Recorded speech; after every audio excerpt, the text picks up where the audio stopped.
unwind, and step into the golden age of radio.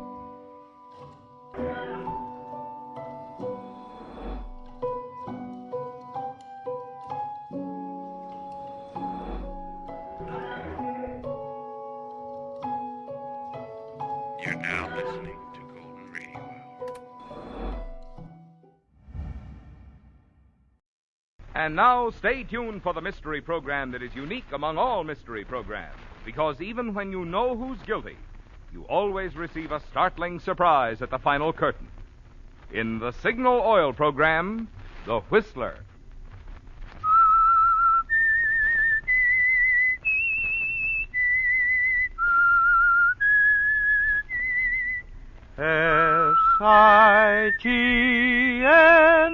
S-I-G-N-A-L Signal Gasoline. Signal, the famous Go Farther gasoline, invites you to sit back and enjoy another strange story by The Whistler. For extra driving pleasure, the signal to look for is the yellow and black circle sign that identifies Signal service stations from Canada to Mexico. And for Sunday evening listening pleasure, the signal to listen for is this whistle that identifies the Signal Oil program, The Whistler.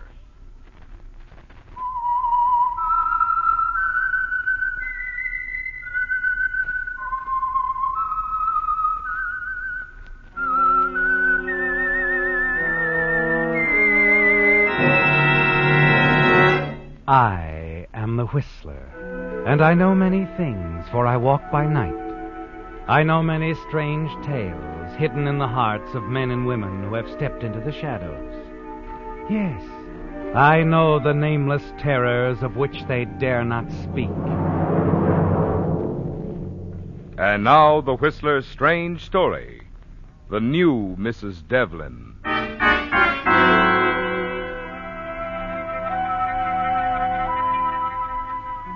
Darkness had fallen over the Monterey coast as Kenneth Devlin turned the convertible off the highway, swung the car around in a half arc, and then backed it into the dense shadows, and turned off the motor. As he sat there in the darkness waiting, his eyes never left the rambling two-story house. In the distance he could hear the pounding of the surf, and then suddenly close by another sound, the ringing of a telephone. Yes, Kenneth, your plan is working. You lean forward, see a figure move past the lighted kitchen window. Then another light winks on, and you step out of the car and run toward the house. You pause at the back door for a moment, and then quietly slip inside. All right, Miss Laurel, but you better get a pencil and write this down. You have one? Fine. You stop Remember at the foot now, of the this stairs, is a don't recipe you, for Kenneth? 6, Miss Laurel. Listen to your That's housekeeper, right. Frida, as she talks What? on the telephone. Yes. Then you Yes, hurry fine. upstairs to your now, wife's if room. you're ready. Push the door open slowly. The room is dark and very quiet. There on the bed is your wife, Emily, her back turned. You approach the bedside table, uncork a small, flat bottle, pour half the contents into the glass of milk on the stand beside her bed. And then as you move away, your hand accidentally brushes against a music box. Quickly, you snap down the lid. Hold your breath for fear of waking her. Stand there for a full minute, not daring to move. Then you turn quietly and hurry out of the room and down the stairs. Now you simmer the scallops 5 minutes in a mixture of wine, salt, and cayenne. Am I going too fast for you, Miss Laurel? All right. Then you drain, reserving the liquid. That's right. Cook the onion in the butter until tender. Blend in the flour. Add the liquid drained from the scallops and cook.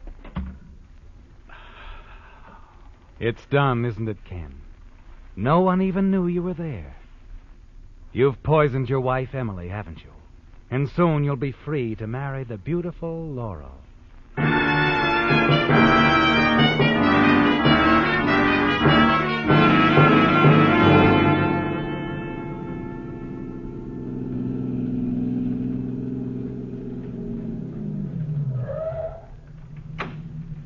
All right, Laura, get in. Ken, did everything go all right? Yeah, sure. Come on, let's go.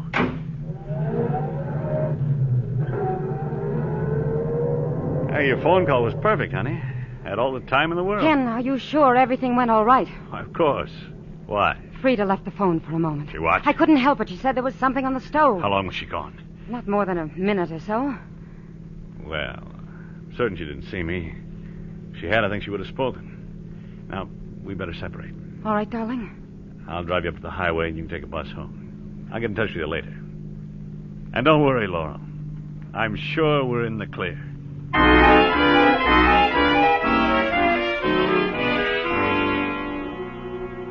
You drive around alone for a couple of hours. It's almost 10 o'clock when you return to the house. As you step inside the front door and close it, you remove your overcoat. Mr. Devlin? You turn at the sound of your housekeeper's voice. She's standing at the head of the stairs looking down at you. And you notice a strange look in her eyes. Then slowly she walks down the stairs toward you. Sorry I'm late, Frida. I couldn't help it. Well, I suppose dinner is completely ruined. Mr. Devlin, I've been trying to reach you. Oh? Well, Well, what's the matter, Frida? You're as white as a sheet. Oh, Mr. Devlin, I didn't know what to do. It was such a long time before the doctor came, and... Dr. Ferris? You'd better go upstairs, sir. Upstairs? What? Frida, what's happened? It's your wife, Mr. Devlin. She's dead. Dead? No. What was wrong? What did Dr. Ferris say? He wasn't greatly surprised. Oh, her heart, you know. She'd been sick for such a long time, poor dear. Yes. Poor Emily. I suppose it was all for the best, Mr. Devlin. Huh? Oh, you understand what I mean. Oh, yes, of course. Yes, you're quite right, Frida. I'm sure it was all for the best.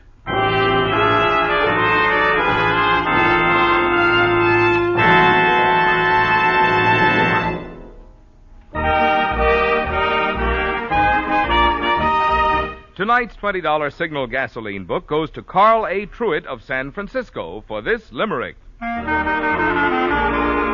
Said the man in the moon with a sigh, if only some signal they'd try, they'd go farther by miles through these misty defiles and catch that ghost herd in the sky. Signal, signal, signal gasoline. Your car will go far, will go farther gasoline.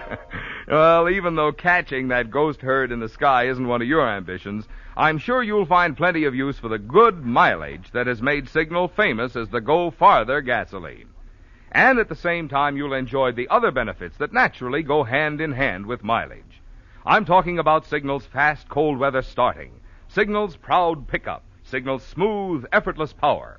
So whether you're looking for economy or just real driving pleasure, remember you'll find both in Signal, the famous Go Farther gasoline.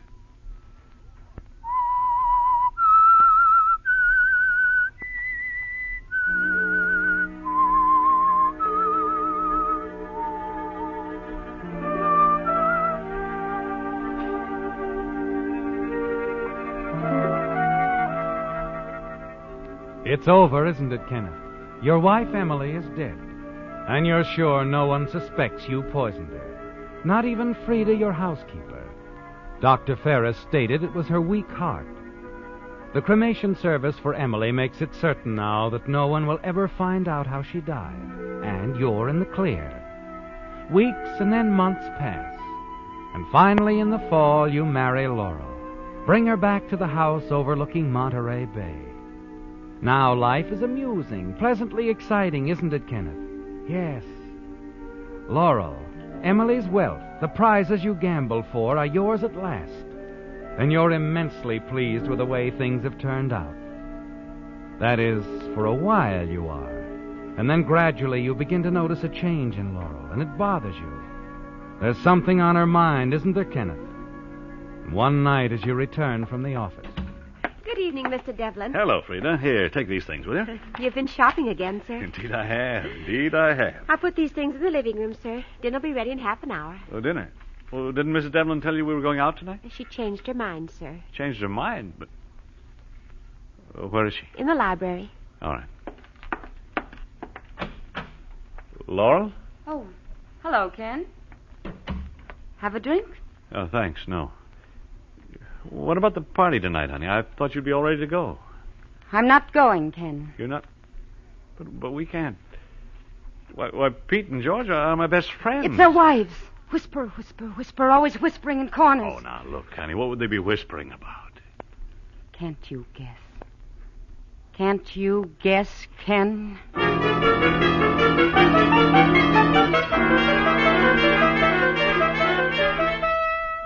That was the beginning, wasn't it, Kenneth?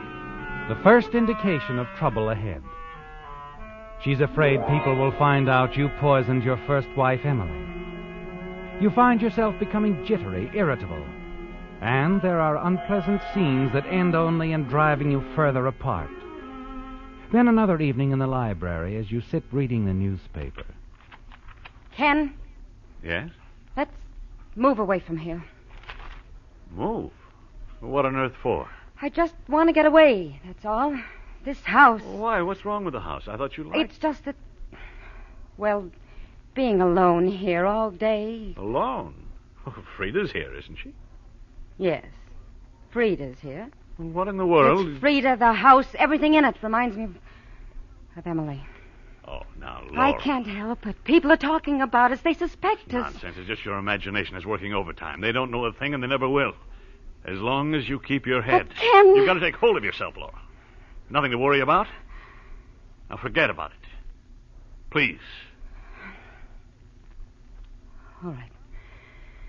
But about Frida, What about her? she's got to go. I just don't want her in this house.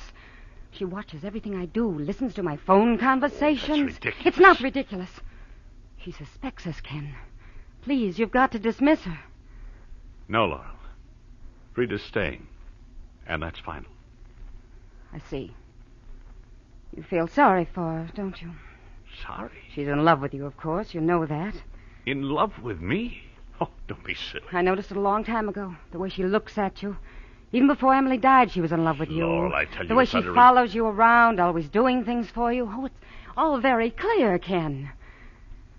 Tell me, are you in love with her? You're a fool, Laurel. A suspicious, frightened little fool. I'm going to bed. Good night.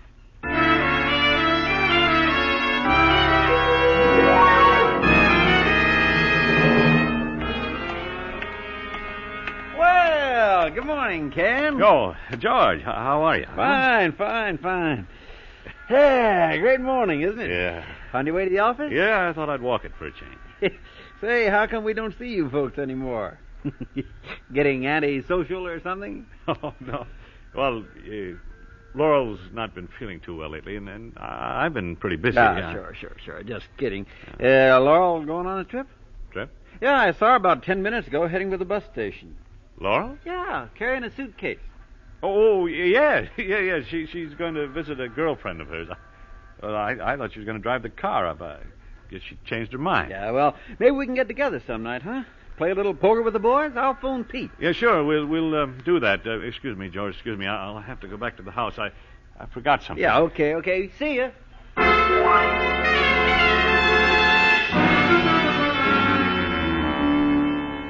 Okay, folks. Bus for San Francisco's ready to load. Have your tickets ready, please. Come on. This is the bus for San Francisco. Going someplace, Laurel? Ken, Better give me that suitcase. Ken, I left a note for you. I thought I'd just spend a few days in San Francisco, shopping, get things off my mind, you know. Suitcase, Laurel. All right. Here. You were running away, weren't you? No, I wasn't. Ken, Come on. We're going back home. please, Ken. Frightened people do stupid things, make mistakes. And I can't have that, Laurel. Just a few days, Ken. I'll come back. No, I don't trust you. I don't trust you anymore.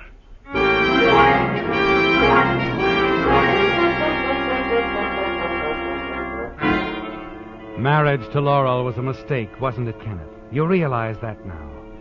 She's no longer the clever, even-tempered woman you dared so much for. She's losing her nerve, a coward, a weakling. And she can be dangerous. Frida has already told you that Laurel attempted suicide on 2 different occasions, and you decide you'll have to watch her closely from now on. In the days that follow, you spend more and more time working at home. But late one afternoon, some unexpected business takes you down to your office in the village. And then it happens. Yes? Your house calling, sir. Oh, very well. Hello? Mr. Devlin, this is Frida. Can you come home right away? What's wrong, Frida? It's Mrs. Devlin, sir. She's ill.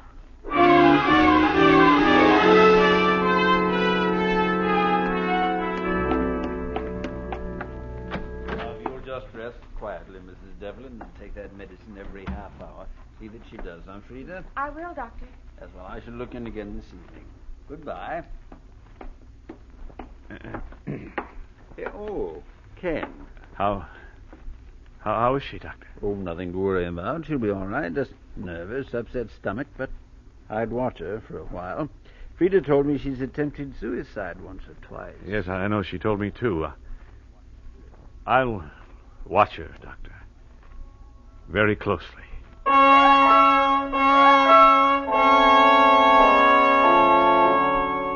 This gives you an idea, doesn't it, Ken? Suddenly you realize that if Laurel succeeded in an attempt at suicide, your worries would all be over. It's something to think about, isn't it? Laurel has become a serious threat. She might do anything, even go to the sheriff. The thought stays with you for the next few days, and then one evening it's Frida who helps you decide. I've been thinking, Mr. Devlin, I'd like to run up to Santa Cruz tomorrow. My sister's been asking me to visit with her. Well, why not, Frida? Yes, go ahead. Well, if you were going to be busy at the office tomorrow, I wouldn't want to leave Mrs. Devlin alone. You worry too much, Frida. I'll keep an eye on her.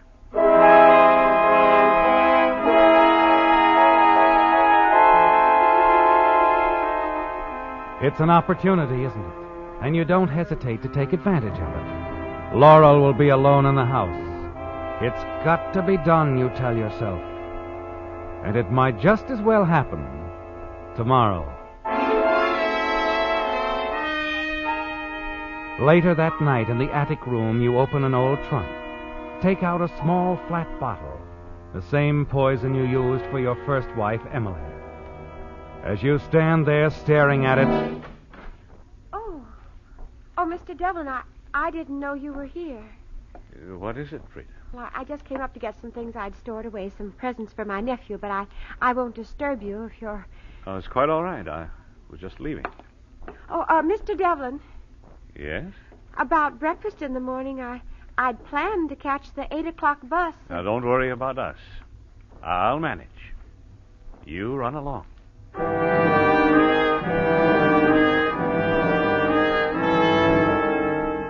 The following morning, as you see Frida leave the house, you hurry down to the kitchen, find the small cream pitcher in the refrigerator. You pour the rest of the poison into the cream, replace the pitcher on the refrigerator shelf, and an hour later, you're walking into your office. Oh, good morning, Mr. Devlin. I wasn't sure you'd be coming in today. Oh, morning, Miss Grande. Mr. Simmons called a few minutes ago. Wanted to remind you about looking at that Faraday land. Oh, yes, I forgot to call him. I'll do it right away.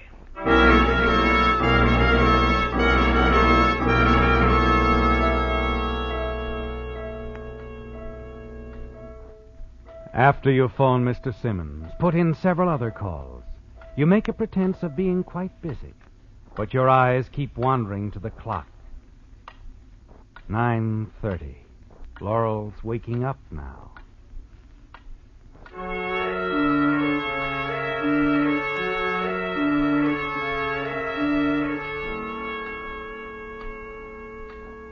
Ten o'clock. Soon she'll leave her room. Move down to the kitchen. Breakfast. The same breakfast she always eats. Coffee and cereal. With cream.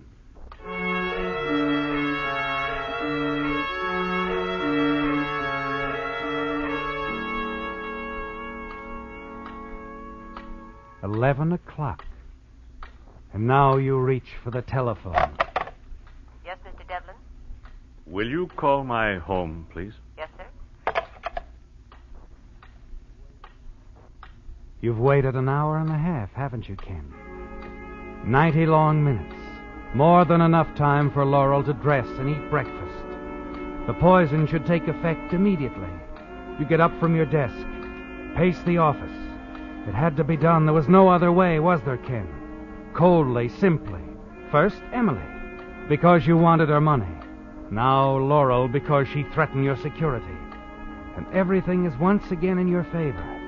Frida has told the doctor that Laurel had tried suicide before. This time she will succeed, won't she, Ken? While you were absent from the house. Yes? I'm sorry, Mr. Devlin. I've called your home, but there's no answer. No answer? Oh, thank you. It's done, isn't it, Ken? You're certain Laurel is dead. You put away the papers you've been toying with, say a few words to your secretary, and hurry down the street to your car. As you slide in behind the wheel and reach for the ignition switch, your hand freezes in midair. The woman crossing the street. There's no mistaking the plaid sport coat, is there, Ken? It's Laurel. She's not dead. You watch her hurry along the other side of the street. Turn into the sheriff's office. Yes, the sheriff's office, Ken. Hiya, Ken. Right? Oh, George. Jumpy, ain't you? Hey, what's the matter? Ken, you look like you've seen a ghost. Excuse me. I'm in a hurry. Hey, what ghost? Ken, what's the matter?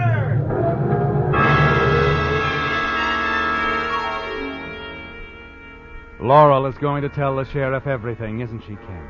You're certain of that. And your only thought now is to get away. Back at the house, you hurry to the wall safe. Take out all the cash and put it in your pocket. You were smart to keep a few thousand at home, weren't you, Ken? Now, there's still a chance for you, isn't there? But you'll have to move fast. And then as you open the front door... Mr. Devlin, Frida. I didn't go to my sister's after all. Oh. Why not? I had no intention of going, really. What? Is she dead? Laurel, I mean. What are you talking about? You mean you didn't take advantage of my absence, Mr. Devlin? Dear me. I was certain you'd see to it that Laurel wouldn't fail in her next suicide attempt. Frida. Don't look so surprised. I've been expecting it. The way things were between you. Worrying about Emily and how she died. You know about that, too. Of course. Why didn't you go to the sheriff? Tell him. Tell him what? Emily died from her illness. Her heart just stopped, that's all. Nothing else. What? I saw you that night, Mr. Devlin, when I was talking on the telephone.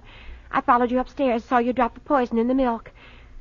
Too bad you didn't know she was already dead. Already dead? Yes, she never got to touch the glass of milk. Why, Frida? Why didn't you tell me this before? I would have in time, I suppose. You see, when Emily died, I thought perhaps you'd noticed me, that there'd be a new Mrs. Devlin. You mean... you? Yes, but you married Laurel.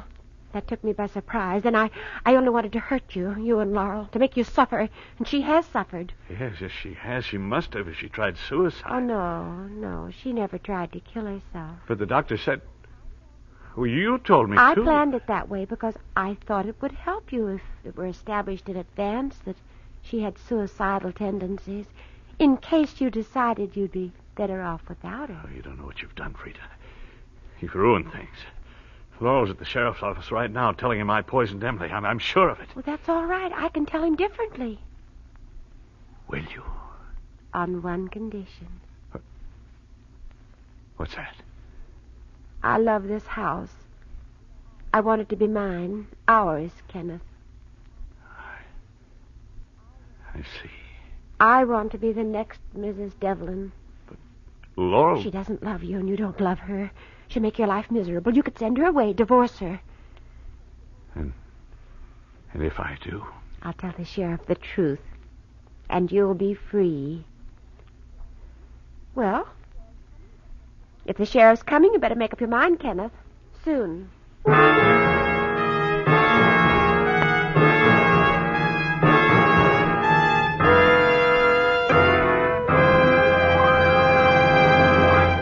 When you need a new automobile battery, you usually need it quick. You haven't time to shop around and compare prices and features. For that reason, it may pay you both in savings and satisfaction to know about the new Signal Deluxe battery that you can get on easy credit terms at any Signal service station. You actually get up to 35% more power from Signal's new Deluxe batteries because their improved design microporous all-rubber separators hold twice as much acid solution between the plates. And when it comes to trouble-free service, these new Signal Deluxe batteries last so long that Signal dealers guarantee them a full 30 months on a service basis. That makes the cost per month amazingly low. And the generous trade-in allowance Signal dealers are now giving for old batteries makes the cost even lower. So why wait until your old battery lets you down completely? Stop at a Signal station now. Find out how little it will cost you to enjoy quicker starting and freedom from battery worries with an extra powerful, extra long life Signal Deluxe battery.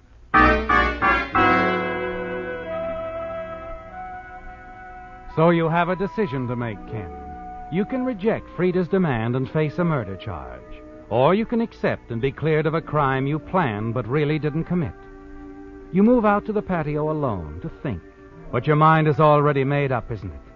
Yes, Frida's testimony will ensure your freedom. Make certain you'll never again have to worry about Emily's death. And you'll return the favor by making Frida the next Mrs. Devlin. The minutes pass and you wait for the sheriff to arrive. Finally, his car pulls into the driveway and he steps out. Leaving Laurel in the car with the deputy, he starts up the path toward the house. As he does, you hurry back inside and meet him at the front door. Mr. Devlin? Yes? Your wife just told us a very interesting story. She's confessed that the two of you poisoned the first Mrs. Devlin. No, Sheriff, she's wrong. We didn't kill her. Emily died of a heart attack. She never drank the poison. That's so? Yes, and I can prove it. Frida, my housekeeper, she'll tell you. Come along, Sheriff. All right. Frida? Frida? Oh, this way, Sheriff. She's probably in here. Frida, are you... Frida is slumped over the kitchen table. Close at hand is a coffee cup and a pitcher of cream, empty. The poison cream you meant for Laurel. Frida. Frida! Just a minute, Devlin. Sheriff, She's dead. But she could have told you the truth. I didn't poison Emily. I didn't. I guess that's something we'll never know for sure. But it won't be hard to find out how your housekeeper died. Will it, Devlin?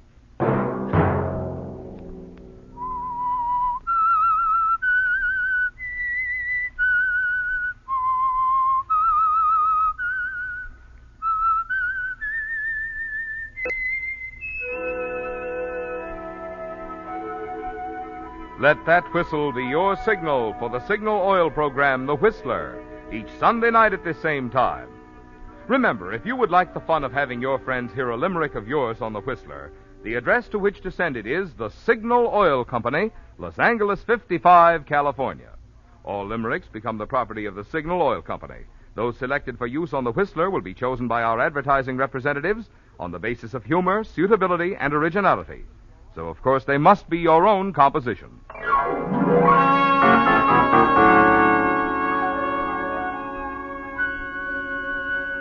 Featured in tonight's story were Willard Waterman, Sarah Selby, and Georgia Ellis. The Whistler was produced and directed by George W. Allen, with story by Louis Esty, music by Wilbur Hatch, and was transmitted to our troops overseas by the Armed Forces Radio Service. The Whistler is entirely fictional, and all characters portrayed on The Whistler are also fictional. Any similarity of names or resemblance to persons living or dead is purely coincidental. Remember, at the same time next Sunday, another strange tale by The Whistler.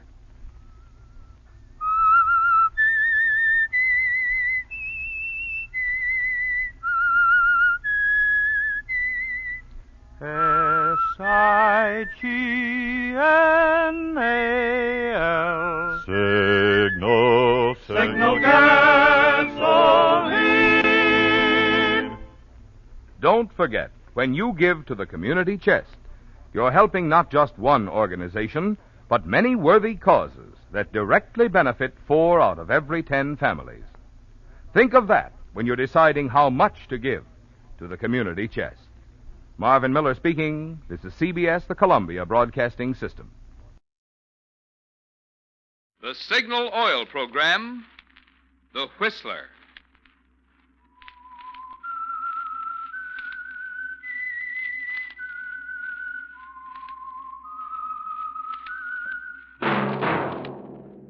That whistle is your signal for the Signal Oil Program, The Whistler.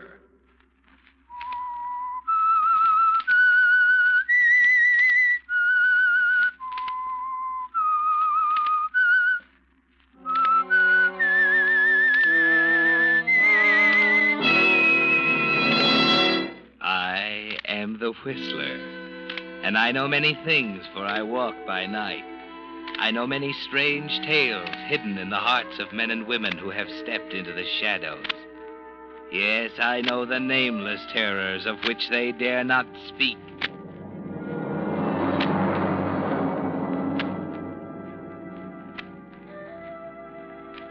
Yes, friends, it's time for the Signal Oil Program, The Whistler.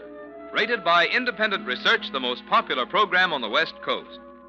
Remember, let every traffic signal remind you, with new Signal gasoline, you do go farther than ever.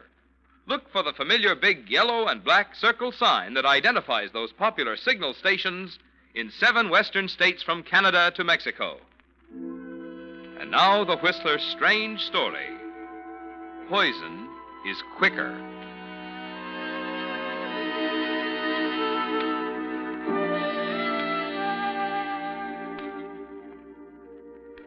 Most men lead lives of quiet desperation, said Thoreau. Quiet desperation.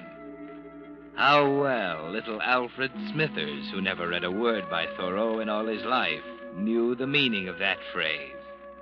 All the nagging dullness of a humdrum existence and a tiresome wife. Yes, the saucy little servant girl Alfred had married in London so many years before had become a lazy, slovenly housewife whose untidy little home had miraculously survived the Blitz. Now, with the coming of peace, Gracie Smithers sat in her dingy front parlor night after night, reading murder mysteries and yawning, while Alfred gazed blankly at his daily express and wished he were rid of her. Wished it with all his heart and did nothing about it. Oh. Well, that's another one off me docket. The author didn't play fair, though. I still don't see how that little what's-his-name could have been the Crimson Hangman. What you thinking about, Alfie? Nothing. Still waters run deep, you know. You don't just sit there thinking about nothing. Only a perishing statue does that. I was thinking about the days. What? The days aren't so bad. At least I have something to do at the office. At least I keep occupied. What's the matter, Alfie? Getting the jitters? Never mind. Don't you like our happy little home all of a sudden? If you must know the truth, Mrs. Smithers. I say now, what's got your back up? Oh, nothing. Feeling sorry for yourself again, dearie? Oh, shut up. Get back to your murder rubbish and don't bother me. Really, Alfred Smithers? Read, can't you? Let a man have a little peace and quiet. There's nothing to read. I was hoping you'd pick up some more thrillers for me at the bargain shop tomorrow. All right. What you want me to get? I wrote down the titles somewheres. Got them ready for you. Oh, yes, here they are. Dearest Alfred. What's that? Oh, don't get the wind up, lovey. It's only a book title. Doesn't sound much like a murder mystery to me. Perhaps it isn't. I thought I'd like to see the Alfred in real life if he's anything like Alfred in the book. Very amusing. The others are all thrillers, though. Death is my bridegroom. There gives you the creeps, don't it? Nobody loves me. That's a murder that looks like suicide. Yeah. This way out, a spine-chilling cat and mouse game, the catalogue says. I could hang. Don't know that one. And the last one, poison is quicker. Rubbish. Nothing but tripe. Alfred Smithers, you're a snob. Everybody reads murder novels. I don't. Oh, you've always thought yourself better than anybody else. Especially better than me. I've never been good enough for you. That's for you to say, my dear. That's a fine thing to say to your wife. Oh, give me your list, Gracie. I'll pick the books up tomorrow. Well, okie doke. Here's the list. Be sure and get Poison is Quicker. It's all about somebody murdered for insurance. Stark realism, the catalogue says. Cheap trash. Dearest Alfred, death is my bridegroom. Nobody loves me. This way out. I could hang. But poison is quicker. Dearest Alfred, death is my bridegroom. Nobody loves me. This way out. I could hang. But poison is quicker. Alfred, what's the matter? Why are you shaking so? I don't know. I must have caught a chill or something.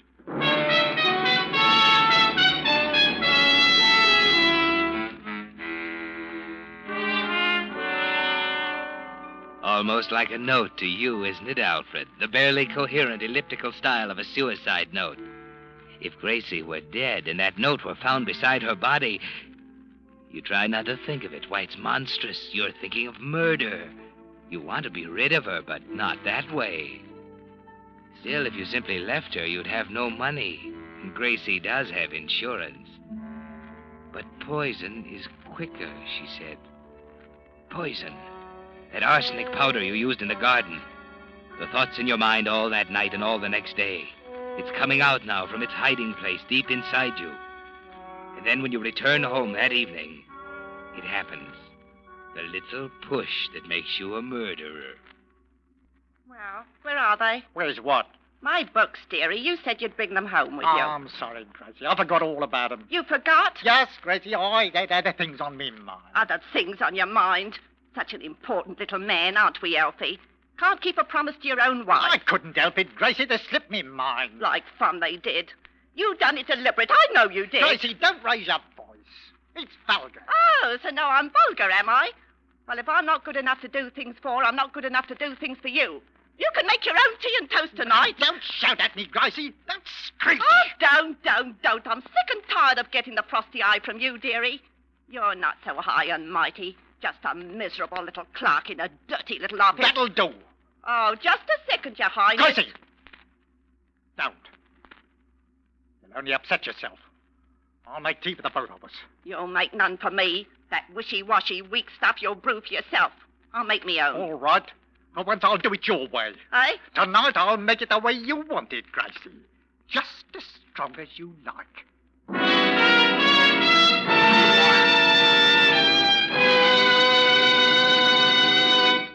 With the prologue of tonight's story, Poison is Quicker, Signal Oil Company is bringing you another strange story by The Whistler.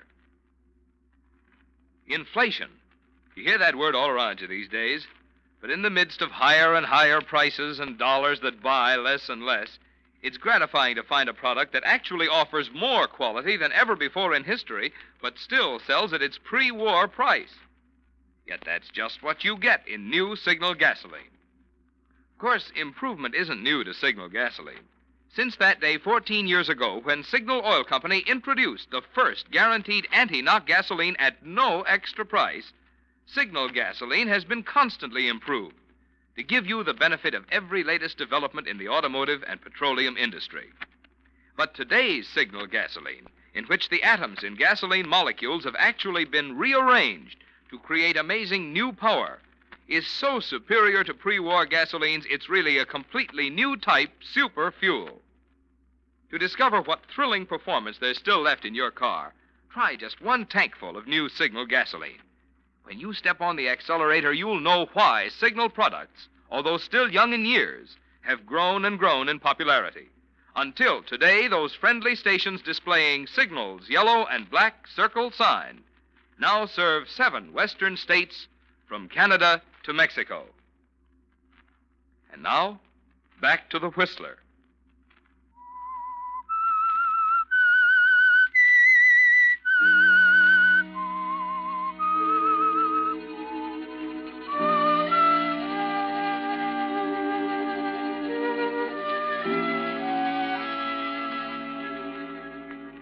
But poison is quicker. Strange what a book title can do to a man, isn't it, Alfred? Who would think it could be the stepping-off place to murder? And yet Gracie's dead now, the victim of arsenic poisoning. And you're already playing a new role, the part of a shocked husband, the little man who seems so dazed and bewildered. It's only 4 hours after you made Gracie such a nice cup of tea. And now she's dead. And Police Sergeant Jellaby is questioning you. You're thankful you're still in the safety of your own home. You might lose your head if you were in the hostile atmosphere of a police station. Are you sure you can't think of any reason why your wife would wish to take her own life, Mr. Smithers? Not right now, Sergeant. I just can't think now.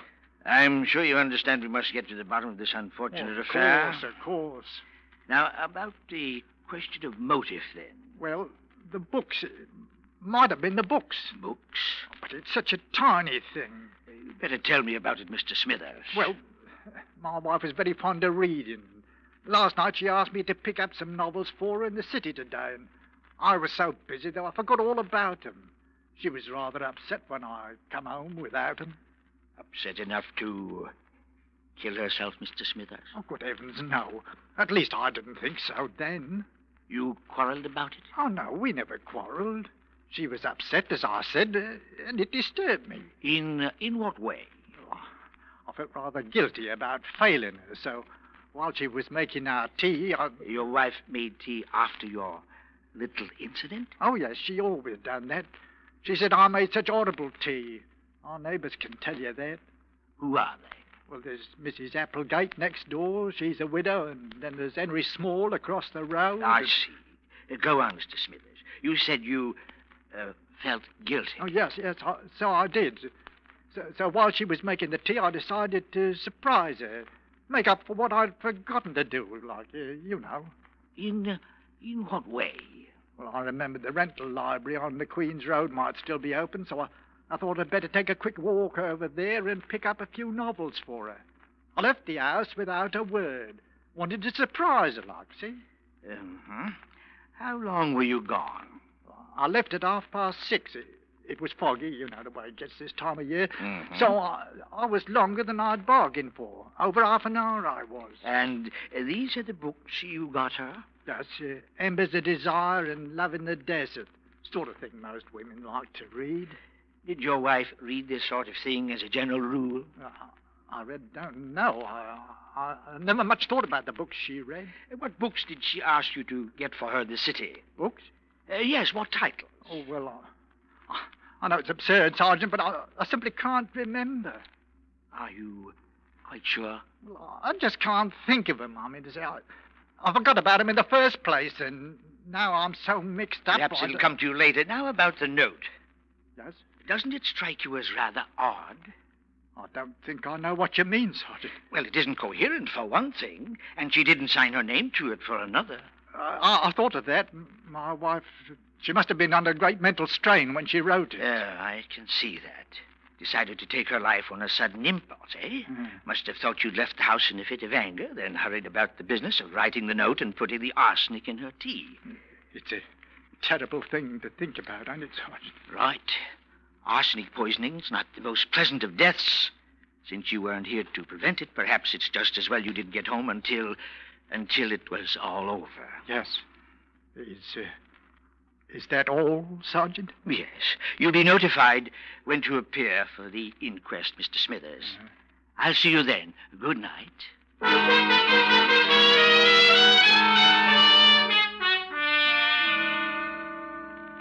And so you've gotten away with murder, Alfred. Or have you? Is Sergeant Jellaby as stolid and blind as he seems? He certainly didn't seem too sympathetic. Was that merely his official manner, or does he suspect you? And was your trip to the rental library after you'd watched Gracie die as clever an alibi as you thought?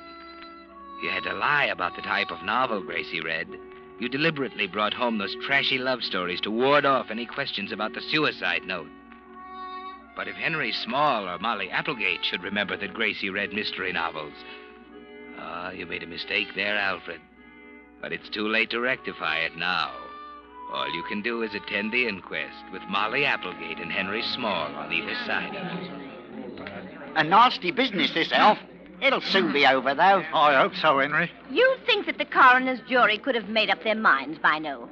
Can't see why they're taking so long about it. Well, it really isn't so long, Mrs. Applegate. They've only been gone a few minutes. An harrowing ordeal for you. That's what it is. I don't see how you could be so cool up there on the witness stand. The man can't reveal his grief in public, Mrs. Applegate. That he can't. You done yourself proud, Alf. Me, now, the few questions the coroner asked me, they had me shaking like a leaf. Pretty silly if you ask me. How you mean, Molly? The few questions he put to you. Didn't really need to call you as a witness. Same goes for me as far as that goes. I'm sure I could have told a sight more if I'd been asked. Just what do you mean by that, Mrs. Applegate? They're coming back. The jury's coming out. Mrs. Applegate, I'd like to know what you... Now, here's the coroner. Members of the jury, have you reached a verdict? We have. How find you the case of the deceased Grace Smithers? In the light of the evidence disclosed, we find the deceased Grace Smithers is suicide while of temporarily unsound mind. Well, that's it, Elf. There it is. My, yes. Nothing to worry about now. What do you mean? Nothing to worry about. Well, really, Mr. Smithers. Well, what do you mean by it? Nothing to make you bite me head off, I'm sure. Only that it's official now. Oh, sorry, Mrs. Applegate. I'm not quite myself, you know. Well, I didn't mean to snap at you myself. You're right, of course. I haven't anything to worry about now. Nothing at all.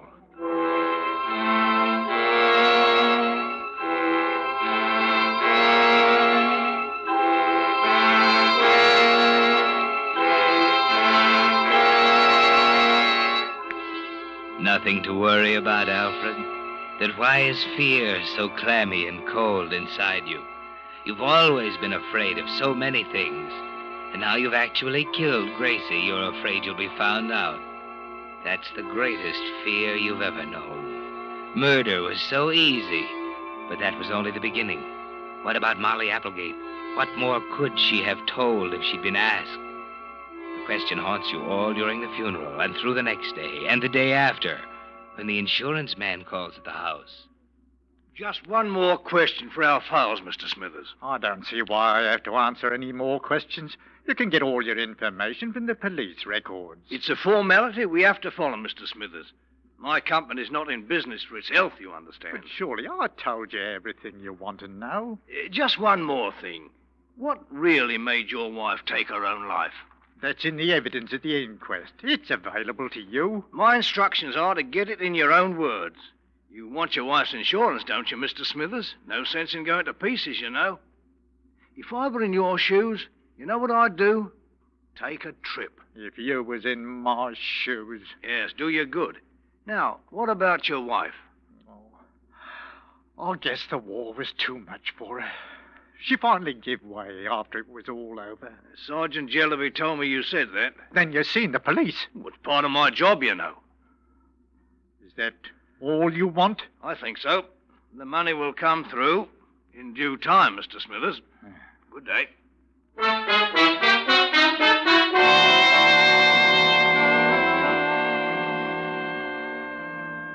Panic won't help you at all, Alfred. Still, Mr. Chatham, the insurance man, seemed much too suspicious, didn't he? Why all the leading questions? If he were in your shoes, he said, he'd go away. As if he knew that was already in your mind. But that's your plan now, isn't it? The moment you get your money, you'll go away, start all over again in another town, maybe even another country. You hold to that thought all the next day. And then you stop at the corner pub on your way home from the office and have a beer with your friend Henry. Well, here's to you, Elf.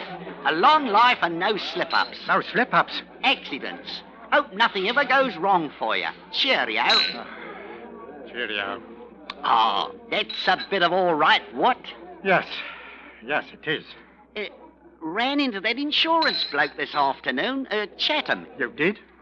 Tells me you're thinking of going away. What gave you that idea? I don't know. Perhaps he didn't say that exactly. Said he mentioned it to you. Where are you thinking of going, Elf? Well, I haven't got them. South of France is the spot this time of the year. Well, I haven't even thought about it, Henry. Here, speaking of France, by the way, I read across a rum item in the paper last week. Oh? This French bloke's wife killed herself, see? Suicide. Plain as the nose on your face. Bloke collects the insurance and then skips off. Hops off to Paris and starts blowing in his brass on riotous living, you might say. The gendarmes picked him up like that. Give himself away, he did. He killed her himself. If he'd stayed where he was, nobody'd have been any the wiser. Now, the way I look at it, Elf... Elf... where'd he go?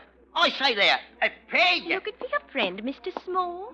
Well, he was here only a second ago. I was just chinning, not looking at him especially, and he ups and disappears. He walked out while you was talking, Mr. Small. White as a sheet he was, just like he'd seen a ghost.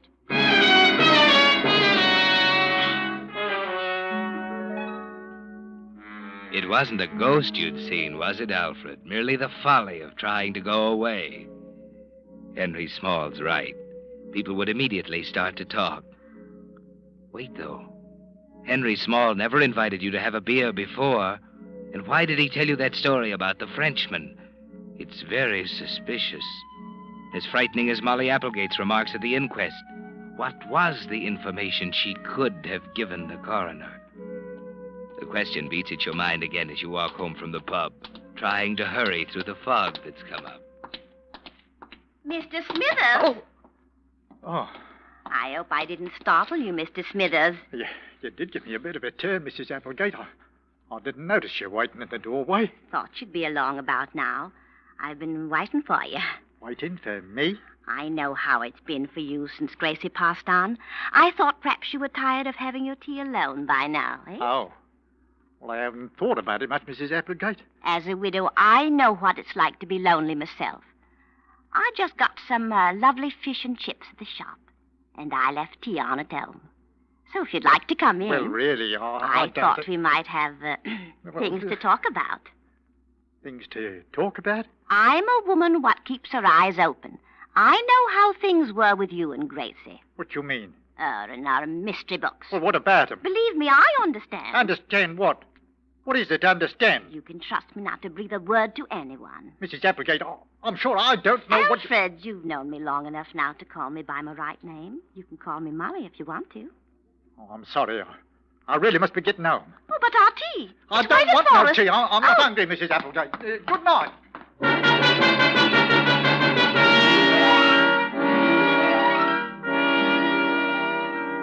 What's happening to you, Alfred? Sergeant Jellyby, Henry Small, the insurance man, Molly Applegate.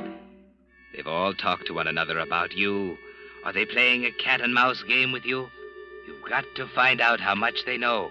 Ask Henry Small. Question him skillfully, cunningly, so that he won't suspect anything. But get the truth from him. That's it. Invite him to the house. He's late in arriving, though. By the time he does get there, it's late afternoon, and fog is beginning to creep through the streets again. What did you want to see me about, Elf? Well, Henry, I'd like to apologize about the other night at the pub, you know. Apologize? What for? I suppose you thought it was odd of me going... I said... Why are you looking out the window? Oh, nothing. What's up, Elf? I wanted to talk about something else, too. What's that? Well, I don't quite know how to say it. Something troubling you, Elf? Why do you say that? Helps sometimes to get it off your chest. Like I was saying to Molly Applegate this Why morning... must you keep looking out that window? What's that, Elf? You expecting something? Is that it? Is that why you was late? Here he is. He's coming now. Oh, you're talking about? Another minute and you wouldn't be able to see him for the fog. Oh, is it? Here. Let me see. Them uniforms don't keep out the cold in weather like this. No, he can't. What's up, Elf? He can't come here. What's wrong? Can't come here. Look here, mate. Easy does it. Now, look, Elf. Is anything the matter? He's at the door, Elf. You better let him in. Elf, don't you hear him? You better go to the door. Elf! Elf!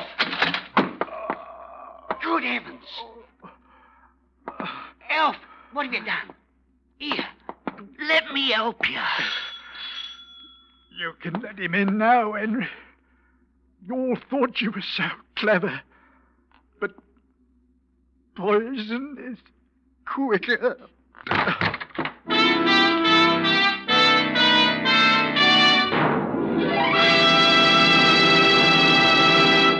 the Whistler will return in just a moment with a strange ending to tonight's story.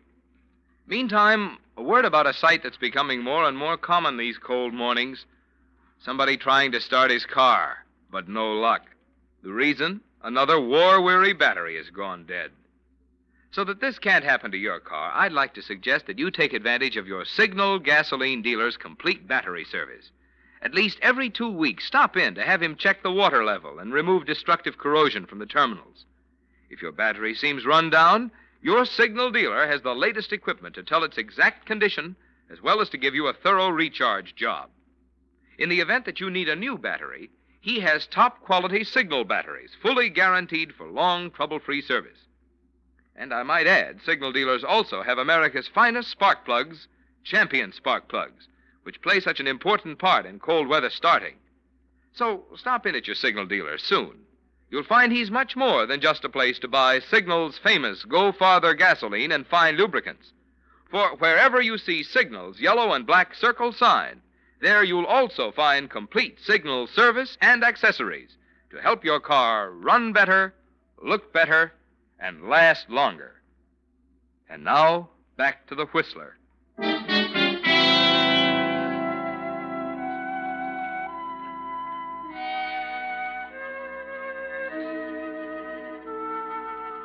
Yes, Alfred, poison is quick enough to kill you while that uniformed figure still rang your doorbell.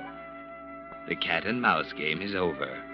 The moment you saw his vague form coming up the walk through the fog, you knew that giant paw was descending on you. The police had come for you at last. So now you lie dead in a huddled heap in your little kitchen, while Molly Applegate, aroused by Henry Small's outcry, and Henry talked to the newcomer about you. Terrible, terrible. How soon do you think the police will get here? Sergeant Jellaby ought to be here at any time now. Not that he can do anything. Nobody can now. What made him do it? Well, mate, the minute he saw you, he makes a dash for the kitchen. By the time I realized something was up, it was too late. Oh, poor fella. Seemed to go all to pieces after his wife died. I did what I could for him, too. Stood him a drink the other night. Ran out on me while I was telling him some yarn or the other. I must say I was wrong about him. Wrong? Well, I feel proper ashamed of myself now, but I got the idea she hadn't been a good wife to him.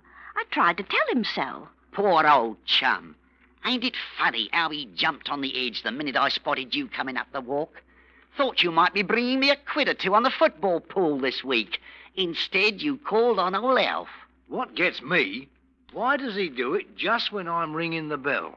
What was it you had for him, Mr. Postman? A special delivery letter, registered, from the insurance company. It's the money from his poor wife's policy.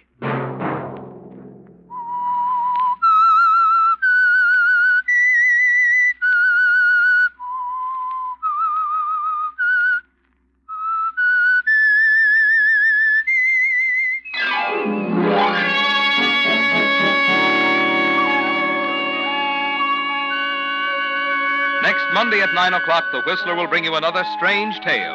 The Whistler is broadcast for your entertainment by the marketers of Signal gasoline and motor oil and fine quality automotive accessories, and by your neighborhood Signal dealer. This program, produced by George W. Allen with tonight's story by Leslie Edgley, music by Wilbur Hatch, is transmitted to our troops overseas by the Armed Forces Radio Service.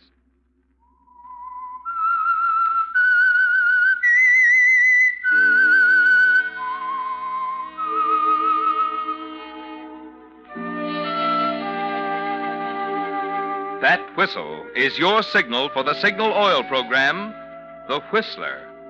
This is Marvin Miller speaking, reminding you to look for those familiar yellow and black circle signs that identify those popular Signal Oil stations in 7 western states from Canada to Mexico. This is CBS, the Columbia Broadcasting System.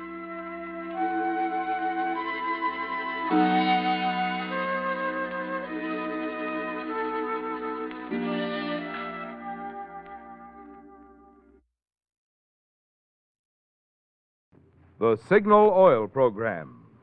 Yes, the Signal Oil program, The Whistler.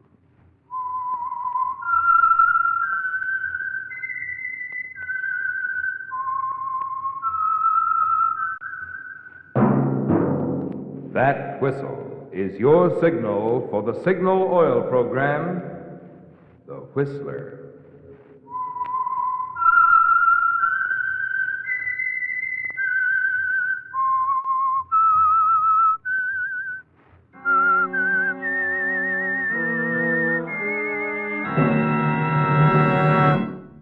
I am the Whistler, and I know many things, for I walk by night. I know many strange tales hidden in the hearts of men and women who have stepped into the shadows. Yes, I know the nameless terrors of which they dare not speak. Yes, friends, it's time for the signal oil program, The Whistler, rated tops in popularity for a longer period of time than any other West Coast program in radio history. And Signal gasoline is tops, too, tops in quality. It takes extra quality, you know, to give you extra mileage. And Signal is the famous Go Farther gasoline. So look for the Signal circle sign in yellow and black that identifies independently operated signal stations from Canada to Mexico. And now the Whistler's strange story. Danger is a beautiful blonde.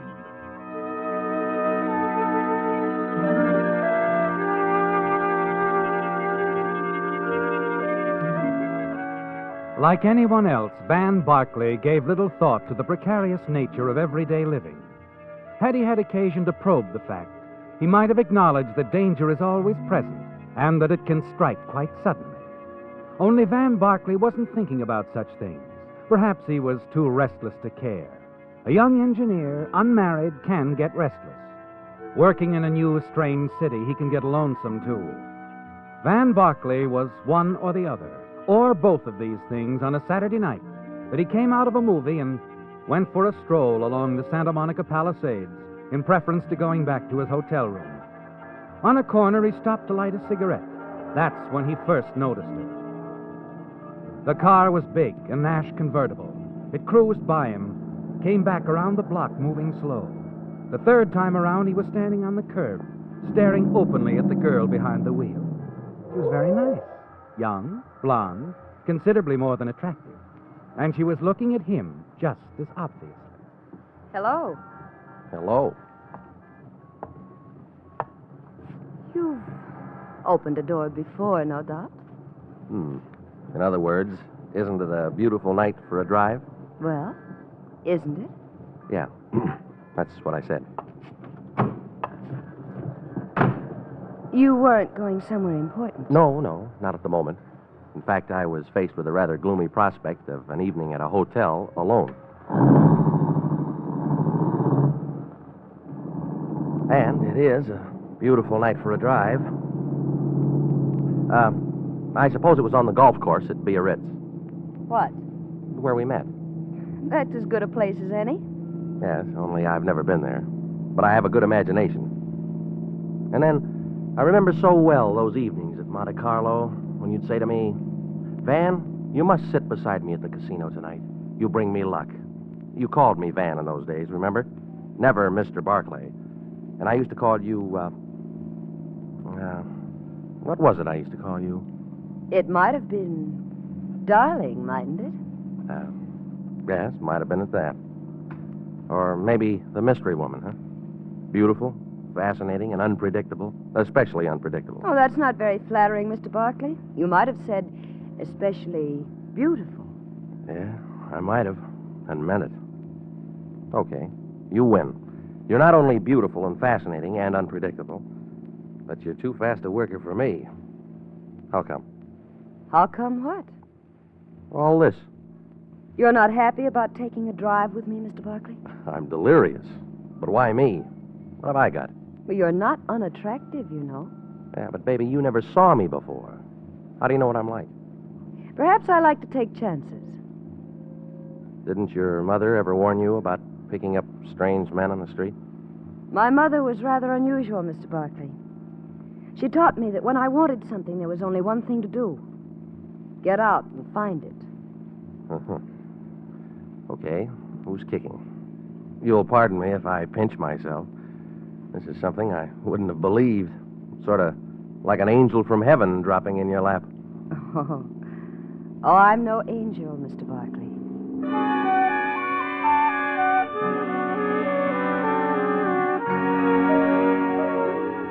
Well, Van, interesting girl, isn't she? Anything can happen on a quiet Saturday night. As you look over at her, the motion of the car moving her hair excitingly, you ask yourself if you might not be dreaming. And the dream gets a little better, doesn't it? As she swings into a long, curving driveway and stops before a big, sprawling house on a cliff above the ocean and smiles over at you. Would you like a drink? You're driving. Then come on, we'll go in. Well, this is the swankiest roadhouse I ever saw. Oh, it's not a roadhouse. I live here. Come on.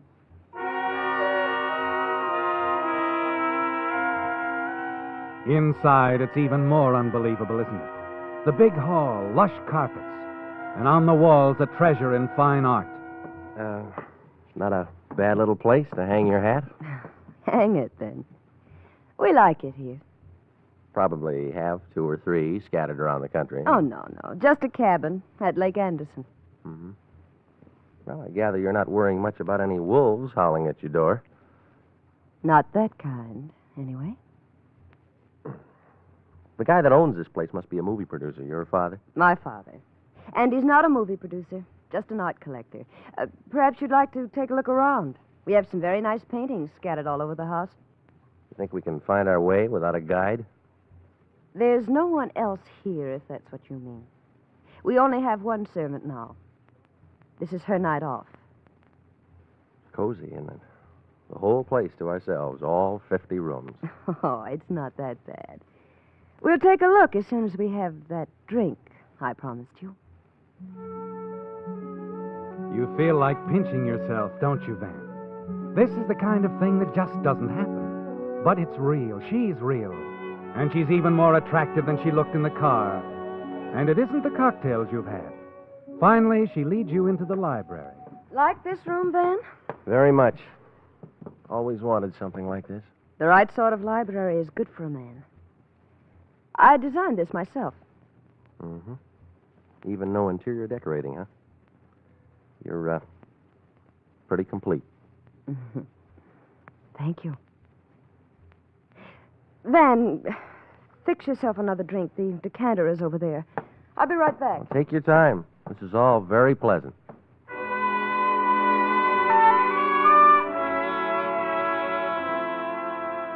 Yes, Van. Time means nothing to you right now. You fix another drink, sink into a big leather chair, and relax. When you open your eyes a few minutes later, she's back, smiling down at you. Hello.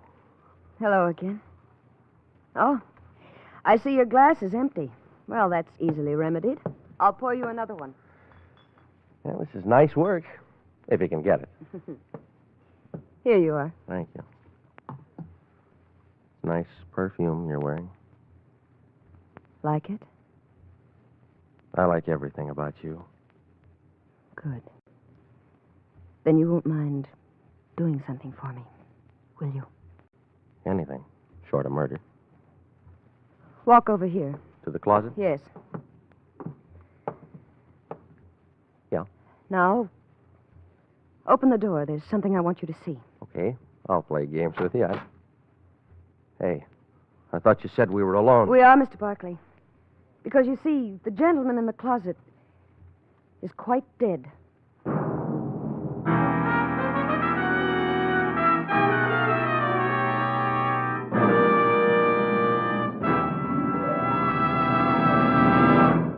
With the prologue of Danger is a Beautiful Blonde, the Signal Oil Company brings you another strange story by The Whistler.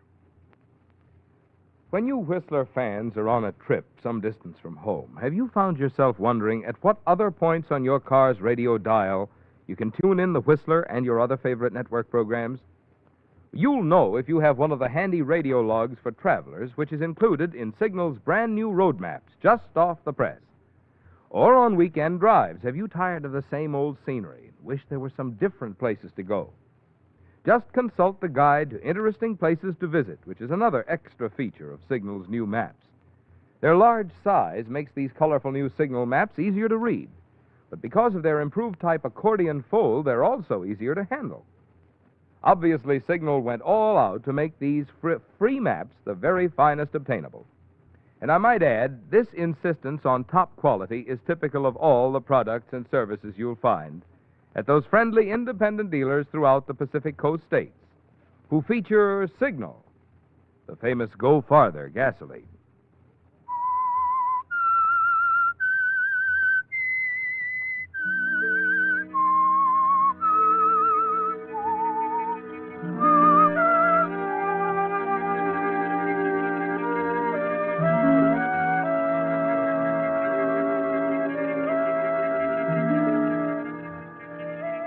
It's a great deal more than you bargained for, isn't it, Van? Yes. When you stepped into the car at the invitation of the beautiful blonde, you didn't realize what kind of a ride was ahead. It was like a dream, wasn't it? Going to her home, having cocktails and relaxing. And then in the library, you looked into the closet. It's fantastic, Van. Your mind spins, almost unable to cope with the situation, as you stare down at the quiet figure of a dead man on the floor of the closet. You scarcely hear the girl beside you. You'll help me, won't you? What'd you say? All you have to do is help me hide him permanently. Now, wait a minute. There's a place out in the garden where some newly turned earth wouldn't be noticed, but I'm not much good at digging graves. Baby. You can count me out. I don't know how this guy happens to have a hole in his head, and I'm not asking any questions, but just count me out on any part of this You deal. said you'd do anything for me. Yeah, but I don't go off the deep end for anybody, especially for a girl who's in the habit of keeping dead bodies lying around. No, lady. Pardon me. Well, I'll be seeing you. I think you'd better wait, Mr. Barkley. Oh. Yeah. I see what you mean. I see you're wearing a gun, too. Uh-huh. And I assure you I know how to use it. How can I doubt that, with the evidence staring me in the face? Good. Then if you'll just pick up our late departed friend and come with me, I'll show you the place. You know that business about your being no angel? I'm just about convinced.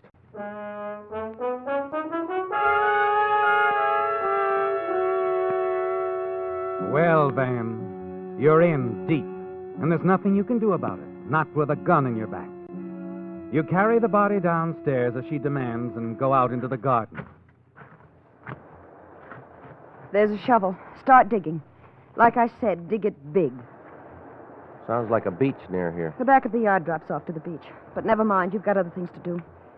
Dig deep and wide. Yeah. Okay. You dig, Van. But with each shovelful, you tell yourself over and over that you're next. Dig deep, she said. Big. And you know it so there'll be a grave for two unless you do something fast. Fast and sudden. Sorry, baby.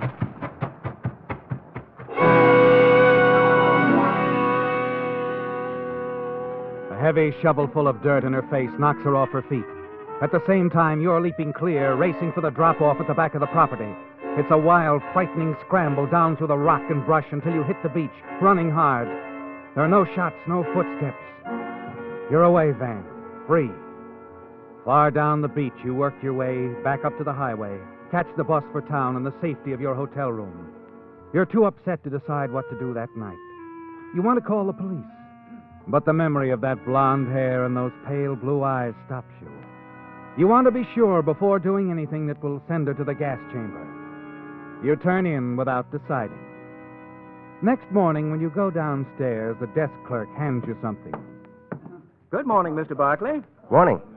What's this? A young lady left it late last night. Well, there's nothing written on the envelope. She just told me to put it in your box. Oh. Well, thanks. That looks awful green. Yeah. $100 bill. And no note, no nothing? Nope. I wish I knew your secret, Mr. Barkley. You'd like to know that secret yourself, wouldn't you, Van? Now more than ever. $100 to pay for your silence, and probably a chance at more if you live up to the bargain. But there's also a chance to play it smart, isn't there? If you can find out more about this girl, her name, what's behind it all. You catch the bus again, and as you approach the big house, there seems to be quite a few people around. At the gas station on the corner, you find out why. All set, Mr. Armstrong. Anything else? That's all, Joe. Thanks.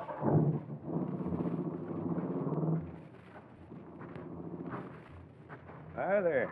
What can I do for you, mister? Run out of gas or something? No, I was just walking, and I saw there was some kind of excitement around here. Yeah, more than we've had in a long time. They found a body down on the beach this morning. Oh? Somebody drowned? Maybe so. But he got a bullet hole through his forehead first. Oh, murder, huh? Yeah, looks that way. Guy named Alfred Hamilton. Lived right up the street. Over in that house? Ridgely's? Oh, no. He used to be over there a lot, but he didn't live there. Well, I noticed that there was a police car out in front. That's part of the excitement. Not only is this friend of the Ridgely's bumped off, but Doris is missing. Doris? Yeah, Doris Ridgely. Mr. Ridgely's daughter. Well, that's Ridgely, the art collector? Sure, you know. He's about the richest person in the neighborhood. Nice man, too. Mm-hmm. And Doris, his daughter. I remember. I've seen her. She's a blonde, isn't she? Good looking? That isn't the word for that girl. She's a peach. And she's beautiful. Yes, but rather hard and spoiled. Doris? No. Why, there isn't a nicer girl in town. And I ought to know. I've been taking care of her car ever since she started to drive. I sure hate to see her mixed up in anything like this. And missing, too. Why, she might be in the ocean herself, only her car's gone, too. Oh. They think she murdered this guy, Hamilton? I don't know. But if you ask me, she couldn't have. She's too regular. And if she did, she had a good reason. Hamilton was no good. I never could understand why Doris and old man Ridgely put up with him. There's just the two of them live there, huh? Yeah, Mrs. Ridgely died a while back. Gosh, I hope they find the girl okay. He'd just about kill the old man if anything happened to her. Yeah. When was this guy murdered? Last night. And I can tell you exactly when. 10 minutes to 8 on the nose. Oh? How can you be sure? Because I heard the shot. I didn't think anything of it at the time, but I did notice what time it was, because I was just getting ready to close up. Did you tell the police that? Sure. Where did the shot come from? How should I know? It was just a noise. Maybe from the house over there, maybe from the beach where they found him. Well, thanks. Thanks a lot. Yeah. Hey, say, who are you anyway? Nobody important. So long. As you walk away, you feel sure about one thing. That Doris didn't murder Hamilton at all.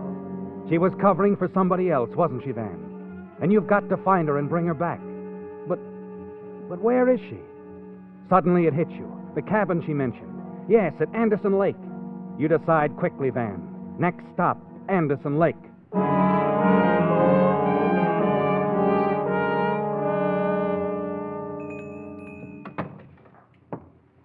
Hello there, young fella. What can I do for you? Got everything here a body needs. Groceries, notions, drugs, fishing, tackle. Oh, no, I was looking for somebody, Pop. Thought maybe you could give me directions. Well, I'm the person to come to. Can tell you about anybody in Anderson Lake. Who you looking for? Doris Ridgely. She's got a cabin up here, hasn't she? Yep. Well, how do I get there? You don't. Huh? Why not? Wouldn't do you no good. Why not? Nobody there. But I'm sure Doris is up here, and I've got to find her. Well, if you got eyes in your head, you wouldn't have to go to no cabin. Huh? If you look across the street over there, you'll see her car in front of Jake's Cafe. She's eating inside. Okay. Thanks, Pop.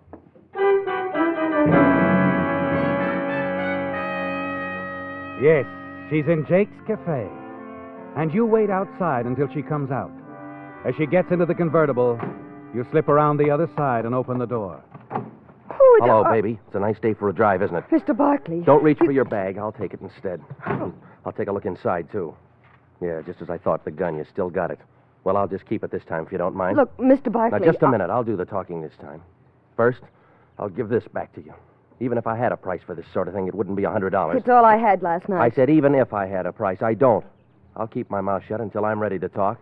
Or you are. What makes you think I have anything to talk about? Now, look, I think I know a good kid when I see one. If you're really in trouble, I'm sorry. But I don't think you are. I don't think you killed this heel, Hamilton. I think you're covering up for somebody. No, I'm not. I killed him. He was threatening me. Threatening to tell something about me, and I killed him. I don't believe you. All you did was try to get me to help cover up somebody else's work. No, that's not true. Okay, so you're not ready to talk yet. Come on, let's go for a drive. Well... You know, I'm sorry I had to smother you with that shovel full of dirt last night. But I didn't like the prospect of sharing that hole in the ground with Hamilton. You mean you thought I'd... Oh, no, I never intended to do that. Well, how'd you think you'd get away with it then? Just let me walk away to tell the cops? I don't know. Okay, baby, keep your chin up. Of course you don't know. You were mixed up in something you knew nothing about. Well, you couldn't have killed this guy, Hamilton, any more than you could have killed me. So come on. Come clean. No, I can't. All right, now look, whoever this is you're covering up for, they'll be found out eventually. Probably they had a good reason for doing this, from what I hear about Hamilton. But now you've got to get yourself off the spot, and me, too. We're accessories to the murder. Yes, I know. Look, why are you doing this? Why did you come here? I'll show you why. Does that answer your question? No talking now. Come on, start driving. We got to have a little talk with the police.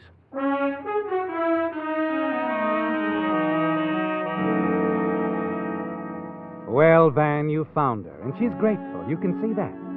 The way she smiles at you weakly, wonderingly.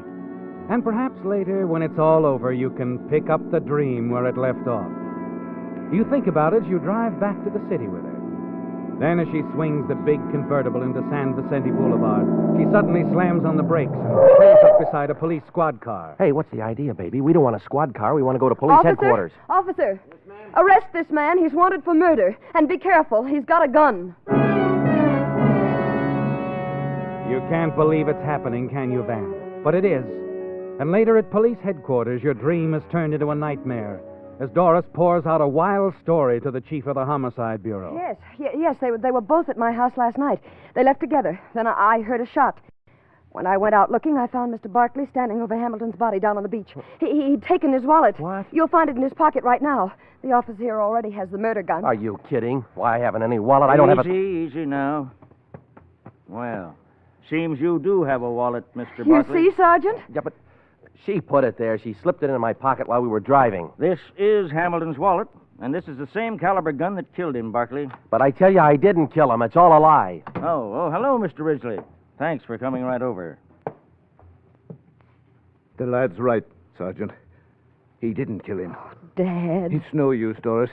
I appreciate what you're trying to do, but you can't protect me. Dad, please don't say anything. I said it's no use, dear. You can release them, Sergeant. This young man and my daughter. I killed Hamilton. He was no good. I shot and killed him.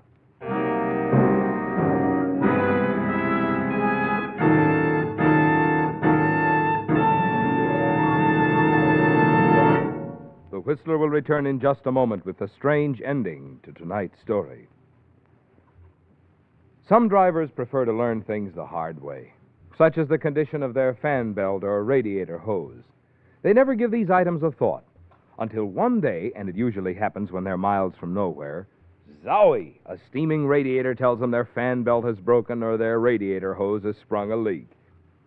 Well, really, a much more convenient solution to this situation is to have your signal dealer inspect your fan belt and radiator hose periodically. And right now, before the summer driving season, is a mighty good time.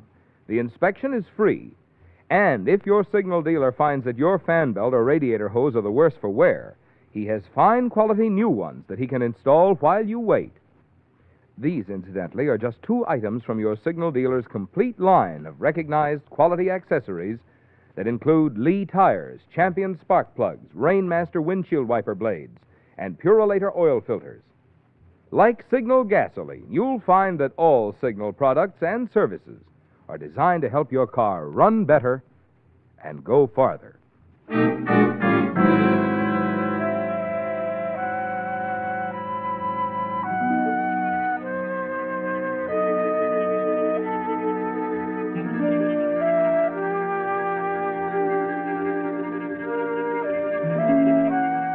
The surprises are hitting you like punches from a fighter, aren't they, Van? The attempted frame against you by Doris. And now, out of the blue, her father, facing the police, admitting that he killed Hamilton. You stare from one to the other, wondering and waiting. And then Doris breaks the silence. But, Dad, you couldn't have killed Hamilton. Why couldn't he? He just confessed. That's good enough for me. He confessed to protect me. Dad had no reason He could have had the best reason in the world, blackmail. That was Hamilton's racket. Blackmail? That's the answer, Doris. Hamilton had been bleeding me for a long time. But a few days ago, I got the evidence to clear myself and expose him. So you sent for him and told him. He got tough and... I shot him. I had to. in self-defense. Oh, look, officer, you found the gun and Hamilton's wallet on this man right here. What more do you want? I tell you, I never saw this girl in my life until last night. It's no use, Doris. It happened exactly as I said. No, Dad, I know you didn't do it. There's only one way you could know, Miss Ridgely. Yes, Sergeant. There's only one way I could know. I tell you, my daughter is lying. Mr. Ridgely is right, Sergeant. Oh, hello, Lieutenant. Find anything? Plenty. His daughter's lying to protect him.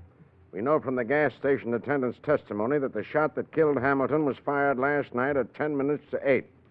We've checked every move of Miss Ridgely's, and at 10 minutes of 8, she was seen buying a pack of cigarettes at the corner drugstore. Then it was Mr. Ridgely. Mr. Ridgely left Hamilton in his living room last night somewhere around 7 o'clock, probably after telling him he was going to expose him to the police. At 10 minutes to 8, Mr. Ridgely was seen having a drink at the Sea House. So, Barkley, you did take Hamilton's wallet. It was your gun. I tell you, I never even heard of any of these people. It wasn't young Romeo here either. Well, then who? Alfred Hamilton committed suicide. Suicide? That's right. There's no doubt about it. Powder burns on his face. He was left-handed. The angle of the bullet in the left temple shows the wound was self-inflicted. Hand tests prove beyond a doubt that Hamilton fired a shot a few seconds before his death. I guess when he realized Mr. Ridgely was going to expose him to the police, he just couldn't take it.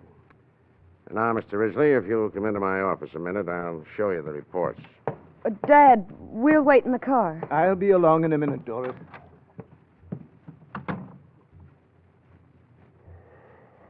Well, baby, you gave me a nice ride. A very nice ride. Oh, honestly, Van, I'm terribly sorry, but I was worried crazy about Dad. Van, do you think we could have that drink again? Sometime, maybe? Oh, look, you're a nice kid. You're beautiful, fascinating, all those things, especially beautiful. But, baby, if you ever see me walking down the street again, just go on by. Please.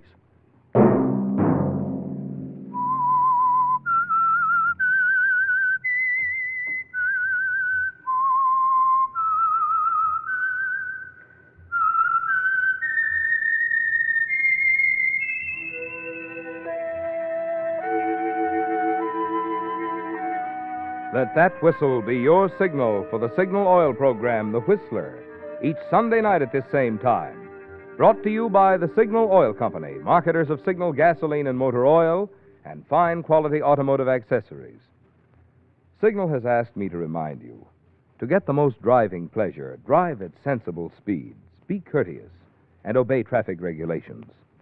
It may save a life, possibly your own.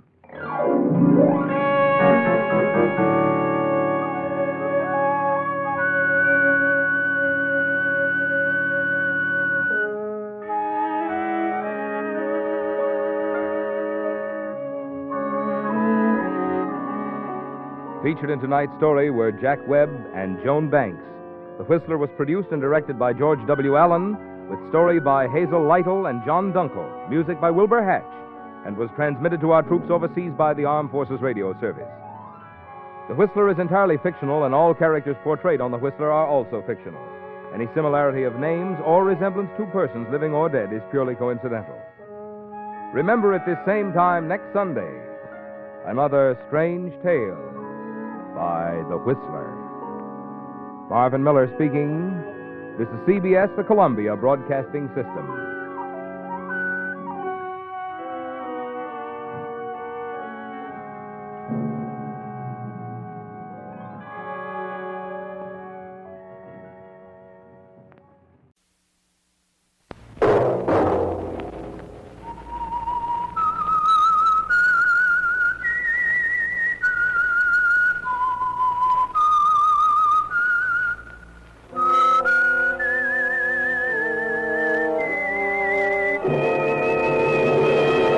I am the Whistler, and I know many things, for I walk by night. I know many strange tales, hidden in the hearts of men and women who have stepped into the shadows. Yes, I know the nameless terrors of which they dare not speak.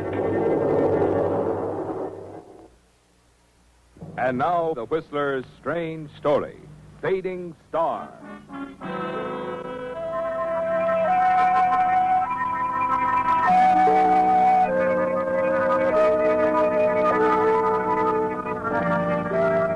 At 43, Don Carlton knew his popularity as a romantic motion picture star was waning, that he was on the way out.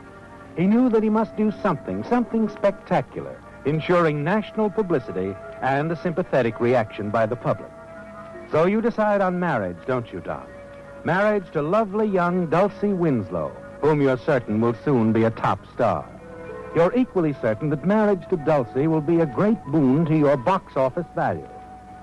You decide to begin your campaign immediately, to spend the next 4 weeks in romantic courtship. Dulcie's already fond of you and grateful to you. You helped her to her first part, introduced her to the right people. And now, enjoying a leisurely breakfast in your own apartment, you smile as you recall her affectionate attitude of the evening before, when you took her to dinner to celebrate the final day of shooting of her first big part in a major picture. You're still smiling as you enjoy your final sip of coffee. Hello? Don? Dulcie, darling. I'm just finishing breakfast. I just got a couple of minutes between some publicity shots, but I forgot to tell you something last night. Really? What? Jack Webster's throwing a party for the whole cast this evening in the commissary. He told me to be sure and ask you to come. Well, but I wasn't in the cast. I know, but Jack wants you to come anyway. So do I. Well, in that case, I'll be there. I'll be watching for you. Bye for now.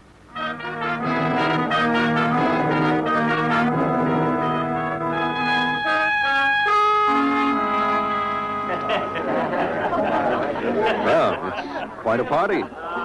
Everyone's saying you stole the picture. No, I wish I had. Who's the guitar-playing cowboy? Wally Barden. He sings the title song in the picture. Easy on the eyes, isn't he? Yes, he is. He's got a nice voice. I have an idea this picture will be a big break for him. Really? Mm-hmm. Come on. I'll make him sing for you. Oh, no, Dulcie, please. I'll take your word for it. If there's one thing I'm allergic to, it's a cowboy singer. Well, he's a little more than that. Anyway, I want you to hear him. Come on, please. Okay. Wally, I want you to... Well, hello, gorgeous. I was just thinking about you. And I was just talking about you. You've never met Don Carlton, have you? Never have. Seen him often enough, though. How are you, Mr. Carlton? Fine, thank you.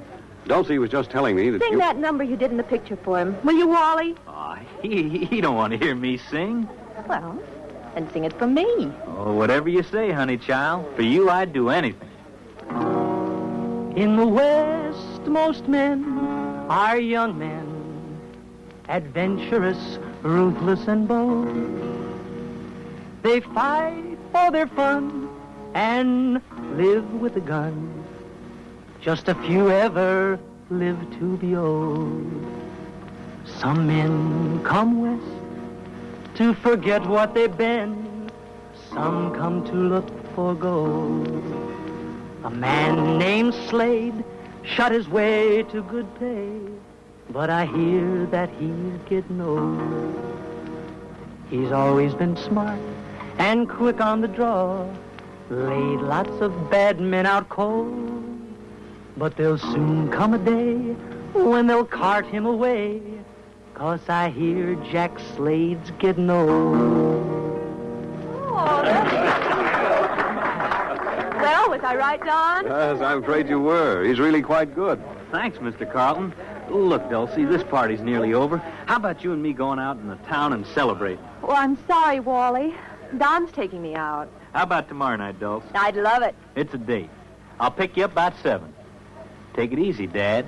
But there'll soon come a day when they'll cart him away, 'cause I hear Jack Slade's getting old.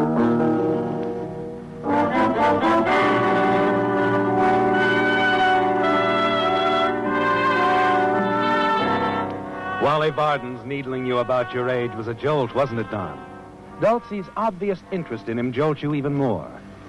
In the days that follow, Dulcie often speaks of dates with Wally, and you'd like to settle things with her right now, but something tells you the ideal moment for your proposal is days, if not weeks away.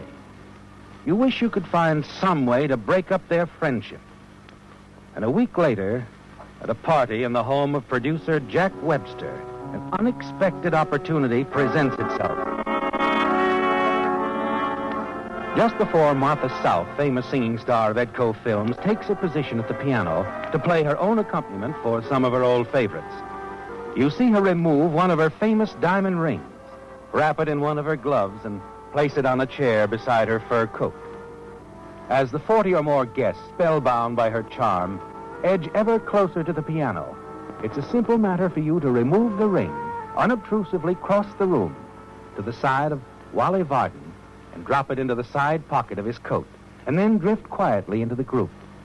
When Martha takes her final bow, things work out exactly as you had planned.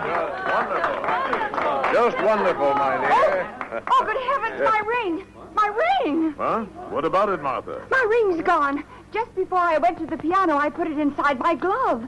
And it's not there. The glove is empty. Oh, you must have dropped it, dear. Oh, it isn't on the floor. Anyway, it couldn't have fallen out of my glove. I hate to be nasty, but I'm afraid someone has taken it. Oh, come now, Martha. This could easily be a gag. Oh, now, come on. Whoever has it, speak up. I'm afraid it wasn't a gag, Don. I'm sorry, my friends, but you leave me no choice. I must phone the police. Oh, I must ask all of you to remain in this room until the police get here. Mr. Webster, I'm sorry, but I just can't stay. I told you that when you invited me. I'd have to leave early. Don't you remember? I'm booked to open at the Quadrangle Club tonight. I'm due on stage in 40 minutes. Sorry, Wally, but I can't make any exceptions. You'll have to wait like everyone else.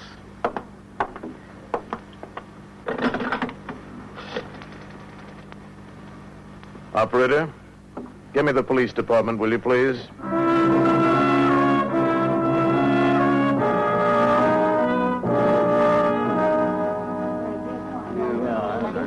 Well, Mr. Webster, we've got our man. You sure, Lieutenant?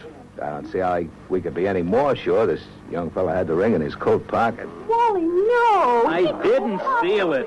Somebody else did, then dropped it in my pocket.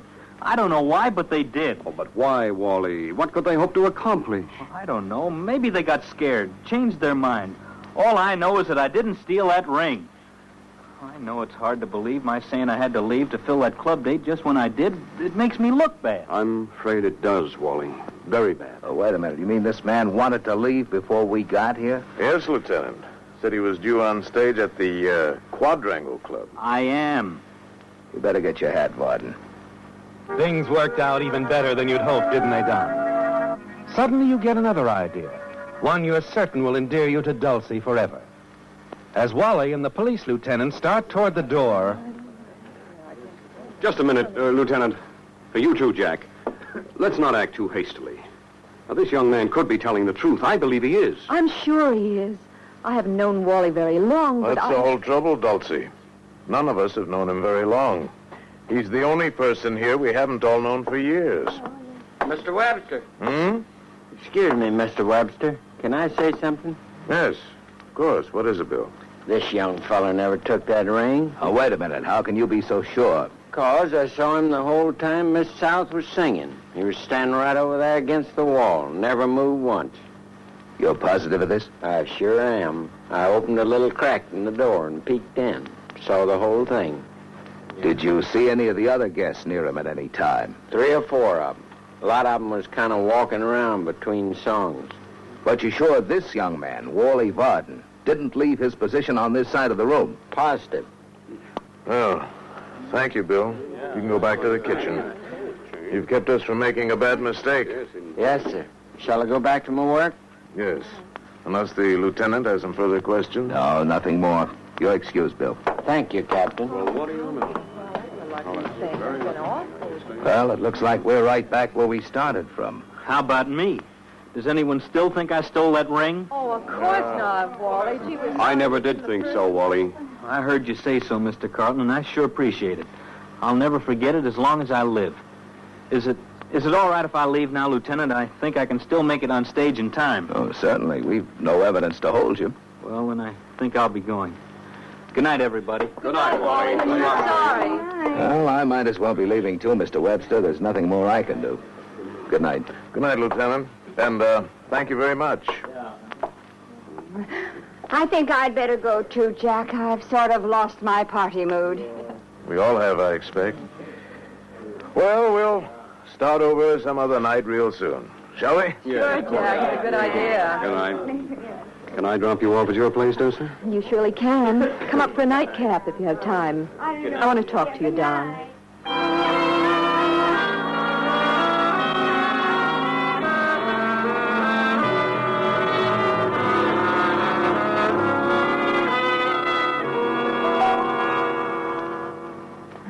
I was proud of you tonight, Don. Oh? What do you mean? The way you stood up for Wally when they found that ring in his pocket. Oh, that. I just wanted to be sure he got a fair deal, that's all. He struck me as a clean-cut young fellow. He is, but... Quite talented, too. As a matter of fact, I'm going to see that he gets a nice break tomorrow. Really? Yes. The young fellow playing the part of the racing driver in Silver Road, the picture I'm doing now, was stricken with appendicitis today. I'm going to ask Jack Webster to replace him with Wally. They'll only have to reshoot a couple of scenes. I've never known anyone quite like you, Don. I'm glad you said that, my dear. Because, well, I've never been in love. You mean you... I mean, I love you, Dulcie. I want you to marry me. But well, you never said anything before. I didn't know. You should have. I've loved you for a long time. You should have told me. Now it's too late. You mean someone else? Yes. Wally Varden? Yes. Oh, I'm sorry, Don. I didn't know how you felt. If you told me earlier, even a month ago, you'd have made me the happiest girl in the world. But now Now it's Wally. Tell me, how long have you felt this way? Well, I've liked him all along. But I wasn't sure how I really felt till tonight. Tonight? Mm-hmm. When they found Martha's ring in his pocket. And he said he was innocent and nobody believed him. I knew he was telling the truth. And I loved him. I see. Strange how things work out sometimes, isn't it? Better be running along, I guess. But be sure before you do anything rash. Let this new romance gel a while. Don't rush into things. Huh, baby? Mm-hmm.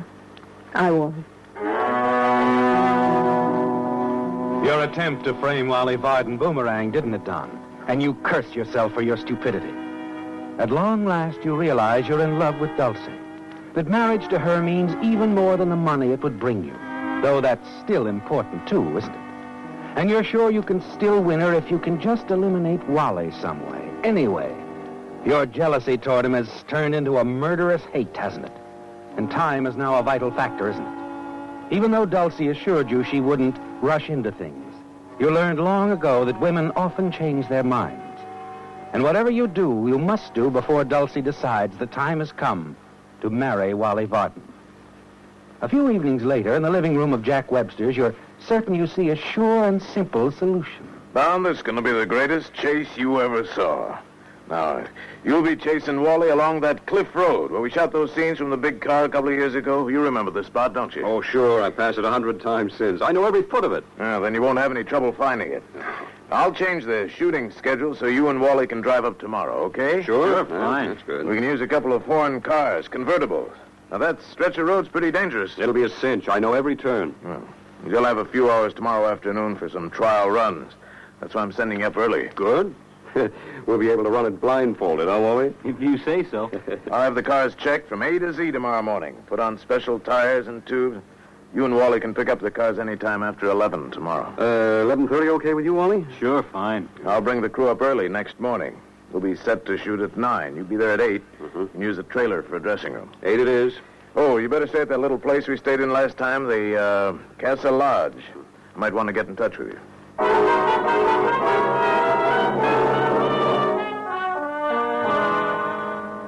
It'll be simple, won't it, Don? Jack Webster unknowingly gave you the answer to your problem of Wally Varden. You know that cliff road, and you know cars as well as most mechanics. All you'll need is a hacksaw and 5 minutes alone with Wally's car. You know exactly how to do it, don't you? the rod connecting the two front wheels and the steering arm. You'll saw through just enough to be sure it will hold through normal driving, but come apart after one or two curves at high speed. And once Wally loses control of his car, there's only one way he can go, isn't there? The following evening, after hours of driving over the scene of the next day's shooting, you and Wally arrive at Casa Lodge. Yes, sir. Double room? I think we'd better have our own rooms, don't you, Wally? Oh, anything's okay with me. Well, better give us singles, I guess. Right. Now, let's see. How about parking space? Oh, there's a private lot in the rear, sir. Mm-hmm. Well, I guess that's safe enough. What about dinner? Well, there's nothing wrong with the Haviland Grotto. About a quarter of a mile north. Nice bar, too. Oh, sure, I remember it. Yeah, it's okay, Wally. Fine. Mm-hmm. After we clean up a little, I'll drive you over. We'll have a couple of drinks before dinner. Celebrate, huh? You're due to go a long way in this business, barring accidents. But accidents happen, don't they, Don? And when you and Wally return to Casa Lodge at a little after 11, the accident you've planned has driven everything else from your mind, hasn't it? After a few minutes of idle chatter and a cigarette in the now deserted lobby, Wally yawns, says good night, and goes to his room. A few minutes later, you return to your own room, where you soon put out your lights and wait nervously in the darkness until nearly 2 a.m. Then you quietly leave your room and use the rear entrance of the lodge. Start towards your car parked right next to Wally. The cat, for a moment, panic seizes you. You stand frozen with fear for several seconds and then return to the rear entrance of the lodge. When minutes of silence finally convince you no one was awakened by the noise, you decide to go through with your plan and walk rapidly to the rear of your car. And just as you're about to lift the lid of the turtle deck... Get away from that car. Well, Wally. Oh, it's you, Don. Yes. What are you doing out here? Well, something woke me up a few minutes ago. I happened to look out the window, saw a guy walking towards the cars, and figured he might be an auto thief. I didn't know it was you. What's wrong? Nothing. Something woke me up, too. I got a crazy hunch somebody was after the cars, so I came out to take a look. Well, I'm going back to the hay. You'd better do the same thing. We only got a couple more hours. No, I'm going to stay up, Wally. I couldn't sleep anyway. All I do is toss around and worry about the cars. Not me. I'm catching some more shut-eye. You know what I think I'll do? Run these hacks around for a few miles. I've got a feeling about them. I think you're nuts, but it's okay with me. Here's the keys to mine. Thanks. I'll see you about 6:30, huh? Yeah, sure.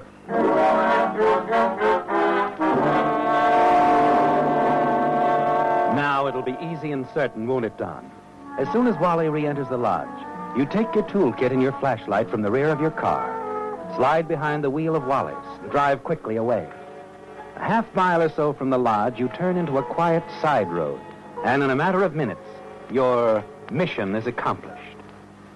At a little before 9 next morning, after some friendly kidding from Wally about your worries of the night before, you're sitting tense and nervous behind the wheel of your own car, your motor racing, about 10 feet behind Wally. After what seems like hours, Jack Webster finally barks the cue you've been waiting for over the loudspeaker. Roll 'em!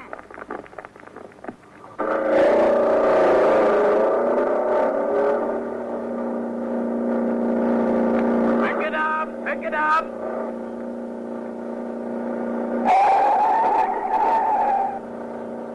Step on it, Don. You're falling behind.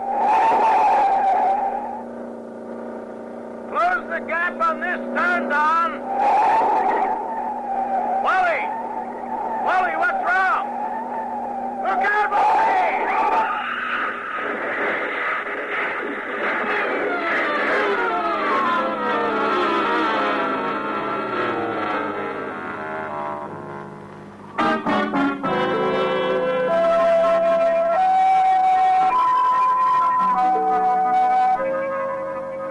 The curious crowd at the base of the cliff, where an unexpected tragedy had ended the filming of an exciting motion picture sequence and the life of a gifted actor, pushed forward to listen as the highway patrolman questioned a more fortunate actor who had miraculously escaped a similar fate.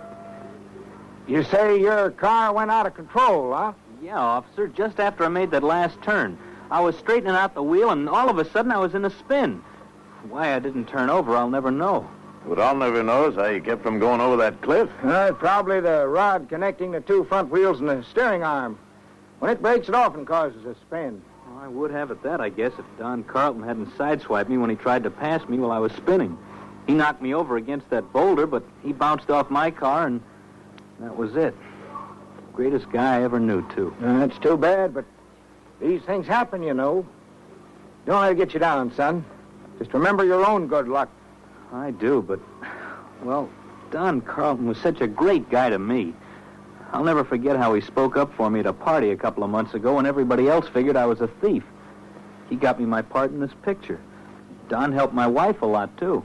Your wife? Since when? Since Tuesday, Mr. Webster.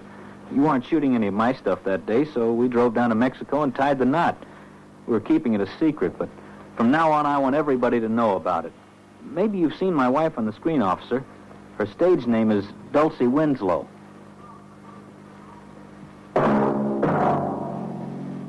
The Whistler. Listen next week when once again the United States Air Forces in Europe present The Whistler.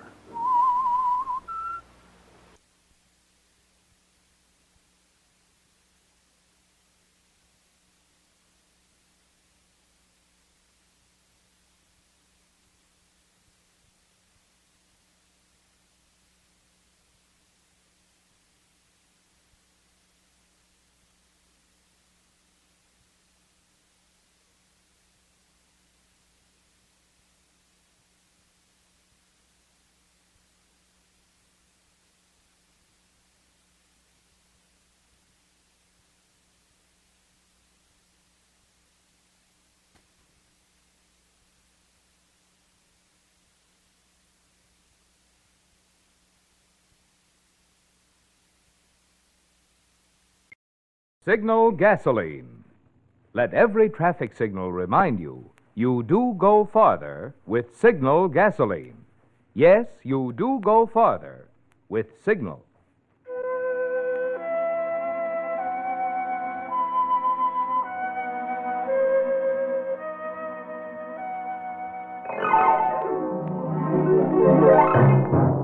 The Signal Oil Company and your neighborhood Signal dealer bring you another curious story by The Whistler. Tonight, To Rent Danger.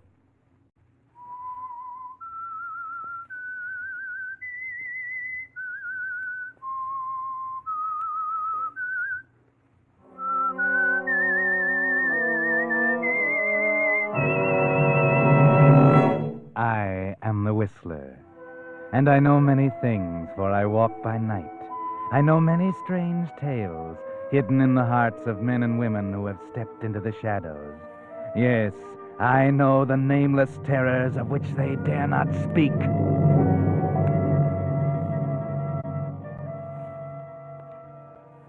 When in the editorial offices of the Cincinnati Gazette, the news was received that Killer Carter, the gang murderer, had escaped from the penitentiary in Columbus, and that he had been at large for 24 hours, it was decided that Danny Pearson, star reporter, was to be sent up to the Capitol to cover the manhunt that was sure to follow.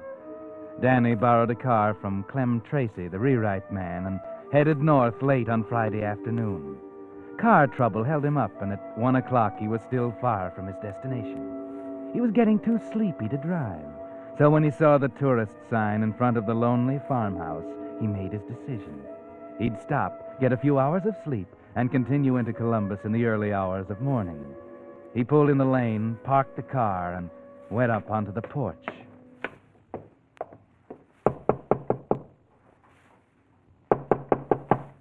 It took a few moments to rouse anyone, but finally the door opened, and there stood a woman. What do you want? Good evening. I was driving along the road looking for a place to stay for the night, and I saw your tourist sign out front, so I thought I'd stop and see if you had any room. Why don't you drive on to the city? Well, I'm too tired to drive that distance tonight. I'm afraid I'd fall asleep at the wheel. You do have a room, don't you? I guess so. Cost you $2 in advance. Oh, that's all right. And I don't serve any meals here. Well, I'm not hungry, and I'll be leaving in the morning before breakfast. All right, come in. Is it okay to leave my car in the driveway here? It'll be safe there. Nobody will steal it. Come in.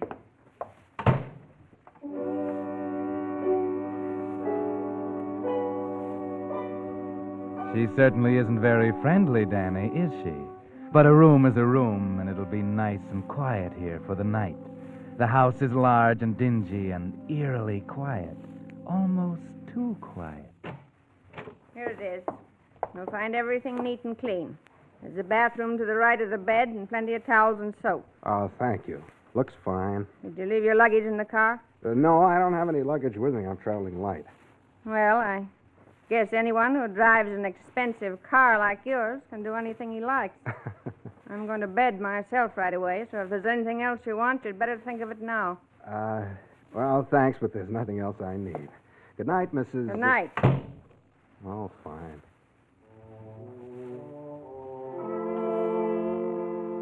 Your hostess is hospitable, isn't she? But don't worry about it. People are sometimes like that on the farm. Not used to talking much. They prefer action because actions speak louder and longer than words. And the bed is soft and comfortable. That's the main thing. Just made for your night's rest. Who's there? I said, who's there? Just me. Well, hello. Who are you? My name is Claire Monroe. Well, Claire, do you make a habit of walking into strange men's rooms in the middle of the night? I want to talk to you. Huh? What are you so nervous about? I'm afraid she'll find me in here. She? The lady who showed you the room. Then why don't you leave? Because I have to talk with you. Okay, go ahead, talk. I don't know where to start. Just tell me that you're lonesome. You don't have any excitement on the farm. You're looking for something to do. It's an old routine. Oh, it's nothing like that. I know you're going to think I'm crazy, but I've got to ask you. Will you take me away with you when you go? Me? Why should I? Because I have to get away from here. I never want to see this house again as long as I live. Why don't you just run away? You don't need me. Because I don't have a car and I don't have any money. My mother would have me picked up by the police. She'd tell them I wasn't of age. Well, are you? I'm 23 years old, but I can't prove it. Why not? Because I'm an adopted child and I don't know where I was born. And my mother... Call that lady my mother. She'd lie about my age just to keep me from going away. Well, how do I know you're of age? Look at me. Do I look 17? No, I'll have to admit you don't. I know I'm 23 years old, but she won't let me go. Well, why do you want to run away? Because that lady, my foster mother, last night, she murdered my foster father.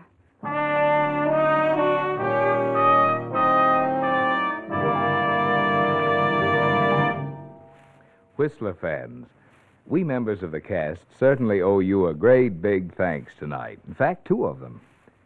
2 weeks ago, you'll recall, we asked a favor of you, asked if you'd be kind enough to drop in on the folks who are bringing you the Whistler, your Signal gasoline dealer, and tell him how you like this program. Well, since then, Signal gasoline dealers all the way from Canada to Mexico have been telling us how many of you stopped at their station and expressed enthusiasm for the Whistler. So, naturally, we of the cast are mighty happy and mighty grateful to you. Oh, but that's only the half of it. You see, during the past month, the popularity of the Whistler has continued to increase so much that now, according to the latest radio popularity survey, more people listen to the Whistler than to any other West Coast program. Yes, the Whistler is now way out in front. So, for your loyalty, thanks again to all of you from all of us. And now, back to the Whistler.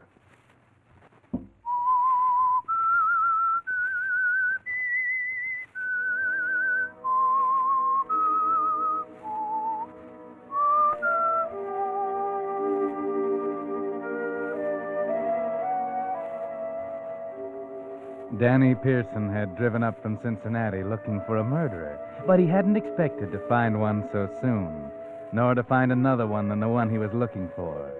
But you never know what you'll find when you stop at a lonely farmhouse where they take in tourists, Danny.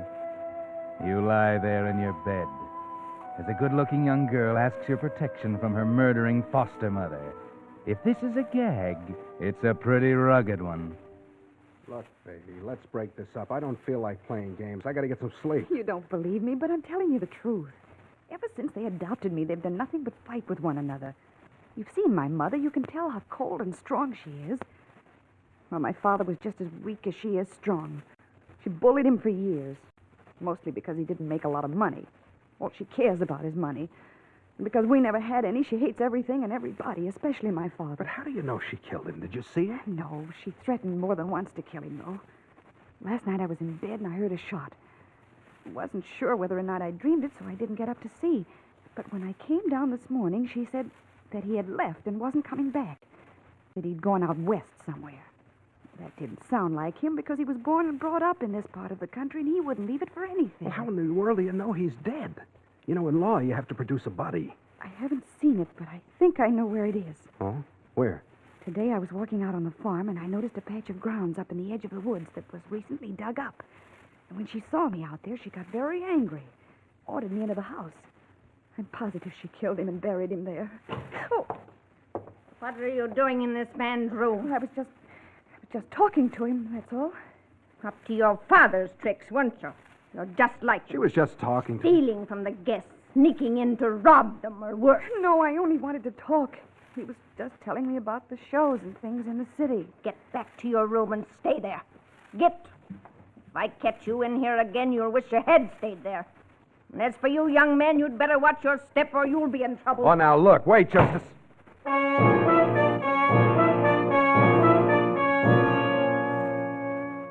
Well, Danny, cozy little situation you stepped into, isn't it? A girl, pretty but strange, who accuses her foster mother of being a murderess.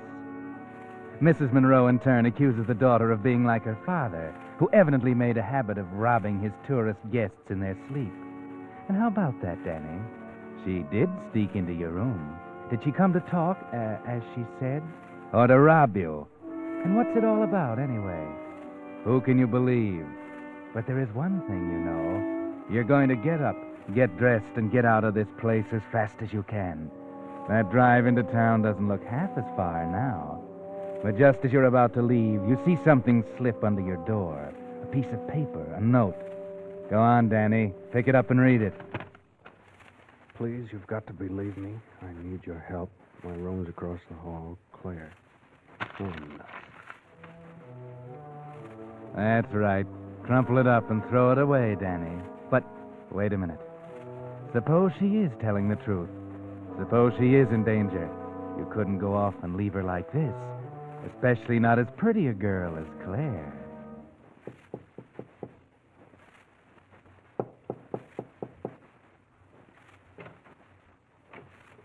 Claire?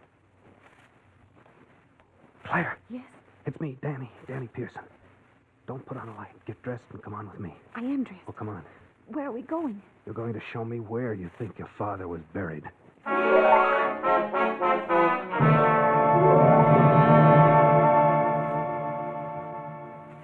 So the two of you move cautiously out of the house into the darkness of the outside night.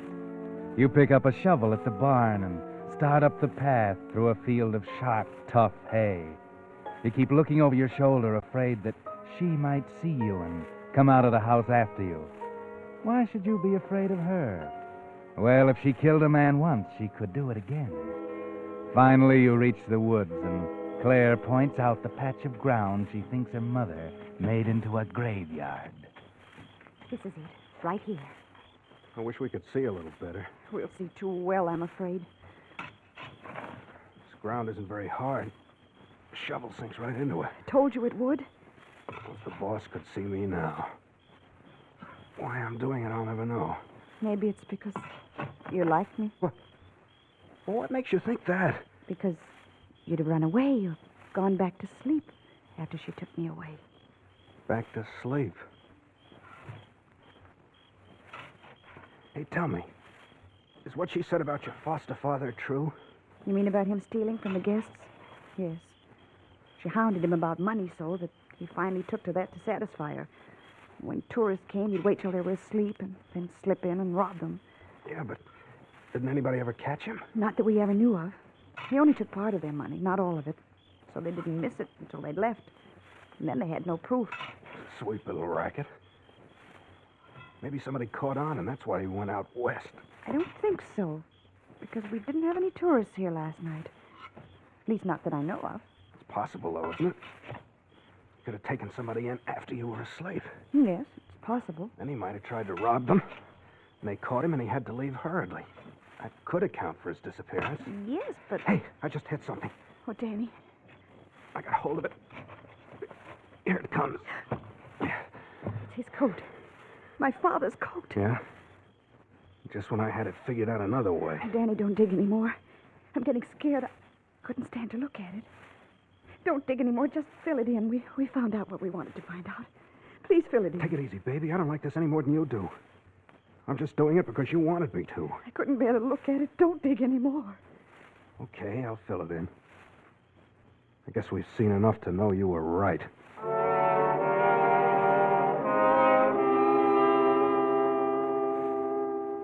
So you put the coat back where you found it, Danny, and fill in the hole again. You pat the dirt down again, just as you found it, and start back for the house. On the way back to the house, Claire holds your arm tightly, and you notice for the first time how soft and warm she is. Of course, she's trembling a little bit, but who wouldn't? Danny, will you promise to take me away tomorrow? I couldn't stand another night here. Where would I take you? What would I do with you when I got you there? I got enough to do without taking care of somebody else. Take me to some place far away, some city. I'll get a job and take care of myself. Don't worry about that. Just get me away from here. Your mother might accuse me of kidnapping. Once she knew I wasn't ever coming back, I don't think she'd even care. Please, Danny, don't make me stay here. I'm afraid. She might even do something to me if she finds out I know what happened. You've got to help me. All right, all right. I'm a sucker, but I'll do it. But remember this, once I get you out of here, you're strictly on your own. I got enough things to worry about without trying to take care of you. Oh, thank you, Danny, thank you. We'll leave the first thing in the morning. No, we'll leave tonight, right now. That's awfully sudden. Well, you wanted to get out of here, didn't you? I'm leaving right now. You can do what you want. Come or stay. I'll go with you. We're almost at the house. Don't even bother to go inside and get anything. She might hear you. Here's my car. We'll just jump in and beat it. You game? Yes. All right, now be quiet.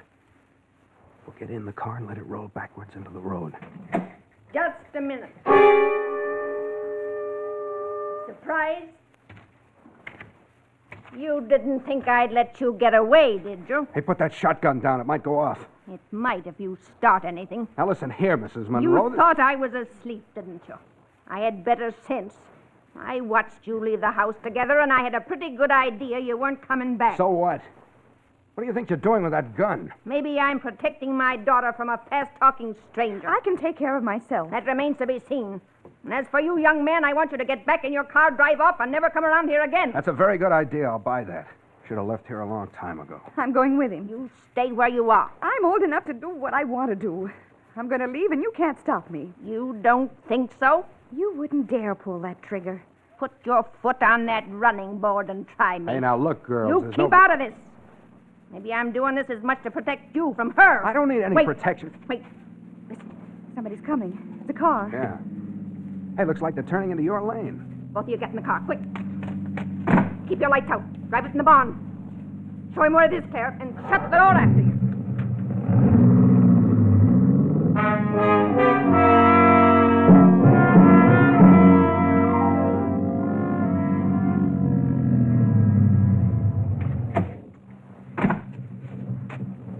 Pardon me, ma'am. Yes? I'm a police officer. What can I do for you? We're chasing a man. We think he came up this way. You seen any strangers around lately? What did he do? He escaped from the state penitentiary. Is he dangerous? He's a cold-blooded murderer. He escaped yesterday, and we've tracked him down to this vicinity. He's been driving stolen cars. Last we heard, he was driving a big, rich-looking convertible he picked up in Columbus. Have you seen him? No. Nobody stopped here. Didn't even see anybody passing the road. Oh. Well, he's in this neighborhood somewhere. But, say, didn't you know about this before?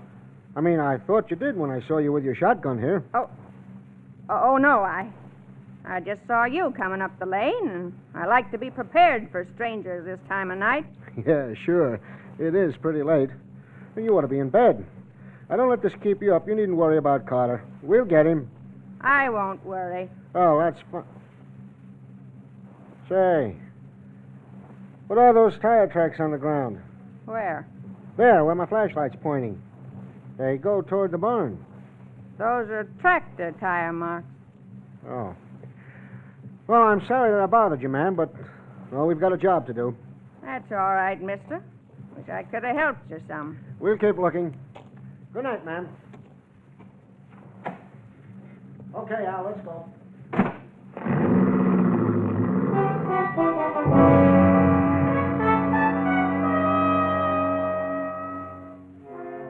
Too bad you couldn't hear what was being said, Danny, waiting in the barn.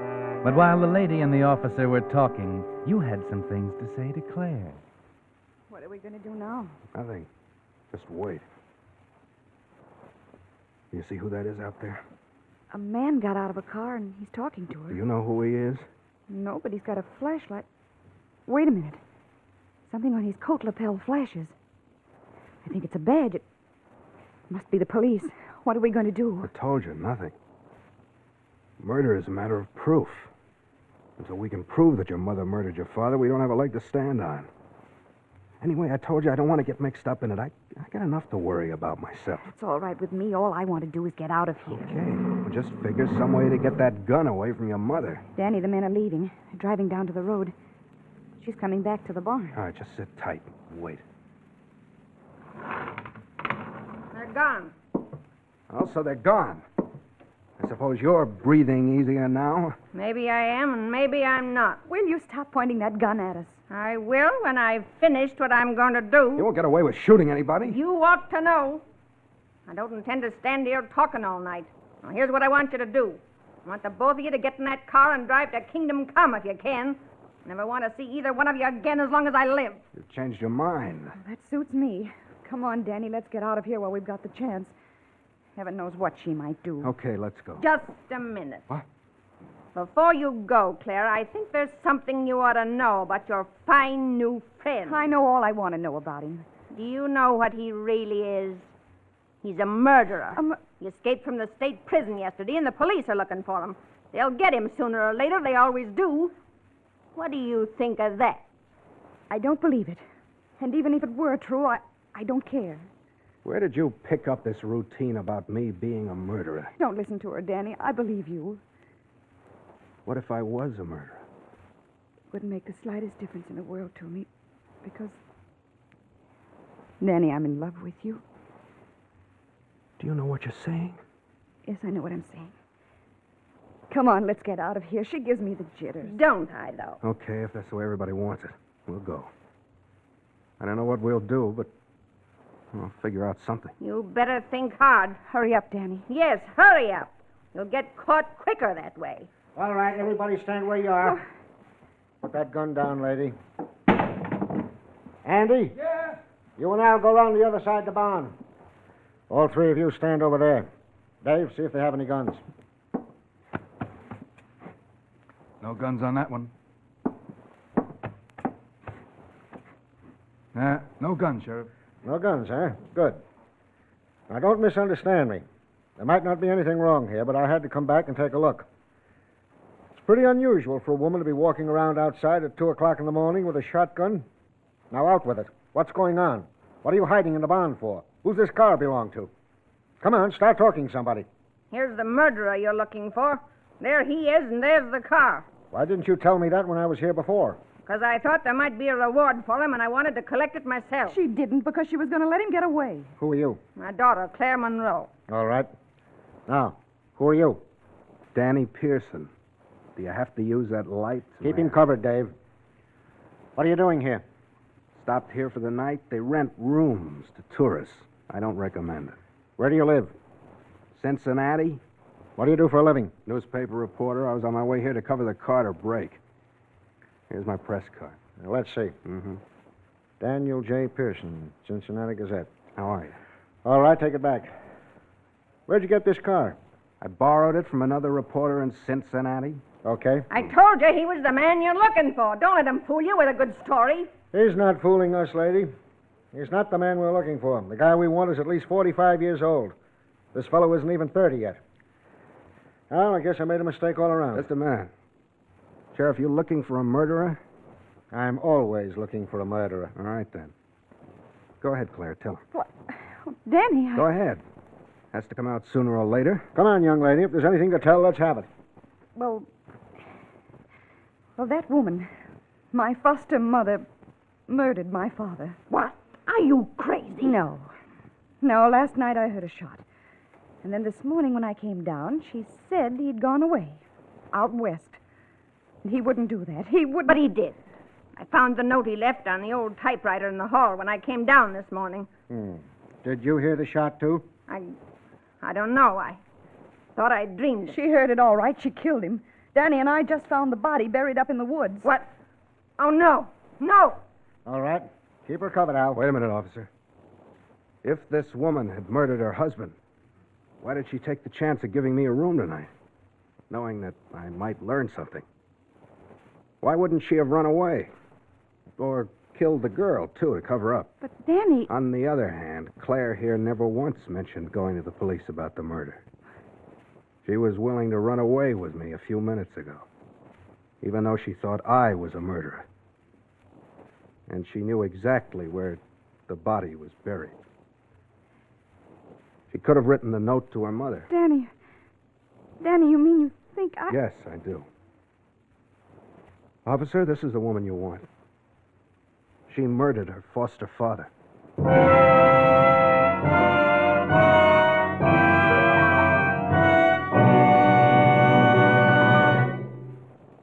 The Whistler will return in just a moment with the strange ending of tonight's tale.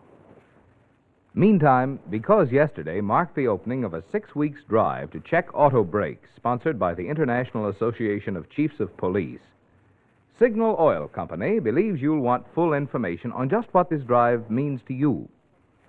With today's cars averaging 7 years old, faulty brakes are threatening to increase America's already large number of traffic accidents, which kill over 20,000 men, women, and children per year, injure another 800,000, and cost $1.25 billion. What's more, when a car is damaged or wrecked in an accident today, parts are often not available to repair it, and there are no new cars to replace it. So it means an even further strain on the transportation America must have to see us through the war. That's why traffic officers in every state plan to check every car involved in a moving traffic violation or accident. So the time to have the safety of your brakes checked by a competent brake expert is now. Your cooperation in this brake drive may prevent an accident that could cost you your car or your life. And now, back to the Whistler.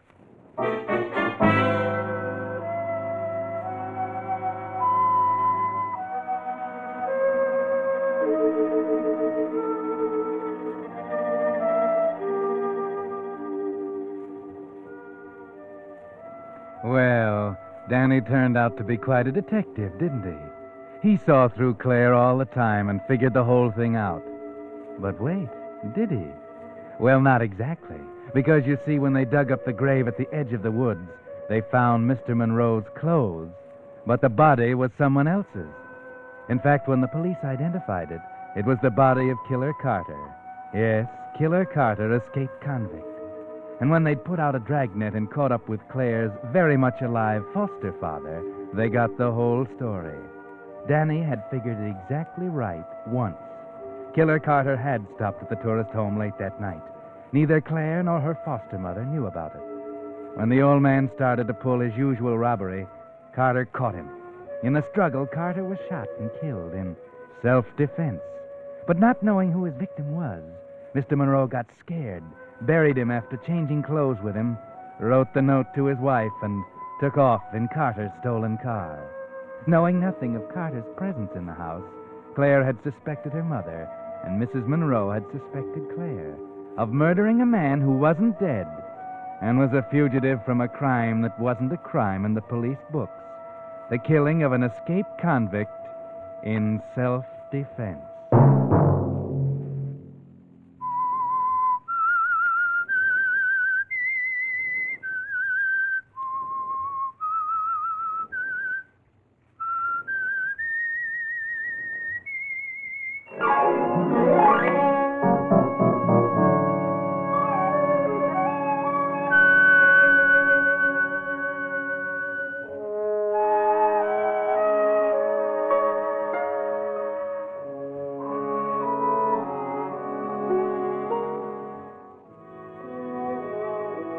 Next Monday at 9 o'clock, The Whistler will bring you another strange tale. The Whistler is broadcast for your entertainment by the marketers of Signal, gasoline, and motor oil, and fine quality automotive accessories, and by your neighborhood Signal dealer. This program, directed by George W. Allen, with story by John Hayes, music by Wilbur Hatch, is transmitted to our troops overseas by the Armed Forces Radio Service. This is Marvin Miller speaking, and suggesting you let every traffic signal remind you do go farther with Signal gasoline. Yes, you do go farther with Signal.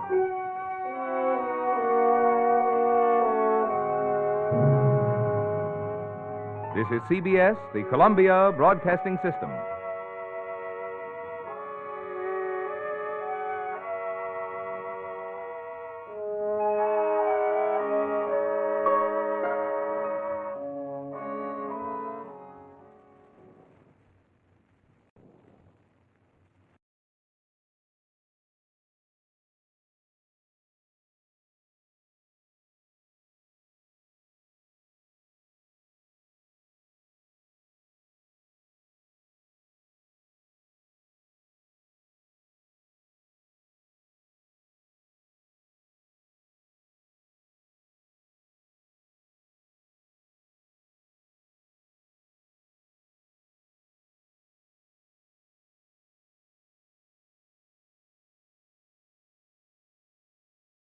And now, stay tuned for the mystery program that is unique among all mystery programs. Because even when you know who's guilty, you always receive a startling surprise at the final curtain. In The Whistler.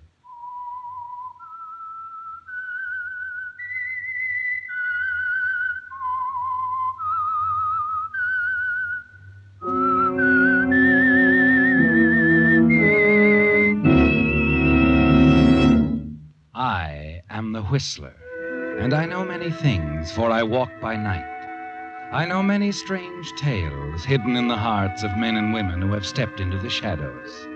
Yes, I know the nameless terrors of which they dare not speak.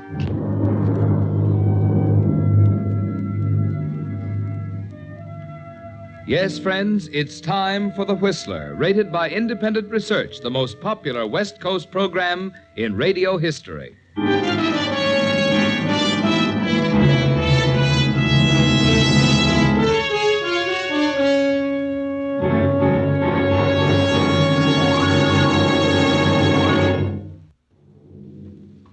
And now The Whistler's strange story, The Clever Mr. Farley.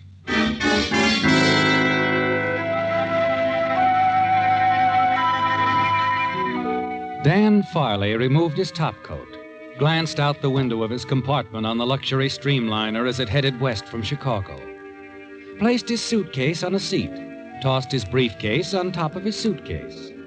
Dan had learned long ago that the safest place to hide valuable objects was in the open, and his briefcase was quite valuable to him. In it he carried $150,000 in brand new $20 bills, counterfeit $20 bills, but so perfectly executed, even an expert would have trouble in spotting them as bogus.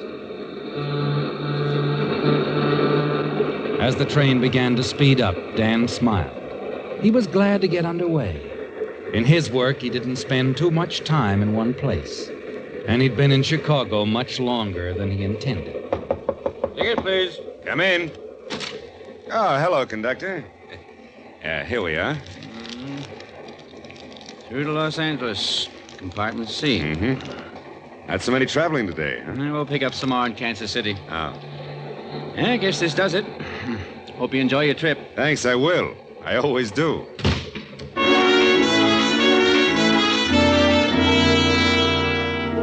Yes, you do enjoy your trips across the country, don't you, Dan? After 5 years of passing and distributing counterfeit money, you've never even been arrested on suspicion. Tall, handsome, with the assured poise of a banking executive, everyone accepts you for what you appear to be, just a successful young man. You decide to go to the club car and look over some of the other passengers. Like most bachelors, you never object to meeting a pretty girl. When you enter the club car, you deliberately choose the middle seat of the only 3 seats remaining vacant. But luck's against you. You're annoyed when a seedy-looking man of about 60 sits down on your left. You quickly pick up a magazine and begin to read.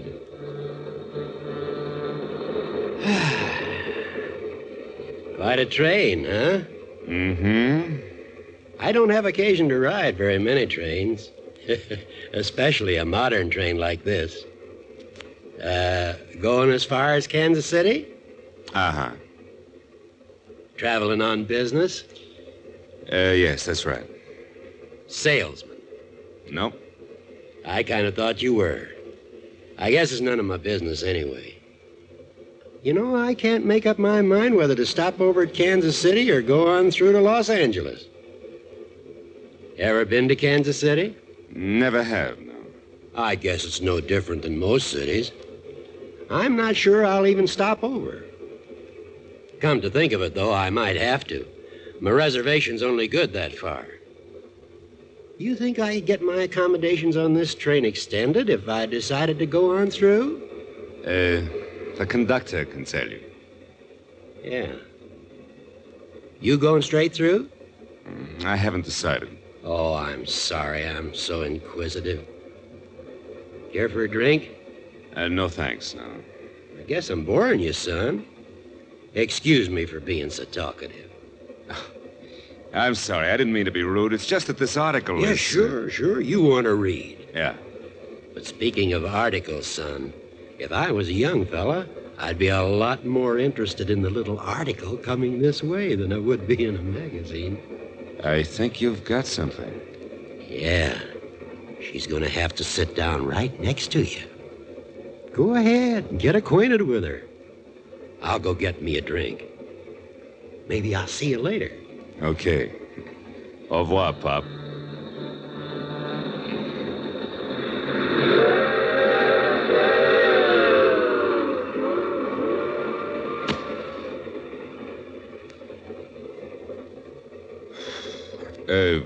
If you'd rather read that book than talk to me, just tell me. I won't bother you anymore. But if you don't mind a little conversation... Why should I mind? Informal conversations are customary on trains, aren't they? Well, I'm not a customarian, but in my book, when a lady desires solitude, that's what she gets. Cigarette? Not now, thank you. Going all the way through? Something funny? Yeah, my question. You know, when that old gentleman standing at the bar over there asked me if I was going straight through, it annoyed me. Now, to open a conversation, I ask you the same thing. Should I be annoyed, too?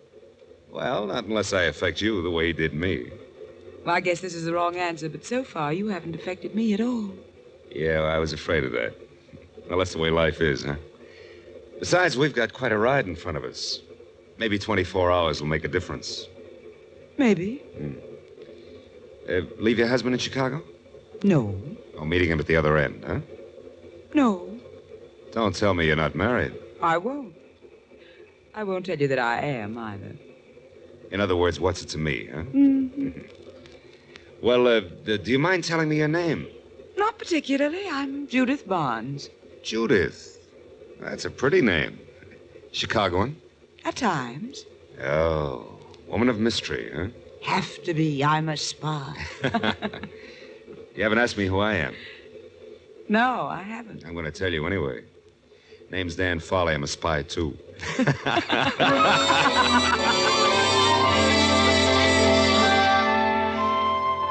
An interesting girl, isn't she, Dan? And as the train moves westward, you become very well acquainted with the charming, attractive Judith Barnes. Yes, the two of you hit it off splendidly. And she seems quite interested in you, too, doesn't she? Later, you have dinner together, chat pleasantly back in the club car. And then suddenly you see the smile vanish from her lips. She becomes tense. You follow her gaze to the end of the car, to the tall, heavy-set man in the brown suit. He turns his eyes away and pretends to read a newspaper. You look back at Judith. Notice her attention is now shifted to the opposite end of the car, to another man sitting there. What's the matter, Judith? Dan, will you do me a favor? That depends. Well, it's very important. I wouldn't ask you. Sure. What is it? I have a small package with me. It's a very valuable package. Oh? I'll leave it here in this magazine. When I leave, will you pick it up and hold it for me? What's in it? I can't tell you. Well, now look, if I'm going to play I'll carrier explain pigeon... everything later to him. I'm in compartment B, car 118. Bring it to me there. Okay. Why don't you get it over with right now while Brown Suit's busy with the newspaper? What? He's the reason for all this, isn't he? He and his pal down at the other end of the car. What? They really have you boxed in here, baby. I know I can trust you, dear. At this point, what else can you do? You've got to trust me, sweetheart.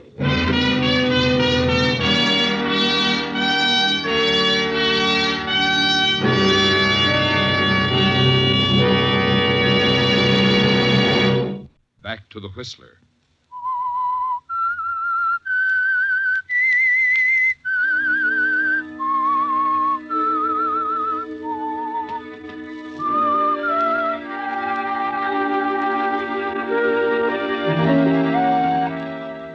Well, Dan, when you boarded the train in Chicago, you had only one thought in mind.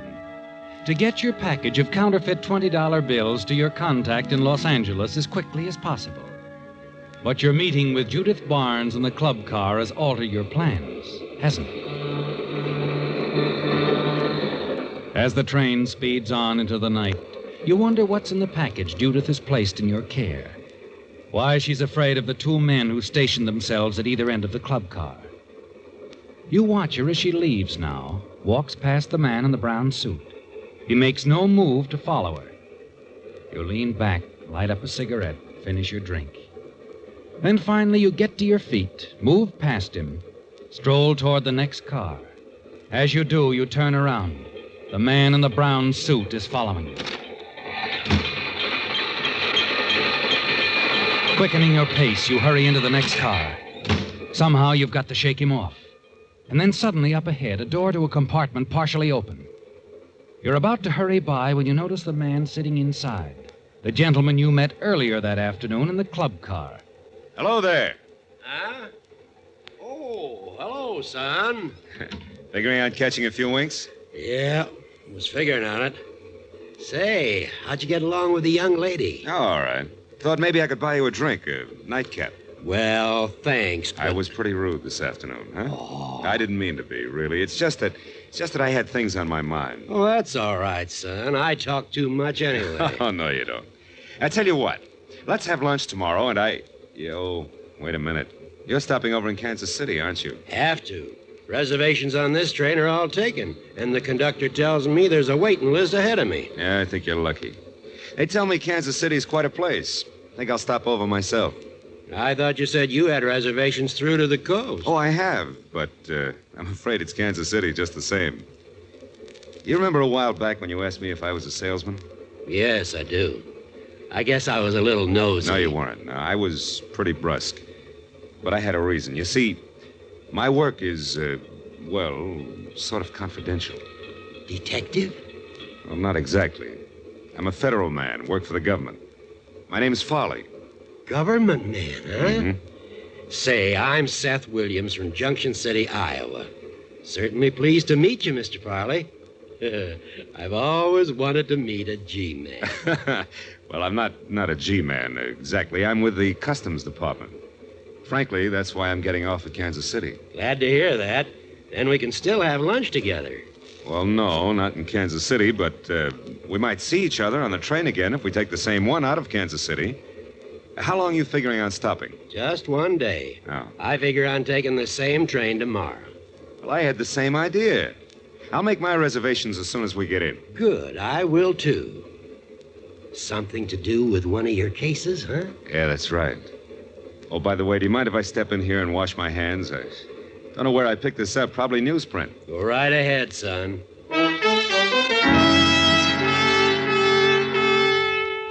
The moment you're out of his sight, you open the package Judith gave you in the club car.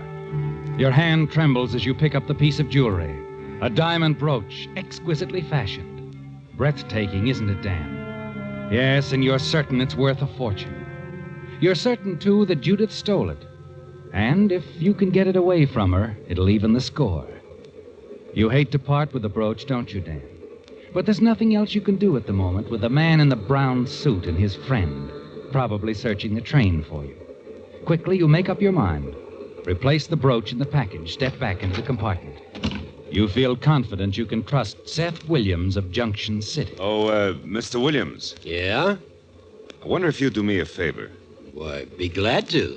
I'm interested in finding a certain party on this train. Now, you could help me out and do Uncle Sam a good turn, too. Of course. What is it, son? Well, take this package and hold it for me for a while. Well, sure, but I'd why? rather not tell you my reasons just now. Later on, I will. Do you mind? Well, no, I guess not. But why pick on me?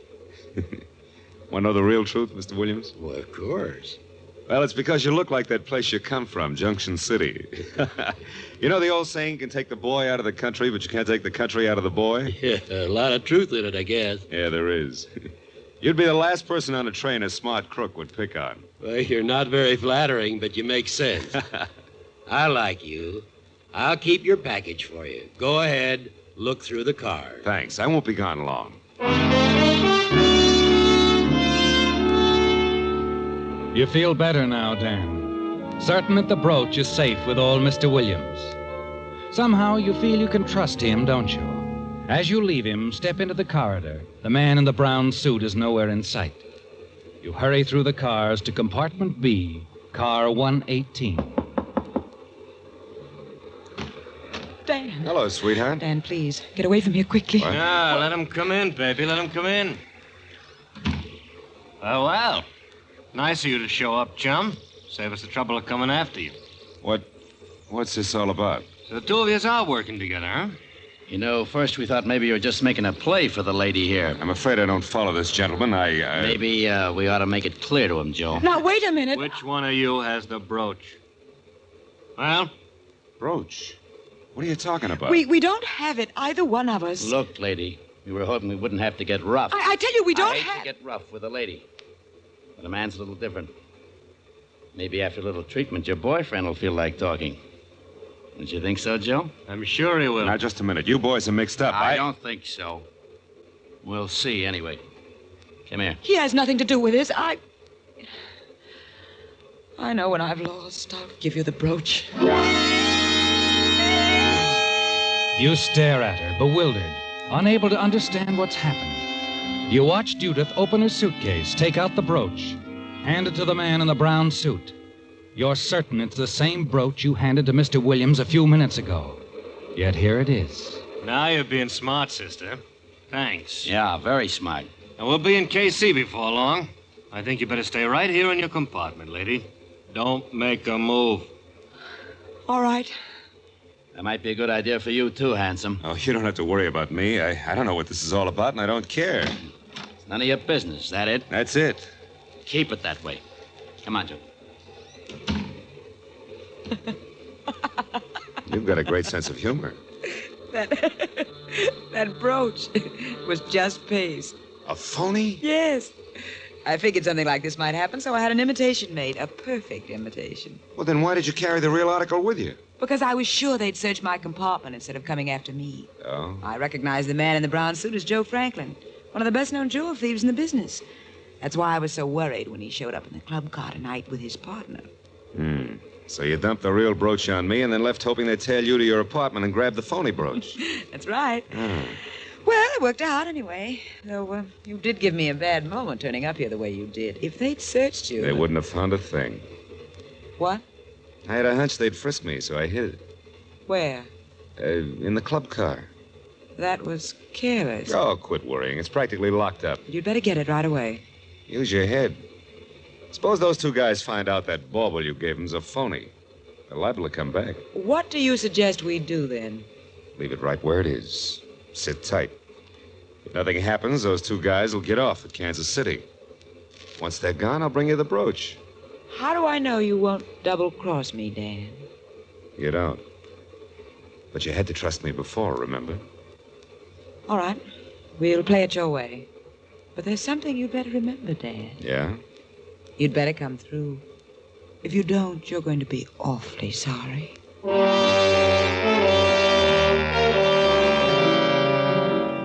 Well, Dan, it was easier than you thought, wasn't it? As you leave Judith's compartment, more than ever convinced she's a thief, you know exactly what you're going to do. When you reach Kansas City, you'll leave the train. Let Judith discover your absence after the train resumes its journey. Then it'll be too late for her to do anything. You can forget you ever saw her. Then another idea hits you. A great idea, isn't it, Dan? Quickly, you return to Mr. Williams' compartment.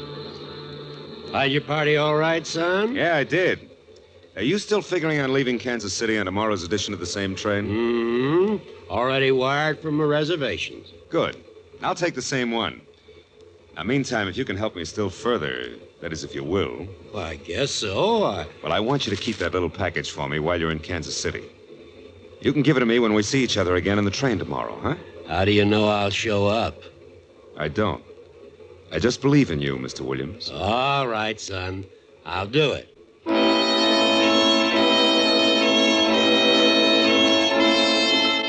Now everything's set, isn't it, Dan? Even if you run into trouble while you're in Kansas City, no matter what happens, the brooch will be safe with Mr. Williams. You smile as you return to your own compartment, and as you step inside, your eyes fall on your briefcase, and suddenly you know something is wrong. The briefcase has been moved, tampered with, hasn't it, Dan? You're certain of that. Quickly you open it. The money's still there, but somehow you have the feeling it's been disturbed. And for the first time in your career, a wave of panic sweeps over you. What? Who is it? Mr. Farley, son? Oh, yes, Porter. What is it? We'll be arriving in Kansas City in another half hour. I wondered if you wanted to send a wire or something. No thanks, Porter. You stand there, staring down into the briefcase full of counterfeit bills. You can't take any chances, can you, Dan? You have to leave the train at Kansas City. Then the moment it stops, you hurry into the station, put the briefcase into a station locker. Yes, that's the safest place for it now. Put it in a station locker. You'll pick it up at a later date for future use. Then you go on into town and stay out of sight overnight. The following evening, you return to the station, take the train agreed upon. And as it pulls out of Kansas City, you hurry into the club car. Your fears that Mr. Williams might not be there vanish as you enter. There he is. He's come through for you exactly as you expected. Well, hiya, Mr. Williams. Hello, son. Say, I was getting worried about you. Thought you might have missed connections. I never miss connections, Mr. Williams. My little package still safe? Sure. Want it? Might as well. Here it is, safe and sound. Thanks, Mr. Williams. Now I'd like to buy you a drink. Fine. Everything went okay, huh? Everything's great, Mr. Williams.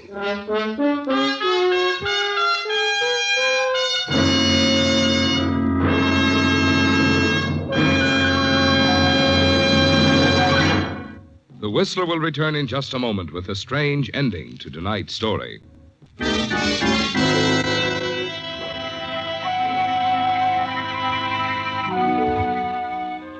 Everything worked perfectly, didn't it, Dan? Yes, and as the big streamliner picks up speed, you're more than satisfied, aren't you? You might even give up the counterfeiting racket and go into a legitimate business of your own after you dispose of the brooch. You're sure you'll be able to sell it for at least $50,000 once you reach the coast. And you're not worried about Judith Barnes. The chances are you'll never see her again.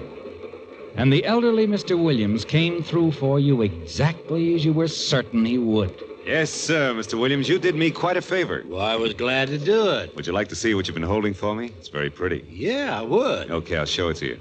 Come on, we'll go back to my compartment. It's only 3 cars back. Why, we can stop at my compartment if you'd rather. It's right ahead there. Oh, it suits me. Might stick around and beat you a game of cribbage, if you play cribbage. I'm the best cribbage player you ever saw. Come on. Here we are. Hello, Dan. Judith, what do you do? How did you know that... It was easy, Dan. I simply followed you when you left the train. You mean Mr. Williams told you? Mr. Williams told me nothing until a few minutes ago. I asked him to arrange this little meeting. You see, I'm an insurance investigator, Dan. Insurance investigator? But I thought you... You thought I lifted that brooch, didn't you? No, Dan, no. I just paid $15,000 for the return of that brooch in Chicago. No questions asked. I wanted to be sure it got back to my company. You were handling it alone? McGard was supposed to come along with me. Something must have happened because he didn't show up. So you picked on me. Yes. The minute I saw you, I knew you were just the type to get it through. But, just to make sure, I trailed you after you got off the train last night. What about the boys that got the phony brooch? They're in the hands of the Kansas City police right now. Yeah. Like I said before, you're quite an operator. Catch, baby. I guess you win. Oh, thanks, Dad. Uh-huh. This is it. Well, maybe I'll see you again sometime. I could have you picked up for attempted theft, you know. But I won't. How come? Well, in your own way, you were very helpful. You too, Mr. Williams. Thanks a lot. That's all right, young lady. You must be a darn good detective. My boss thinks so. Bye. She's quite a gal. Isn't she? Nice of her not to take action against you. Yeah. Sorry I had to lie to you, Mr. Williams. Anyway, you sure did your part. Well, I guess I'll have to change plans again, get off at Albuquerque, and get back east. I'm afraid not. What? You see, I found something of yours, too, in your compartment yesterday while you were tied up with those jewel thieves. A briefcase full of phony money. The same one you put in that station locker in Kansas City. You were the one who... That's right. Solid evidence. You're under arrest. Now, wait a minute. I was on that train looking for someone yesterday. Didn't know just who, and then you came along. But how could you... Never should have told me that lie about being a federal man, son. You see, I know all about federal men. Been a Fed myself for 25 years.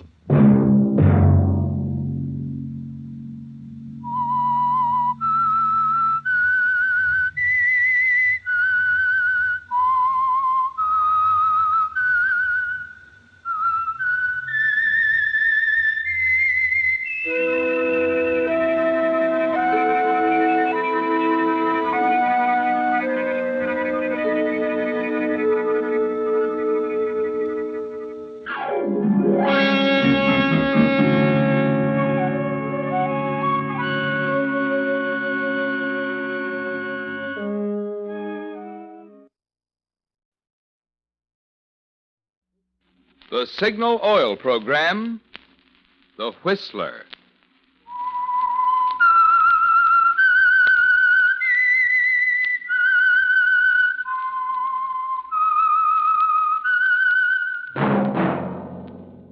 That whistle is your signal for the Signal Oil Program, The Whistler.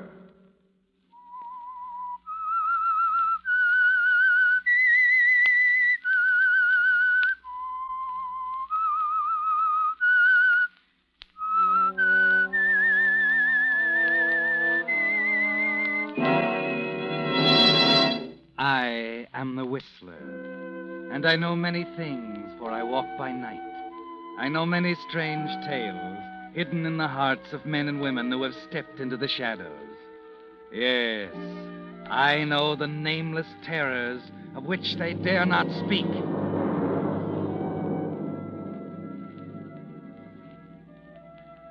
Yes, friends, it's time for The Whistler, rated by independent research the most popular West Coast program in radio history. And remember, let every traffic signal remind you, with new Signal gasoline, you do go farther than ever. Look for the familiar big yellow and black circle sign that identifies those popular Signal service stations in 7 western states from Canada to Mexico. And now The Whistler's strange story, 3 Times a Sinner.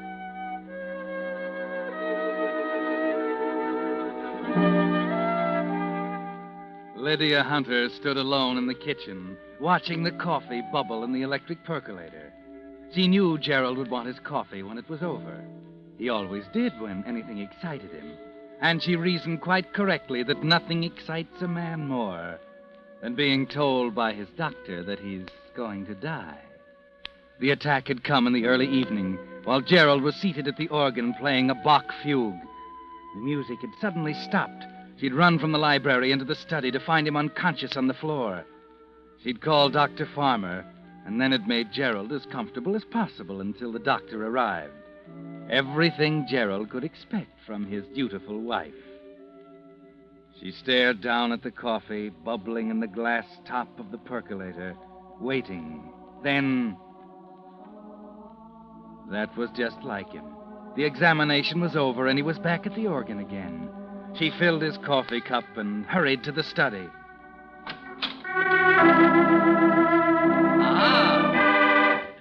There you are, Lydia. Just in time to celebrate Dr. Farmer's prophecy of my death.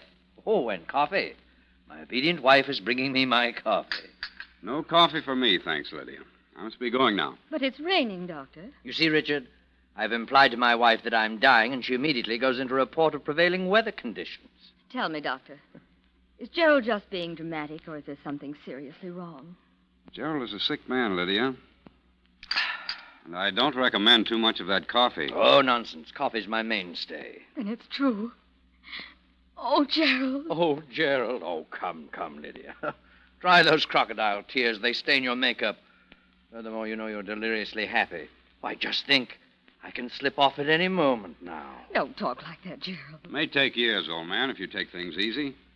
Cut out drinking and smoking entirely, of course. Well, I've got to be running along now. I'll see you to the door, Doctor. Well, really, Lydia? Don't you think you can find it after all these months? We don't keep changing it around, you know. Good night, Gerald. Remember, you have as many years as you want. It's up to you. Of course, Doctor. It really is serious, Richard. Nothing to be alarmed about. No vigorous schedule or anything like that, though. He can't bear a quiet routine. You'll have to, poor beggar. You sound sorry for him. I am. And I wish you could make your pity sound more convincing, Lydia. Oh, he never believes me anyway. He's always been like that. Look at the rain. Yes. When am I going to see you again? Soon. That's all? Just soon? He's suspicious enough as it is. He's bitter and hurt. You've disappointed him as a wife. Perhaps through no fault of your own, but he is disappointed and bitter. Oh. That can make a man unscrupulous. So be careful. I don't understand. I won't say any more, Lydia. Just be careful and be honest with him. Take good care of him. He needs you, and you owe it to him. Good night. Good night, Richard. Richard! Yes? I love you. Oh. Yes, Mrs. Hunter? I didn't know you were here, Martha. Were you going? Mr. Hunter told me I might go, ma'am. Well, I'd rather you stayed a while. Made him say that. I don't know, ma'am. I'd better see him. Well, Lydia, that was a long farewell. Why did you tell Martha to leave for the night? Is it difficult for you to understand that I might like to be alone with you? But surely Martha has a perceptive eye and a very sharp ear, Lydia. You'd be shocked at the things she knows. Interesting creature, Martha. She has a sort of feudal loyalty to the master of the house. You haven't drunk your coffee, Gerald. Lydia, since you and I are not even friends any longer, would you consent to a divorce? Leave you now. After Richard's diagnosis tonight? That was important to you, wasn't it? Why, of course. It was important because now you know that soon, perhaps even tonight, you'll be a wealthy widow, free to marry again. Gerald, must we go on talking like this? No, not at all, my dear. But I know that you're awaiting my death. Oh. That makes me feel as though I were loitering. I don't want to borrow time, a few weeks, a few months. I don't want to borrow your affection, kisses you don't mean, a few soft words of phony solicitude. Oh, really, Gerald? I don't see why I have to I don't stand want here to and listen. borrow anything, my dear. And I have a way. Gerald, where did you get that bottle? It's marked poison. Yes, quite a coincidence. It is poison. What are you going to do? You mean, what have I already done? As you see, there's precisely half a bottle. While you're gone, I pour the other half in my coffee. I'll never taste it. It's supposed to be like adding sugar. All I have to do is lift it to my lips like this, and... I was hoping you'd stop me. You realize what will happen if I drink this, yet you stand there watching, letting your little dreams multiply. Well, I won't disappoint you, my dear. I shall drink it. like that. And sail off happily on a requiem of Bach. Yes, a requiem, Lydia. Appropriate for the occasion. Tested in the crucible of time.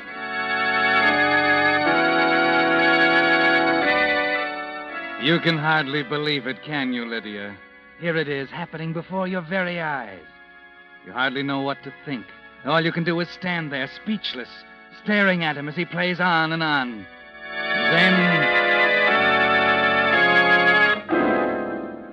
it's happened. At long last. All those wretched years are over, and he lies there slumped across the keys. You stifle an impulse to laugh. You've got to be shocked, Lydia. You've got to call Martha and go through with it. Martha! Martha, come quickly! What's the matter? Something has happened to Mr. Hunter. Is he ill? Oh, I'm afraid it's more than that. He's dead. I know it. Please, Martha, you've got to get hold of yourself. So soon. The doctor no sooner told him. Please, Martha, please, come on.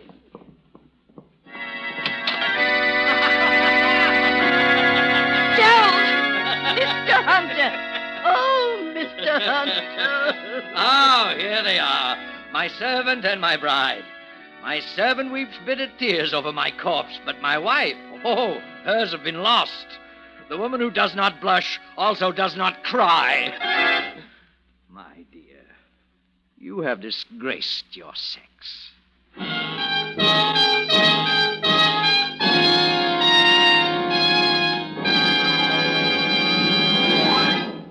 With the prologue of 3 Times a Sinner, the Signal Oil Company brings you another strange tale by The Whistler.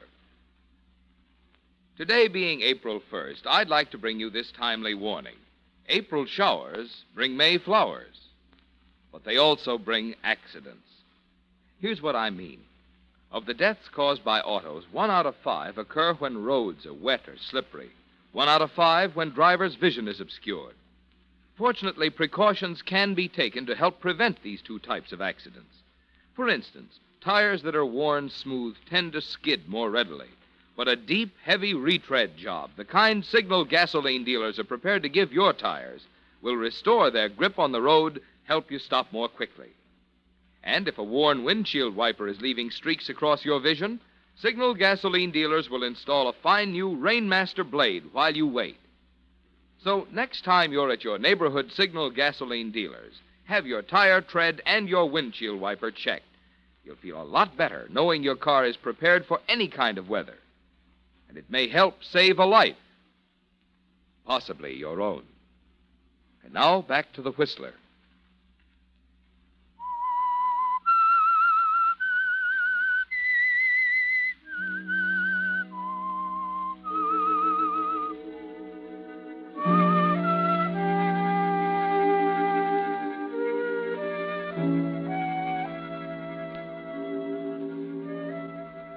So Gerald had his little joke, didn't he, Lydia?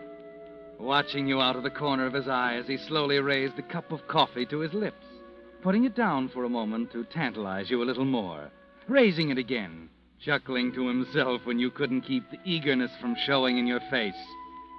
Yes, Lydia, it was Gerald's little joke. He's made a fool of you, hasn't he? Forced you to show your hand, to come right out and tell him you want him to die. The next morning at breakfast, you're tense and silent, watching Gerald munch happily on his buttered toast as he reads the morning paper. Have some more coffee, Lydia, darling? No? Oh, come now, dear. It's perfectly all right. Made it myself.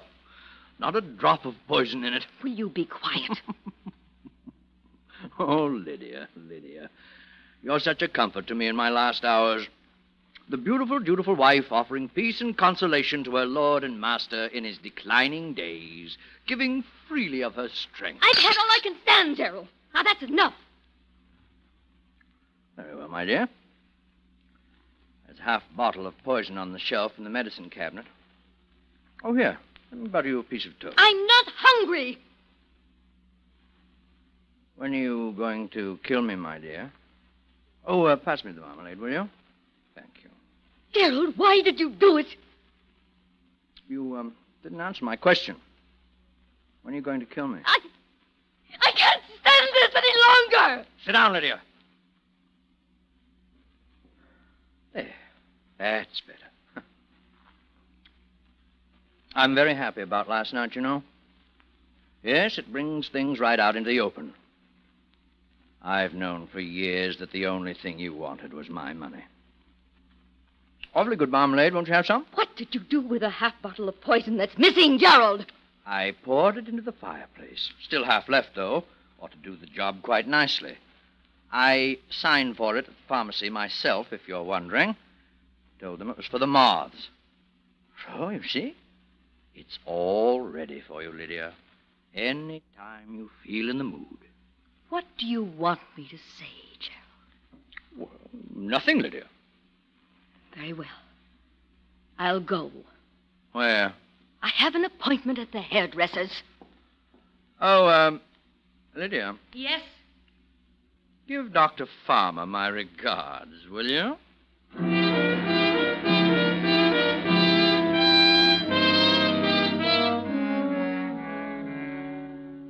Gerald was tempting you, Lydia. But why, Richard? I don't see... By pretending to be dead, he gave you 5 minutes of being a widow.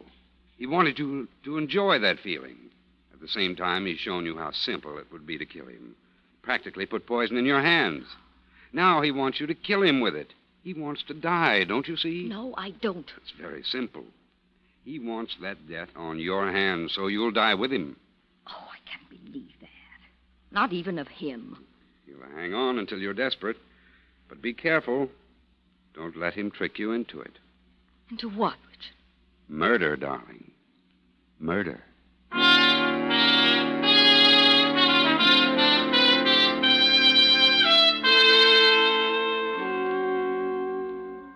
So you go home, Lydia, and determined to wait him out.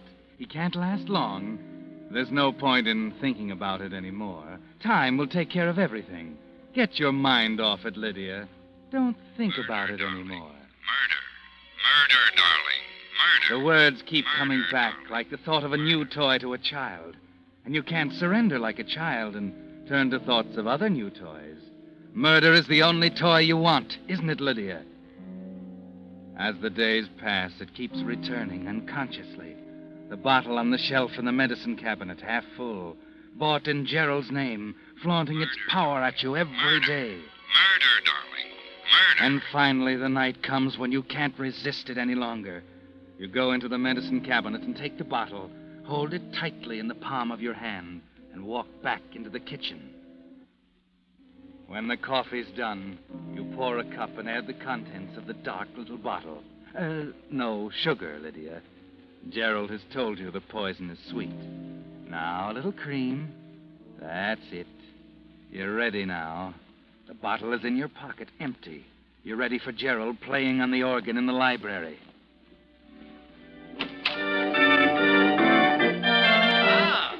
Well, Lydia, is that really my coffee or some silly substitute? It's coffee, dear. You haven't had any in such a long time now. I'm sure Richard couldn't object. Oh, thank you, darling. By George, I wonder if I'll recognize the taste. Of course you will. You know... What? I don't think I have a taste for it anymore. Oh, nonsense. The moment after your first sip, you'll be clamoring for more.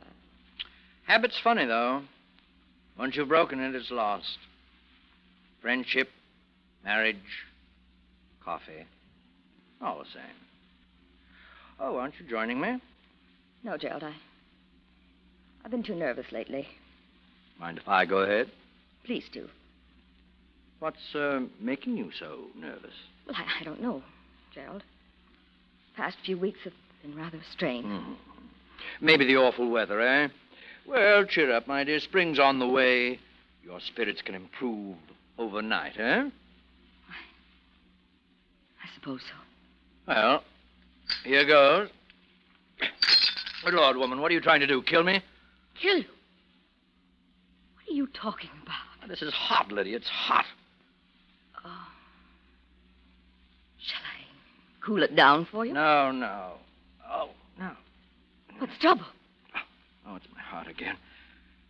It's acting up tonight. Coffee might be bad for it anyway. Shall I call Dr. Farley? Oh, don't be so anxious. I just better let this cool for a while.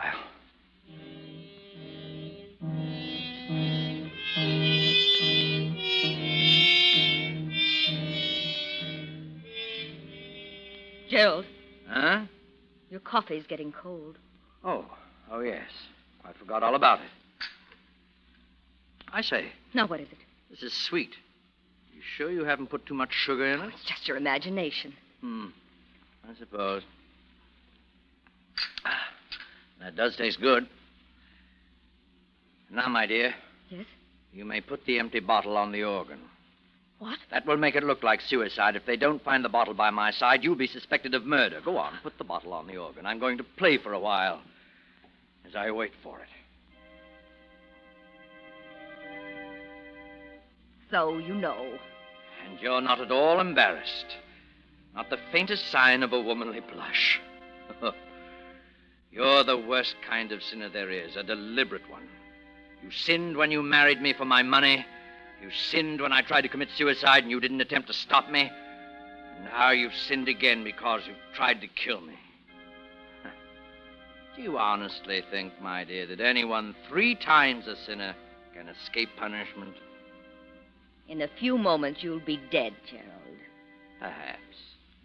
What do you mean? The sweetness of the coffee betrayed you, my dear. I knew when I first tasted it, it was poison. But you drank it anyway. It is suicide, Gerald. You knew all the time. Oh, you foolish woman. Did you think that was poison I'd left so conveniently in the medicine chest? Well, of course I did. Martha emptied the bottle weeks ago. I told her to replace the contents with syrup to see if you'd chance another attempt on my life. Well, you came through very nicely, my dear.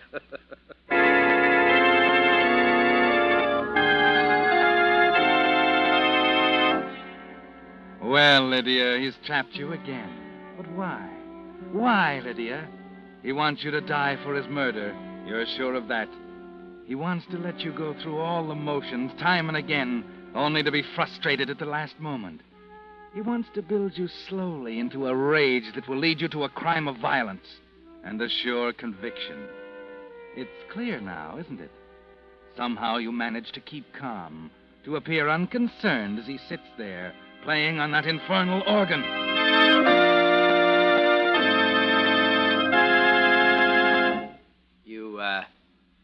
You don't look disappointed, Lydia. Why? Why aren't you disappointed? A minute ago, you thought I was going to die. Now, I tell you that I'm not. You aren't disappointed. Why? Why aren't you disappointed? That smile, Lydia, why are you smiling? Wait a minute, you found out about the syrup, didn't you? You discovered it wasn't poison, didn't you? Lydia, answer me. Answer me. Your coffee was too sweet, wasn't it, Gerald? Was it sugar? Or did you put real poison in it? Come, tell me, Lydia. There's a strange look in your eyes, Gerald, darling. It seems to be getting stranger by the minute. Sugar doesn't do that, does it? Lydia!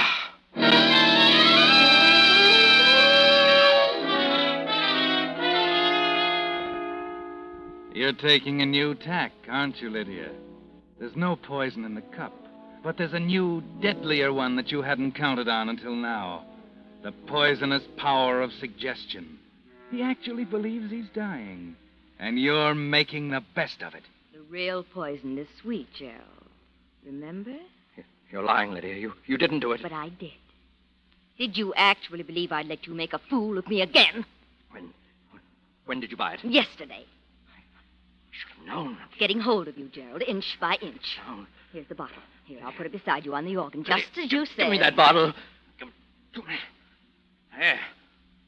Yes, it's empty. Good. Good. What? I told them you were trying to poison me. Gerald, what do you mean? The police, dear. The police.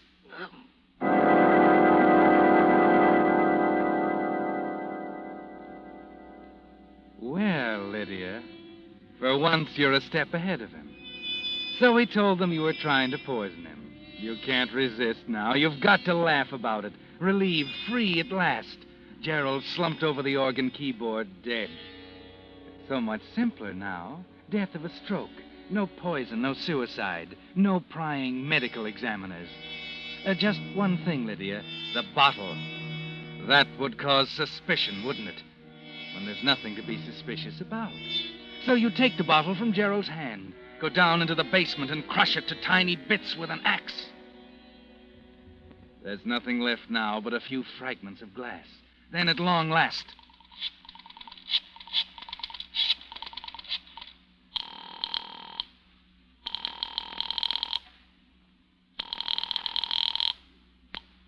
Yes? Richard. Richard, darling. Lydia, what's up? You must come at once, dear. Gerald is dead. When? 10 minutes ago. Lydia, you didn't... Of course I didn't. He died of a stroke, Richard. Oh, you must come at once. I'll be right over. Good. And Richard, Yes? I love you.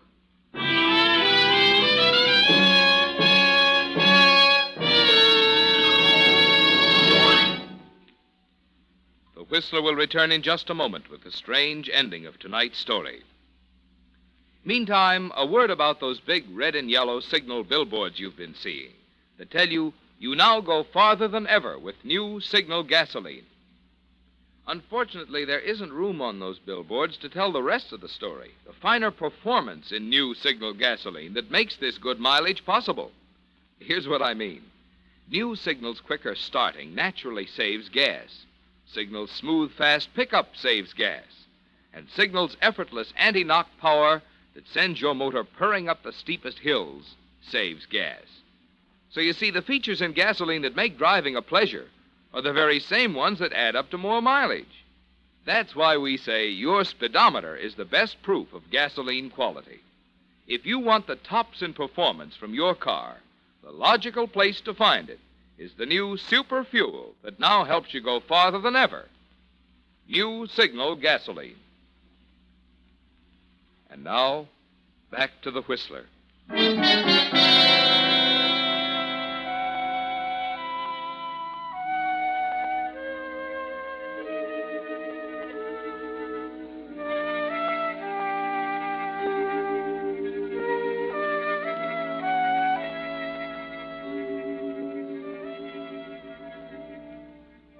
Well, Lydia, it's over, and you're free at last. For the first time since you and Gerald were married, you're genuinely happy. You want to shout it from the housetops. Tell the world that Gerald is dead and you're free. That all his cruel cunning and practical jokes got him nowhere. That the trap didn't work. You almost wished Gerald were alive for a moment, just so you could tell him. But instead, you must sit quietly in the living room in your black dress and wait for Richard Farmer to finish the examination. What a day. I can imagine. We'll have a drink in a moment. I could use one. Are you finished? Yes. Simple deaths can be just as troublesome as suicides and murders, you know. I can imagine. Lydia. Yes? Lydia, has it occurred to you that Gerald might not have died from a stroke? Of course not. Why? He might have committed suicide. Why, that's impossible. I was with him all last night. You didn't leave him? No, not for a moment. We talked quite a bit. But he might have slipped something in his coffee while you weren't looking. Oh, don't be absurd, darling. Please don't try to make a suicide out of this. I remember everything clearly. He clamored for coffee. I made it for him. He drank it, and soon after he had the stroke. Why don't you want to let it go then? The medical examiner from the police department. What? He was the man in the gray suit. Police? What have they to do with Lydia, he's analyzed the coffee cup and found it contained poison. But Richard... Martha! Martha! Yes, ma'am? Martha, tell me. About that bottle of poison in the medicine chest. You emptied that bottle, didn't you? You replaced the poison with syrup. I don't know what you mean, ma'am. I never touched the bottle. Martha, you... What's the matter, Lydia? He did it. It was a trick. Lydia, dear, don't worry about it. Everyone knows it's suicide. You just didn't see him pour the poison into the cup, that's all. And if he didn't leave the room, as you say, then the empty bottle must be somewhere in the room with his fingerprints on it. The bottle? That's all the evidence the examiner says they need. Just the bottle, don't you see, dear? Lydia. Lydia, what's the matter? You look white as a sheet.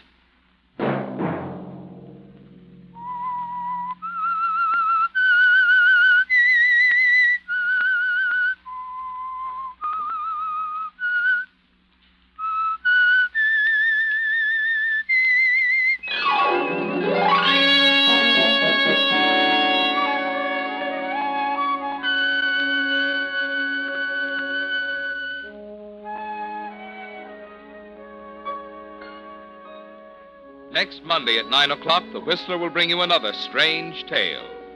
The Whistler is broadcast for your entertainment by the marketers of Signal gasoline and motor oil and fine quality automotive accessories, and by your neighborhood Signal dealer. This program, produced by Gordon Hughes with tonight's story by Robert S. Brody, music by Wilbur Hatch, is transmitted to our troops overseas by the Armed Forces Radio Service.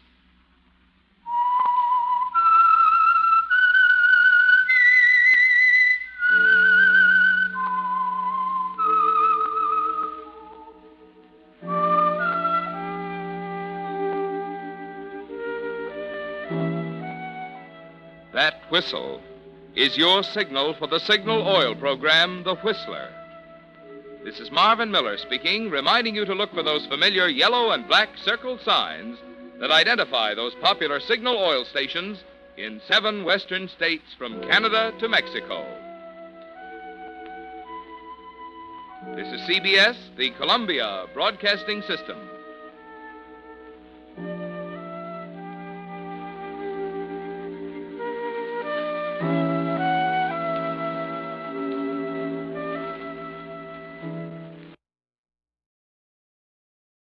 The Signal Oil program, The Whistler.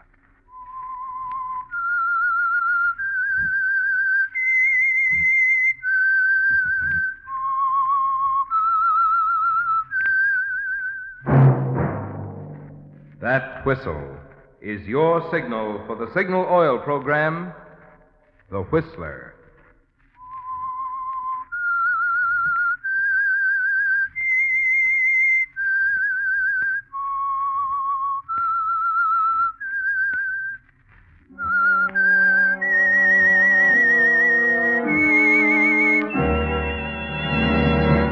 I am the Whistler, and I know many things, for I walk by night. I know many strange tales hidden in the hearts of men and women who have stepped into the shadows. Yes, I know the nameless terrors of which they dare not speak. Yes, friends, it's time for the Signal Oil program, The Whistler. Rated by independent research, the most popular West Coast program in radio history. And Signal gasoline is tops, too, tops in quality. It takes extra quality, you know, to give you extra mileage. And Signal is the famous Go Farther gasoline.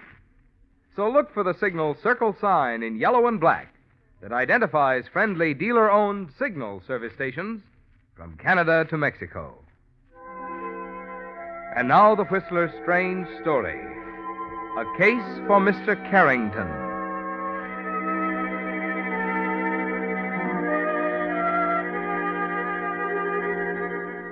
Outside, a gathering of black clouds had turned the blue waters of Kingston Harbor to a leaden gray. The breeze blowing in from the Caribbean was heavy with moisture, and on the sugar plantations, in the grinding and boiling houses, Jamaican natives sweated and muttered that a summer storm was on the way. And as usual on Saturday afternoons, the veranda of the Myrtle Bank Hotel was a gathering point for men in white linen suits whose only talk was of sugar, 24 hours a day. Men who grew it, men who shipped and sold it, men who, by some mysterious alchemy, transformed it into an inspired concoction famous throughout the world as dark Jamaican rum. But Gordon Stone, for once, wasn't thinking of sugar. The girl was too charming, the cool, wind-blown American beauty of her too irresistible. He was admitting it to himself now. This wasn't just a passing thing with a summer tourist. He was in love, and he knew it. How's the drink? Wonderful. What is it? Myrtle Bank Punch. Specialty of the house. I'd enjoy it more under different circumstances. Oh, stop it, Paula. You're not going to leave Jamaica. You're going to stay. We're going to be married. Everything's going to be... You're wrong, Gordon. I'm sailing next week. Paula. I made up my mind when I saw the morning paper. The paper?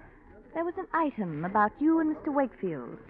Something about how you would never sell out your interest in the plantation. But I decided you made a choice, Gordon. You know I won't stay here. I know now that you haven't any intention of leaving. Paula, there's nothing final about the Hedden That's deal. what I'm tired of, Gordon. You could make everything final and perfect by selling. You said you would. You haven't. That's why I bought myself a steamer ticket today. Now, wait a minute. That's not giving me a chance. Paula, please, stick with me. Just a little while longer. These things can't be done in a day. It's been 3 months. It doesn't seem so complicated to me, Gordon. You own part of a sugar plantation. Sell it. Just like that, huh? It'd bring a lot of money. Not enough, Paula. I haven't done too well. My luck hasn't been too good lately. I have some pretty pressing debts. Besides, the interests are all split up. Only 20% is mine. Yes, you've told me before. Mr. Wakefield owns 60%, his son Wade the other 20. What's that got to do with it? Paula, I've been very loyal to old man Wakefield. He likes me. Why, if anything happened to him, his share would go to me. There'd be over $300,000. Are you asking me to wait around until Mr. Wakefield... What? Of course not. I didn't mean it that way. It's simply that, well, things can change, Paula. It's no use talking. You're practically admitting you aren't going to do a thing. I'm leaving, Gordon. You're not being fair, Paula. This is no time to desert me. Why, I'm almost ready now. What do you mean, almost ready? Why, to talk things over with the old man. You did it again, Gordon. Did what? Another one of those peculiar remarks. What's on your mind, Gordon? What are you really getting ready for? I just told you. Hedden hasn't come up with the right proposition. All right. Skip it. Promise me something, Paula. This ticket business, say you won't go. I've postponed it too many times already, Gordon. I'm leaving on the next boat, that's all. Beg pardon, sir. Oh? Oh, yes? A message for you. Inspector Carrington is waiting for you at your house. Inspector Carrington? Oh, he's an old friend of Mr. Wakefield's, dear. You better tell the inspector that Never mind, Gordon. I must go anyway. All right, Paula. Paula, I'll get in touch with you. Goodbye. Huh? Would you like to take the phone, sir? The inspector... No. Just tell him I'll be out there in half hour. I'm just leaving.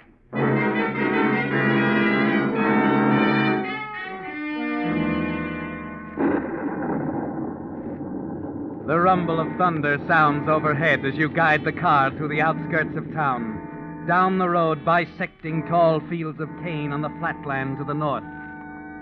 And you wonder, Gordon, if Paula knows, if she suspects there's a reason for those accidental remarks of yours, that from the moment you first saw her, Jamaica became a prison, and the tense, trapped feeling inside you began to build like the storm overhead, and that now, with her final decision, it's got to break.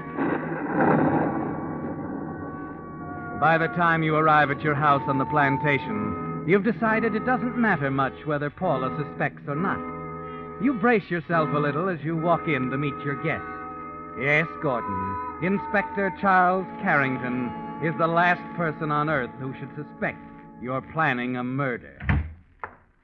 Hello, Inspector. Good afternoon, Gordon. Oh, I'm sorry I kept you waiting. Well, that's all right. Hated to pull you away from the charmer of yours, but it's rather important, I think. You're meeting with Wakefield this afternoon. Yes, in 10 minutes, as a matter of fact. I want you to do a favor for me, Gordon. I'd be glad to. You know, of course, that the old boy's my closest friend, went through Cambridge together and all that, and I'd hate to see anything happen to him. What do you mean? Oh, I've never said this to him, Gordon, but frankly, I'm quite worried about his boy, Wade. Oh, Wade. Well, I don't know. He's not a... Now, I understand the two of them have almost come to blows on this hidden proposition. Wade wants to sell his interest. His father, of course, refuses to consider it. It's sort of a chronic condition. It's more than that. I think I know human character, Gordon. Lord knows I've dealt with it long enough. Wade's not like his father at all. To get to the point, I am very much afraid that boy's liable to do something violent if he's crossed too often. Old man Wakefield would jump down your throat if he knew you were thinking. I know it. That's why I'm telling you. If it were up to me, I'd get the boy out of the country. But you see, it isn't up to me. You think it's that serious? Huh? Oh, it could be, easily. Wade is capable of anything. Such as? Killing his father, for example. Oh, come now, Inspector. I've seen it before, Gordon. I know that look. He's fully capable of murder, and above all, he's got the motive. Oh, incidentally, I see you have a copy of my book on homicide investigation. Yes, I've had it for some time. A little out of date now. I wrote it in 23 when I was at the Yard in London. But there's one thing in it that'll be sound as long as there are human beings, Gordon. Given the motive, 9 times out of 10, you've got the murderer. Wade Wakefield's got the motive. And I'm afraid... Don't worry, Inspector. Well, I want you to look out for his father, Gordon. You're with him all the time, the two of you in business together and so on. You needn't say anything to him, of course. But if you suspect the boy's up to anything, I want you to get in touch with my office at once. I'd better be going along. Oh, can I take you anywhere? No, my car's outside, thanks. You'll go along with me on this? Why, of course, Inspector. I'd do anything for Mr. Wakefield. You know that.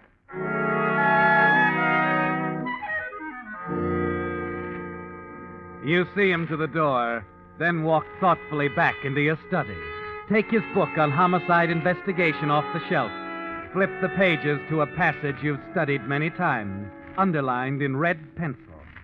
If there's one essential in the investigation of homicide, it is the element of motive. Given the motive, 9 times out of 10, you've got the murderer. Carrington's creed, Gordon, and the key to your escape from the prison here.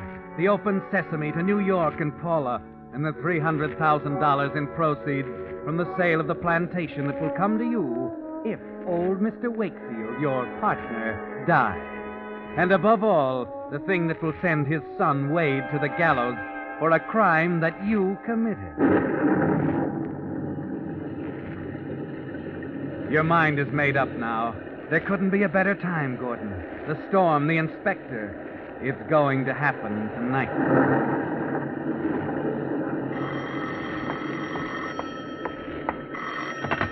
Yes?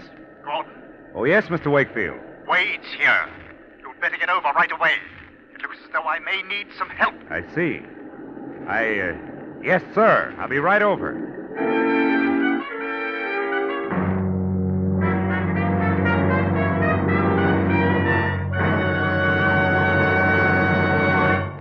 With the prologue of A Case for Mr. Carrington, the Signal Oil Company is bringing you another strange story by The Whistler.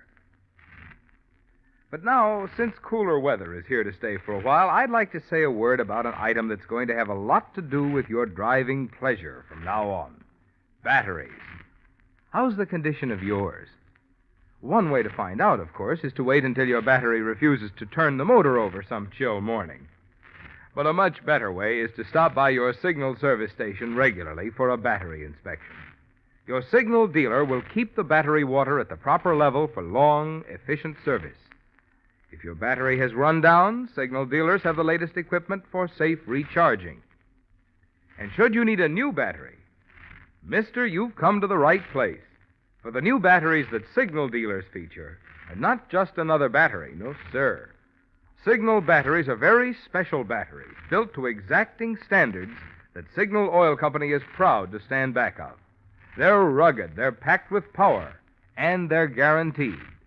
So remember, if it's the best in batteries you're looking for, you needn't look farther than your neighborhood Signal service station. And now back to the Whistler.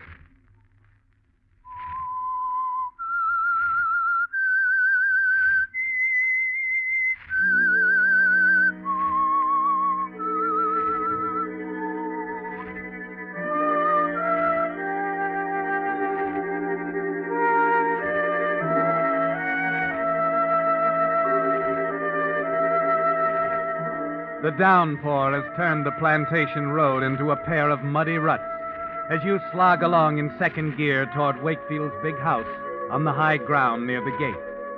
And you're thinking now, Gordon, of the murder that will take place before the storm passes. Of a custom-built case for Mr. Carrington, with a motive so strong he made a special trip to discuss it with you. You're thinking, too, of Paula and Fifth Avenue and dinner together at the Colony Club, and a life in which sugar is simply something you put in your coffee. As usual, there's a violent argument in progress between father and son when you arrive. Don't you understand plain English? Of course I understand English. I was brought up on it.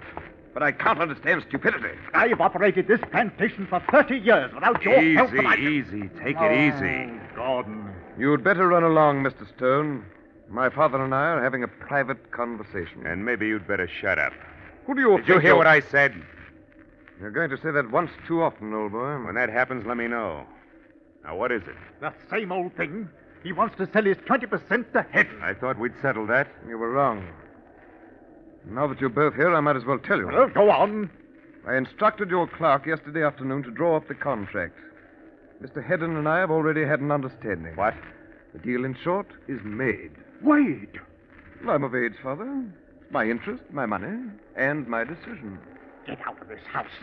You hear me? Get out! Oh, come now. Don't you think you're being a little... Get out of here before I throw you out. I'm sorry to leave the old ancestral home. If you want me, I'll be staying down at the hotel. I'm sorry, Mr. Wakefield, that had to happen. You'll have to excuse me, Gordon. I think I'd better lie down for a while.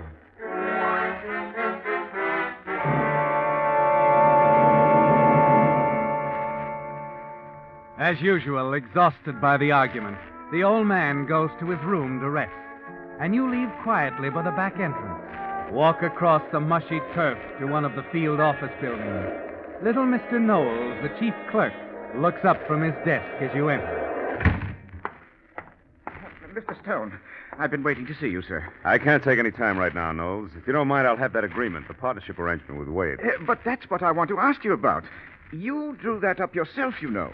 Of course I did. Something wrong? Why, yes. I'm surprised you didn't tell Wade there's a provision which makes it impossible for him to sell out. Oh? Did you tell him, Knowles? Certainly not. But I think the matter should be cleared up, sir. I think... Stop thinking, Knowles. Just give me the agreement. I was acting in the best interest of the firm when I drew them up that way. Then you'll attend to it? I'll attend to it. Well, I should hope so, sir. Just forget all about it.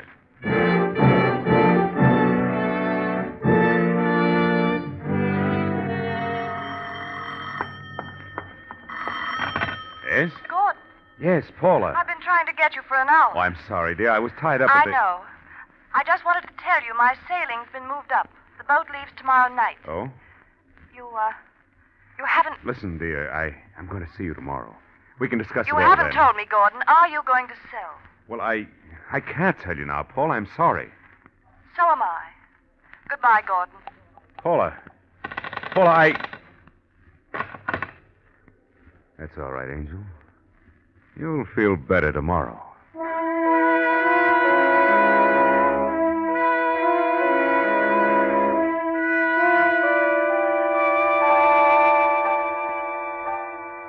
It's 3 o'clock now, Gordon. Time still to run through it once again in your mind. Time to temper your weapons. Add weight to your legendary loyalty to Mr. Wakefield. Your obvious hatred of his son. At 4, you're sitting at the bar in Wade's hotel waiting for him to appear. Talking to Sid Riggs, financial editor of the Kingston Express. So the old man threw the boy out of the house, eh? You know, I had no idea it would go that far. Oh, you don't know Wade. No sense, no perspective. Hates his father like poison. No. If it were me, I'd buy him a ticket. Get him out of Jamaica right now. Well, you can't play God, Gordon. Well, if it would make it easier for the old man, I'd do it. You think a lot of him, don't you? I think enough of him to protect him from a no-good son. I'd do anything. Wade is a... Oh. Go on, Stern. Say it. Hello, Wade. I didn't see you come in. Obviously. Not that makes any difference. I've been waiting for you. Now, wait a minute, Gordon. This is no place for There'll you never be a better place, Sid. Stay out of it. What's eating you, Stern? If you had any sense yourself... I'd break your neck. Now, listen. You listen. I want you to get out of town. Leave your father alone. What? So the two of you can go on running the company in the same old rut? Yes. If he wants it that way. What's your pitch, Stern? Where do you get off? And when?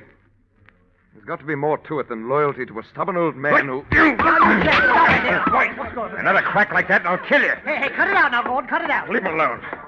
If it's a fight he wants, I'll... Stop it. I'll call the police. You can't fight in my hotel. Yeah, come on, Wade, outside. Come on, now you'll feel better. This isn't settled yet, Stone. Please, Mr. Stone, don't continue it. I can't say that I blame you, but the other patrons... I know. I'm sorry, Mr. Grayson. All right. It's all over. More drinks at the bar. Perhaps if we talked in the lobby, Mr. Stone. Sure. I'm going anyway. I hope you realize I understand your position in this. That young Wade Of course. I wish he weren't staying here at all. Yeah. Oh, look, Mr. Grayson. As long as he is, you can do me a favor. Oh? Now, he upsets his father terribly. Anytime you hear that he's calling or trying to see the old man, would you let me know? Why, certainly.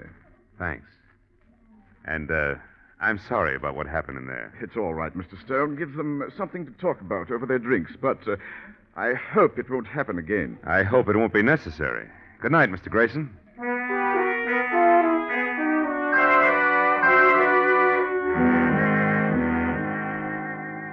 And you know that it won't be, don't you, Gordon? Because everything is fitting into place. Your well-established devotion to Wakefield, the fears you've expressed for his safety, the bad blood between father and son.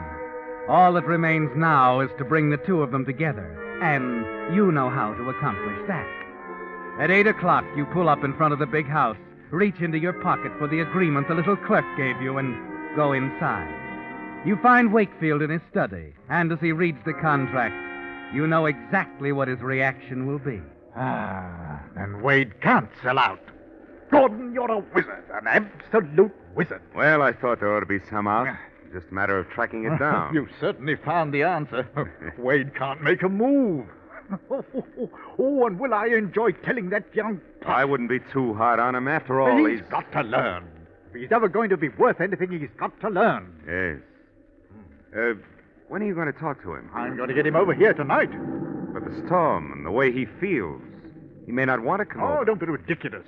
I'll tell him just enough, Gordon, so that wild horses couldn't keep him away. I'll have him here in an hour. You know, I thought that's what you'd do, Mr. Wakefield. Well, wouldn't you, in my place? Oh, I think so, yes. There'll be words. Wade won't take this lying down. That's why I took a little liberty. Oh? I told your servants to take the rest of the evening off. Huh? You and Wade will have the house to yourself. You can shout his head off. Oh, Gordon, you're wonderful. I made no mistake in taking you in as a partner. I try to do my share. But I'll be running on. Why not stay? You should enjoy this. Oh, no, thanks. I think the next hour should be all yours.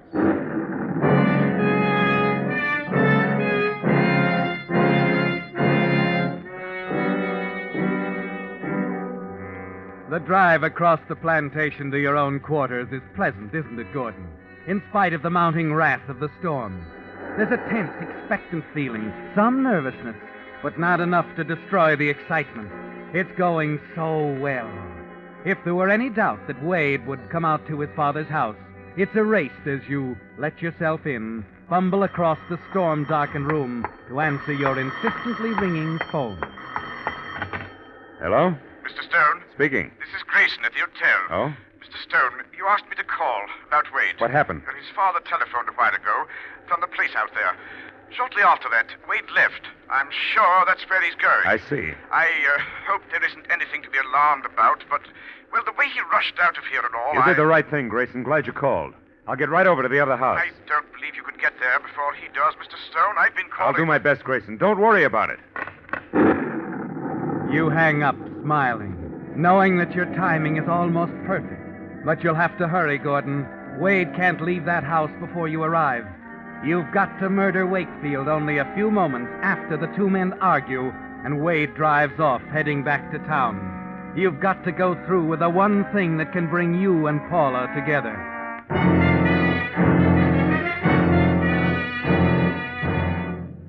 Grinding over the rain-soaked road, you hope that you haven't already delayed too long. A few moments later, sloshing toward the house, you know that it's all right. Angry voices, barely discernible through the storm, tell you that the argument between Wade Wakefield and his father has reached its height. You stand, straining to listen, watching the house, wishing that the storm hadn't cut off the lights. Then you draw back as the house becomes silent. Watch tensely. A moment later, a figure slips out the side door, and you hear Wade's car start up. And you know that he's walked out on his father once again, that he's heading back to town.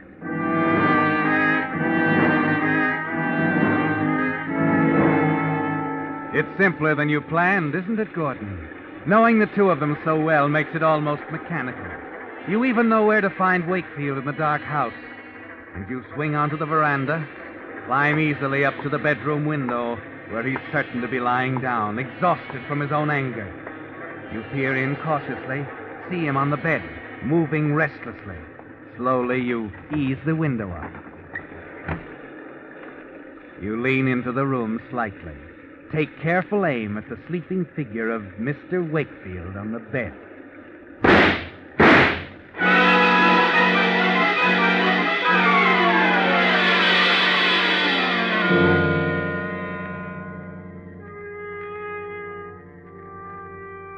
You told me to call you, Inspector Carrington, but I'm afraid it's too late. You're sure he's dead? I saw it happen. The hotel manager called me. I tried to get here as fast as I could. Wade shot him and drove off. All right, Gordon. I'll arrange to have Wade picked up when he drives into town. You stay there. I'll be right out. I'll be here. Oh, and Gordon. Yes? I wouldn't touch anything. Better stay out of the room. All right, but try to hurry, Inspector. I feel terrible about this. I know, but there's nothing you can do. Just go easy, old man. Well, that's that. We'll be together, Paula. Sooner than you think.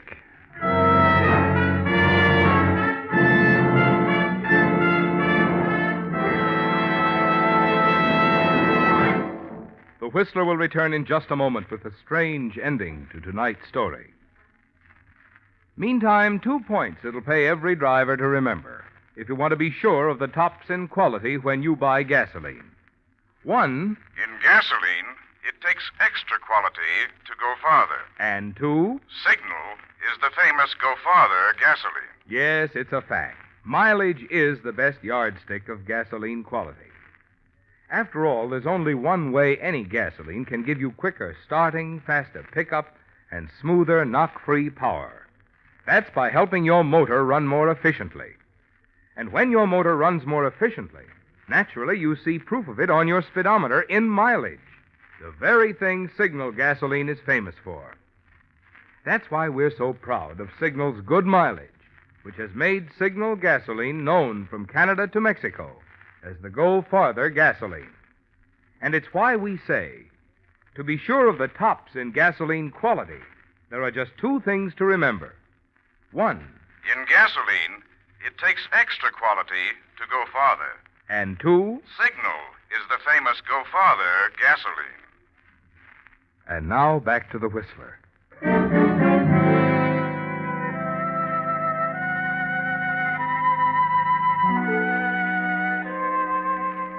Well, Gordon, the case for Mr. Carrington is complete now. It's simple, isn't it? So simple that the lowliest amateur in Kingston can add up the facts. Come to the conclusion that Inspector Carrington must inevitably reach. That Wade Wakefield, furious with frustration, shot and killed his own father. As the minutes tick by, you pace the floor of the old man's study. Glance up occasionally at the door to the upstairs bedroom. The room which holds the key to all your plans. Paula, New York, and freedom. It's only 25 minutes since you called the inspector and described young Wade's crime when a car pulls up and you hear footsteps on the porch. Come right in, Inspector. You'd better come with me, Gordon. Upstairs. I think the door's locked. Never mind, I have the key.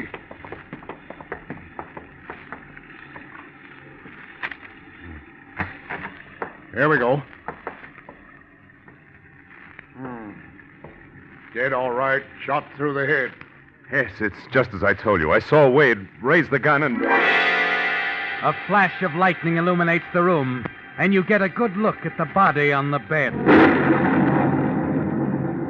Your knees buckle as it hits you. Of all the men in Kingston, Gordon, of all the men in the world, you've managed to kill the one against whom, in the eyes of Inspector Carrington, you had a solid motive. But Mr. Wakefield was... Wakefield is outside in the car waiting. They quarreled. Wade fell and struck his head. His father brought him up here before going for the doctor. Wade. It was Wade. Yes, Gordon. It was Wade you shot. Funny, isn't it, Gordon? Only this afternoon I was telling you. Given the motive. And who had a better motive to kill young Wade than you?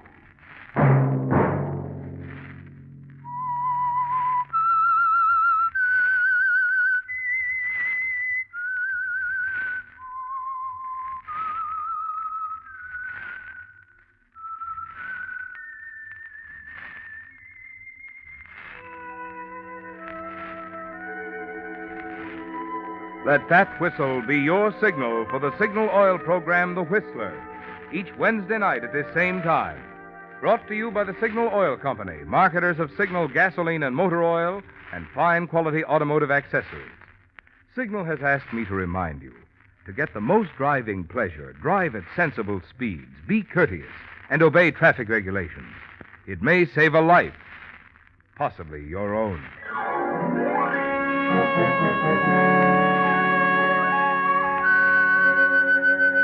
Featured in tonight's story were Gerald Moore and Mary Jane Croft. The Whistler was produced by George W. Allen, with story by Joel Malone and Harold Swanton, music by Wilbur Hatch, and was transmitted to our troops overseas by the Armed Forces Radio Service.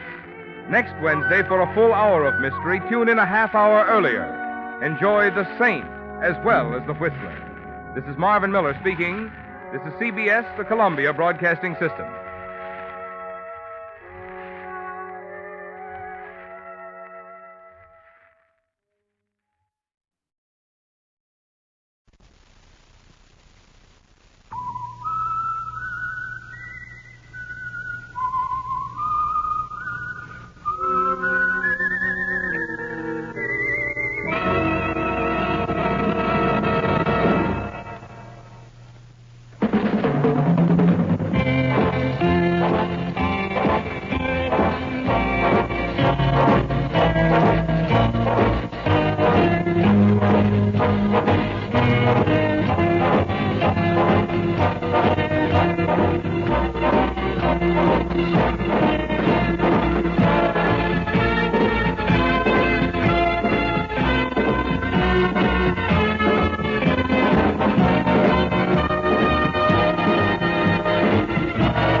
Whistler, and I know many things, for I walk by night.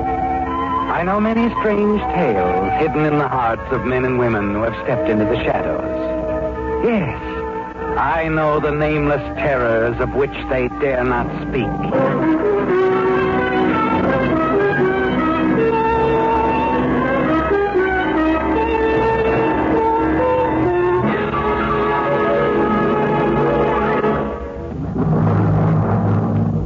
And now, Spell in Green.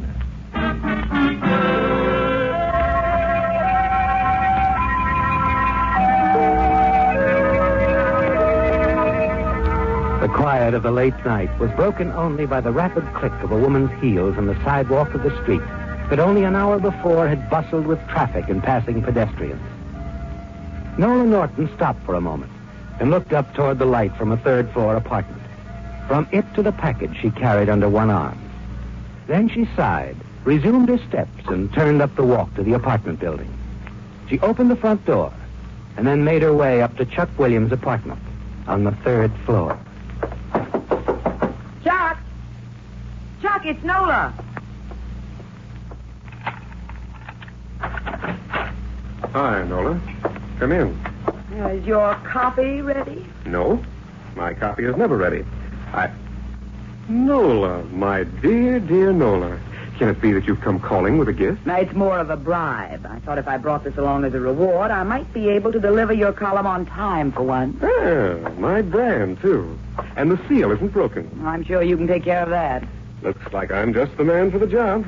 Can't the drink wait, Chuck? Finish the column, then you can have as much as you want. Never put off till tomorrow what you can drink tonight. Nola, join me? You know I don't drink. Not usually, but tonight you'll have a drink with me, Nola. Because I'm on strike against deadlines. Maybe against the whole world. Come on, Nola, and join me. Want me to finish your column, Chuck? I could, and you could finish your drinking. Fair trade. Nope. I don't want you to write it, Nola, or rewrite after I finish with it. You're supposed to be my assistant and researcher. My girl Friday, as the saying goes. But you know, some of my columns haven't been reading quite right to me the next day. Maybe you should know this. Whether I've been drinking or not, I always remember exactly what I've written. Well, if you're referring to that item on Jack Winters, I got a last-minute tip. Pretty spicy bit of intrigue. I write thought... legitimate, straight-out stories. I don't like literary blackmail. I don't write it. I don't want you sticking any more stuff like that in it. It's what people like to read, Chuck. Yes, and a lot of people who believe that are writing columns for the people who like to read them. All right, Chuck, skip it. Finish the column legitimate, straight out, and as dull as you like. Careful, Nola. Your claws are showing. Fine, thanks I get for bringing you a drink. That's a funny thing. Everyone else tries to keep me from drinking, especially Paul. But not you, Nola. You bring me liquor, and ask only my thanks for it. In return for your having your daily column ready so I can get it in before the deadline, finish it up, will you, Chuck? Not yet, Nola. I feel like talking. Maybe I'm all written out. Maybe the words will only come vocally now. I think I need a jam in my typewriter. Did you and Paul finish your play? Paul says we did. I still say it's got no third act. But he's so sure it's ready to go, he's leaving in a couple of days to take it to New York. Paul's leaving so soon? Yeah. You sort of light up for him, don't you, Nola? Don't be silly, Chuck. The only time I ever think I see a woman behind that concrete facade you've built around yourself. I don't like that, Chuck. You know something, Nola? I don't like you. I don't like you at all. My heart bleeds. I got you all figured, baby. It took me a while, but I finally caught on. Well, what are you doing, Chuck? You'll hear. Hello, Chronicle? Get me editorial. Editorial? Give me Mac on the copy desk. He's not there? Okay, try Egon Drake and rewrite. Drake? Chuck Williams. I'm firing Nola Norton effective this minute. What? Make a note of it, will you? Why? For my own protection, of course.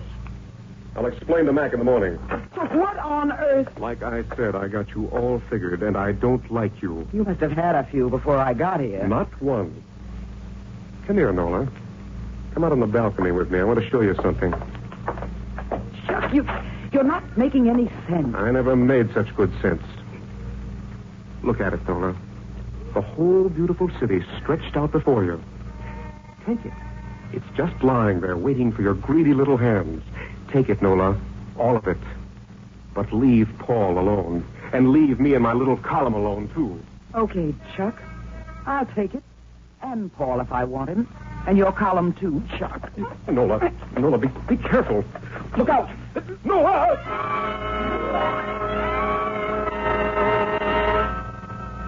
You should have known you couldn't stop me, Chuck.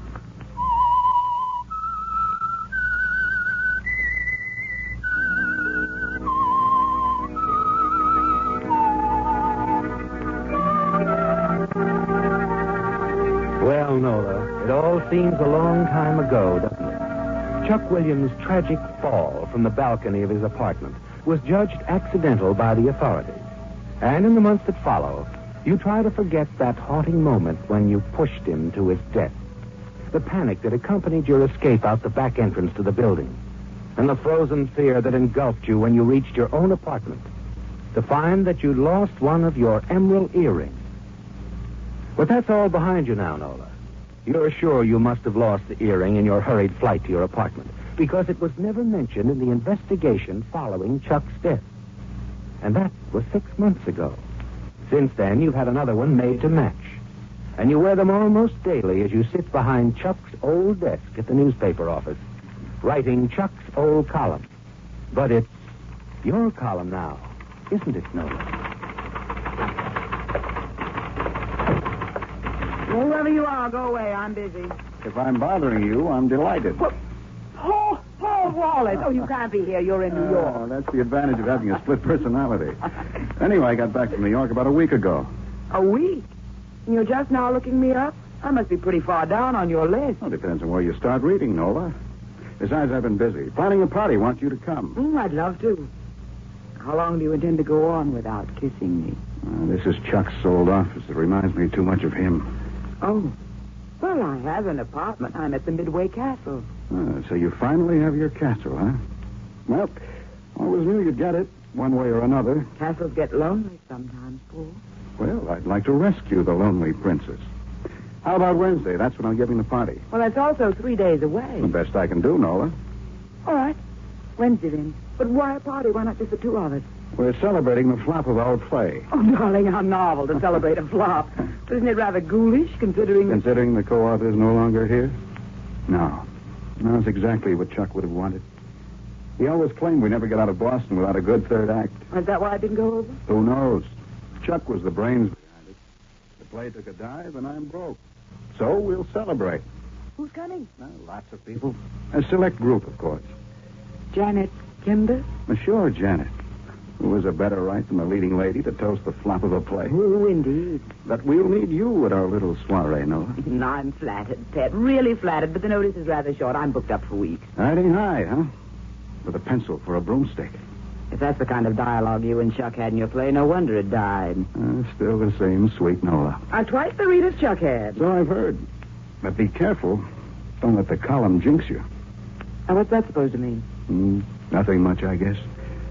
Only it's too bad we can't get a spirit flash from Chuck. Maybe the column is bad luck. Chuck was his own bad luck. Or maybe he just tangled with the wrong kind of luck. I don't worry about luck, Paul. Huh? I see you still wear your emerald earrings. You always called them lucky. I wear them because I like them. I always will. And you'll wear them Wednesday when I come to your castle and sweep you off to my party. Perhaps you didn't hear me, Paul. I told you I was busy, booked for weeks. See you Wednesday, Nola. About 8. Who do you think you are? You can't drop in here after being away so long and tell me when you'll see me. Wednesday, Nola, dear. I will go to your stupid party. All right, Paul. I've waited 6 months. I can wait till Wednesday.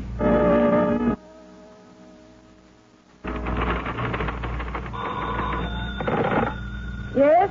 Mr. Paul Wallace in the lobby, Miss Norton. Put him on, will you, please? Now, the lady with the stiletto. If the point is safely buried, I'll be right up. Take your time. I still have a paragraph to do. Might interest you. I'm doing a piece on the star of your late lamented play. Oh, Janet Kimber? Saw a screen test today. On purpose. I know she was good. The New York critics said she carried the play on her back. Or maybe she should have stayed in New York. Sometimes Klieg lights aren't kind to a novice. Yeah. Well, I'll have a drink while you finish. 1 drink, 1 poisoned paragraph. You handle the drink.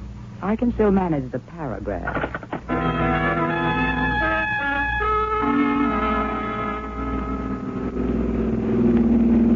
How'd you like my castle, Paul? I have to admit, you've done well, Nola. It's all part of the plan, darling. Well, plans don't always work out, you know. Chuck and I had plans for a Broadway hit. Chuck was just unlucky. Paul, this is where Chuck used to live. I know. Well, didn't I tell you? I've lived here ever since I got back from New York. Well, no. No, you didn't. Is this where the party is? Well, yeah. Does it make any difference, Nola? Well, no. No, of course not, Paul. Why should it? But it does make a difference, doesn't it, Nola? Just the sight of the drab gray building chills you with fear. The same gripping fear that sent you running from it 6 months ago. The street is once again well-traveled and brightly lighted, unlike the last time you were here. You don't dare look up, do you, Nola? You're afraid you might see the balcony. So you fix your gaze straight ahead as you and Paul start up the walk. But the ghosts of past parties and past friends walk the long, dark corridor of your memory. You shiver. I suppose it's the same old third-story apartment. Except for a few renovations that broke Mrs. Geisler's heart and purse. Well, she might have had the building painted. Not Mrs. Geisler. She's only doing the things the building inspector insisted upon. Anyway, it's home. Home? When you could have so much more, Paul. I like the old friends and the old street. Let's go up and stir up a few ghosts, huh?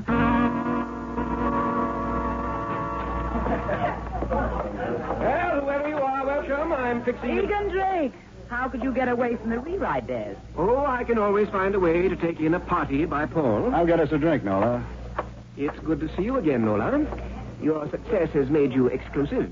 No, just busy. But not as busy as I thought you'd be. I lost the bet.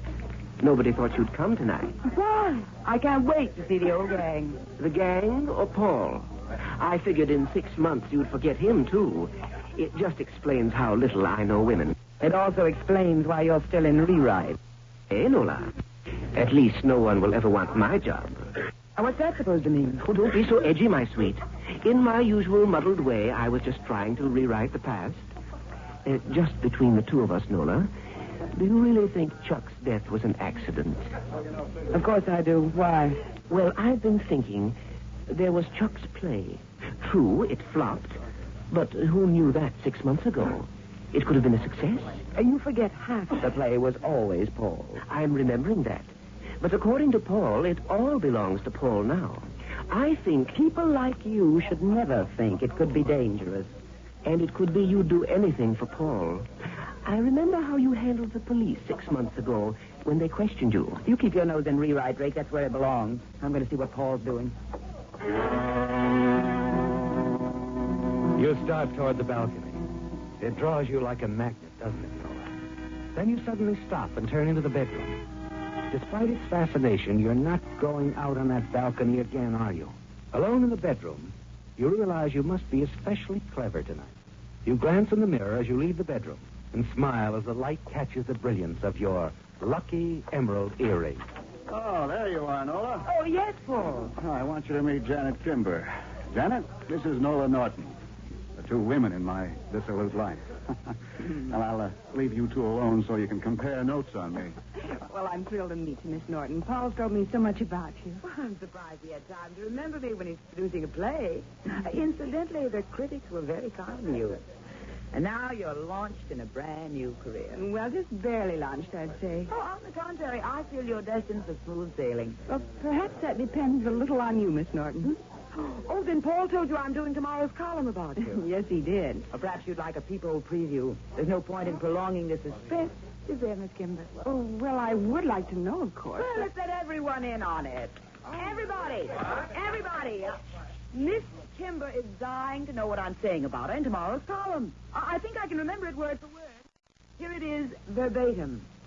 Janet Kimber, Broadway's latest export to Hollywood, shows up charmingly naive, refreshingly beautiful, and a great prospect for future ingenue roles. Watch this newcomer climb the stairway to success. Oh, the viper has lost its sting. I can't believe it. Where is the old Nola we all love and hate? Well, I'm speechless, I guess. I don't know how to thank you, Miss Norton. Well, if anything I've said pushes you up that ladder, I'm well thanked. Oh, what's the matter, Paul? Aren't you pleased? As a fairy godmother, you're a little out of character, aren't you? When Janet Kimber climbs that stairway, she won't be bothered carrying you on her back. Oh? Is that part of your plan? Yes, Paul. I meant to tell you later. I fixed it at the office so you can have my old job. Your old job? Why not? You're going to lose Janet, you know. Nobody realizes what failure can be until they meet success head on. All right. You win. I'll take that job, Miss Norton. I'll be the best leg man you ever had. I knew you would, Paul. There's so much we can accomplish together. Sure. Let's drink to the new job. And us. Have a sip of the brew that brought poor Chuck down off his balcony. His brand of Scotch. You know I don't drink, Paul. Have you forgotten that in 6 months, too? Oh, you don't drink. So you couldn't possibly be the woman who was with Chuck the night he died. Was there a woman with him? They found lipstick on a glass. And they found a bottle, although I'd taken all his money. Chuck might have had a bottle hidden in the apartment. Well, not after the shakedown I'd given the place. No, someone had been supplying him with liquor. Why? When I find that out, I'll know how to write the third act of this little drama. Oh, Mrs. Geisler, come right in. I guess everybody knows Mrs. Geisler, don't they? The owner of the building? Of course. She knows everyone here, I'm sure. She always drops in when she has a party going on, don't you, Mrs. Geisler? What do you have, Mrs. Geisler? Well, a drop of sherry, Paul. When a body reaches my age, every drink calls for 2 tablespoons of soda. Well, the old gang is now assembled. Yes, indeed. And Nola, it seems only yesterday you used to come here for Chuck's coffee. Yeah, it's hard to believe, isn't it? The fabulous Nola Norton was Chuck's girl Friday only 6 months ago. Oh, he used to lock himself in so she couldn't get his coffee. I finally had to give her a key. You had a key, Nola? That's right. You know how troublesome Chuck could be? You know something, Penwoman? Chuck called up the night he died and said he was firing you. How interesting. He said he was firing you for his own protection. Now, why any man would want protection from a dish like you? You know, the police asked me exactly the same question. Yes, and what did you tell them? That Chuck never missed firing me every time he had a hangover. Now, if there are any other questions the police missed, this is a good time to ask them. It'll be a long time before I go slumming again. Oh, now, Nola. Drake didn't mean anything. He's always had the idea he should have been a detective. Drake hasn't had an idea in 20 years. The wine is running out, Paul, and so am I. Last week I let a misspelled comma slip through, and Mac is on my neck. Thanks for the party. Let's not do it again. Well, I'll trundle along too, Paul. The building inspectors were by again today and got me all upset. Nothing ever suits them. Why not try a coat of paint? Might be worth the cost. Oh, stop it, Nola. You don't have to go. Well, it's all right, Paul. Is everybody walking out on me? Janet? I'm sorry, Paul. I have an early studio call. I'll call you tomorrow, darling. I'm tempted to say alone at last, Paul, dear, but it seems to have a hollow sound, doesn't it? Does it? So the party was all staged. Good try, Paul, but it didn't work. You killed Chuck, didn't you, Nola? Pushed him off the balcony so his column would be all yours. Egan Drake thinks you did it, so Chuck's play would be all yours. Mrs. Geisler knows you had a key to the apartment. Oh, she knows you did, too, darling. But the man in the liquor store knows who the lady is that bought Chuck's brand of scotch that night. I imagine a lot of people bought Chuck's brand of scotch that night. But you did kill Chuck, didn't you, Nola? You think I'd admit it if I had? Why don't you quit playing detective? Stop trying to convince yourself I killed Chuck. All you have is a couple of coincidences. Circumstantial evidence at best. It isn't all circumstantial, Nola. Recognize this? What? I found Chuck. Remember, Nola? And I found this caught in that gray sweater he was wearing when he was killed. But you... Did you have 3 emerald earrings, Nola? That isn't mine. I have my earrings. I'm wearing them. It may take time to find the jeweler who made you an exact duplicate of the one you lost.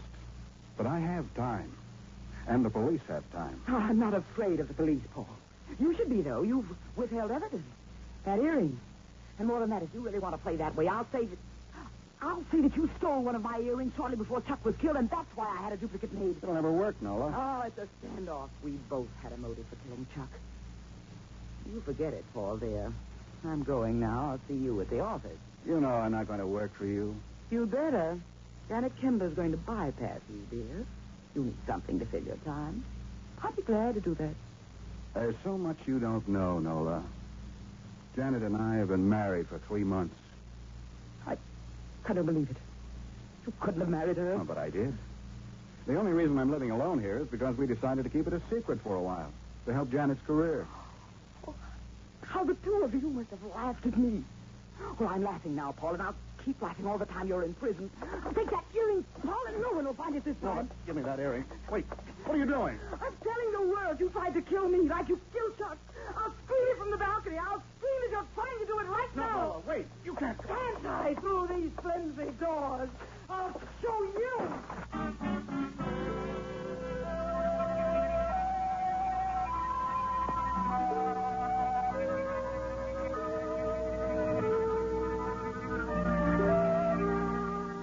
The crowd gathered quickly, the stunned and the curious. Someone hurriedly turned on the garage floodlight, and the area suddenly became bright and unreal as a man removed a small, brilliant object from the dead person's hand. Single emerald earring. Oh, my. Oh, my. I came as soon as I could. What's happened? It was Nola, Mrs. Geisler. I tried to warn her, but she was determined to go out on the balcony. Oh, Paul. But the French doors. Surely you kept... They were locked. Nola pushed them open, and before I could stop her, she fell right through the scaffolding where the old balcony used to be. Oh, Paul, Paul. Why, I thought everyone knew that the building inspector condemned the old balcony, insisted we start building this new one. I guess Nola was the only one of my guests who didn't know Mrs. Geisler. Oh, what are we going to do? Well, there's nothing we can do now, Mrs. Geisler, except call the police and report another accident. The Whistler, whose strange story you have just heard, will be back next week with another tale from his never-ending file. This is the United States Armed Forces Radio Service, the voice of information and education.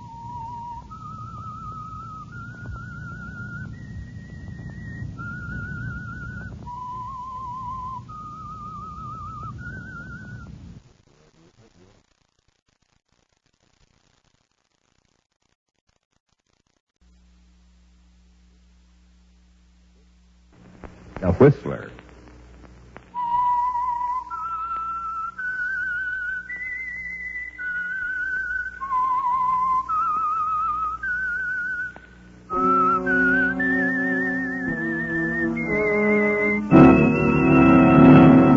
I am the Whistler, and I know many things, for I walk by night.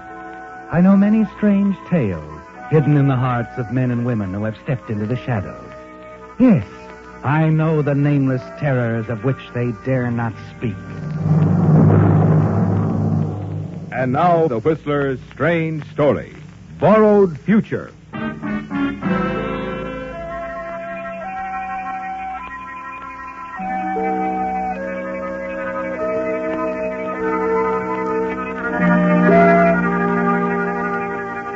The late afternoon sun, a red ball of fire, lingered on the rim of the distant mountain, and long shadows were creeping across the valley floor as Phil Hodges stood at the window of the construction company office, watched the approach of the car along the narrow, dusty roadway leading up to the newly erected, almost completed dam. He had no way of knowing, of course, that because of that car, its occupant, a new and never-to-be-forgotten chapter in his life was about to be written.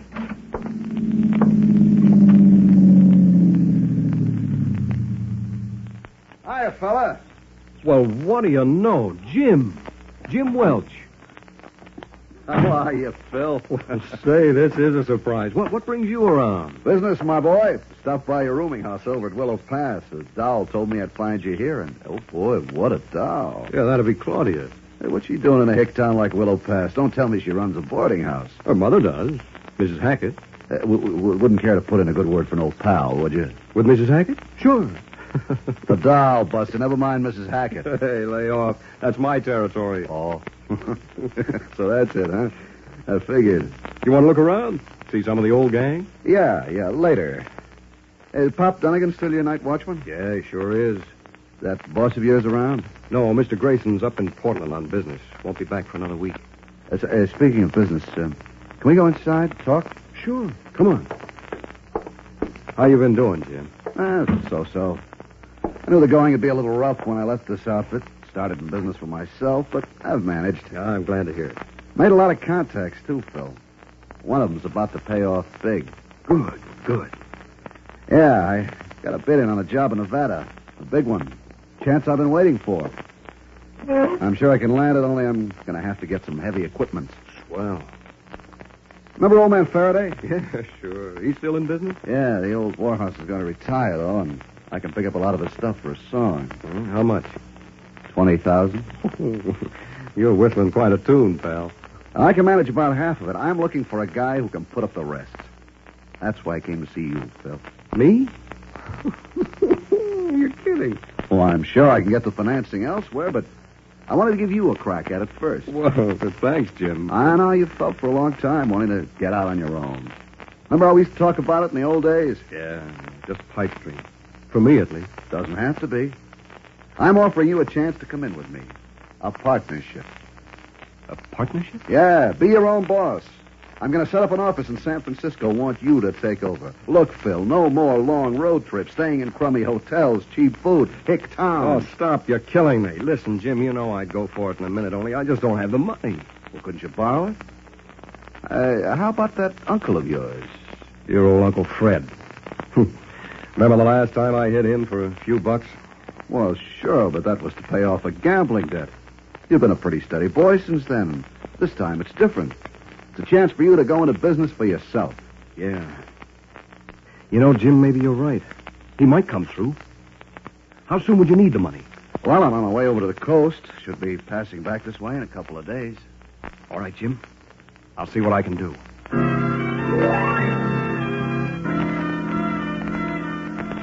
It's the opportunity you've long been waiting for, isn't it, Phil? And more important, it would mean the end of the dull, boring field trip. Instead, you'd have a comfortable, air-cooled office in the city, a fine apartment, good food, and good times. It's what you've always wanted, isn't it?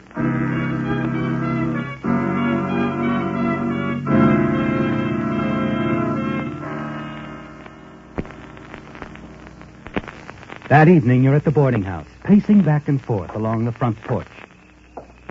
Look, Phil, it's getting late. When are we going to the dance? Everybody's there by now. I told you, Claudia, as soon as I get that phone call. Fine thing. Maybe I should have gone with Johnny when he asked me. Okay, maybe you should have. Or with Ralph, or Frank. Oh, darling, I really didn't mean that. I know there are a dozen guys in this town who'd fall all over themselves for a chance to take you out. Small-time Romeo's not for me. You. See what I mean? Yeah. Oh, I'm sorry I barked at you like that, baby. You're just jittery about something, that's all. Phone call have anything to do with it? Has everything to do with it. Mm-hmm. Look, I was going to keep this as a surprise, but... Well, the call I'm expecting is from my uncle in San Francisco. Yeah. I phoned him earlier today, offered him a proposition. He said he'd think it over and let me know tonight. No. So that's it. It's going to mean a lot to both of us, baby. You'd like to get out of this hick town, wouldn't you? Would I? You can have all the things you've always wanted. An apartment in the city, smart clothes, nightclubs.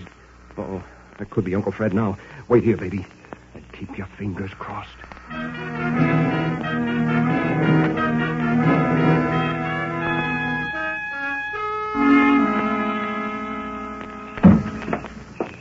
Well, darling, what did he... We're in, baby.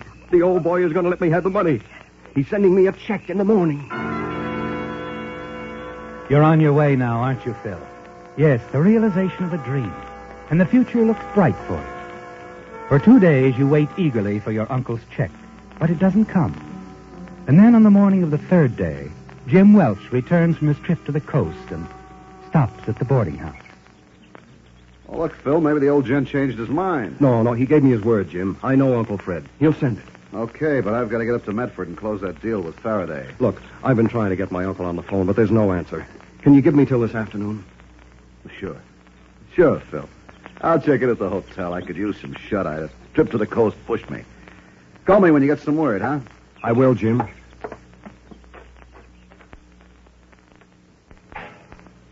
Morning, darling.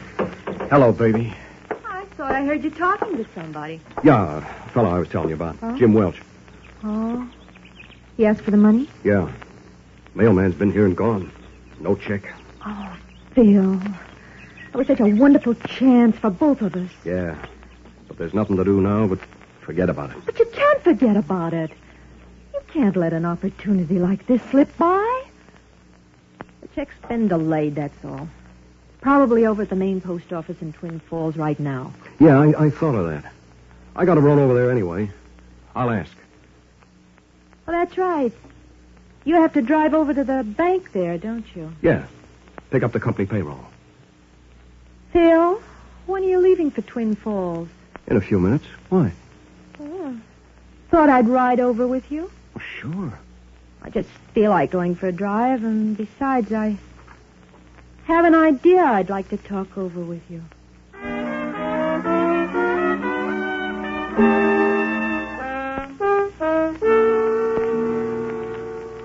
Hello? Jim, this is Phil. Look, I'm phoning from Twin Falls. Leaving right away.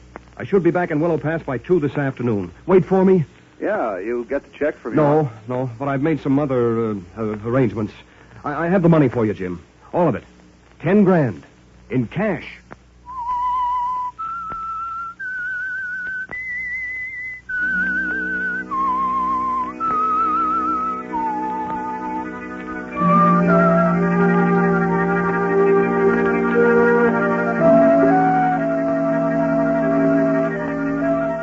It's done, isn't it, Phil? You've borrowed $10,000 of the company payroll money. Turned it over to your new partner, Jim Welch. It was a risky move, but you're certain everything will work out. As soon as your uncle's check arrives, and you're certain it will, you'll replace the money you took from the Grayson Construction Company and be in the clear. But that evening, as you're having dinner with Claudia... Look, Bill. I thought this was supposed to be a celebration. Why so glum? Oh, I'm sorry. Something on your mind? Yeah, The payroll money. That's it, isn't it? I've been thinking about it all day. I wish I hadn't used it. What? I started regretting it the moment Jim left town. I shouldn't have touched it. Well, why not? Because it's wrong, that's why. Take it easy. You want the whole world to know. Okay. Well, what are you worried about? You're going to pay it back, aren't you? When your uncle's check arrives. Yes. So you've only borrowed Grayson's $10,000 for a little while, that's all. It still isn't right. Well, maybe not, but it's done. Yeah. It's done. Oh, look, darling. Maybe if I told Grayson... What? Explained why I did it. Bill, what's wrong with you? You out of your mind? What good would that do? I could make him understand. Oh, sure. Get a great big laugh over it. So you've been dipping into the till, huh? Tut, my boy. Help yourself anytime. Feel free. Oh, come off it, Phil. Anyway, you can't tell Grayson. He's in Portland. So he'll be back in a few days. And by that time, this whole thing will be cleared up. Your uncle's check will surely arrive tomorrow. You will replace Grayson's money, and that'll be the end of it. I hope it will be. Oh, come on, Phil. Snap out of it. Things will work out. You'll see. As soon as you get your uncle's check, you'll feel different about all this.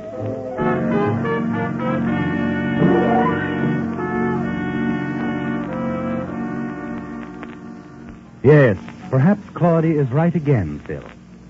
But the following morning, you're shocked to discover there's still no check in the mail. Something's wrong, Phil. Very wrong. And when you reach the construction company office, you're in for another shock. Hello, Phil. Mr. Grayson. I thought you were still up in Portland. Yeah, well, I finished my affairs a little earlier than I expected. Say, I phoned you yesterday, but the boys said that you'd gone over to Twin Falls to pick up the payroll money. Yes, that's right. Well, how's everything going?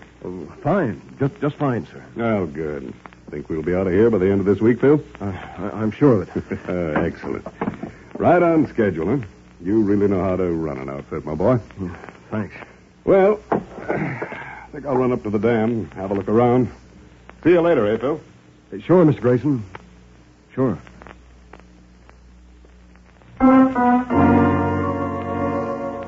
You stand there trembling, don't you, Phil? Watch Grayson as he walks out of the office, starts up toward the dam. Only the two of you have access to the company safe. And if, for some reason or other, he has occasion to look into the safe, find the $10,000 missing, you're going to be in for real trouble, aren't you? Quickly, you reach for the telephone. Put in another call to your uncle in San Francisco. You're relieved when finally you hear his housekeeper's voice at the other end of the line. Hello, Mr. Hodges' residence. Miss Kelly, this is Phil. Oh, Mr. Phillip, I'm so glad you called. Look, I've been trying to reach Uncle Fred for days. There's been no answer. I know. I've been away for a few days visiting my sister. Rushed back as soon as I heard about the accident. Accident? Your uncle, Mr. Phillip. He was in an automobile crash 3 nights ago. What? Happened the same night he talked with you on the telephone, about an hour later. Oh, no. No. Oh, now you needn't worry, Mr. Phillip. Though his condition's serious, the doctor says you'll pull through. Of course, they're not allowing visitors yet.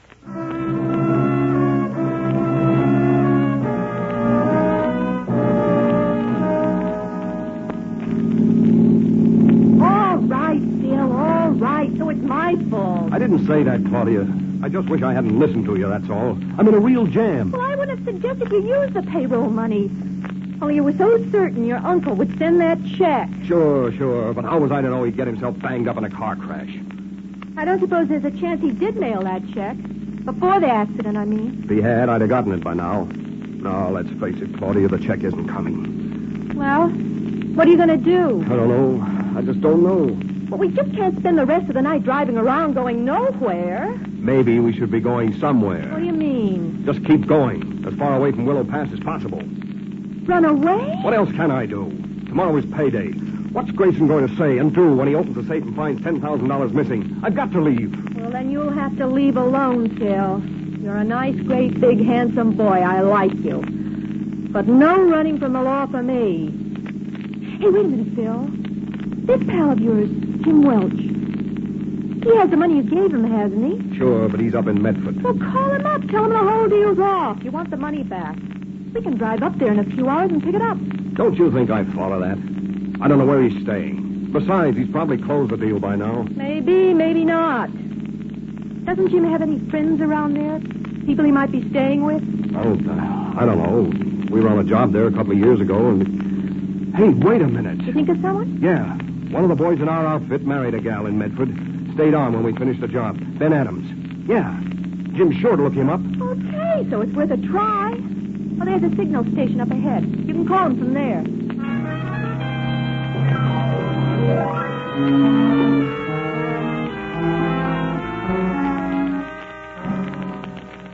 Hello? Jim, this is Phil. Well, hiya, boy. Hey, how'd you know where to reach me? I just talked with Ben Adams. He told me where you were staying. Look, did you close the deal with Faraday? Yep, an hour ago. All signed and sealed. We'll get it unsealed. I want out, Jim. I've changed my mind. Wait a minute. What's wrong? I can't explain it now. I want that money back, Jim. All of it. Hold on, Phil. It's too late. I told you I closed the deal with Faraday. And I told you I got to have the money back. That's impossible. I can't do that. You got to. Tell Faraday the deal's off. Tell him anything. Look, I don't know what this is all about, but I'm sorry, Phil. The deal is set, closed, and there isn't a thing I can do. Phil? Hello? Hello, Phil. Do you hear me? Phil, do you...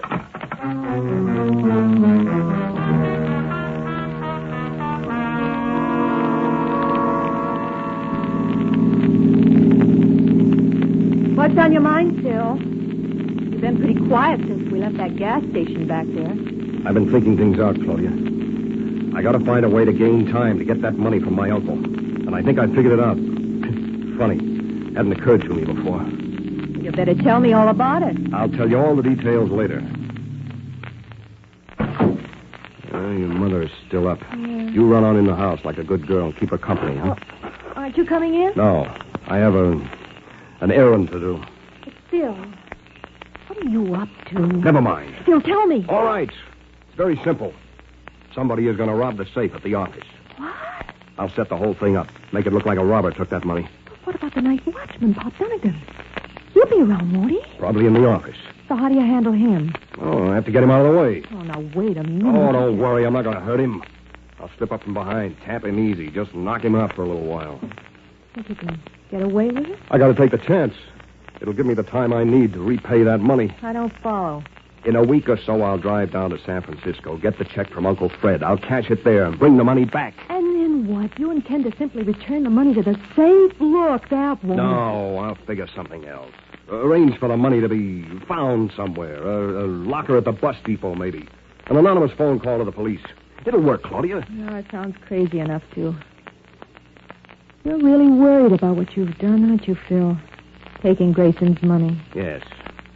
I wish I hadn't done it. But he'll get it back. Every cent. And I'll be out of this mess. Okay. I hope you know what you're doing.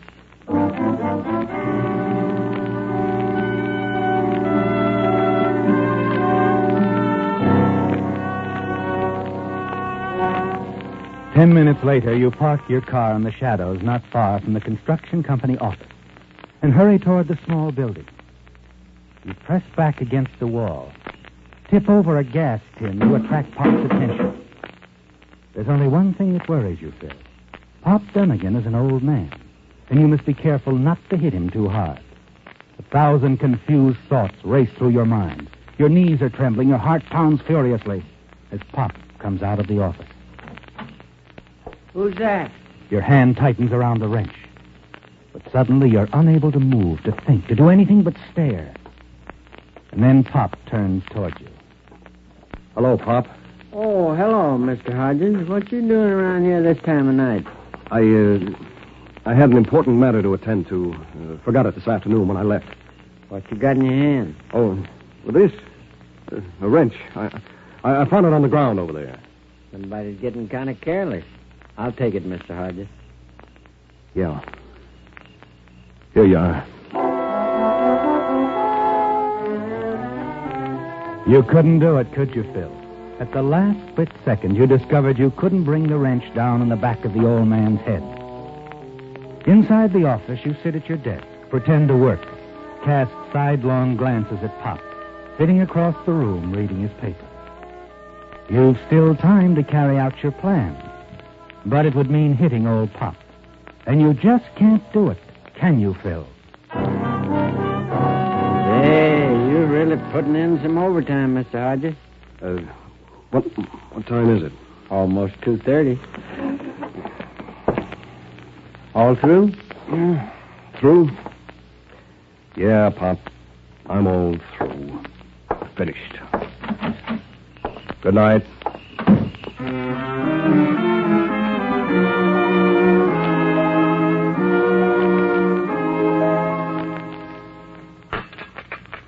Not a refill, mister?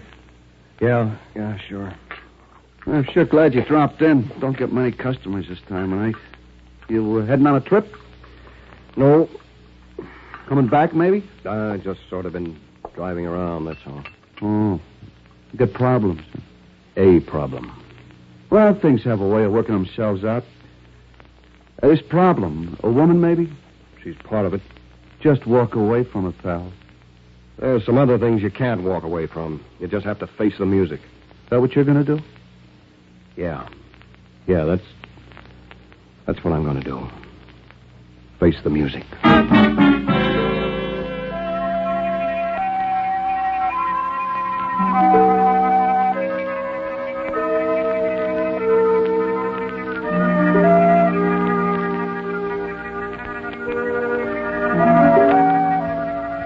It's all over, isn't it, Phil?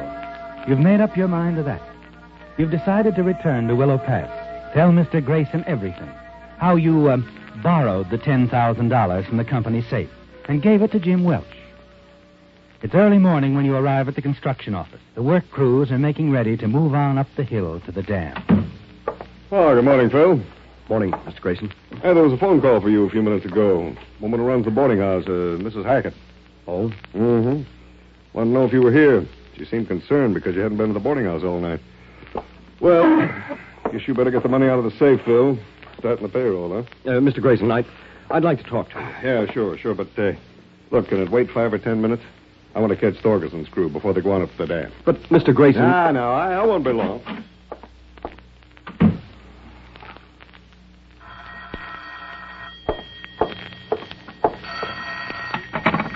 Yes? Hello? That you, Phil? Jim? I'm on my way back to San Francisco. Just wanted to make sure you got the package I left for you. The package? Yeah, I stopped at your rooming house around 6 this morning, but you hadn't been in all night, so I took it up to your office. Gave it to Pop Dunnigan. He said he put it in your desk. Yeah, there's a package here, but... You sounded so worried on the phone last night, and, well, I got to thinking, so I went back to Faraday and made another deal. What do you know, Phil? The old warhorse isn't retiring after all. He's my new partner. You mean... Wait a minute. The money? Yeah, your 10 grand. You wanted it back, didn't you? Oh, I sure did. Hey, what was all the panic about? I'll tell you some other time, Jim. Right now, I have to make up the payroll.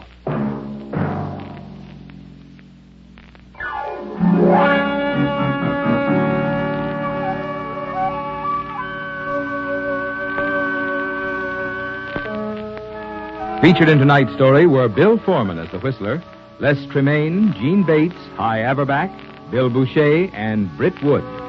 The Whistler, directed by George W. Allen, with music by Wilbur Hatch, is produced under the supervision of Ed Bloodworth and transmitted overseas by the Armed Forces Radio Service. This evening's story was by Adrian Jondot. The Whistler was entirely fictional, and all characters portrayed on The Whistler are also fictional. Any similarity of names or resemblance to persons living or dead is purely coincidental.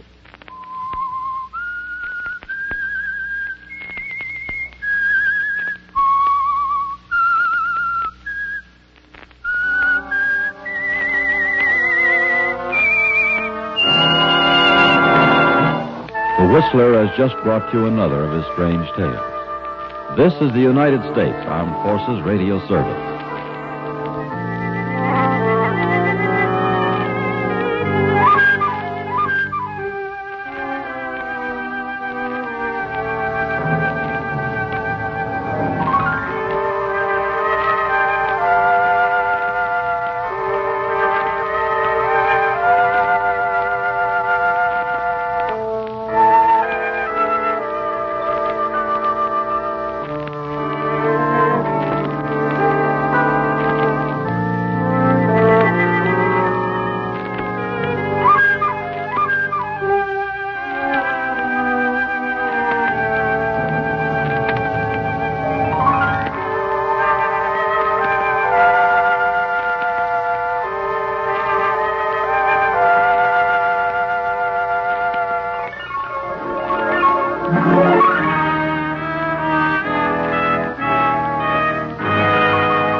And now, stay tuned for the mystery program that is unique among all mystery programs. Because even when you know who's guilty, you always receive a startling surprise at the final curtain. In the Signal Oil program, The Whistler.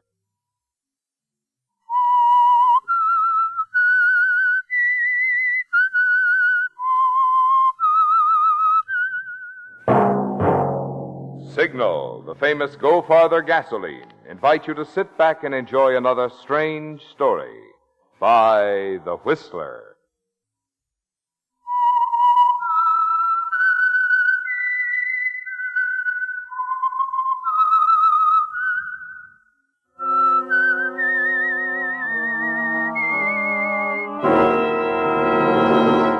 I am the Whistler, and I know many things, for I walk by night. I know many strange tales hidden in the hearts of men and women who have stepped into the shadows. Yes, I know the nameless terrors of which they dare not speak. And now for the Signal Oil Company, The Whistler's strange story, The Cliffs at Weyrum.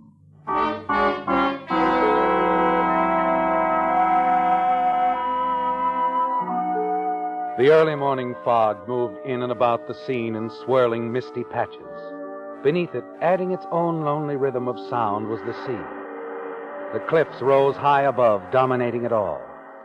But Paul Galvin and the sheriff were oblivious to the cliffs, the weather, and the sound of the sea.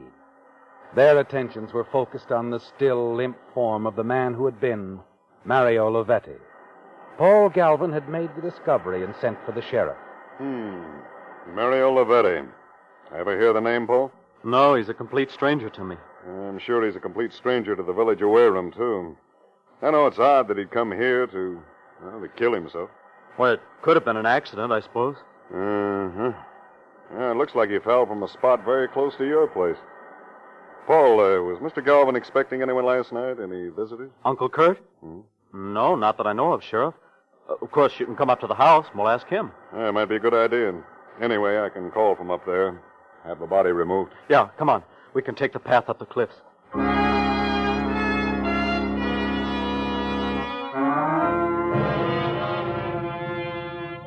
Struggling up the path, you smile to yourself, Paul. The fact of Mario Lovetti's strange death is going to make a difference in your life, isn't it? Yes, a big difference. You're disappointed that your Uncle Kurt Galvin is not in the house when you arrive with the sheriff. But it doesn't really matter. You let the sheriff use the telephone for his calls, finally bid him goodbye, and then hurry down to the village. The cabin cruiser is tied up alongside a small dock, just as you expected. And also as you expected, Kurt is on board. You can hear him whistling as you approach. He's happily polishing the brasswork on the starboard rail. Kurt? Uncle Kurt? Huh? Oh, Paul. Come aboard. Thanks.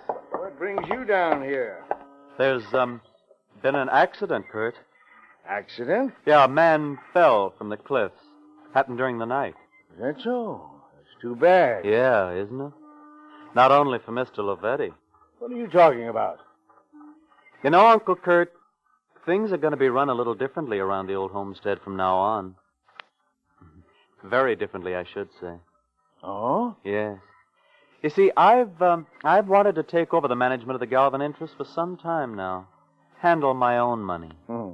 Think you're big enough to handle the job, do you? I was out on the cliff path last night. I saw who pushed Mario Olivetti over. Well? The sheriff wants to talk to you. I'll talk to him. But so will I. Unless... Unless I let you start running things? Forget it, Paul. Mario Olivetti had the idea that he could change things, too. For both of us. I don't understand. Sit down, Paul. I think I've got a bit of shock for you. You're wasting your time, Kurt. We're going to have an understanding, or I'll go to the police. Sit down. We'll have an understanding, a good one. Let me light my pipe here. This is quite a story. You know, this Mario Olivetti spent some time in Italy. So? He ran into something very interesting over there. I never thought I'd have to tell you. But you're not Paul Galvin. What? No need to get excited, Paul. It's pretty simple. When my brother and his wife were killed in that auto accident over there... Oh, that was 20 years ago. What's that got to do with this? Listen, will you? I went over to bring young Paul home. I was to manage the estate till I thought he was old enough. I know all about that. But you don't know, and neither does anyone else. That young Paul died of fever at the tender age of 4. Oh, this is ridiculous. It's something you're inventing. No. I've proof, don't worry. Proof that I picked you up and passed you off as my nephew. I don't believe it. You see, I'd never had much money of my own, and, well, I didn't want to lose control of the estate. It's been a mighty comfortable arrangement for both of us. I'm not Paul Galvin. Your real name, if you're interested, is Angelo Cortesi. I believe your father was a well digger or something like that. Not Paul Galvin. That's why I had to get rid of Mario Olivetti. That's why you killed him. Shoved him off the cliff. Yes. You would have tried to change things, too. You were a wealthy man, Paul, but only as my nephew. Otherwise, you're... Nothing. You get the idea. I give you enough, my boy, more than you could acquire any other way. Unless, of course, you wanted to try working. Skip it, Kurt. Uncle. Now you're seeing the light, eh? And you won't go running to the police? Hardly. Of course not. And I'll go right on running things, won't I, Paul?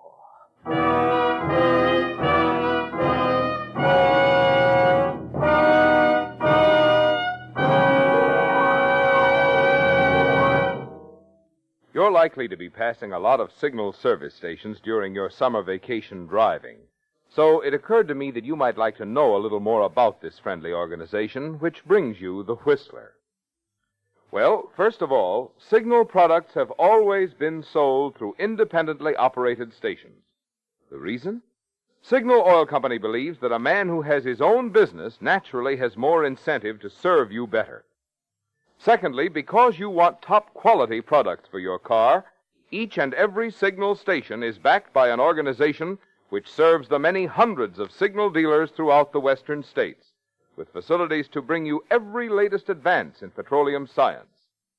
Obviously, drivers must like this combination of Signal's personalized service plus fine quality Signal products when you consider how fast Signal has grown into an organization serving the entire West Coast from border to border.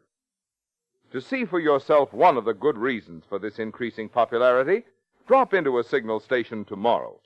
Fill up your tank and discover the good mileage and performance of Signal, the famous Go Farther gasoline.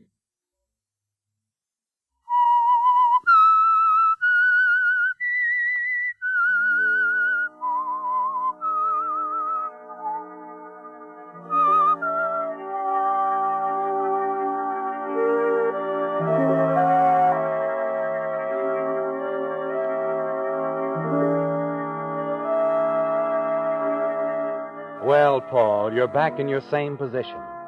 Your Uncle Kurt's told you that you're not Paul Galvin at all, that he brought you from Italy as a child and passed you off these many years. And now you can't say or do anything about it.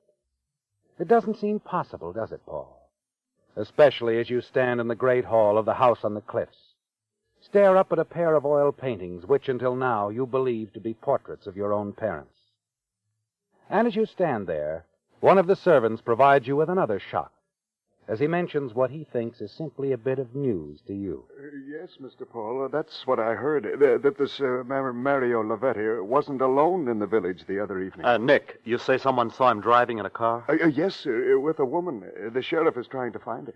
He believes she might shed some light on the mystery. Oh, well, it's no mystery. A man falls or jumps from a high place. It happens every day. Yes, sir. I just thought you'd want to know about it, sir.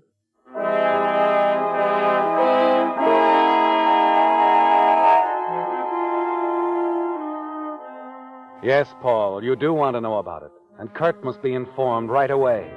Must be told that there's someone else, a woman, who might have shared the information that brought on Mario Lavetti's sudden death.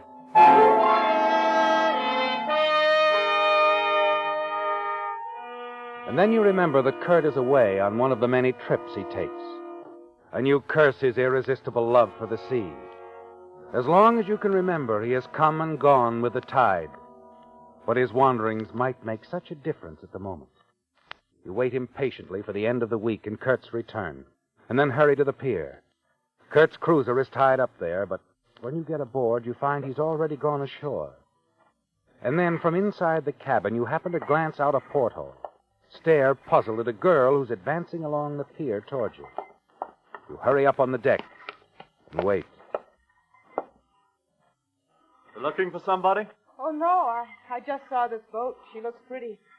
I like boats. Oh? Well, step aboard if you like. Oh, may I? Sure. Thank you.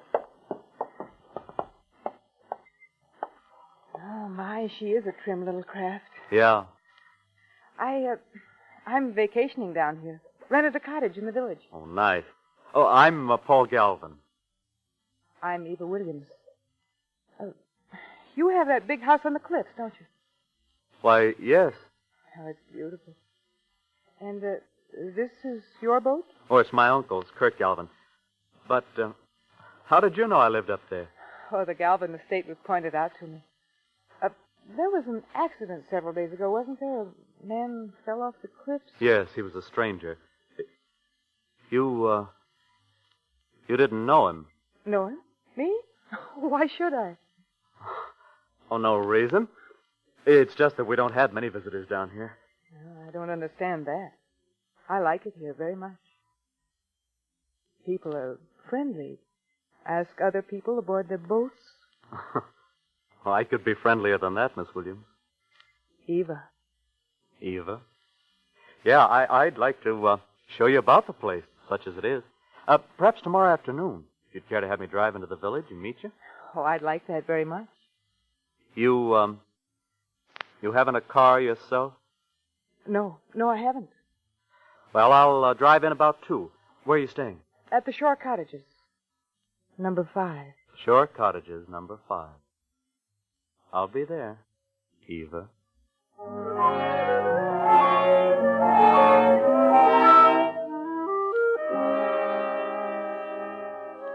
You're not quite sure of this Eva Williams, are you, Paul? You had the strangest feeling when you first saw her through the porthole of Kurt's boat that she was the one, the missing woman who was with Mario Lavetti a short while before he died. Later, talking with Kurt, you find that he has little concern over the missing woman theory. It's ridiculous, Paul. You worried too much. Yeah, but one of the villagers saw Lavetti with a woman, Kurt. Well, she was riding in a car with him, and she might know as much as he did. I know who gave that report. Old Captain Dave. He's got the usual imagination of the old sort. Why, a few weeks back he reported a flying saucer. Well, I thought you should know.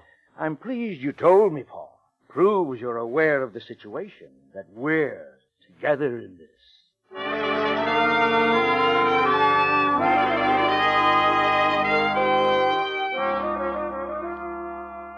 Perhaps he's right about the mystery woman, Paul. Perhaps she exists only in old Captain Dave's imagination. You meet Eva the next day, and in the days that follow, you'll find yourself spending more and more time with her.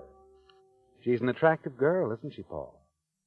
And you're becoming quite fond of her and sense somehow she's interested in you, too. Then late one evening after dinner, the two of you sit alone before the great fireplace at the inn, sipping your drinks and listening to the storm outside. You've been kind of quiet all evening. Was something on your mind? Yes. You want to talk about it? Yes, I guess I do. You know, it's funny sometimes, the way things work out, just the way you expected. I knew a long time ago, Paul, it would happen this way. And it has. What do you mean? When the real thing came along, I'd know it in an instant. I knew it the day we met at the boat. Eva, are you telling me that... I'm in love with you, Paul. Oh, Eva, darling. No, wait, Paul. There's something I've got to tell you. It's very important. My name isn't Williams. It's Luvetti. Luvetti? That man... Found at the bottom of the cliffs? My brother. I see. Then you were Yes, I was with him that night. He'd asked me to drive him down here. He got out of the car not far from your house and told me to wait for him in the village. Well, I waited all night. And next morning I heard he'd been found at the cliffs. An accident, of course. You know, that path is rather treacherous. I don't think it was an accident, Paul. Oh? Mario was up to something. He wouldn't tell me what, but I had an idea that whatever it was, it wasn't very honest. One thing I do know.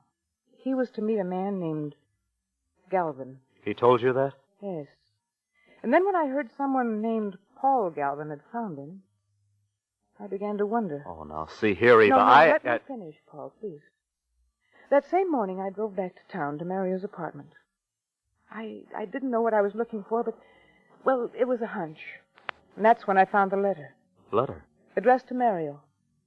The letter indicated the writer was willing to pay a certain sum of money, that a meeting was to be arranged. Mario was obviously blackmailing this man who signed the letter with an initial K.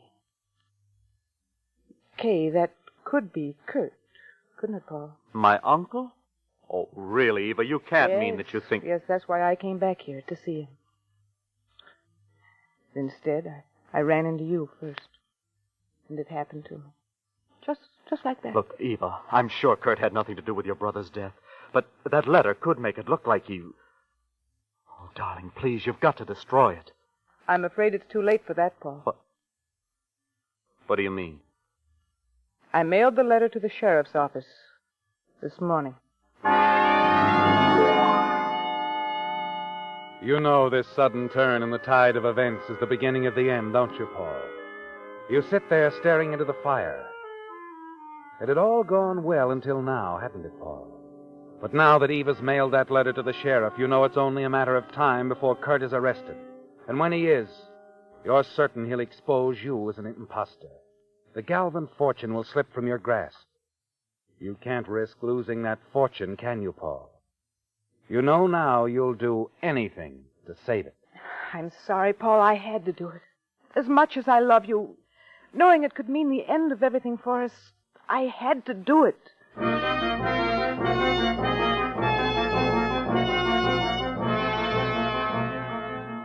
You stalk out of the inn, leaving Eva without explanation. Get in your car and drive up the narrow road to the house on the cliffs. Suddenly you realize there's a slim chance the sheriff hasn't yet received the letter. As you reach the house and skid to a stop, you find another car parked in the driveway. The sheriff's car, Paul. And you know you're too late. You get out of the car and look up to see the sheriff coming down the steps. But he's alone, Paul. Oh, Paul, have you any idea where Kurt is? Kurt? Uh-huh. Isn't he home? Nope, your housekeeper said he left this afternoon. Oh, that's right, he did. Did he say where he was going? No, he didn't say. Why, Sheriff, is there something important? Yes, very important. Well, now, look, if you want to leave a message, I'd be glad to see that he... I'll take care of it. Personally. Good night.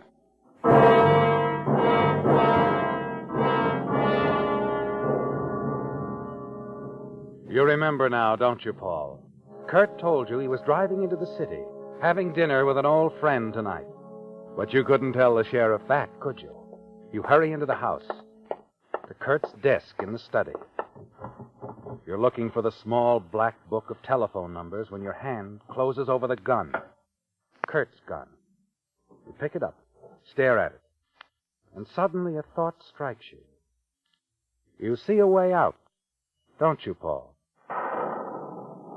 You slip the gun into your pocket, and a moment later put in your call to the city. Finally, Kurt's voice. What is it, Paul? You'd better get back here as soon as you can. Something's happened. Oh? The sheriff was here asking for you. What did he want? I can't tell you now. Now, look, I'll be waiting for you at the boat. You'd better hurry. Oh, and, Kurt, don't let anyone see you.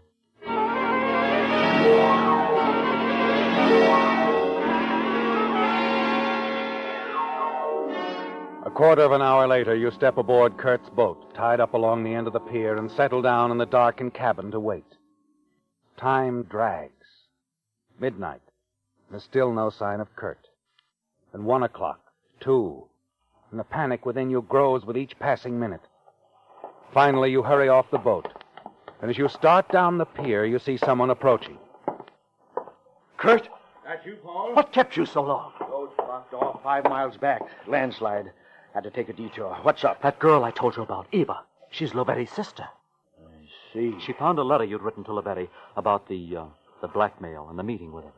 How does she know I wrote that letter? I only signed my initial. Yes, well, she seems to figure that K stands for Kurt. And Lovetti told her he was meeting a man named Galvin. Uh-huh. That's not good, is it, Paul? Now, listen, you've got to get out of here right now. Yes, I suppose that would be the wise thing to do. Of course, you understand, Paul, well, it's going to take money, a lot of money to run and keep running. I'll expect you to send me whatever amount I ask for from time to time. Yes, I'll take care of it, Kurt. Be sure you do. You wouldn't want me to get caught, would you? Come on, let's get aboard.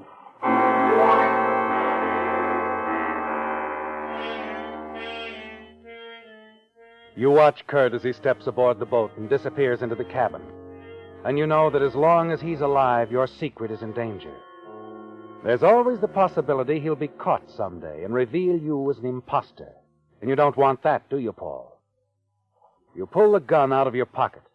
And as you do, a car comes to a stop under the streetlight at the far end of the pier. The sheriff's car, Paul. You drop to one knee behind a large packing case on the pier, your mind spinning furiously. You've got to stop him.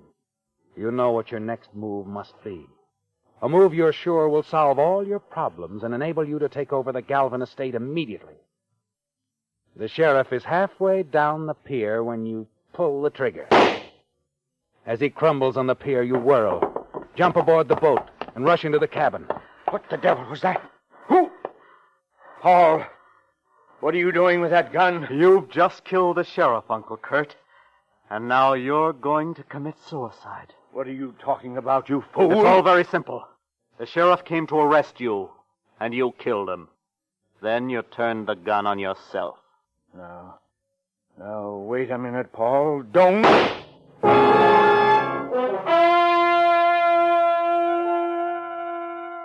It's done, isn't it, Paul? Kurt is dead. You step over his body, press the gun into his right hand. Then you hurry up on deck and race down the pier to a telephone.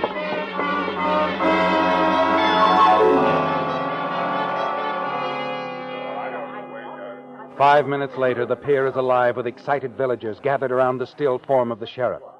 2 of his deputies are bending over him. He'll be all right. Coming around now. Bullet just creased his skull. Oh, Galvin. Yes? Come on, let's step aside for a moment. Oh, all right. You were a little excited over the phone. How'd this happen? Well, I guess I'd better start at the beginning. Yeah. I found out tonight that Uncle Kurt was involved in the Lavetti affair, and I came down here to the boat to ask him about it. I found him getting ready to sail. Go on. Well, he admitted to me that he'd killed Mario Lavetti. He pushed him over the cliffs because Lavetti had been blackmailing him. I see. So he was getting ready to make a run for it, huh? Yeah. And then we heard a car stop outside, and Uncle Kurt rushed to the porthole, saw the sheriff coming down the pier, and, well, before I could stop him, he pulled out a gun and fired right through the porthole. Fortunately, his aim was bad. Come on, let's get aboard the boat. All right. And then what happened? Well, after Uncle Kurt shot the sheriff, he turned around, and I thought he was going to shoot me. Instead, he put the gun to his head, killed himself. Uh-huh. Here, this way. There he is, just the way he fell. I haven't touched a thing. Good. Dave. Down here. The doc just got here. Good. Sheriff have anything to say? Not much. He didn't see a thing. When the slug hit him, he blacked out. Mm-hmm. Well, I guess that's that. Looks like that closes the Lavetti case.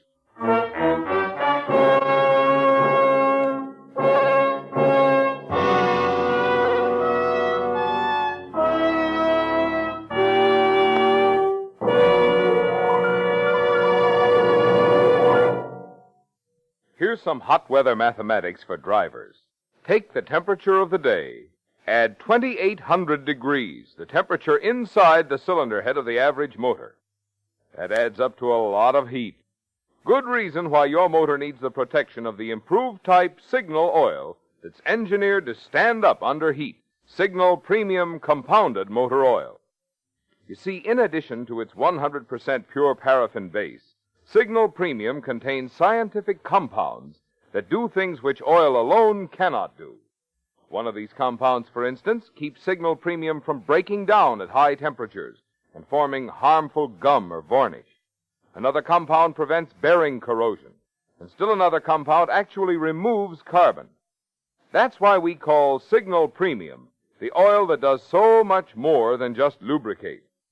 So if you want your motor to stay young, get your next oil change at a Signal station. Change to the improved type Signal oil that stands up under heat. Signal Premium Compounded Motor Oil.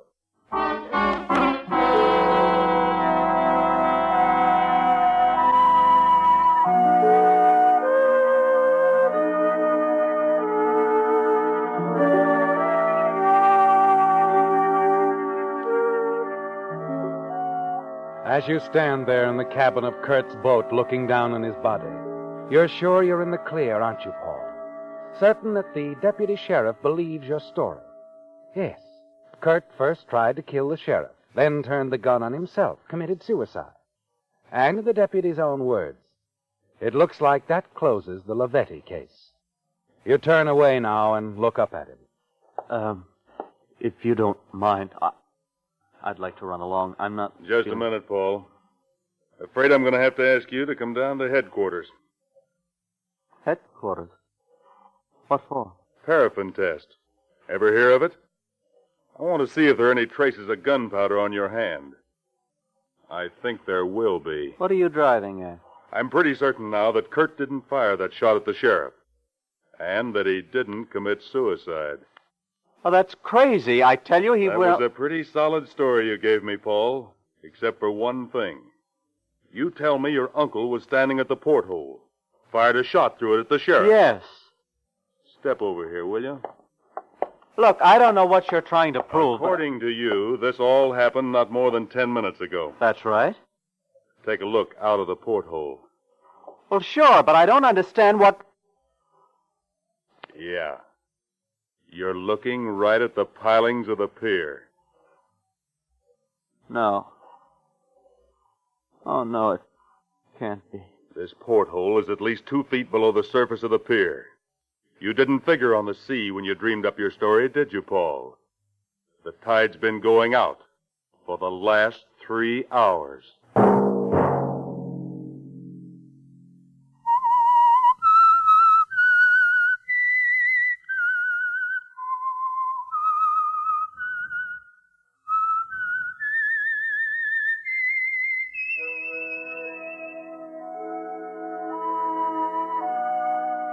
Let that whistle be your signal for the Signal Oil program, The Whistler, each Sunday night at this same time. Brought to you by the Signal Oil Company, marketers of Signal gasoline and motor oil, and fine quality automotive accessories. Many drivers, when buying gasoline, forget what a big part of the price goes for tax. In fact, in the average Western city, for every dollar you pay for gasoline itself, you pay an additional 33 cents in tax. So figure it up. The tax you pay on 3 would buy you another gallon free.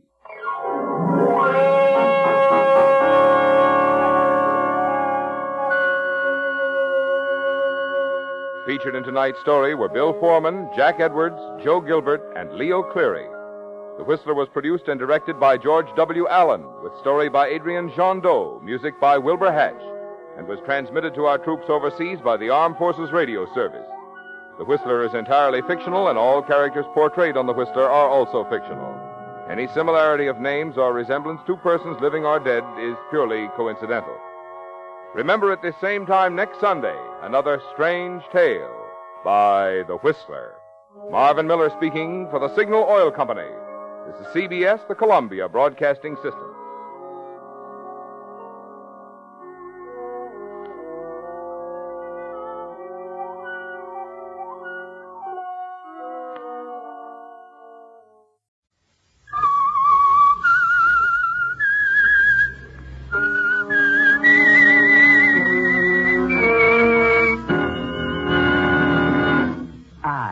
I'm the Whistler, and I know many things, for I walk by night. I know many strange tales, hidden in the hearts of men and women who have stepped into the shadows. Yes, I know the nameless terrors of which they dare not speak. Tonight, transcribed, it's the Whistler's strange story, Incident at Chalk Point.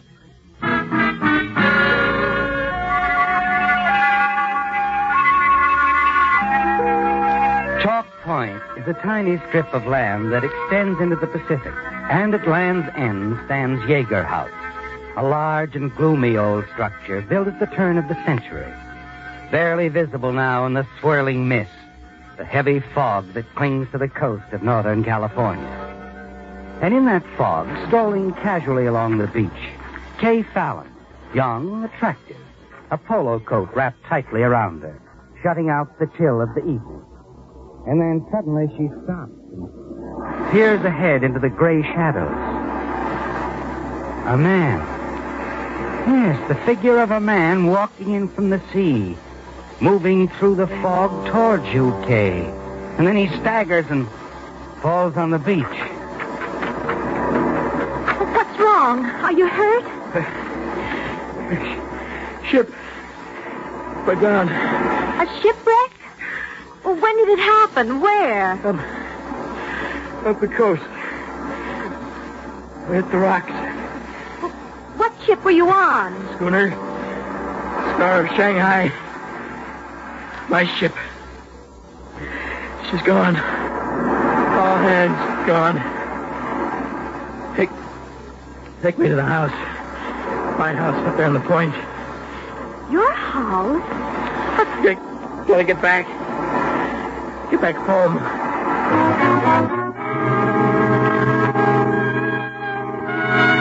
You're puzzled for a moment, aren't you, Kay, by the strange young man who calls Yeager House his home.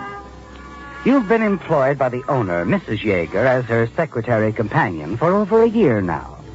And you've never seen him there before, nor has Mrs. Yeager ever mentioned it. He's confused, isn't he, Kay? Yes, that's it. The shock of the wreck. And so you help him along the beach into the house. You leave him sitting in the chair by the fireplace in the study, and then hurry down the path to the caretaker's cottage. Dave. Dave. Why, Miss Kay, what's wrong? There's been a shipwreck. I found one of the survivors down on the beach a few minutes ago. You better get a doctor and notify the authorities. Sure thing. When this happened? Well, I don't know for certain. The man seemed dazed. He did say it was his ship, a schooner, the Star of Shanghai. The Star of... Oh, what's the matter? You sure he said Star of Shanghai? Well, yes, of course. What's wrong? Well, that was the name of Captain Yeager's ship, miss. The Star of Shanghai. A schooner. She went down over 25 years ago. All hands lost.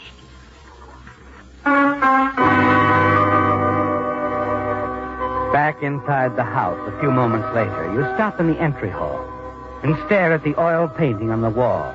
A painting of a three-masted schooner, Captain Yeager's ship, the Star of Shanghai. An uneasy feeling begins to creep over you, doesn't it, Kay? Yes. And then suddenly you're aware of a buzzer ringing close by. It's Mrs. Yeager. You hurry upstairs to her room and find her, as usual, propped up in bed, a book resting in her lap. I've been ringing for quite some time, my dear. I'm sorry, Mrs. Yeager. That's all right, Kay. If you'll be kind enough to bring me my hot milk now. Right away, Mrs. Yeager. Kay? Yes? Is something wrong? Why, well, no. You seem disturbed. Oh, no, it's nothing really. There is something on your mind. Well, in a way.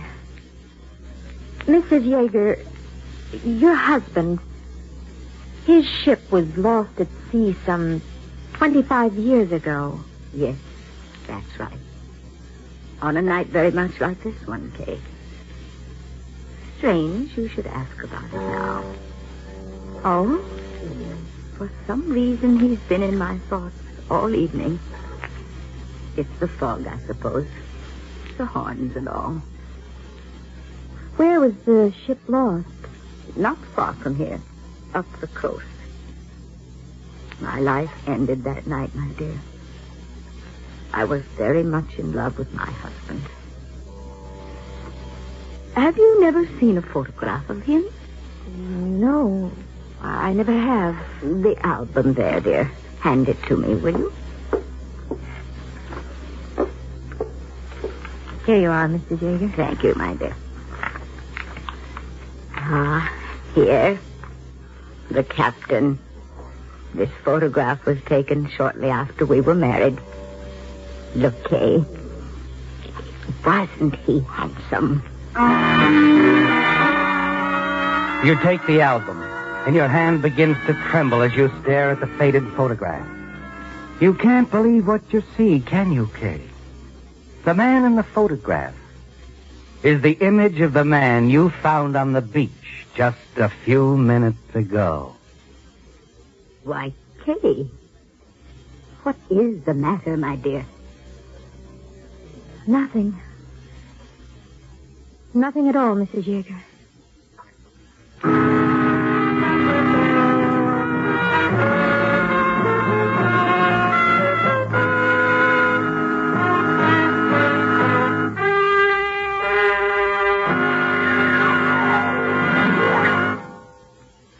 In just a minute, the Whistler will continue tonight's story.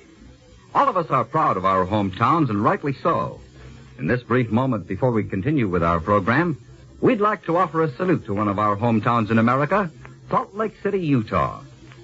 The city was founded in 1847 by the Mormons, headed by Brigham Young, and it became first the capital of the Mormon settlement and later the capital of the state of Utah. Some of Salt Lake City's most interesting houses are those occupied or inspired by Brigham Young and his family. The Mormon temple was 40 years in construction, and none but Mormons may enter it. However, the Mormon tabernacle, with its great domed roof, the largest of its kind in the world, is open to the public. It seats 8,000 people, and the acoustics are so remarkable that a pin dropped at the front of the tabernacle can be heard from the farthest seat. The giant organ containing more than 10,000 pipes is world famous. Much of the history of Salt Lake City is caught up in the threads of the religious atmosphere created by the early Mormons. To some extent, one could almost say that the city was built upon the same motives that brought the first colonists to our shores over 200 years before, the desire to follow their beliefs without fear of persecution. It remains today as the center of the Mormon religion, a modern, progressive city, with the desert and the Great Salt Lake only a few miles away. It is with a great deal of pride that the people of Salt Lake City go about their daily tasks knowing the part their hometown has played in the building of America. And now, back to The Whistler.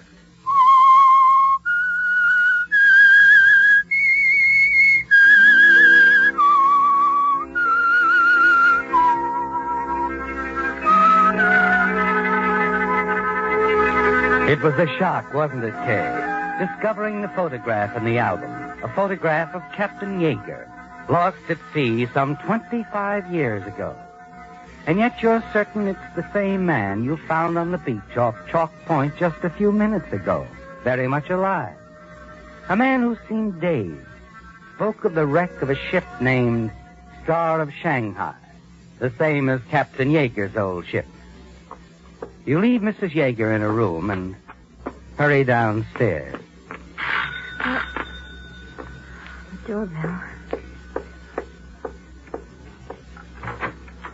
Here's the doc, Miss Kay. He brought the sheriff with him. Oh, yes. Come in, Dr. Henderson, Sheriff. Evening, Miss Farley. Now, where is this young man? In there, Doctor, the study. We'll take a look at him. I'll go with you, Doc. Miss Farley, old Dave was telling me you said this man mentioned the Star of Shanghai. Yes, that's right, Sheriff. That was the name of Captain Yeager's ship. Went down 25 years ago. So I understand. Did this man say when the wreck happened? Well, he said something about being in the water for hours and hours. I see. Funny, we usually get a call from the Coast Guard when there's a shipwreck. And you didn't? Oh, Miss Kay. Yes, Doctor. The young man. You sure you left him in here? Why, of course, isn't he?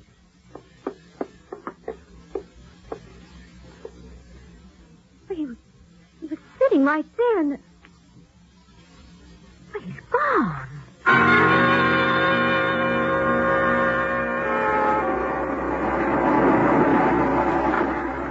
I can't understand it. We might have wandered down to the beach again. Maybe. I'll have my deputy organize a search party as soon as I can get to a phone.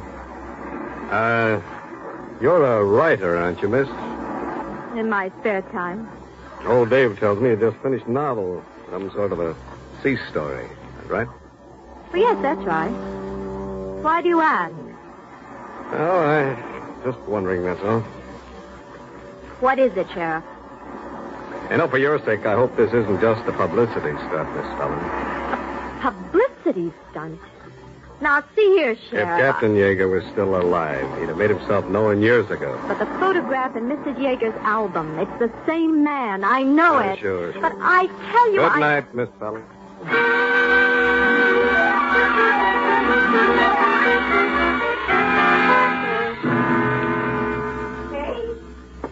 Hey! Oh, Mrs. Yeager, what is it? What's wrong? Oh, my dear, I had dozed off. Had the strangest dream that the captain had come back. What? It was so real. He was standing here by my bed, looking down at me.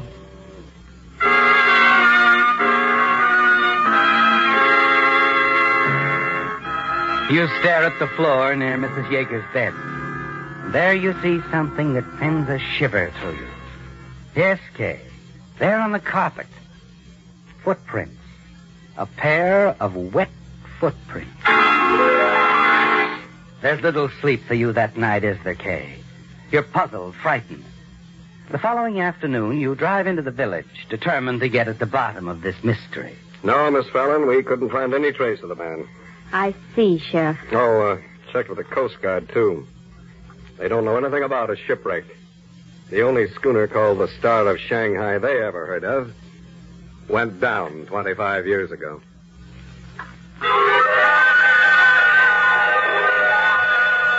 The sheriff thinks it's a publicity stunt on your part, doesn't he, Kay? And so does everyone else. You're angry and still a little frightened as you hurry to the parking lot behind the telegraph office where you parked your car. Get in, step on the starter. As you maneuver out of the narrow parking strip, your back bumper strikes something at the side of the building. Annoyed, you get out and discover that you've damaged a bicycle. You leave a note with your address and then drive swiftly back to the house at Chalk Point. As you start inside, you glance toward the sea, and your heart seems to jump in your throat. A low fog still clings to the shore. In it, the figure of a man walking slowly along the beach.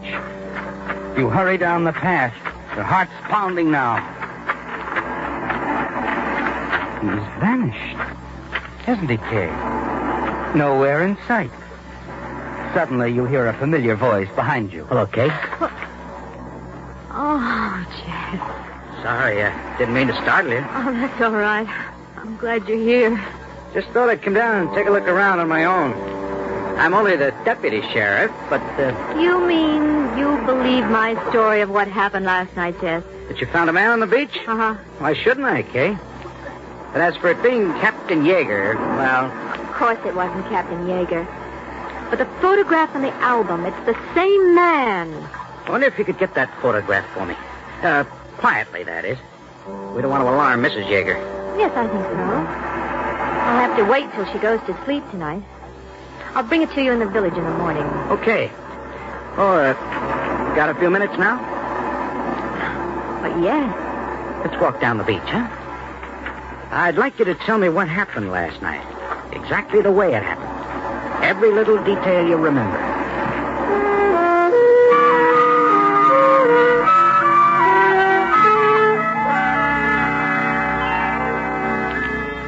At last, Kay, you found someone, a young deputy sheriff, a man you feel certain you can trust, who will listen to you and believe you. That night, you wait in your room for Mrs. Yeager to go to sleep. And you glance casually through the San Francisco paper you bought at the village. And then suddenly, something you see on one of the inside pages startles you. A photograph of a man. Carl Tasson. Reported gangster shot in gun battle with San Francisco police. The one-time underworld czar who had re-entered the United States illegally was slain. Yes, come in. Evening, Miss Kay. Oh, Dave, what is it? I just saw Mrs. Yeager. Yes? She won't be wanting her hot milk tonight. All right, Dave, thank you. Guess I'll go straight to bed. Good idea. Dave? Yes? Nothing. Never mind. Good night, Miss Kay.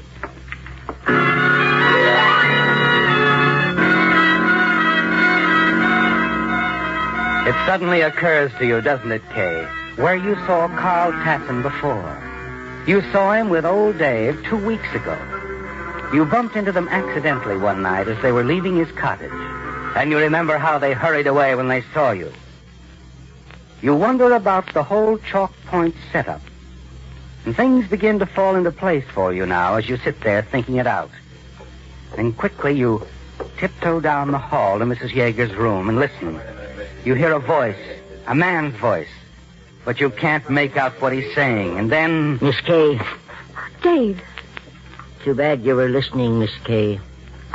Now you'd better go on in. Now, look, Mrs. Yeager, if you insist... Dave! What's the idea? She was outside of the door, ma'am, getting an earful. Well, Miss Fallon. We've met before, haven't we? That's right. On the beach last night, you, rescued me from the surf. Captain Yeager, that's me. No, really? I find that a little hard to believe. So the police, huh? You planned the whole act to discredit me. Oh, Mrs. Yeager planned it. I preferred more violent action. Mrs. Yeager? Hmm? Yes, Kay. I didn't want you to get hurt. And all this because I happened to see a man outside of Dave's cottage 2 weeks ago.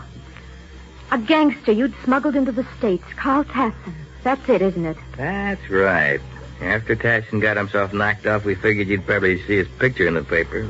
Maybe go to the police. But after what happened last night, they wouldn't believe the story about Tasson either, huh? Right. In your case, a little girl who cried wolf once too often. Very clever, Mr... Norton. Captain Norton, master of the freighter Edward Carlton. So that's how you get your clients to the States, huh? Well, we got a great setup here, Miss Fallon, and you're not going to spoil it. What are you going to do, Captain? What I should have done a long time ago, Mrs. Yeager, instead of going through that crazy routine of yours. No, I won't allow it. Oh, you won't allow it, huh? As long as I'm a partner and you're using my house as a rendezvous, what I say goes. Not anymore. I'm running this, and you'll do as I say. You're in pretty deep, Mrs. Yeager. Don't forget that. Now listen to me. Save your breath. The only way. It's this girl or us. All right, Miss Fallon, suppose the two of us take a nice little stroll along the beach.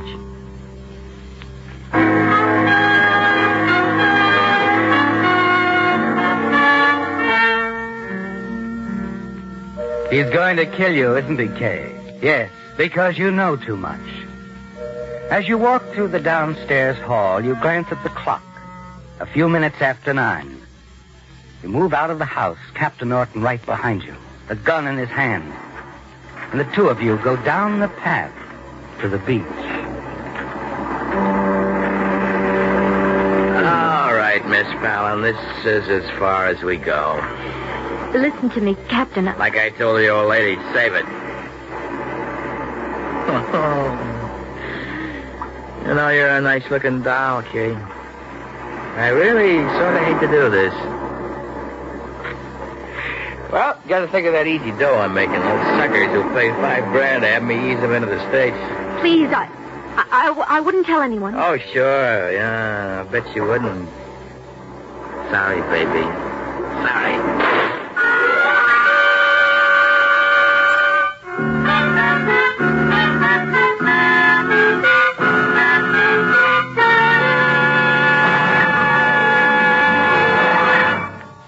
Don't be half right. Use Usafi. For example, if you're interested in furniture building, do you know the difference between softwood and hardwood? Would you say the only difference is in the nature of the wood? No, that's only half right. Brush up on your botany. Tell your I&E officer you want to study with the United States Armed Forces Institute, Usafi. It's easy. It's simple. If you don't want to be half right, use Usafi. And now, back to The Whistler.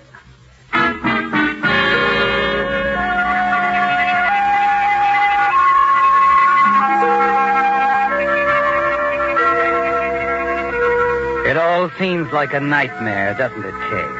The strange man staggering out of the sea, his complete disappearance, the realization that Chalk Point is the headquarters of a criminal smuggling ring, that even your employer, Mrs. Yeager, is a part of it.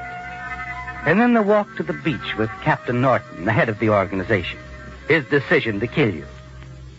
Yes, your mind is spinning when suddenly you realize you are lying on the couch in the study of Yeager House.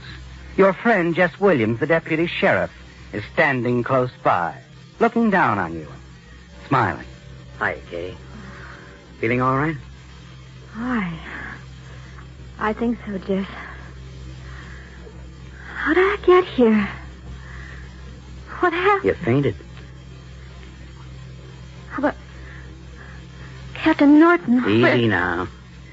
He's in the other room, handcuffed to old Dave. Oh. Dave gave me the whole story of the racket, including Mrs. Yeager's part in it. Captain Norton had a gun. He's going to shoot me. I know. I spotted the two of you when you left the house. When I saw he had you covered with a gun, I followed. Looks like I fired just in time. You saved my life, Jess. Yeah. Funny the way it happened, too. I wasn't intending to see you till tomorrow morning. When I was cruising around the village in a squad car a little while ago and ran into Frankie Holden. The youngster at the telegraph office? Yeah. He had a telegram to deliver out this way, and his bicycle was broken, so I gave him a lift. Oh, you mean... I mean a certain hit-and-run artist named Kay Fallon smashed Frankie's bicycle. Oh. Left a very thoughtful note on it. It's lucky you did, too. Otherwise, I wouldn't have picked up Frankie, been out here tonight. Now, a question. Did you know that the expression, stay to the bitter end, was originally a naval expression? On the early sailing ships, to stay meant to secure anything by means of thick ropes called stays. A bit was any vertical timber, such as a mast, around which the stays were secured.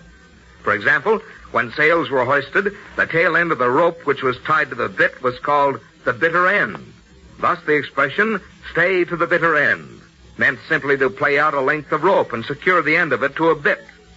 This is but one of the many interesting facts which can be found in the history of your United States Navy.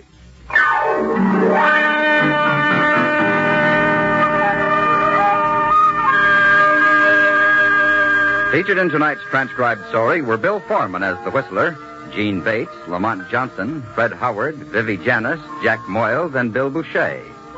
The Whistler, directed by Gordon T. Hughes with music by Wilbur Hatch, is produced by Joel Malone and transmitted overseas by the Armed Forces Radio Service.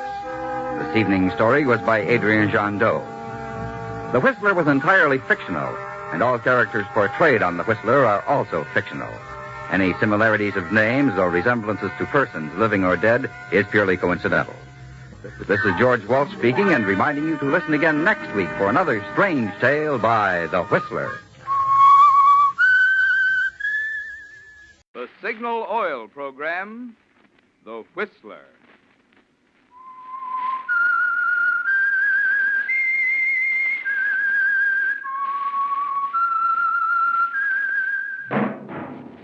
That whistle is your signal for the Signal Oil Program, The Whistler.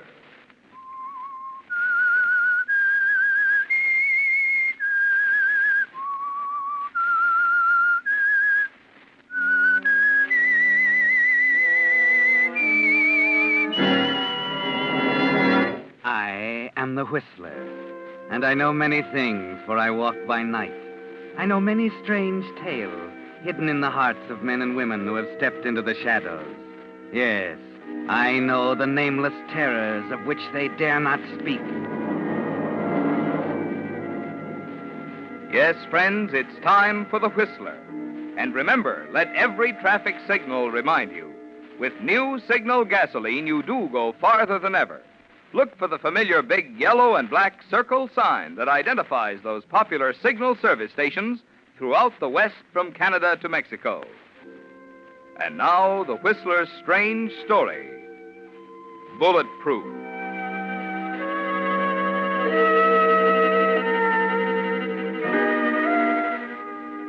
The country's largest news magazine wrote him up under crime, described him as massive, soft-spoken, methodical. Howard Martine was all of these and more. He was a man who believed in a planned existence. Whether it was business, matrimony, or murder, Howard Martine never took chances. He made his plans and carried them out to the letter. This philosophy brought him great financial success. And it brought him a wife who was young and beautiful to look at, and who hated him with all her heart. That you, Andrea? Yes. How's your headache?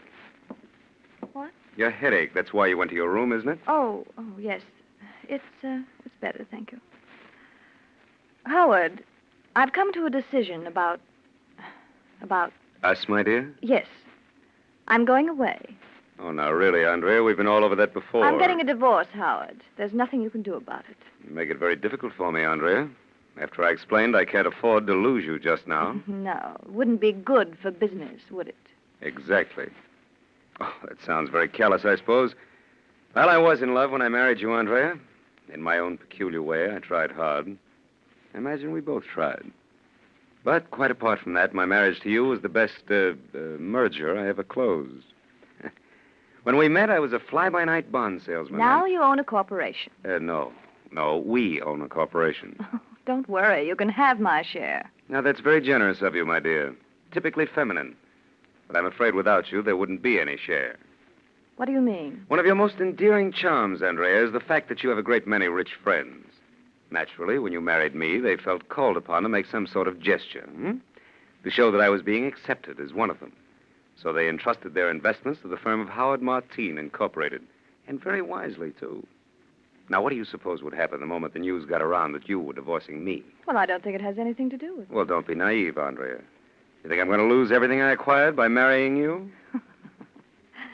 I'm afraid you didn't protect yourself very well, Howard. It would seem so, wouldn't it? I'm sorry. I'm leaving in the morning.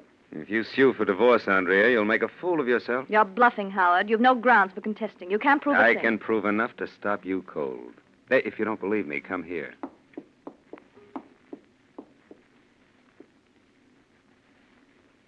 What's that? Here, hold this up to your ear. Hello? Paul, dear. Betrayal. I had to call you. I needed some courage. Where are you? At home. I'm going to tell him now. Oh, Paul, what if he refuses? There's nothing for him to refuse. But he's told me he'd contest. He can't. He doesn't know about us. And even if he did, there'd be no proof. Is that enough? Or would you like to hear more? You know, I have quite a collection. It was just a matter of tapping the dictaphone into the private telephone in your room. Every time you got one of your headaches and went upstairs, I threw a little switch down here. Now I have a record of all your headaches. So, that's your proof. It is. Any one of these dictaphone records is enough to throw your divorce suit out of court. Very clever of you, Howard. I had no idea you suspected. Well, what are you going to do? Well, we'll go on exactly as before, Andrea. Your life is your own, my dear. I make only one demand. That you'll remain in this house as my wife and continue to entertain our friends or clients, whichever you prefer. For the greater glory of Howard Martine Incorporated. And what if I refuse? I'm afraid you have no alternative. Is there some joke, my dear? Oh, yes, Howard. And it's on you. I'll show you what alternative I have.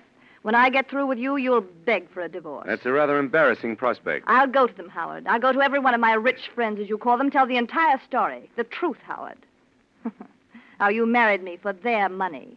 How you recorded my phone conversations. Yes, I'll even tell them about Paul. Don't be a fool, Andrea. Would I? Remember, they're my friends, loyal to me. They gave you their business for my sake. You said that yourself. And when I tell them to take their business elsewhere, they'll do it, whether I'm married to you or not. That would mean exposing yourself. You wouldn't. Oh, wouldn't I? Let me see. Who's your biggest account? Martin Whitford, isn't it? Well, Marty and I grew up together. He'll do anything for me. What do you think will happen to your precious corporation when the others discover Whitford's pulled out? I could even phone him now. Wait, get away from that phone. Well? Let me think it over. I'll take those dictaphone records first, if you don't mind. They're in that box. Thank you. Well? Oh, you can have your divorce. Only give me a week to work things out. Look, you can afford to be generous now, Andrea. You're going to marry your Paul. You've won. Well, all right. But you've got to stay here as if nothing happened. Otherwise, the story will come out before I can do anything to prepare the ground. Very well. I'll stay. But no longer than a week. Thank you, Andrea. That'll be time enough.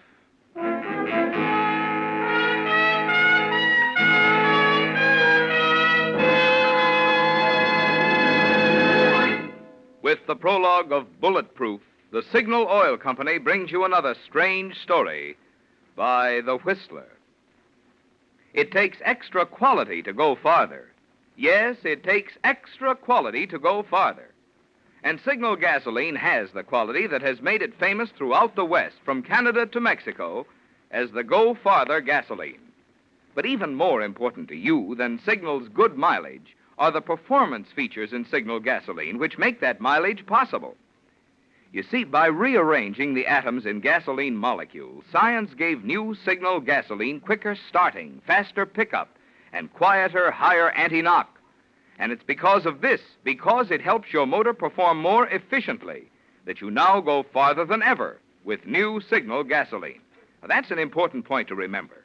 It's the same qualities that give you extra driving pleasure that also give you extra mileage. That's why Signal says, look to your speedometer for the best proof of gasoline quality. It takes extra quality to go farther. And Signal is the famous Go Farther gasoline. And now, back to the Whistler.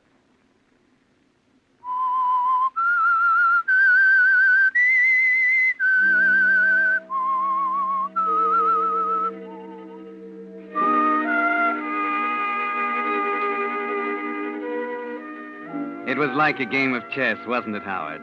You had your attack planned right down to the last detail, with a final checkmate only a few moves away.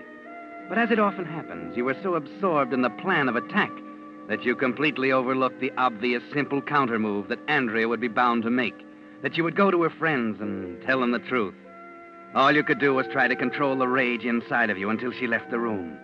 You sit alone in the library and try to think, realizing, of course, that there's only one answer now.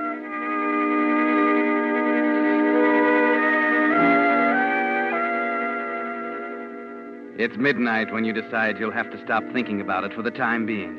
You have a week left, and your brain will be clearer in the morning. There's an evening paper on the table next to the chair, and you pick it up. Glance at the headlines on page 1. An article in the right-hand column catches your eye. Suspect confesses in nightclub killing. Ernest Krug, booked on suspicion yesterday, finally broke down under intensive questioning at police headquarters. The case marked another triumph for Inspector William Conrad of the Homicide Department, who followed his usual routine in shooting cases by first concentrating the department's entire effort on the bullet found in the victim's body. Yeah, that's it. Good old Inspector Conrad, the ballistics boy.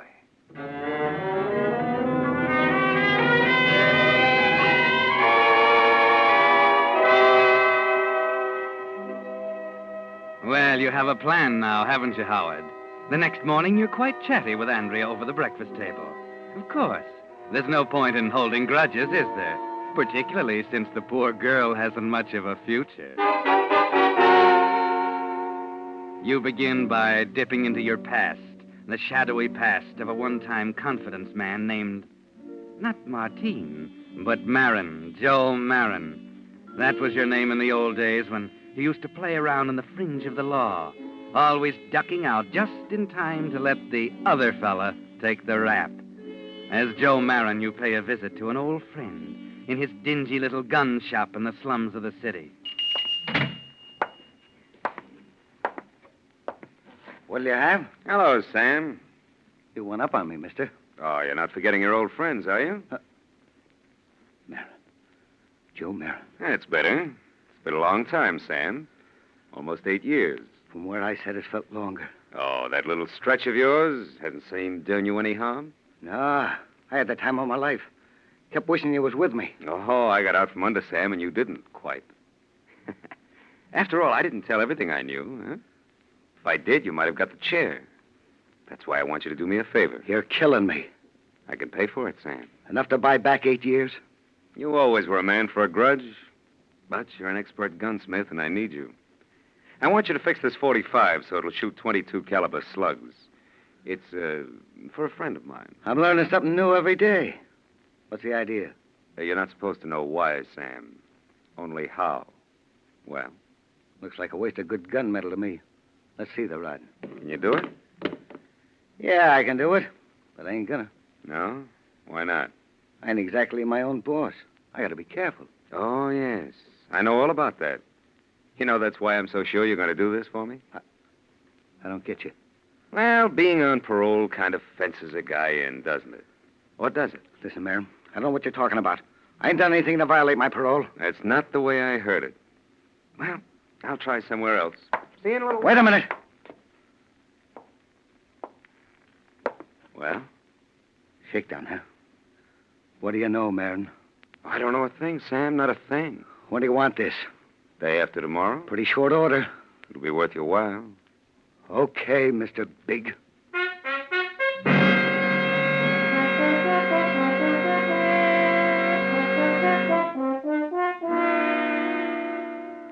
Patience is your strong suit, Howard. 2 days of waiting. 2 days in which your seeming nervousness is interpreted by Andrea merely as concern about your precious corporation.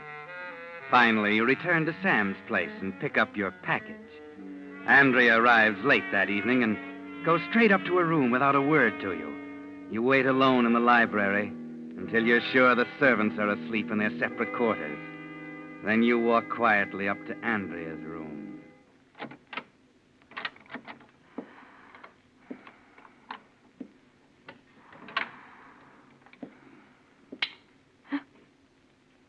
Who's there? Don't be frightened, dear. It's only your husband. What do you want? Just a final plea, Andrea. Are you quite certain you want to go through with the divorce? Did you wake me up in the middle of the night to ask me that? Oh, it's only half The past. answer is yes, Howard. Now, please leave me alone. You won't reconsider?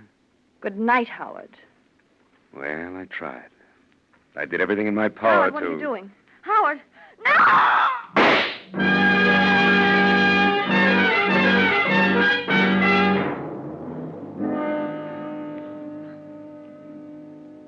What's the verdict, Doc? It was instantaneous, Inspector. About 10 hours ago. Uh-huh. 22 through the left temple. I'll want that bullet, of course. I have it for you this afternoon. All right. Yeah, the room looks like it was hit by a cyclone. What do you suppose they were after? No, jewels, mostly. And they got 'em. Oh, by the way, we're not saying anything about the jewelry to the papers. Well, Inspector, here's another one for you to crack in your ballistics laboratory. Yeah. You know, Doc, they used to laugh at me at first. They called me a nut. Bullets on the brain, they said. But they're beginning to find out now that the big story in every shooting case is written in those little rifling marks on the bullet. Plainer even than fingerprints a lot of times. Excuse me a minute, Doc.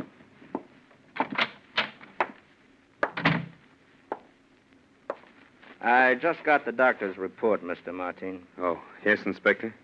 Your room is just down the hall from your wife's. It's funny you didn't hear anything during the night. Well, I don't know. I might have heard a shot, but I can't think very clearly now. Yes, certainly, I understand. I seem to remember some sort of nightmare. I thought it was a dream. You see, I didn't know anything had happened until the butler woke me this morning after... I see. No, it's funny, that 22. It's a woman's weapon. Never heard of a second-story man packing anything in less than a 38. Oh, Mr. Martin. Yes? This Army 45 of yours here in the trophy case, is this the only gun in the house? Oh, of course, Inspector. If you have any doubt, you may search the house, perhaps the servants. That's 45, all right. You want to take it with you, Inspector? I can remove it from the case. No, it's not necessary. This job was done by a 22, and I think you can forget the servants. This looks like an outside job, start to finish.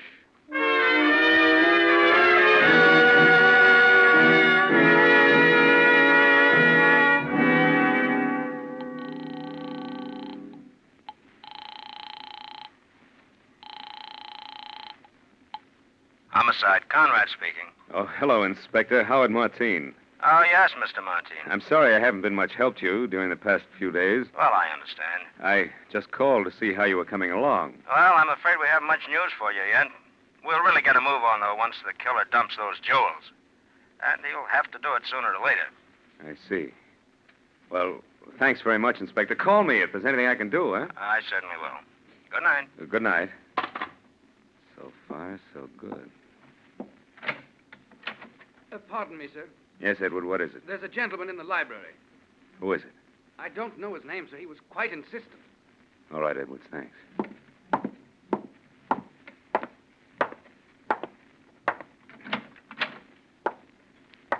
Hello, Joe. What do you want?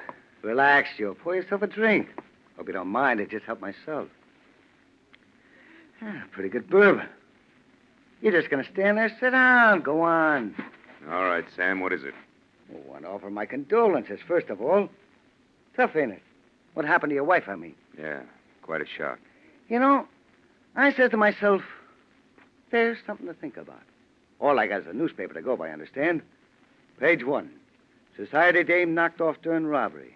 Don't say what kind of a robbery. Only that the dame is knocked off with a 22. Now, there's something to make a guy think, ain't it? Go on, I'm listening. Especially unusual here in this town where the homicide inspectors are nut on ballistics. So right off, I figured out. Somebody saw in the inspector a curve.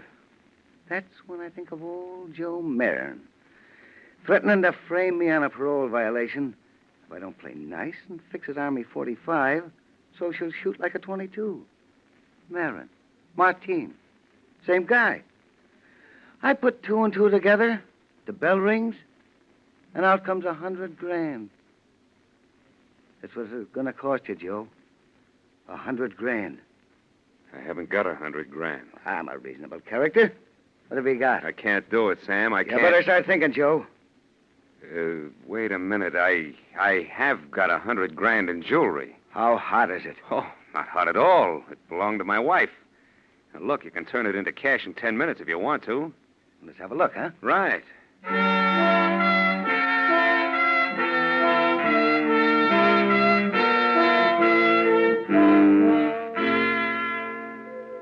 There's a way out of this one, too, isn't there, Howard?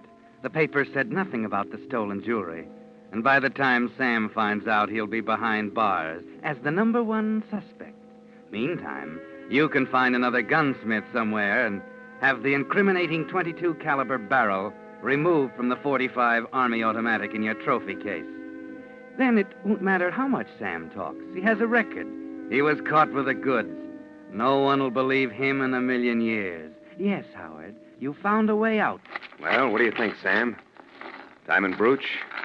Pearls? If it's hot, so help me out, kill you. Oh, don't worry. You won't have any trouble. You'll get more than your $100,000. Thanks. Okay, that's it. I'll let you know how I come out, Joe. Yeah, you know where to get me. Yeah. Oh, one other thing. I'm taking your custom-built .45 along with me, just in case I need it to back up my store. Wait a minute, you double-crossing... Shut up, Joe. I'd hate to pull the trigger at a time like this.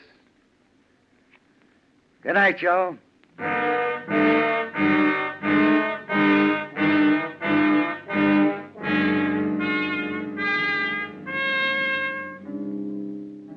He's gone, and there's nothing you can do now, Howard.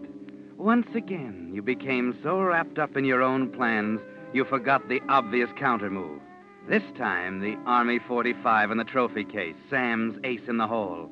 You spend an anxious evening. It's late now, and you sit alone in the library trying to think. The house is quiet, with an occasional sound from the pantry where Edward the butler is polishing silver. And then... Who is it? Who's there? Take it easy, Joe. This thing might go off in my hand. Sam, what are you doing? Shut up. Open the window. It's cold out here on the balcony. Yeah, okay.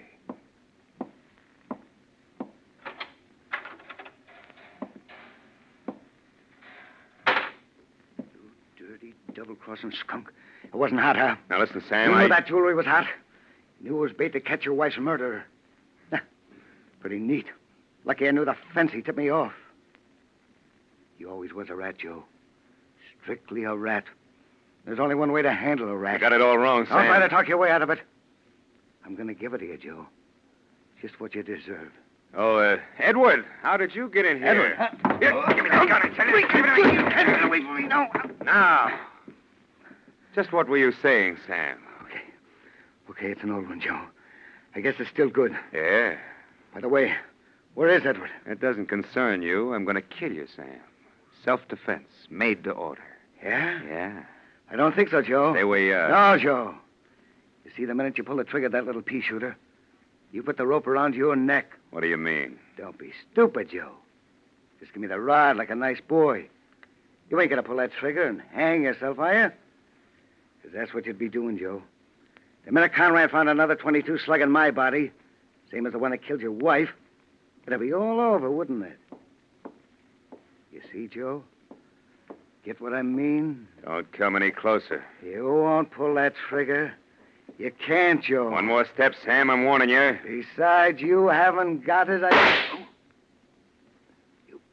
You haven't got guts. Haven't I, Sam?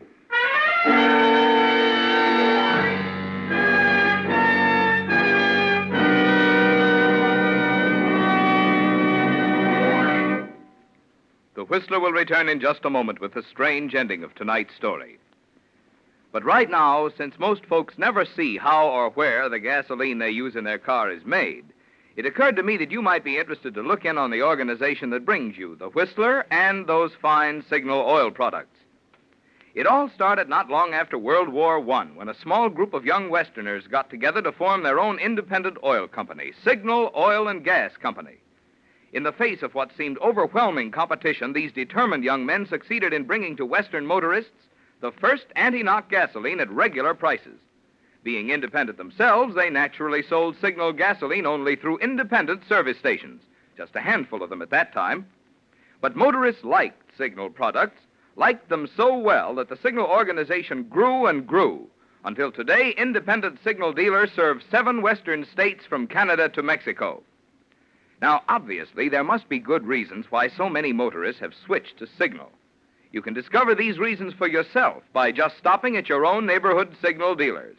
There you'll find the tops in gasoline and automotive lubricants, backed by Signal's 15-year tradition of quality. And you'll enjoy more thorough, more conscientious service, because signal dealers, being in business for themselves, have an incentive to serve you better. And now, back to the Whistler.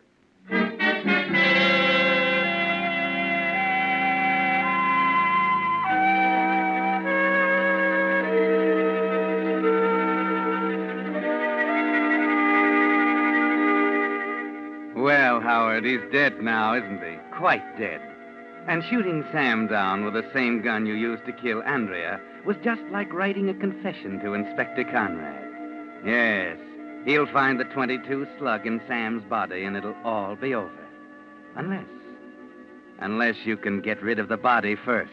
Yes, it's your only chance. And then a short time later, when Edwards, your butler, comes into the room. Well, Edwards, quite a mess, huh? It was self-defense, sir. He threatened you with a gun. I saw it all from the hall. Yeah, self-defense. What are you going to do, Mr. Martin? Give me a hand. I've got to get him out of here. But, sir, you can't. The police. Give me a hand, will you? Mr. Martin, you shouldn't... Shut up and grab his feet. Sir, if you'll only let me... Shut up! Now, go on, grab his Mr. feet. Martin, all right. Out that way. Go on. Yes. Kick the door back. All right. Now, this way. Down the hall. We can take him down the back. Mr. Martin, I don't understand... Will you shut up? I'll hold him up so I can... Conrad. Well, what's going on, gentlemen? What are you doing here? Maybe your butler can answer that one, Martin. I've been trying to tell you, sir. After I heard the crash of broken glass and saw this man come into the room with a gun, I called the police. What's this all about, Martin? Okay, Conrad, I guess you might just as well know the whole story. You'll know it anyway when you dig the slug out of his body. It'll be a .22. A .22? Your wife was killed with a... Yeah. Here, here's the gun. Hey, wait a minute, this is a .45. I had it rigged to shoot a .22. Sam, he's the guy on the... Well, he fixed it for me. Ah. So that's the way you worked it, huh? Maybe he came to see you tonight for a little dough to keep him quiet. And you shot him with the same gun you used to kill your wife, huh? Yeah. And it's too bad you couldn't have used another gun on him. Might have been a nice case of self-defense that way. Sure. But I knew when you found the .22 slug Yeah. Now, let's see how your buddy fixed this gun. What's the matter? I think you're going to be in for a rather unhappy surprise, Martin. What do you mean? You shouldn't have been so quick to spill your story. Apparently, your friend Sam here realized it wasn't such a good idea to carry a rigged .22 job around. So he changed it back to a .45. What? That's right. The slug you pumped into this man wasn't a .22, Martin. It was a regular .45.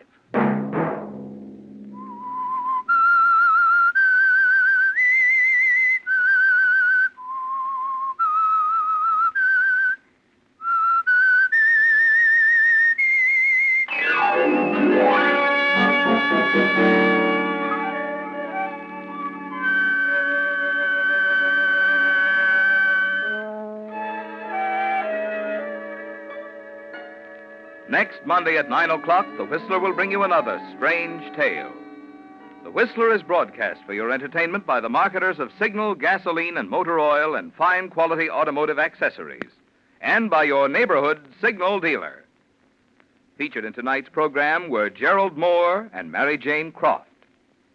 This program, produced by George W. Allen, with tonight's story by Kenneth Harvey, music by Wilbur Hatch, is transmitted to our troops overseas by the Armed Forces Radio Service.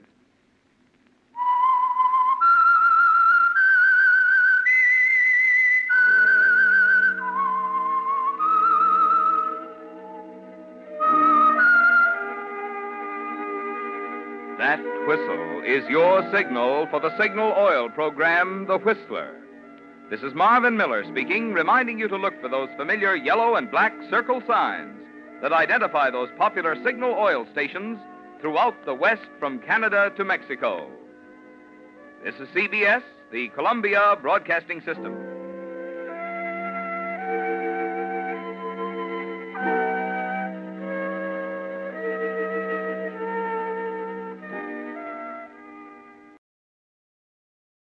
Signal gasoline. Let every traffic signal remind you, you do go farther with Signal gasoline. Yes, you do go farther with Signal.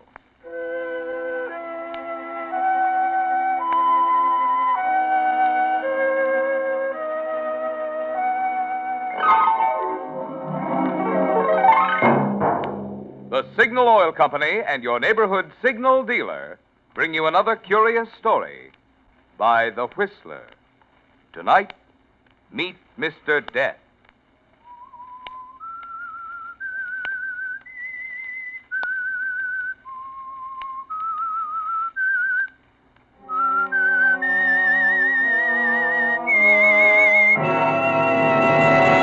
I am the Whistler, and I know many things, for I walk by night.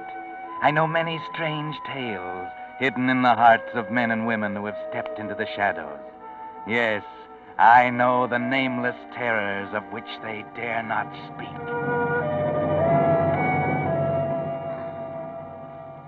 "1915 was a big year for a lot of people in New York City. Herman Arnold, for instance. Herman Arnold, the gambler, was murdered. And because of that, it was a big year for Jerry Mason, drugstore clerk. Yes, 1915 was the year Jerry Mason met Mr. Death. You see, just before he died, Herman Arnold persuaded Jerry Mason to embezzle $1,800 from the safe at Thatcher's drugstore where he worked. He was going to double it overnight. That's what Jerry told Laurie Crane, his girlfriend.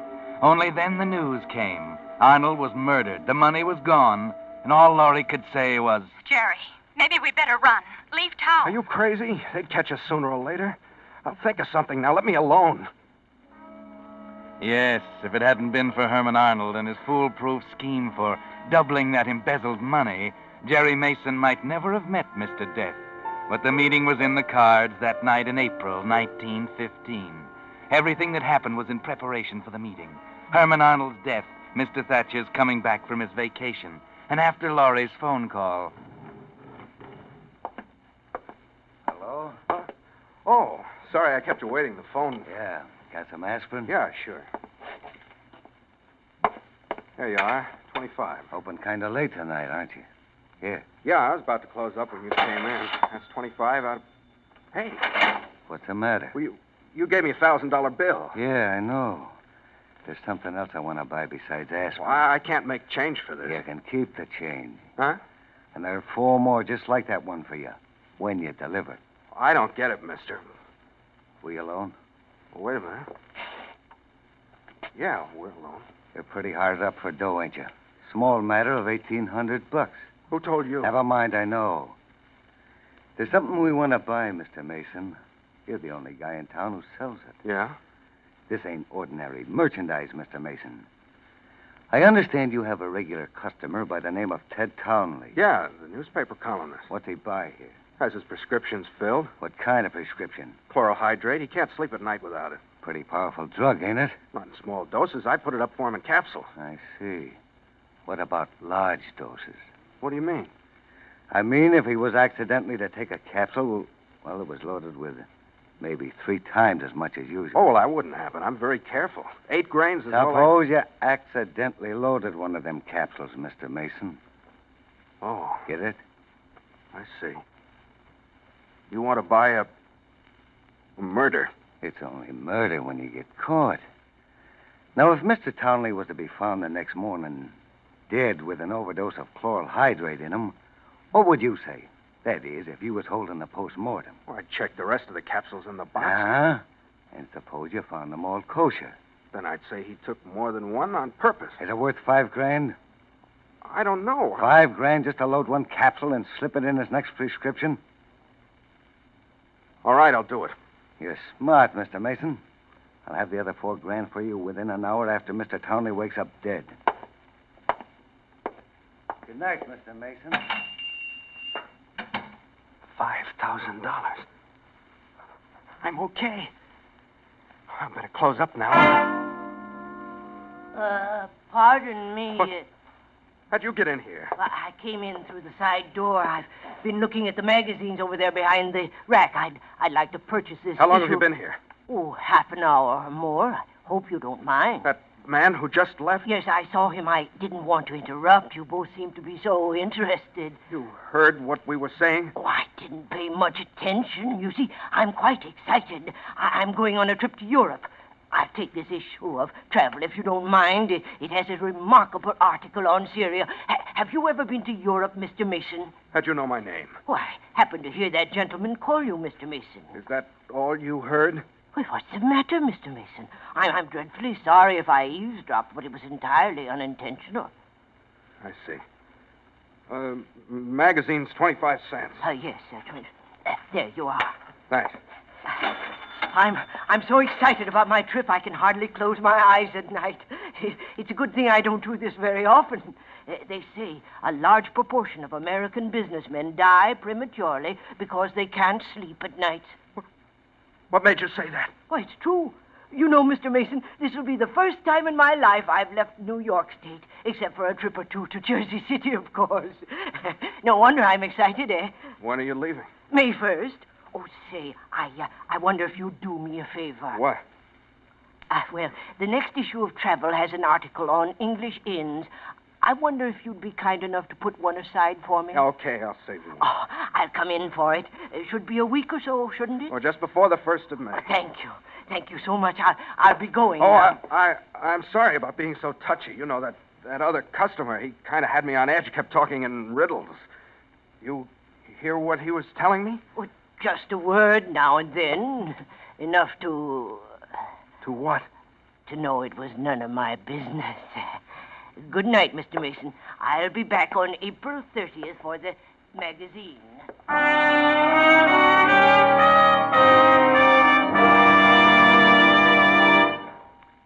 Friends, as you sit listening to The Whistler, you hear only sounds. You hear a certain creaking, and in your mind you picture a slowly opening door. Or the sound of a motor accelerating, and you visualize a car driving off. All right, here's a test for you. See if you can picture in your mind the trademark of the sponsor of this program, your neighborhood Signal gasoline dealer. I'll give you 2 seconds. Well, you were right. If you visualized a black circle with yellow letters spelling out the words Signal gasoline, and, of course, a traffic signal in the center, which is why we say let every traffic signal remind you, you do go farther with Signal gasoline. What's more, that's a mighty good sign to look for these days, because there you'll find not only Signal's famous Go Farther gasoline, but the full line of Signal's specialized lubricants. Really conscientious service, too, by experienced Signal dealers, more eager to please you because they're in business for themselves. So let the black and yellow Signal circle be your insurance of the protection your car needs to last out the duration. And now, back to the Whistler.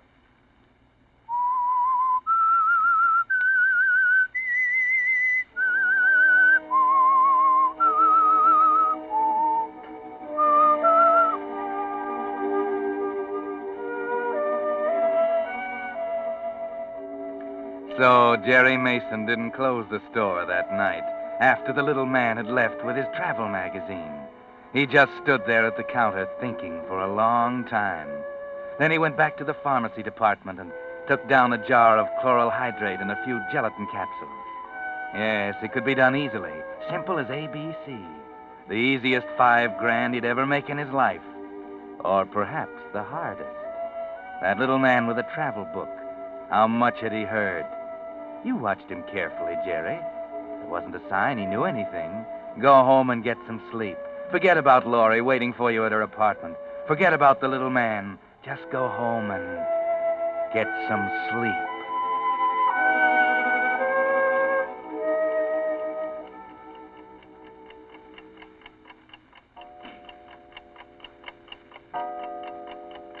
Two o'clock. Forget about the little man, Jerry. Just an innocent old fuddy-duddy who happened to stroll in that side door at the wrong time. Go on. Get some sleep.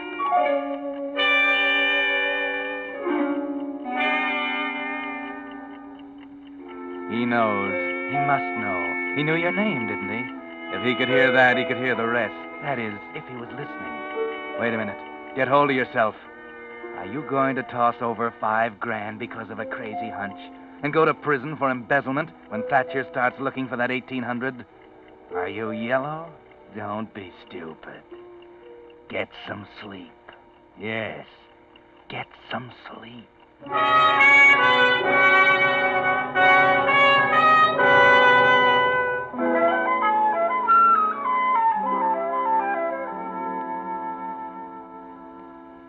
Jerry, you look like a ghost. I couldn't sleep all night. I got to decide right now.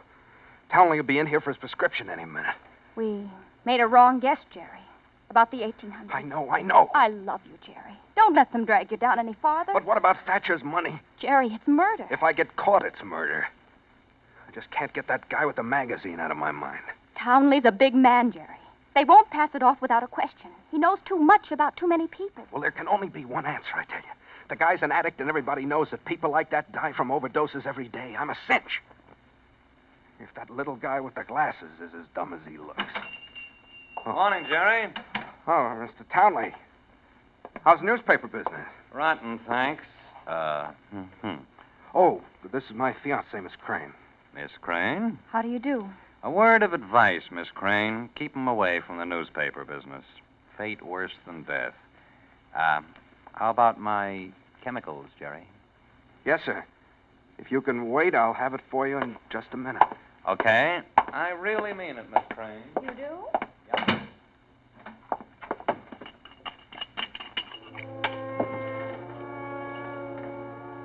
Maybe she's right, Jerry. Maybe you'd better forget the whole mess. And yes, throw away $5,000.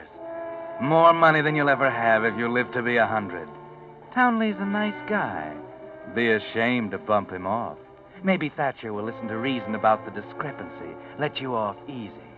Yes, take that capsule out and look at it for a minute. $5,000. Right in the palm of my hand. 5,000. All right, Mr. Townley. There's one for good measure.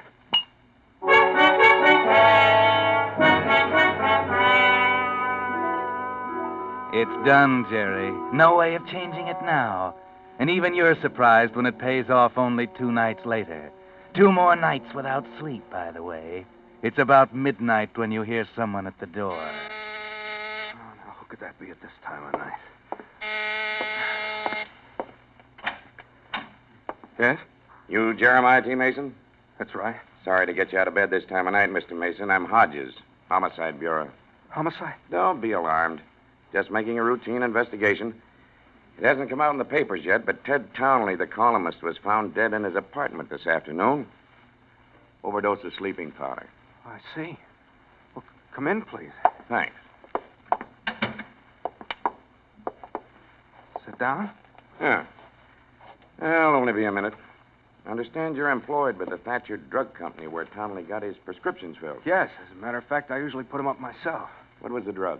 Chloral hydrate. Mm-hmm. How long had he been taking it? Oh, I think about 5 years. I see. Excuse me for a minute. Sure, go ahead. Hello? Mr. Mason, Yes. you did a nice job. Oh, don't apologize, Laurie. You didn't get me out of bed. Inspector Hodges of the homicide squad is here. I get you. It seems Townley, the columnist, was found dead in his apartment. I'll address that door to general delivery. Name of Charles Henshaw. Got it? Yes, that's it. He got the drug from us. That's why the inspector's here. Take it easy, pal. Remember, they ain't got a thing on you. So long. All right. Good night, dear. I'll see you tomorrow. Sorry, Inspector. That's okay. Nothing irregular about the case, of course. Stomach contents analyzed as chloral hydrate. Doctor tells me you'd had trouble with Townley. Said the guy was turning into a regular addict. Well, if there's anything I can do... Forget it. This'll probably close it up. Don't think you'll even have to testify. Well, thanks a lot, Mason. Sorry I had to disturb you. Well, that's quite all right, Inspector. Good night, Mason. better get back to bed and get some sleep. You look like you've had a hard day.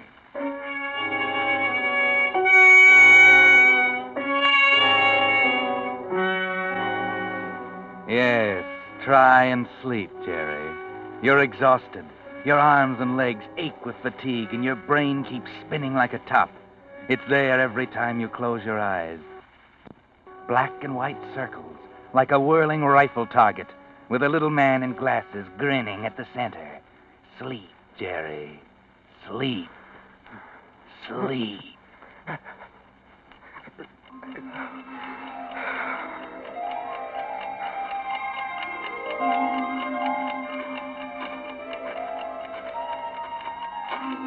Well, what's this, Jerry? Could you be dreaming that you're walking in Central Park alone? There's not a breath of air. The leaves of the trees hang limp and motionless. It's too quiet to be real. Oh, Mason. Huh? What? Townley. Mr. Townley, you can't... Oh, yes, I can. Here, I want you to meet a friend of mine. Why, you're... No. Oh, yes, we've met before, Mr. Townley. I happened in the drugstore on the night Mr. Mason made arrangements for your departure. Mason, I want you to meet Mr. Death. Mr. Death? Right. Odd name, isn't it? Death, D-E-A-T-H. You see, I've retained Mr. Death to handle my case. He specializes in cases of this kind. You know, double crosses, cold-blooded murders, that sort of thing. He's a man of exceptional ability. I was lucky to get him. What do you mean? Mr. Death is what you might call a retributionist. Precisely. A retributionist. Deal in retribution, evening up old scores. Rather uncommon practice. Yes. You see, Mr. Mason, we operate on the premise that it's still murder, even if you don't get caught. No. Now, it isn't. Now, relax, Mr. Mason. You haven't a thing to worry about. Everything is taken care of. All the details can be worked out before I leave on my trip. You've seen this issue of Traveler, Mr. Mason. Remarkable article on Syria. No, you're wrong. I had nothing to do We're with it. not angry at you, Mason. For that matter, you did me a favor. I much prefer this to the newspaper business. There's no reason why we can't handle this matter of retribution as a nice, friendly little deal. Of course we will. Now, let's talk about your trip. My trip? My one passion is travel, Mr. Mason, and I suspect you have hidden leanings toward it yourself. So I've arranged for you to take a trip, too. No. It'll be a much more interesting trip than mine, I assure you. I don't have the itinerary as yet. No, go away. Go away! Go away! No, go. Go. It was a dream. It was only a dream.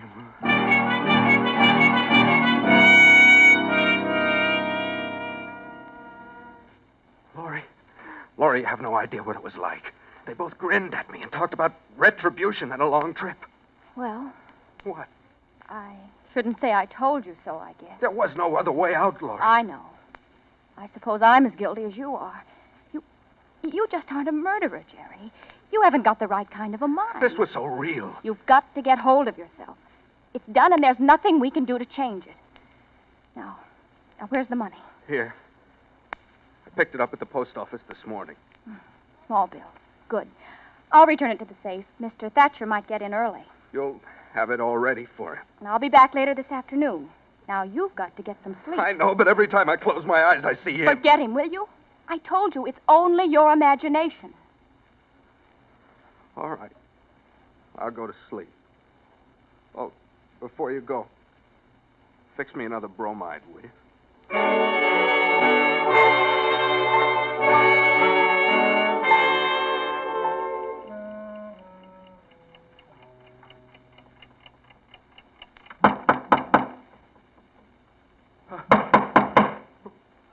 Who is it?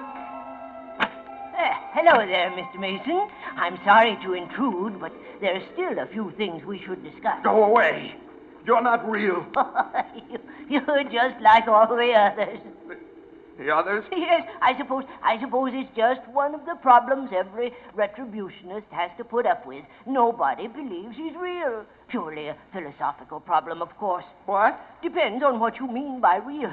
But that isn't getting us anywhere, is it? Now, let's see. Mr. Townley left me several instructions here. Oh, by the way, he sends his apologies. He wasn't able to come this afternoon. What do you mean, instructions? Oh, of course. I haven't had a chance to explain how retributionists operate, have I? No. Well, we're like architects, Mr. Mason. Architect? Precisely. You see, we get a general picture of the client's needs, then we present a plan. Plan for what? A blueprint for retribution, of course. You see, I have yours right here. Mr. Townley has approved of it, by the way. I see. Suppose I don't approve. Oh, that won't affect it one way or the other. You see, Mr. Mason, once the plan is prepared and approved, the subject has nothing to do but wait. I've taken such an interest in your case, I've prepared a rather original plan. If I do say so myself.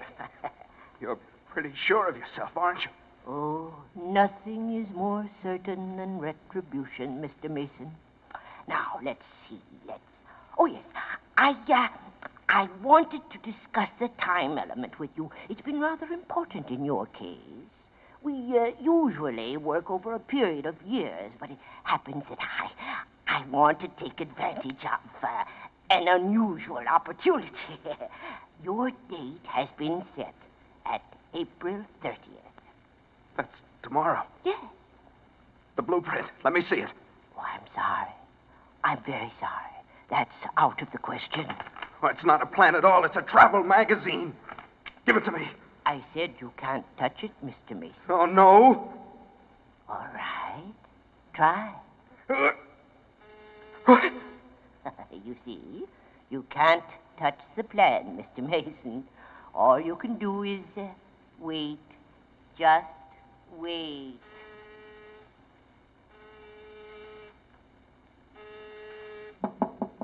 Jerry?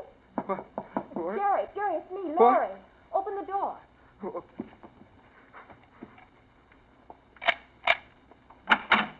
Jerry, Mr. Thatcher's back. About an hour after I put the money in the safe.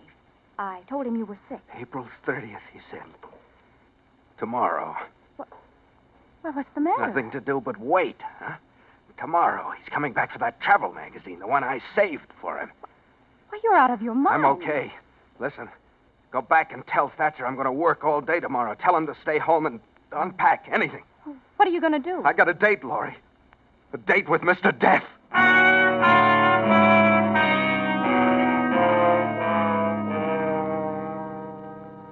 A date with Mr. Death. But remember, you were dreaming, Jerry. But now the dream's getting all mixed up with reality. That's the way your mind gets, all mixed up. You're going on your nerves now. 5 days without sleep. 5 days on double bromides. Your muscles ache, and there's a throbbing pain at the base of your skull. And though you don't sleep the rest of the night, Mr. Death's still there, grinning at you from the center of the black and white rifle target, waiting for tomorrow.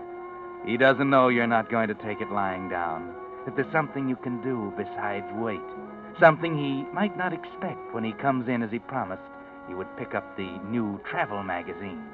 You stagger through the next day, and finally, just as before, the door opens at about closing time. Hello there, Mr. Mason. Oh, it's you. I hope you remembered about the travel magazine. Yes, I remembered. Here you are. Thank you. Thank you so much, Mr. Mason. 25. Yes. Say, where do you live? Up on East 78th Street, near the river. I live up that way. I'm about to close up now. I'll take you home. Oh, fine.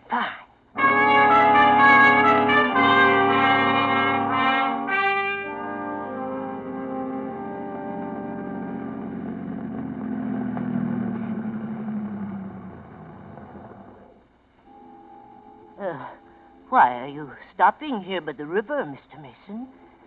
All right, Mr. Death. It's April 30th. What do you mean? You heard what we were talking about that night, didn't you? Got the whole works. Lean back and wait, huh? Just sit around and wait for you to spring the works on the cops. Tell them I killed Ted Townley. Did you have that in mind for April 30th, huh? Tonight, maybe? I didn't... Oh, yes, you did, Mr. Death. Retribution, huh? Well, maybe this is something you forgot to put in your blueprint. No, Mr.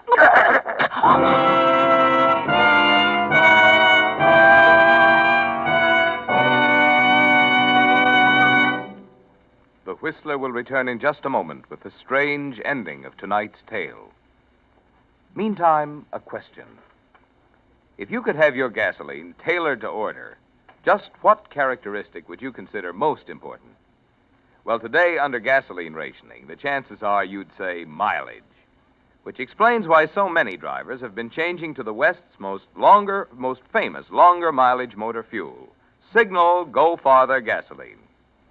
You see, for years, drivers who have kept a careful record of gasoline mileage have found they do go farther with Signal gasoline. Now, naturally, with certain gasoline ingredients reserved for war, no gasoline today can give you all the zip and anti-knock quality you found in pre-war Signal gasoline, and which you'll be enjoying again in even further improved Signal post-war gasoline. But this much you can be sure of. Just as they've been doing for the past 14 years, Signal Oil Company is still producing the finest gasoline that can be made today. And the famous Signal formula still places the emphasis on mileage. So to make sure you're getting the most miles from every ration coupon, stop at the station wearing the black and yellow Signal circle and get your best buy today. Signal Go Farther gasoline. And now, back to the Whistler.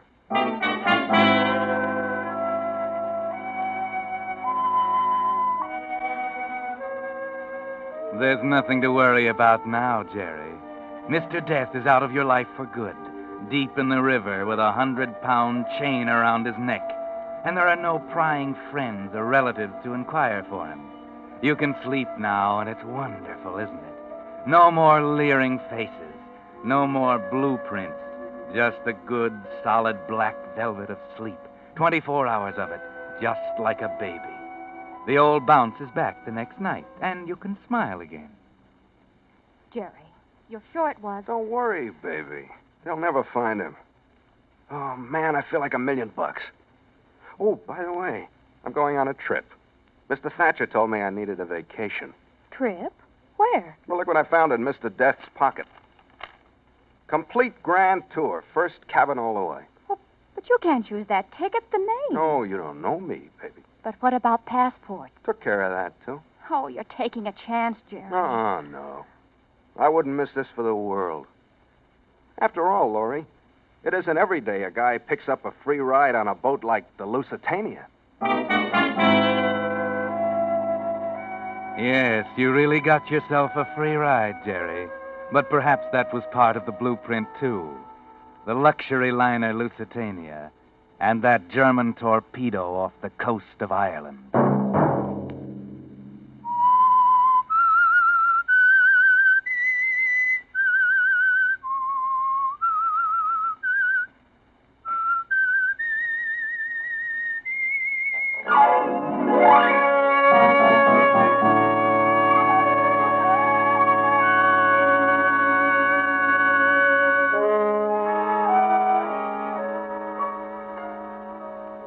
Next Monday at 9 o'clock, The Whistler will bring you another strange tale. The Whistler is broadcast for your entertainment by the marketers of Signal gasoline and motor oil and fine quality automotive accessories, and by your neighborhood Signal dealer.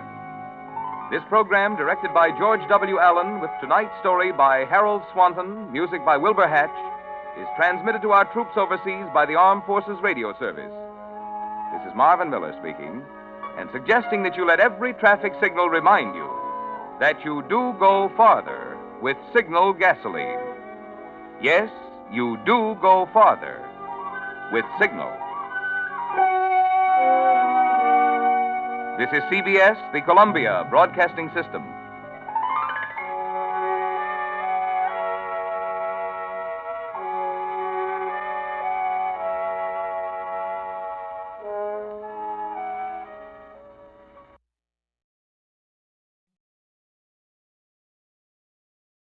The Signal Oil Program, The Whistler.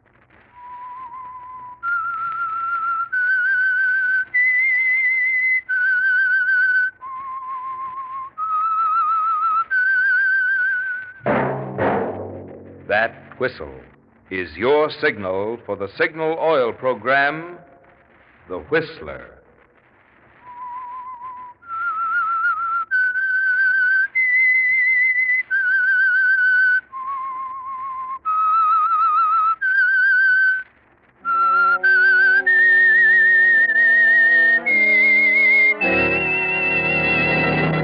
I am the Whistler, and I know many things, for I walk by night. I know many strange tales hidden in the hearts of men and women who have stepped into the shadows. Yes, I know the nameless terrors of which they dare not speak.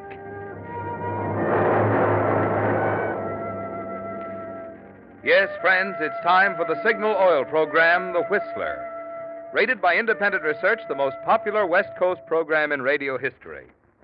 And Signal gasoline is tops, too. Tops in quality. It takes extra quality, you know, to give you extra mileage. And Signal is the famous Go Farther gasoline. So look for the Signal circle sign in yellow and black that identifies friendly dealer-owned Signal service stations from Canada to Mexico. And now the Whistler's strange story. The 11th Hour.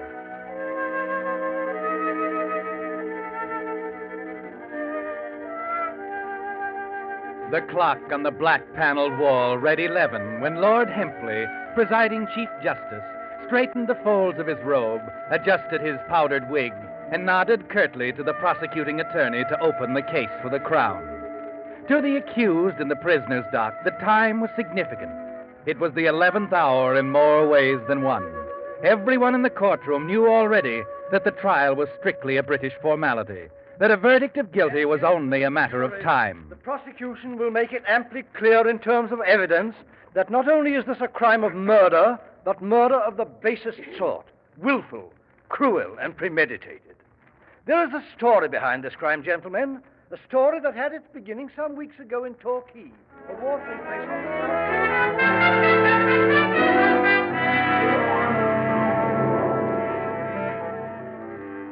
Yes, it began in Torquay, at one of the lovely resort hotels there, looking down on the white beach and blue water. In a way, it was the 11th hour even then for the man who stepped up to register at the desk. Leslie Garthwaite, Alberta, Canada. Right. Yes, sir. Now, about a room. I want the best there is, Clark. I've been told that this place has the finest accommodation on the South Coast. Oh, please don't disappoint me. Oh, of course, Mr. Garthwaite. Boy? Yes, sir. Show Mr. Garthwaite to the ambassador suite. Yes.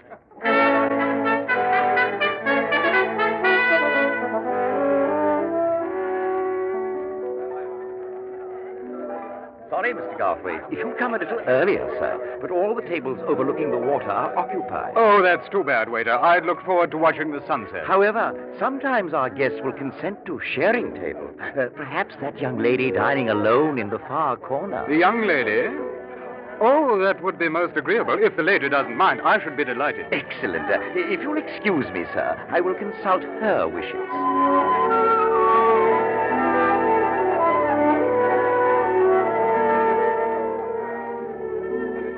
You don't care for tea, Mr. Garthwaite? Oh, I have it on occasion, but not often.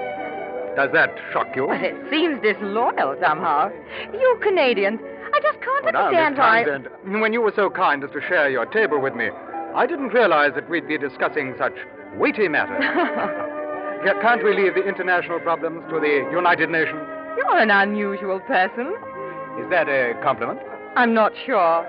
Perhaps you'd better tell me more about your ranch in Canada. Oh, I warn you, Miss Townsend.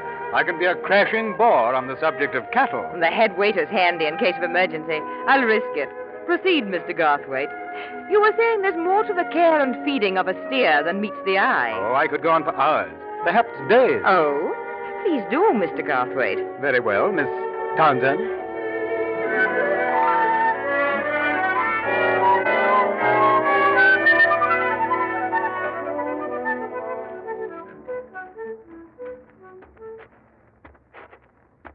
You're a very skillful conversationalist. Or have I said that before? Why so? You prey on feminine curiosity. Oh? Do you realize that it's 5 days now since you came to Torquay? Oh, quite. And...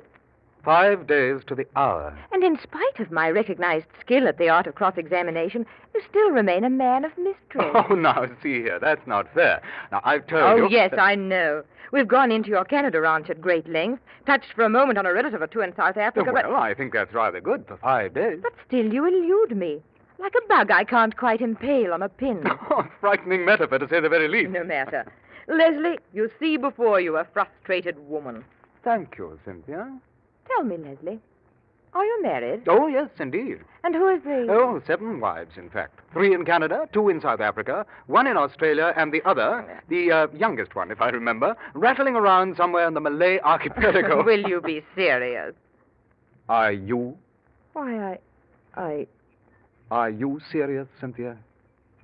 Or is this... I don't know, Leslie. I don't know.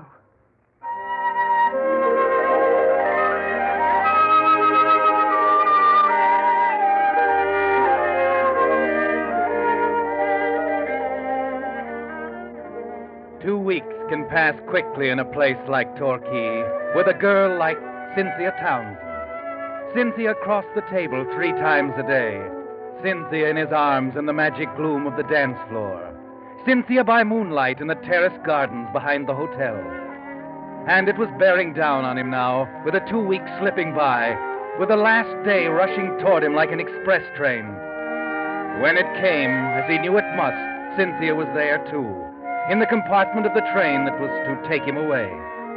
As he looked down at her, the final quality of the moment hit home. It was almost gone now. The 11th hour was ticking itself out. Well, here we are, Leslie. Yes, We cut it rather close. 25 past. We have a couple of minutes. It seems only a moment ago that we had 2 weeks. Yes, it did sort of slip by, didn't it?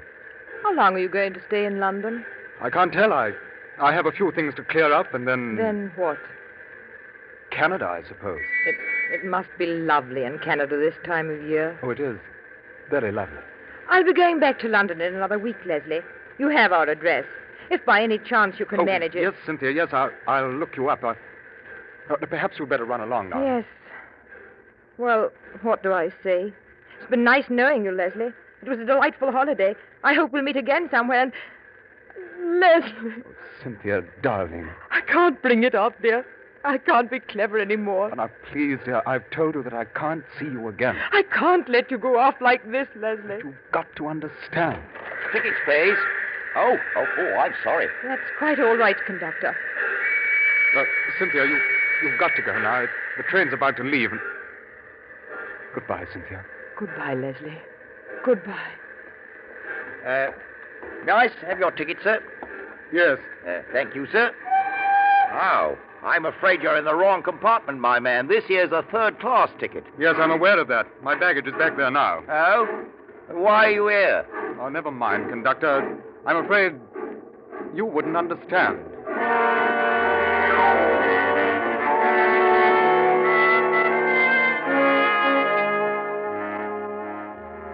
Yes, it's over now. Back to the third-class compartment. And more than that, back to a third-class life in an upstairs flat in Dover. Leslie Garthwaite is gone, along with those 2 stolen weeks in Torquay. And you're back to what you were before, Alfred G. Treadle, traveler in men's shoes, married to a dumpy middle-class woman named Flora.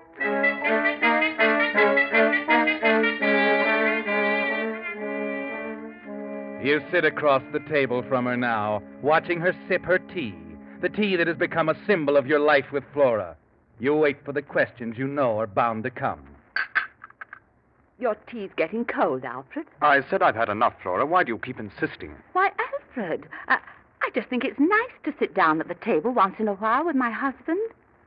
I see so little of you, dear. Oh, let's not go into that again. I'm sorry. Did you have a nice trip? Oh, quite nice, thank you. You haven't told me about the investments. I was waiting for you to ask. Well, it's only natural that I'm concerned, Alfred. After all, It's your money, and there isn't very much of it. Yes, I know, Flora. Well, now, please rest assured that it's soundly invested. But I don't understand why you've nothing to show for it. Shouldn't there be stock certificates or receipts or something? Yes, I told you there will be eventually. Now, please, let's leave it at that, will you? But £200 is... £200 is nothing to the syndicate. Well, it's a lot of money to me. Well, you'll have your pretty green certificates when the time comes. Very well, Alfred. What's the matter, Alfred? Why? You're looking at me so queerly. I'm trying to estimate the number of cups of tea you consume in a year. Oh, that's not very kind. No, I suppose not. I have very little else to do. Home alone, weeks on end, while you're away on trips. Sometimes I wonder what you're doing while you're away. It's very simple. I sell shoes, and it's all very exciting. Oh, you needn't be sarcastic. It seems on the few days you are home, you could at least be civil. That £200 is a good part of my life savings. Must you keep hammering away at a £200? Well, I think it's very odd that... I've explained it a dozen times if I did it once, Flora. I'm not going through it again. You don't have to raise your voice, Alfred. You know Mrs. Stone downstairs. She's probably listening to every word. Well, that's a landlady's prerogative, and I hope she enjoys it. Good night, Flora. I'm going to bed.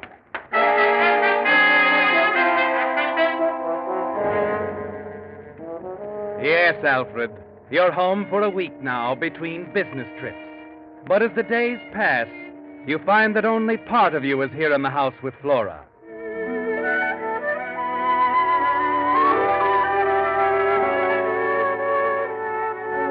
The rest is with Cynthia, Alfred. She's on your mind constantly. And you're thankful you had the nerve to ask Flora for the money, the investment money, to finance those 2 last stolen weeks. The 11th hour.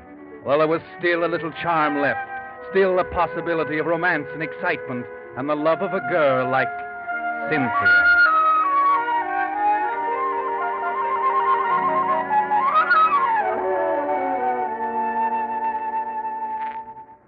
But you were wrong when you thought you could put it all behind you. Cynthia's there in your mind to stay, Alfred. And by the end of the week, you know you have to go back to her somehow. Have you got the money, Flora? Yes, Alfred. £200. Now, let's see. Oh, good. Well, I'm all packed now. I'd better be... This will be the last of the money, won't it, Alfred? Well, I hope so. The representative wasn't entirely clear over the phone. I wish you'd let me talk to him. And please try to understand, Flora. There's no talking to anyone until the land is ours. Is that clear? All right, Alfred. I suppose it will have to be this way for the present.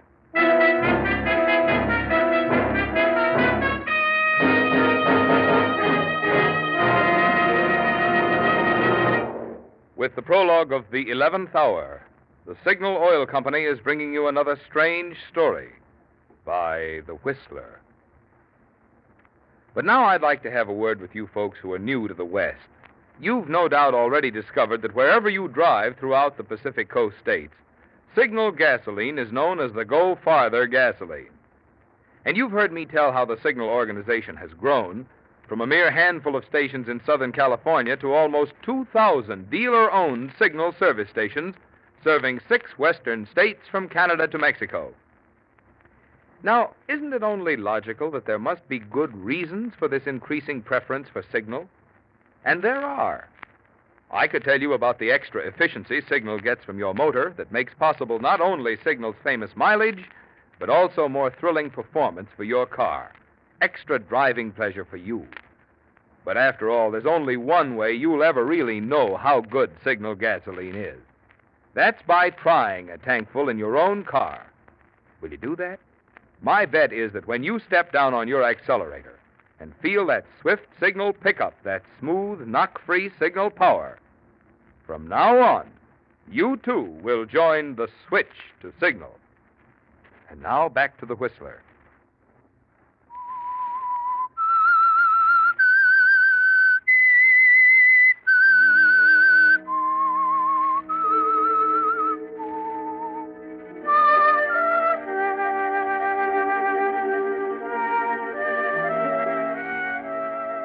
Yes, Alfred. It was desperation that made you decide to lie to Flora, to take her money and run away to Torquay for the most exciting 2 weeks you've ever known. But there were things you hadn't counted on, things you find you can't forget now as the train takes you to London. And the dark-haired girl who knows you only by the name you had engraved on expensive cards. Leslie Garthwaite. Leslie Garthwaite, world traveler, wealthy rancher, adventurer.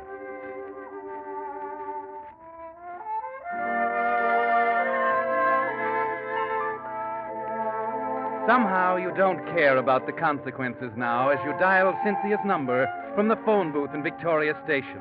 There'll be a way, some way, to take care of Alfred Treadle and the other life in Dover.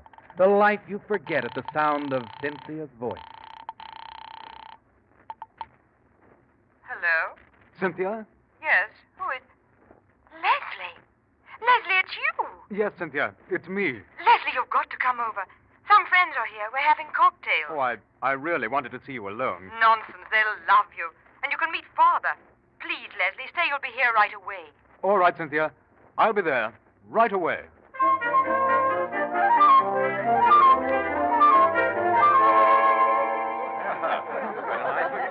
Here he is, darlings. Gather round now. I'll make it quick, dear. They all practically know you anyway. Oh, I should say so. She's talking nothing else. Clyde Winters, Leslie Garthwaite. How do you do? Mr. and Mrs. Weddington. How do you do? Mr. Everett and Lady Knowles. How do you do? How do you do? Mr. Whitley. How are you? And... How do you do? Oh, there he is. Come in here, Father. I want you to meet Leslie. Oh, how do you do, Garthwaite? Well, how do you do, sir? I've certainly been hearing enough about you. Here, let me introduce you to a gin and bitters. Oh, I thank you. Then we'll have a little chat and step out on the terrace away from the excitement. I'd enjoy it very much, sir.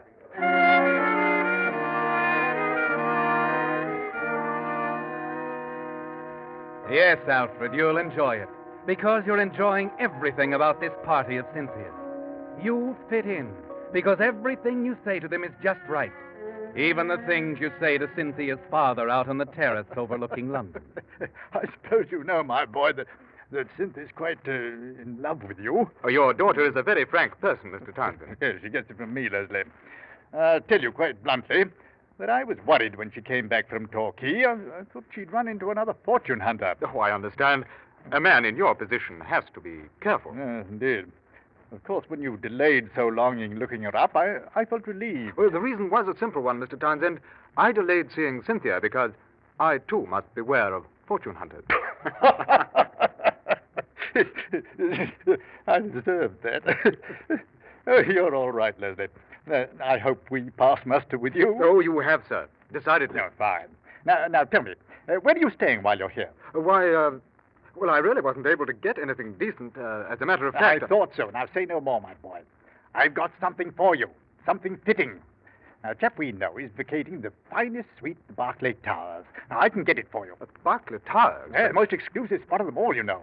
I'll call them about a lease. Oh, but I... No, thanks. No thanks are necessary, my boy. I'm happy to do it. After all, you may be one of the family someday.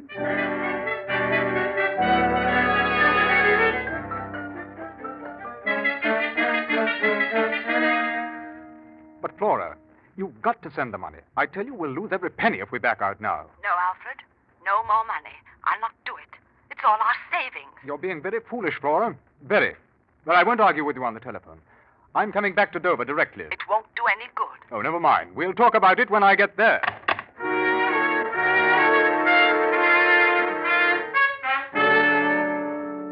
Please, Alfred, don't shout at me. Drink your tea. I don't want any more tea, Flora. I can't sit here idly sipping tea when you refuse to see the loss we face. Mrs. Stone, Alfred. You know she listens to every word we say. Oh, hang Mrs. Stone. I'm talking about us, Flora. You and me. We can't afford to lose our investment. All right, Alfred. But this is the last time. The very last. You'll give me the money? It's in that envelope on the mantel. You intended to give it to me all the time. Yes, I suppose I did. But only because I'm going to London with you this time. What? I said I'm going with you, Alfred. We'll talk to this man together. What man? The one who's making the investments for you. Oh, yes, of course. This Leslie Garthwaite. I want to meet him. Leslie Garthwaite? Flora, what are you saying? What do you know about him? Oh, only that he's the one you're dealing with, Alfred. Oh, there's no use denying it. The last time you were here, you left a card of his in the pocket of your tweed. A card? A very fancy card indeed. Engraved with nothing but that name, Leslie Garthwaite. Except, of course, for the penciled notations. Well, notations? Why? Yes. You'd written the name of a hotel in Torquay. Oh, yes. Yes, well, Garthwaite was going there. I thought I might have to look him up. Torquay, indeed. Is he that rich, Alfred, that he can go there? Well, I don't know Mr. Garthwaite's habits, Flora. Yet you'd give my money to a man you know so little about? Oh, you needn't worry about him, Flora. I know that much. How do you know? Who is he? What's his background? Where's he from, Alfred? Well, Leslie Garthwaite is a very fine man, Flora. You must take my word for it. I'll have to, until I get to London and meet him myself. Where are you going, Alfred? Don't walk off when I'm talking to... You're getting so you don't even care how you treat me. Alfred!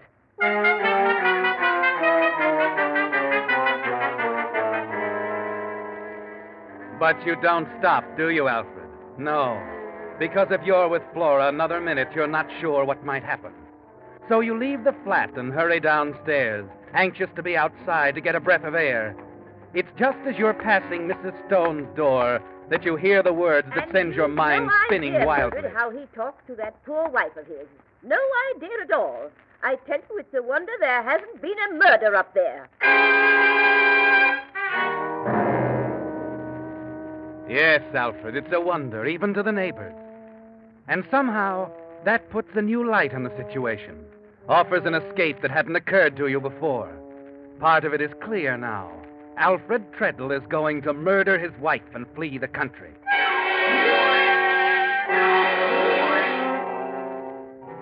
You walk on, the rest of the plan forming slowly with each step. By the time you reach the Pied Piper Tavern, you know exactly what you plan to do. There will be no covering up. On the contrary, you draw attention to your plan. That's the way I feel, Ollie. I can't help it. I'm sick of it. Tired of the whole thing. Here now, Elf. That's no way to be talking about your missus. You don't know who will hear you, or what they'll think. Well, it's the truth, Ollie. I don't care who hears me. I'm going away. I'm going to leave her and go to the continent. I've got my ticket already. The best thing you can do, Elf, is get on home. You've had too much. You don't know what you're saying. All right, Ollie. All right, I'll go home. But just to pack my things. That's all.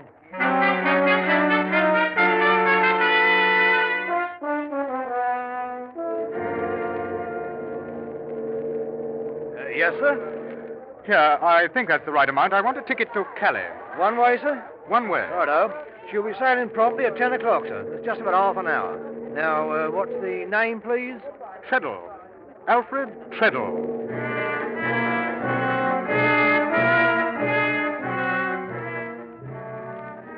You move away from the ticket window, but not to board the boat.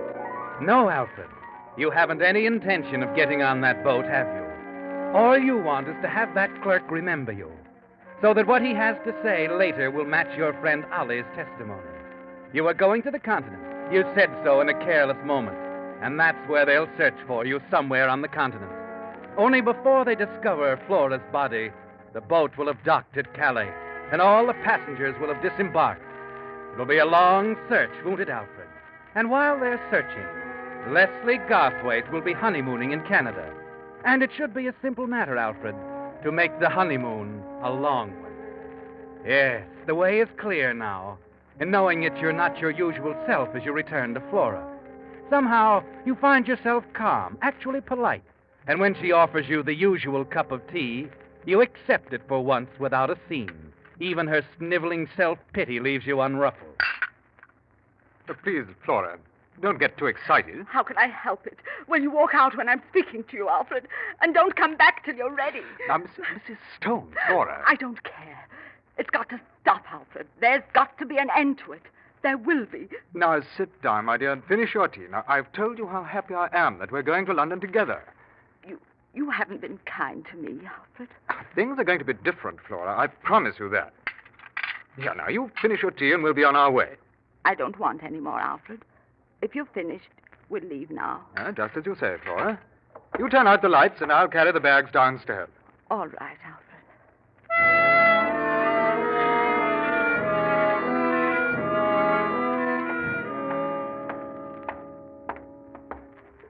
You coming, Flora? Be right there, Alfred. I didn't want to forget anything. Being so nervous and all, Oh, now we must forget that, Flora. You're going to have a pleasant trip. You're... Yes, Mrs. Stone? Well, it's you. Is there anything wrong in a man and his wife going on a little holiday? Going out together for a change, eh? Please, Mrs. Stone, Oh, I think it's nice, Mrs. Treadle. Nice to see you being civil to each other for a change. Oh, now, Mrs. Stone, we realize that some of our domestic difficulties might have caused a strain on you and some of the others, but it isn't going to be that way anymore. Alfred's right. There's to be no more quarreling. Not ever. That's right, Mrs. Stone. No more quarreling. Ever.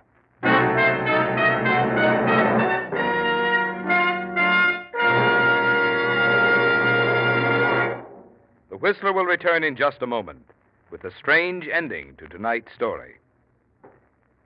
Meantime, I have some surprising facts for you drivers who wonder whether the kind of oil you choose for your motor really makes any difference in the way your car runs.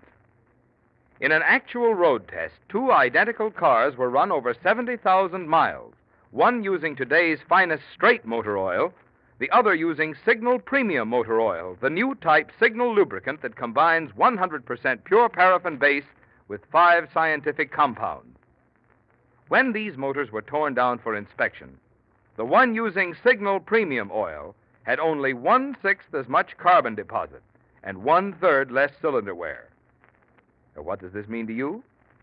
Well, less carbon means that your motor runs quieter, smoother, and less cylinder wear means more power. Good reason, I'd say, for making your next oil change a change to this new type Signal oil. It's your guarantee of a sweeter running motor. Signal Premium Motor Oil. And now, back to the Whistler.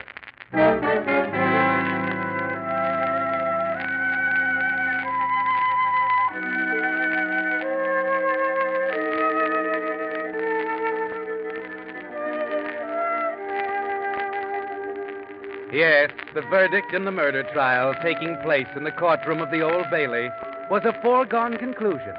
The judge, the jury, the spectators, and most important of all, the prisoner, shifting restlessly in the dock, knew it from the moment the trial began. But there was a moment of real excitement when the accused finally took the stand, when the counsel for the Crown finally asked the one all-important question. Will you answer that question? Yes or no? Yes! Yes! He took all my money, and he was going to run off to Calais and leave me. So I did it. I put the poison in Alfred's tea.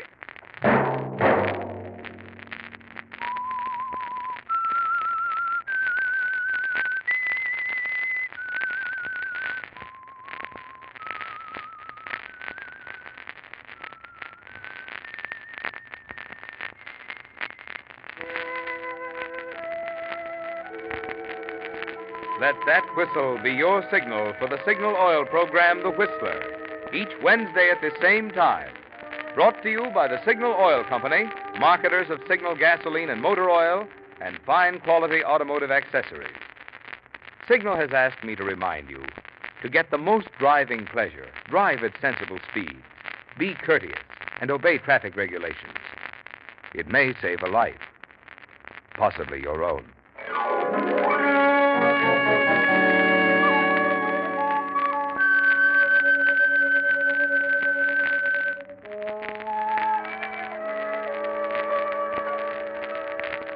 Featured in tonight's story were Ben Wright and Esther Mason. The Whistler was produced by George W. Allen, with story by Joel Malone and Harold Swanton, music by Wilbur Hatch, and was transmitted to our troops overseas by the Armed Forces Radio Service. This is Marvin Miller speaking. This is CBS, the Columbia Broadcasting System.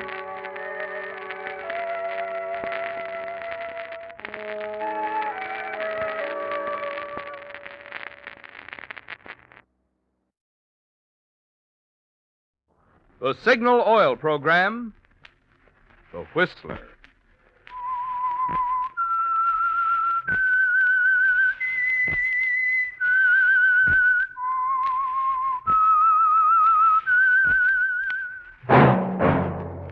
That whistle is your signal for the Signal Oil program, The Whistler.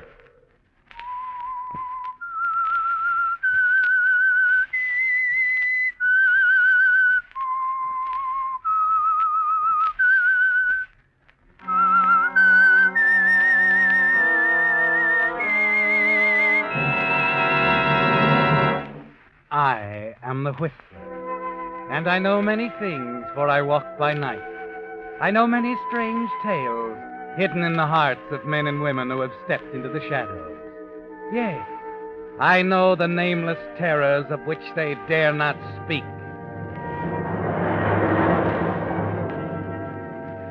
Yes, friends, it's time for the Signal Oil program, The Whistler. Rated by independent research, the most popular West Coast program in radio history. And Signal gasoline is tops, too, tops in quality. It takes extra quality, you know, to give you extra mileage. And Signal is the famous Go Farther gasoline. So look for the Signal circle sign in yellow and black that identifies friendly dealer-owned Signal stations from Canada to Mexico. And now the Whistler's strange story. Murder in Haste.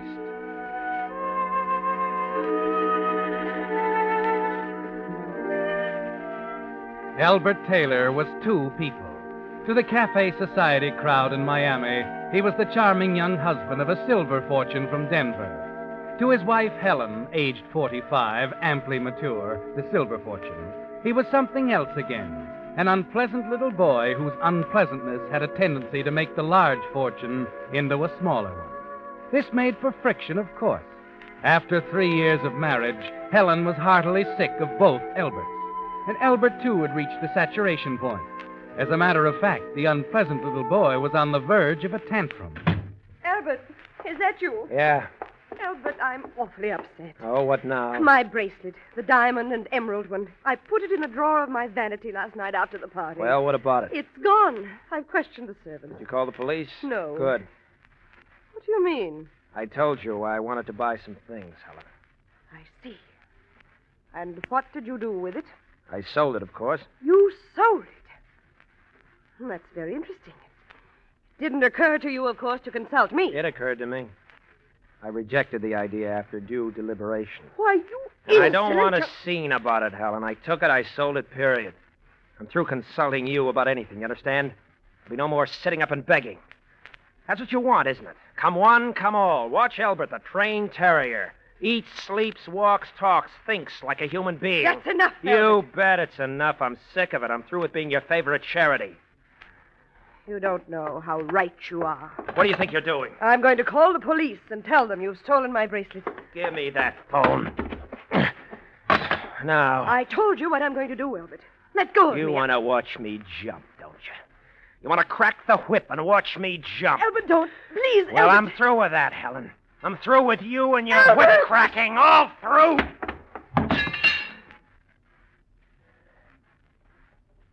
Helen? Helen, I'm sorry. Helen?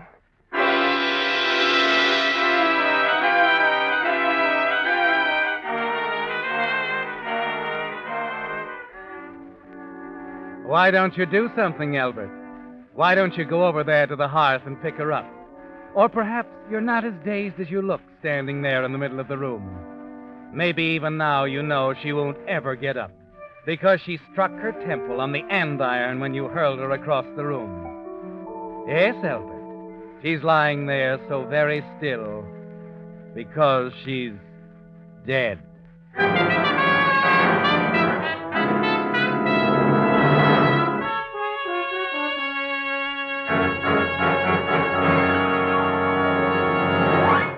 With the prologue of Murder in Haste, the Signal Oil Company is bringing you another strange story by The Whistler. You know, friends, while watching some Christmas shoppers this morning, the thought occurred to me, if people would only choose their gasoline as carefully as they pick out Christmas gifts, a lot more drivers would be using Signal gasoline. And for good reasons. If you've traveled the West much at all, you already know that from Canada to Mexico, Signal is famous as the Go Farther gasoline.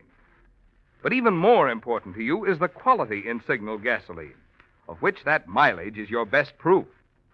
For after all, in order for a gasoline to give you better mileage, it has to make your engine run more efficiently. And when your engine runs more efficiently, you naturally enjoy quicker starting, faster pickup, smoother knock-free power. The kind of superior performance you expect of a superior quality gasoline. That's why we say, to be sure of the tops in gasoline quality, there are just two things to remember. One, in gasoline, it takes extra quality to go farther. And two, Signal is the famous Go Farther gasoline. And now back to the Whistler.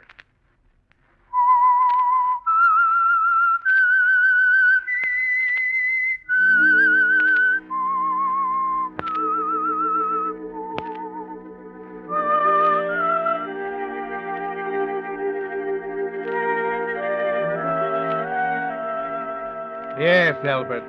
There'll be no more ugly squabbles, no more jumping through hoops for Helen, because the last argument was final, wasn't it? So final that your wife, Helen, lies dead in front of the hearth. A minute later, you've decided on the only course of action possible. You leave her in her bedroom and lock the door. The servants in their separate quarters are used to your arguments and probably have paid no attention. 2 hours and 20 minutes later, you're standing on the observation platform of the Limited Express bound for Jacksonville and points north. Nice night. Huh? Oh, I didn't hear you come out. It's all right. I say it's a nice night. Yeah. Saw you running for the train when we were pulling out. Just made it, didn't you? Yeah, kind of close. Been in Miami long? No. I've been fishing off the Keys. Just a week or so. I see. My name's Ricketts. Ah, glad to know you. I'm, Brown, Richard Brown. Mm-hmm. Going up to New York, Brown? Yeah. Well, I guess I'll be getting inside, Ricketts. Good idea. And a breezy out here. I'll go with you.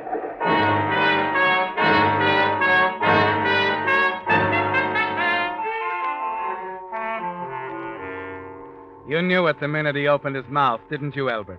Ricketts is a plainclothes cop, and there can be only one reason why he's so interested in you. He's right behind you as you walk back through the train to your seat. And you're wondering if he'll sit beside you when you stop there. And then, when you're 10 feet from your seat, it hits you. You realize why he's following you.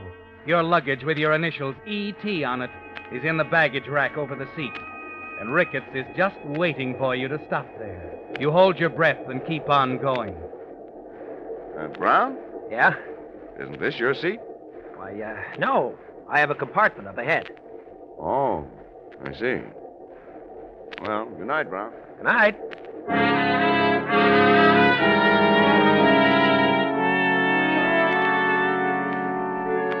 There's only one place to go, the club car and the bar where you can sit for a minute and think. Yes? Make it a Manhattan dry. Dry Manhattan, yes, sir. Is this your magazine? Oh, no. No, go right ahead. You going to New York? Yeah. Oh, it ought to be cold up there this time of the year. A lot of snow and all that, huh? Yeah, I suppose so. Yeah. I'm as excited as a kid. I haven't seen snow for an age. Matter of fact, I haven't set foot in America for 5 years. Oh, it's great to be back. I get a kick out of just talking to an American again. Yeah. I was sitting in my compartment a few minutes ago thinking that I... You, got a compartment? Yeah, a couple of cars ahead. My name's Brown, Mr., Jameson. Leslie Jameson. Jameson? Yeah. Wait a minute, you're not the mystery writer. Oh, I'm afraid I am. Here you are, sir. Dry Manhattan. Oh, thanks. Well, here's to you. What's the matter? Nothing. Say, Jameson, why don't we go to your compartment? Be quieter there. We can have the drinks sent in. Why, of course. Well, that's a good idea.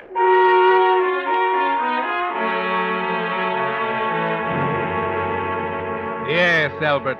The compartment would be quieter, and you'd feel a little more comfortable.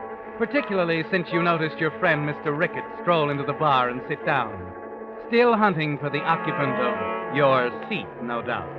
Mr. Jameson finds his compartment pleasanter, too. How nice it was. A man can't stay forever in Buenos Aires and continue to write for the American public.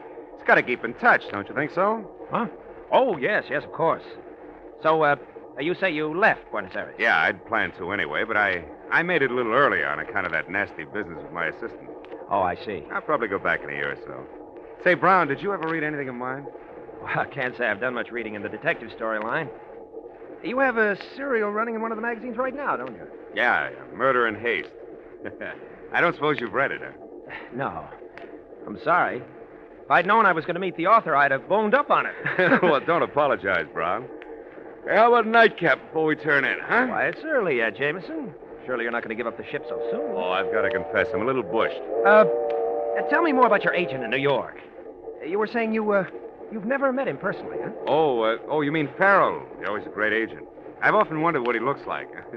Sometimes I think he must be a magician with a long beard. The way he pulls royalties out of a hat. Sold my leading character to a radio series. You've never even been to New York? No, never. I'm probably the only man in the business who can say that. Oh, Brown, it's close to midnight, and I Jameson, what about this serial you're running?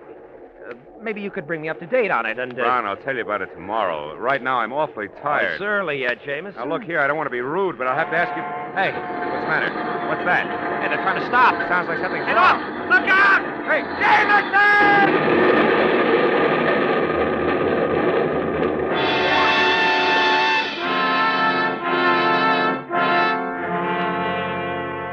An open switch, a signal down, and the southbound local is suddenly there on the same track without warning. It's over in a split second. Then you open your eyes, Albert. You're all right, miraculously safe in the tangled network of steel and splintered wood that used to be a Pullman car. And there's Leslie Jameson. He wasn't so lucky, Albert. There's nothing you can do for him now. The other end of the coach is in flames, and they're moving towards you. If I can make it out this window. There. Here, let me help you. Give me your hand. That's it. Thanks.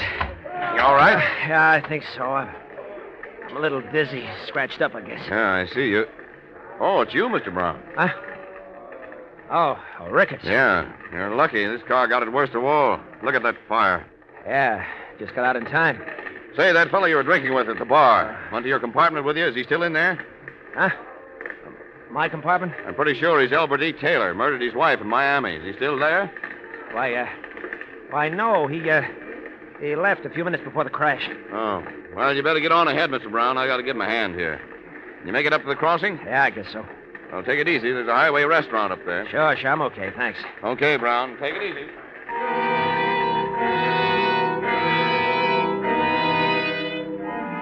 Well, Albert, you stand there dazed for a minute, watching the fire move closer. Then you decide to take a chance. Crawl back to Leslie Jameson's body, take his wallet, his ring, and watch. Exchange them for your ring and watch, engraved, "To Albert with all my love, Helen." Then as the flames move close, you find his briefcase and bag and crawl out with them. 10 minutes later, you stagger into the highway restaurant at the grade crossing. Say, I wonder if you can help me. You hurt, mister? We got a doc in the back room. Come on. No, I'm all right. I just want to get out of here. I thought I could hire a car or get a bus to New York. You were in the wreck, mister? Yes. Well, look, I'm the news correspondent here. Could you give me your name, please? I'm Leslie Jameson. Uh-huh. Leslie Jameson. Hey, wait a minute. Aren't you the fellow who writes those murder mysteries? Yeah, that's right. Well, if that ain't a coincidence, Frank. Yeah. Only last night you and me made that bet. Well, sure. Now we can settle it once and for all. Yeah, we was betting which one would turn out to be the murderer in that magazine serial you're running. Yeah, well, that's very flattering. Say, I wonder if you could help me about the bus I made. Well, say, Mr. Jameson, could you give us an advance tip on the murder? Yeah, then I won't have to wait for the magazine to come out tomorrow to collect from this guy. Oh, it says you... Who was it, Mr. Jameson? Who? Well, I don't think it would be fair to reveal the... Give me a fast cup of coffee, will you? Yeah, sure. Ricketts. Oh, hello. Pretty rough out there. 3 cars gone. What are you guys standing around here for? Have you been out there and looked at it? Well, I gotta stand by this counter. Yeah, and I'm a reporter, pal. This is where they're bringing them. This is where I get my stories. Yeah, and I was getting a swell story skip of it. you. Well, how do you feel, Brown? Brown? Well, that's Leslie Jameson, the writer. Huh? I thought your name was Brown. Well, of course you know how it is. Here's your coffee. Thanks. No, Mr. Brown, I don't know how it is. How is Leslie it? Jameson, famous mystery story writer, traveling incognito. Narrowly escaped death when the crack. You see, Ricketts, I didn't want people to know. Oh, I get it. We've been reading Mr. Jameson's serial, Murder in Haste. I had a little bet with Frank here on who the murderer was. Well, I can tell you that. I read the last installment last night. Yeah? Sure. Got it at a newsstand in Miami. Oh, we ain't got it here yet. Well, come on, Mr. Jameson. Who done it? Yeah. Well, I don't want to spoil the story for you. Got to finish it. Uh-huh. Afraid we won't buy another copy of that magazine, huh? Yeah, come on, Jameson. Well, you see, gentlemen, it's a matter of ethics. A writer What can't... do you mean, ethics? I know how it ends. Sure, Jameson, sure. I can tell the boys I got it straight from the author's mouth. Oh, come on. What goes? Well, I don't want to review... I got you a car, Lieutenant. Oh, good. Be right with you. Say, you guys know anyone who wants to go up to New York? I got some unfinished business up there. I'm hiring a car. I'd like to get somebody sharing the driving. Well, Jameson here. Well, sure. You said you were going to New York, didn't you, Jameson? Well, as a matter of fact, the bus... Well, come on. Give me a hand in the driving, huh? Well, all right. Good. But first, give the boys a break. Tell them who the murderer was. Yeah. I'm sorry. It's against my principles. Well, it's your business. Come on. It was the old lady who did it. I knew it. Pay me.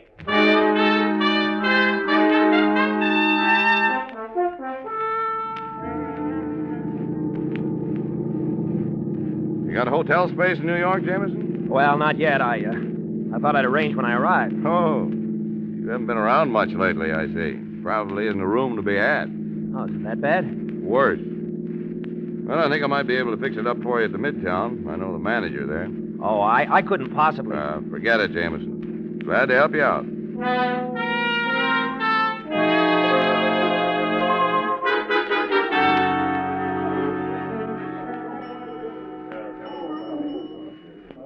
Can you fix him up, Walter? I think so. Just signed the register, Mr. Jameson. Leslie Jameson, the writer? Well, why didn't you say so? Look, I don't want to put you out. Nonsense. We're honored, Mr. Jameson. I'm a mystery fan myself. I want to tell you that Murder in Haste had me fooled right up to the last page. Peters. Yeah, boss? This is Mr. Leslie Jameson. Get the boys over. We want to take a few pictures. Right. Pictures? Now, wait a minute. I don't want any pictures. Nothing to it, Mr. Jameson. Just a couple of boys from the papers. I know you're tired, but it won't take long. And, Peters. Yeah? Have some flowers sent up to Mr. Jameson's room. We'll have the pictures taken there. Peters is our press agent, Mr. Jameson. He'll take care of you. Certainly will, Mr. Jameson. Right this way. Now, look here, Peters. Huh? You look like a reasonable man. I never had my picture taken, and I don't intend to stand for it now. You don't know New York newspaper photographers, Mr. Jameson. It's much easier if you give in. What'll happen if I refuse? You'll find out.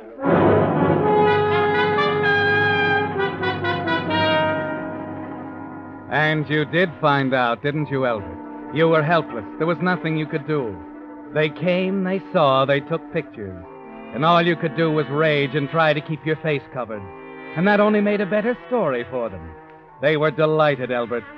The next day, there are pictures of you in the tabloids hiding your face under the caption, Leslie Jameson, mystery author, stages publicity scene in the room at Midtown Hotel. The second page of the same paper carries news that you, Albert Taylor, wanted for the murder of your wife in Miami, perished in the train wreck. But you're all mixed up now, aren't you, Albert? You almost wish Helen was with you again to make the decisions for you like she used to. And then suddenly there's nothing for you to do. The decision is all made. Yes? Mr. Jameson? Yes? Mrs. Jameson's on her way up. What? Your wife. I assumed it would be all right to tell her. Oh, yes. Mrs. Jameson. Hello. Leslie? What are you... Maybe I'd better come in. Well? Well, what?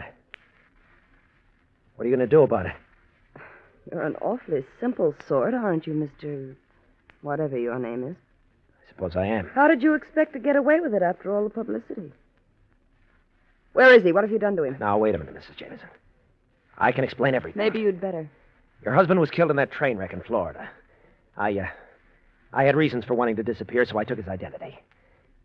I never meant to keep it up. If you'll just... Just what? Look, there's nothing we can do for your husband now. He was killed in the wreck. You believe that, don't you? I don't know. Look, I'm going to leave town. All I ask is that you forget you ever saw me. Oh, I see. Well, what are you going to do? Well, I could go to the police, of course. Oh, wait a minute. I can make it worth your while. Oh, stop simpering. Does anyone know you're here in New York? No. That's very fortunate. You see, Leslie and I didn't get along. As a matter of fact, we've been separated for some time. He said he was cutting me out of his will. With Leslie dead, I don't get anything at all. But with Leslie alive... Wait a minute. You wouldn't... Why not? He could retire right now and live on his royalties without doing another lick. You mean you want me to keep this up? Yes. Don't be ridiculous. There are a dozen reasons why I can't. They'll discover it in a week. You have his identification. Yes, I know his signature. I can imitate it perfectly. I know his background like a book. You may as well get used to it. Mr. Jameson. I tell you, I won't do it. It's the most fantastic thing I've ever heard heard of. There's a Lieutenant Ricketts down in the lobby. He seemed quite interested in our relationship. If you like, of course, I could bring him up to date. All right, Mrs. Jameson.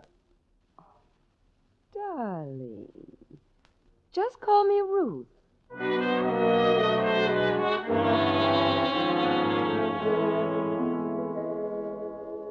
Ruth. Ruth. Yes, what is it? I tell you, this can't go on. You're spending money like a child. $28,000 in 3 months besides the deposits I made to your account. Behind in the rent, the maid hasn't been paid. Well, look at these bills. Just look at them. I haven't got a penny. Are you all through? There's your quarterly royalty check due tomorrow. Well, that'll only pay part of the bills. It's not paying any of them, darling. That's going into my account. Oh, I see. And maybe you've got a fast way of getting out from under these bills? That's your worry, baby. Not mine.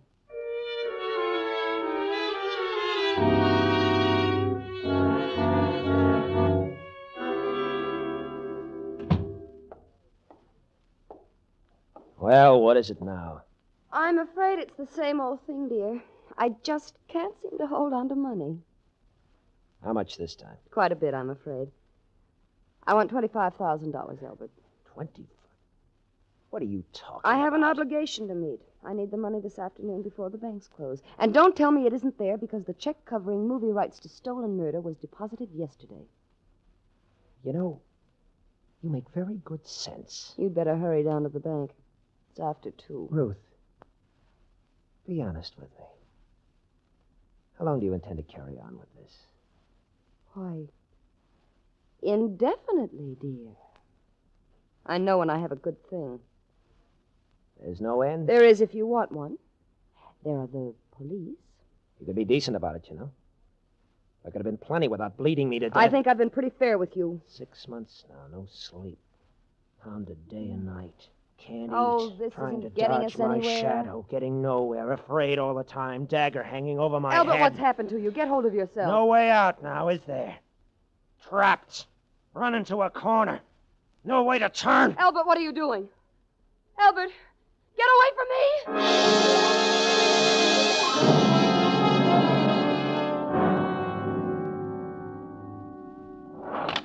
Main floor. Yeah.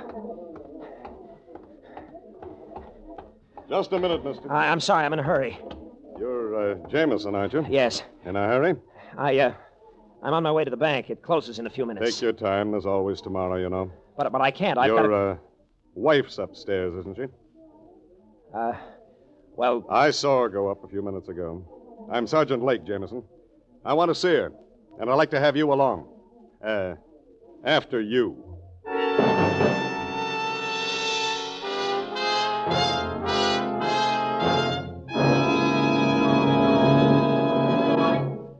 The Whistler will return in just a moment with the strange ending to tonight's story. Meantime, a message especially for you drivers who have new cars or expect to be getting one. Just any motor oil won't do, you know, for today's high-efficiency motors. No, sir. They need special protection against corrosion, wear, and carbon if they're to give you the long, trouble-free service you have a right to expect.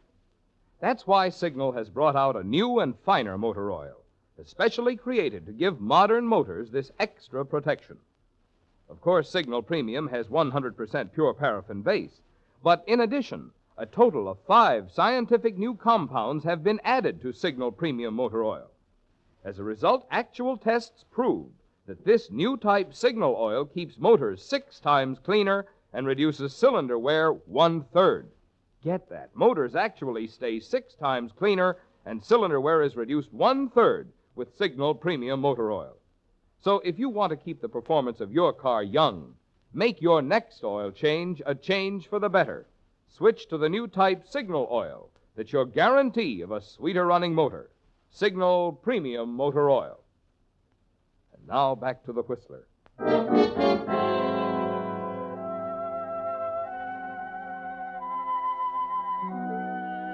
And that's how it ended, Elbert. With the two of you, you and Sergeant Lake, standing over Ruth's body where you left it on the floor of your apartment upstairs. It's over now, and somehow you feel relieved. The hounding, the fear, the dagger hanging over your head, they're gone now. And you lean back in the chair in Sergeant Lake's office at police headquarters and tell them the whole thing. I couldn't take any more of it. I knew it'd go on for the rest of my life. Day after day. Year after year. I see. You know, of course, she's not my wife. Yeah, that's why I was following her, and she knew it. Oh, and incidentally, that's why she hit you for that $25,000 this afternoon. It was the last big bite. What? There were plane tickets in her purse. She was on her way out. You mean it was the last time? That's right. But what I can't figure is why you let her shake you down in the first place, after the jam she was in Buenos Aires. Buenos Aires. Wait. She was the assistant. Of course she was your assistant down there. What's the matter, Jameson? Have a lapse of memory or something? Assistant. Yeah, he told me. I remember. On the train that night, just before the wreck. Tell me, Sergeant. Yeah? Down there in Buenos Aires, what was it she did? You have lost your memory, Jameson. It was all over Argentina 6 months ago. That's why I've been following her. I was all ready to pick her up. She's wanted down there for murder.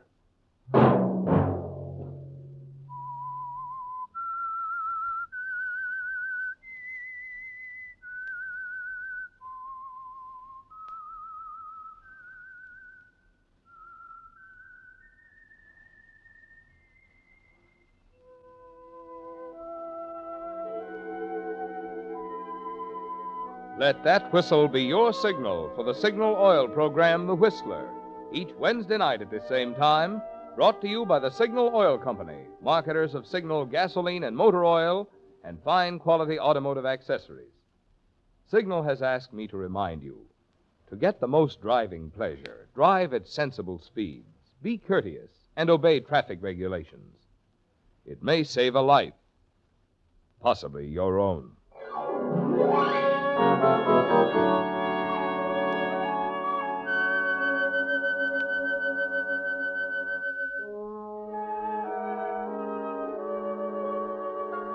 Featured in tonight's story were David Ellis and Joan Banks. The Whistler was produced by George W. Allen, with story by Eleanor Beeson and music by Wilbur Hatch, and was transmitted to our troops overseas by the Armed Forces Radio Service. Next Wednesday, for a full hour of mystery over most of these stations, tune in a half hour earlier. Enjoy The Saint as well as The Whistler. Marvin Miller speaking. This is CBS, the Columbia Broadcasting System.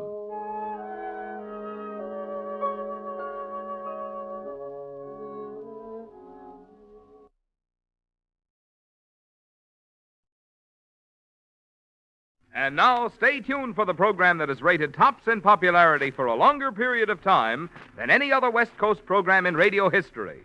The Signal Oil program, The Whistler.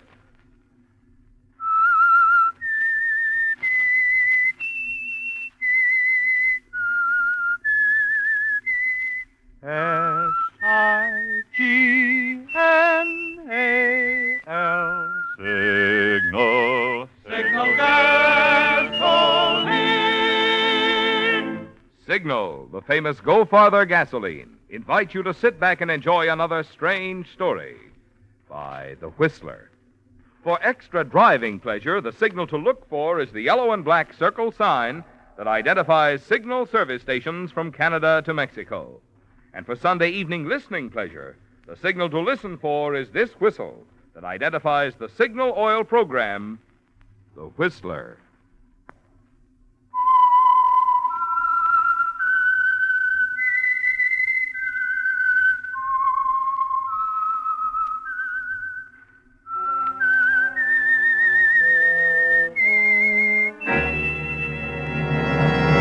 I am the Whistler, and I know many things, for I walk by night.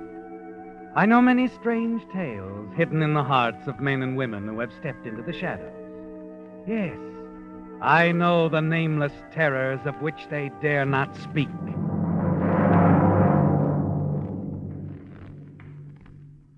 Before introducing tonight's story, here's an important time change announcement. Beginning next Sunday, The Whistler will be heard at a new time, 7:30 to 8. Remember, beginning next Sunday, October 2nd, tune in The Whistler each Sunday at 7:30.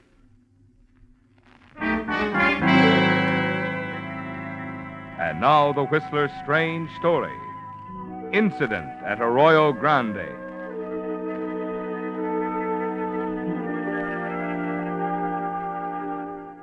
The conversations were varied at the Hilltop Cafe on Highway 101. That was because of the way customers would come and go, like Eddie Martin, owner and operator of the Martin Truck Lines. He stopped in regularly, enjoyed his coffee, a chat with Hazel, the Hilltop's genial proprietor. He was a hard worker, Eddie, and had come quite a way in the difficult and sometimes risky business of hauling freight by truck between Los Angeles and San Francisco. Hazel knew him well and liked him. Their conversations usually ran along the same lines with a constant background of jukebox music. Oh, the coffee's fine, Hazel. That's what I like about you. So dependable. Like you, Eddie. Thanks. Always right on schedule. Oh, try to convince my wife of that, will you? Oh? Ethel still worry about you? Oh, worse than ever. I guess I could push trucks up and down 101 for another 20 years. She'll keep thinking I'm going through the rail, a wreck, a burn-up. Can't blame her. The work's dangerous. Besides, there ought to be more for the boss to do than just drive. Oh, I've got to. It's not easy to build a business, you know. It takes a lot of work. You're doing all right. You got 3 trucks now. Uh-huh. And I'm going to buy 3 more. But it takes money. And until I put some new deals over, well, I just can't finance them. Overextended? Oh, you said it. You'll make it. I hope so.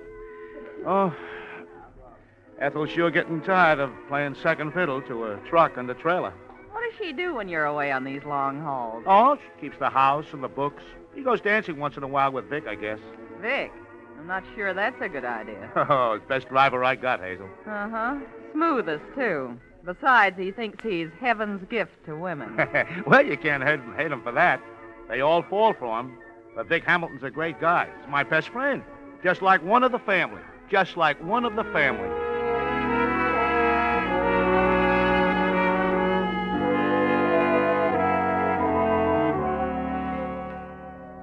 Vic Hamilton is like one of the family. That's what Eddie always says, doesn't he, Vic? You've heard him say so yourself 100 times, haven't you? Yes. And it's given you a confident feeling. You have plans, haven't you, Vic? Plans which include a number of things belonging to Eddie. Plans which even include his wife, Ethel, for a little while. Hello? Ethel, Vic. Oh, yeah. Honey, I hate to break a date. You know that, but... Well, something's come up, and... I know. You can't make it. All right, Vic. Not mad at me. I wanted to see you. I guess it can wait. Oh, sure, honey. I miss seeing you, too. I mean, with Eddie away and all, but... This is a business deal. Vic, are you sure? Are you sure you're not trying to make a fool out of me? You mean somebody else? I mean somebody else, yes. Oh, no, honey. Oh, skip it, Vic. I'll tell you all about the deal when I see you, and then you'll believe me. All right. Say you're not mad at me. I'm not mad at you. Atta girl. I'll see you. Bye. Goodbye, Vic.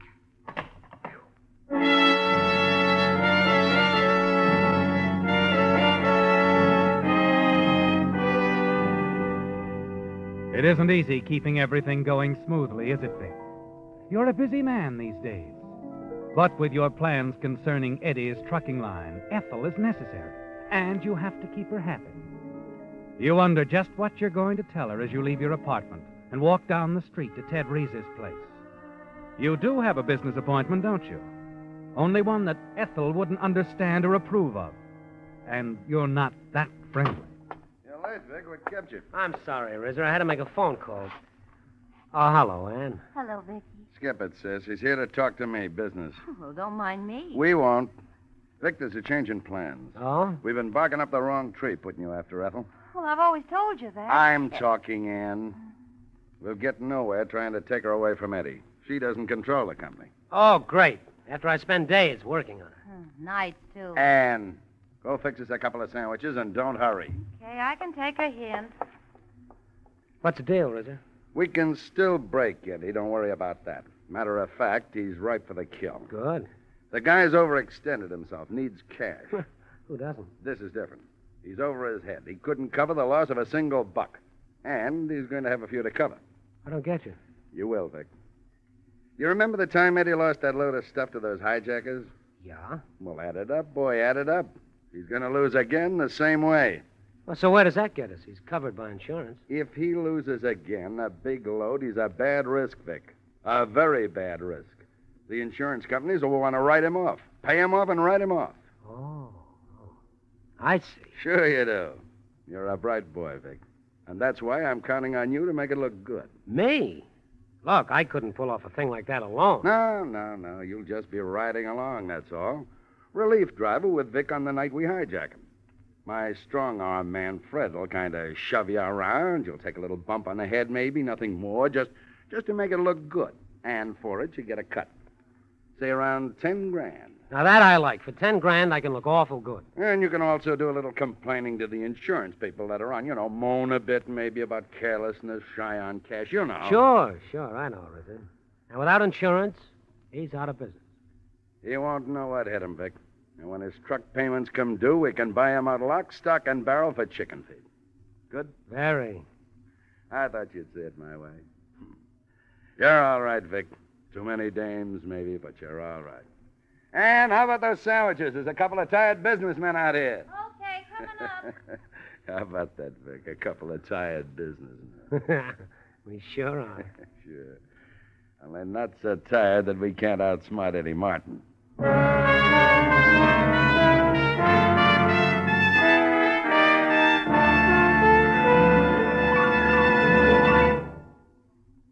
Before reading tonight's limerick, I want to remind you that beginning next Sunday, The Whistler will be heard at a new time, 7:30 to 8. Remember, beginning next Sunday, October 2nd, tune in The Whistler each Sunday at 7:30.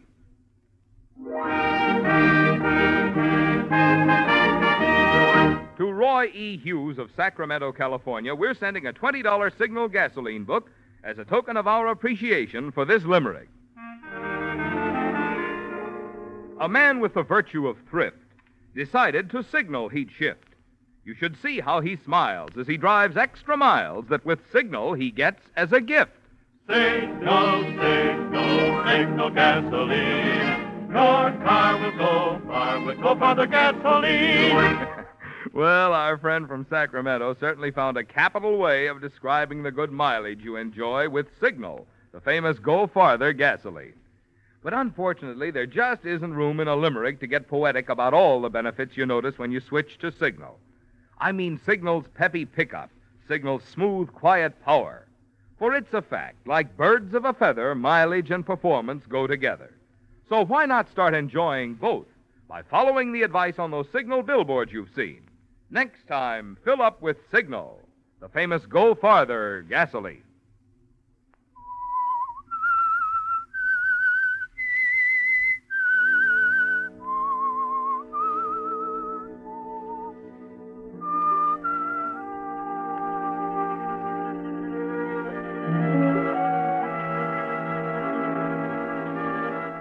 Well, Vic, your plans with Ted Reeser are shaping up, aren't they?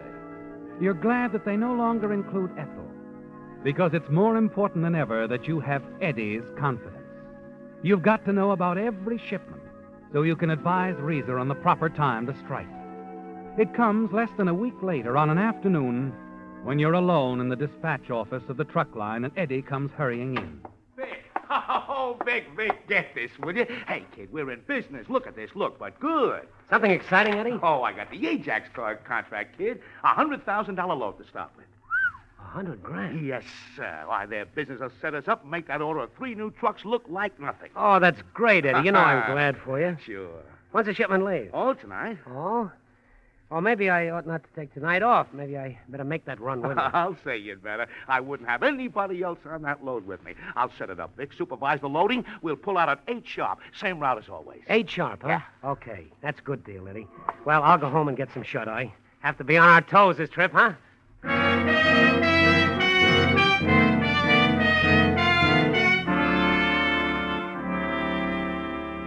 You leave, hurry outside, and hail a cab. It's time to alert Reeser, isn't it, Vic? And you want no slip-ups. The hijack must be planned for tonight. And you've got to outline the schedule of the run to Anne, since you and Reeser have decided that it wasn't smart to be seen together. You step from the cab at the Club Marimbo, where Anne will be rehearsing her songs for the evening show, and hurry inside.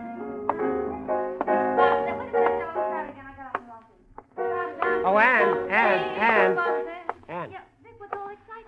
Come on, honey, come here.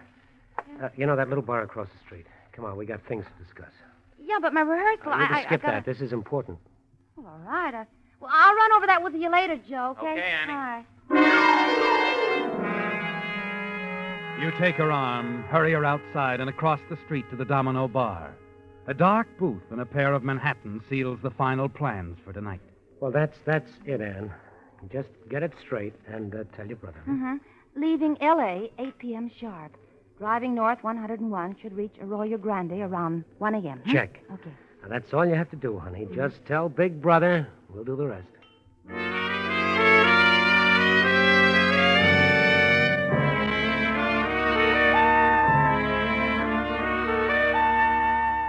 It's almost 7 o'clock when you return to your apartment. You're certain that everything is going to work out according to plan, aren't you, Vic? And when it's all over, your part in the affair will bring you a nice reward. Yes, 10,000 at least. And you tell yourself that's not bad for one evening's work. You glance at your watch. There's still more than an hour before you're due at the warehouse. You pour yourself a drink and take your time as you change clothes. Then, as you're about to leave your apartment. Hello, Vic. Well, Ethel, what brings you around? I want to talk to you. We better make it some other time, baby. I'm due at the warehouse. This can't wait, Vic. It's that important? Yes. So important that I want it settled tonight. I went over to the warehouse to see you this afternoon, but Eddie showed up. So I waited down the street. Well, what's on your mind? It's all over between us, Vic. What? It's been on my mind for quite some time now. This isn't fair to Eddie. He doesn't deserve it. Oh, so, that's it, huh? I'm glad I woke up. Came to my senses before it was too late. I'm still in love with Eddie. I guess I always have been. I always will be. I see. You don't seem to be terribly broken up about it. Well, Ethel, after all. Of course. As a matter of fact, it's all very convenient for you, isn't it? Our breaking up. Now you have the green light. So go ahead. You can devote all your time to Anne. Anne? The girl at the nightclub. I followed you to that bar across the street. Oh, did you, Ethel? I was sitting in the next booth. I couldn't help overhearing your, plans for the evening. Plans? What do you mean? I can put 2 and 2 together. You're going to help someone hijack Eddie's truck, aren't you? Am I? Do you think I'm going to stand by and let you do that? What are you going to do? Look, Vic, it's not too late to call it off. I won't mention a word of it to Eddie. And if I don't call it off? I'll have to call the police. I don't think so, baby. I will, Vic. I swear I will. I'll turn you in. You can't do this to Eddie. I got news for you. You're not going to turn anybody in. You're going to keep your pretty mouth shut. Understand? What makes you so sure? Figure it out for yourself. You turn me in, it'll all be brought out into the open. Our little romance, Ethel. I'll see to it that Eddie finds out everything, all that's been going on behind his back for the past year. And I used to think you were so wonderful. I'd have done almost anything you wanted. Most girls would, and you will, too, in this instance, unless you want Eddie to know all about little Ethel, his devoted wife. You couldn't do that. I could, easily. Now, be a smart girl. If you love Eddie as much as you say you do, and if you want to hold on to him, you don't want to see him hurt, you'll play this my way. But, Vic, the trucking company, he'll lose everything. He can start again. I'll help him. I'll be in a position to throw him plenty of business. Besides, he'll still have you. That'll help a lot, won't it? Yes, Vic. I guess it will. Good. Now I've got to move along. Important engagement. Ethel stands there for a moment, staring at you. Then, without a word, she turns and walks out. You're certain she won't carry out her threat to call the police, aren't you, Vic? Confident that nothing is going to interfere with your rendezvous at Arroyo Grande. And that confidence is still with you an hour later as Eddie wheels the big truck out of the warehouse, with you sitting beside him.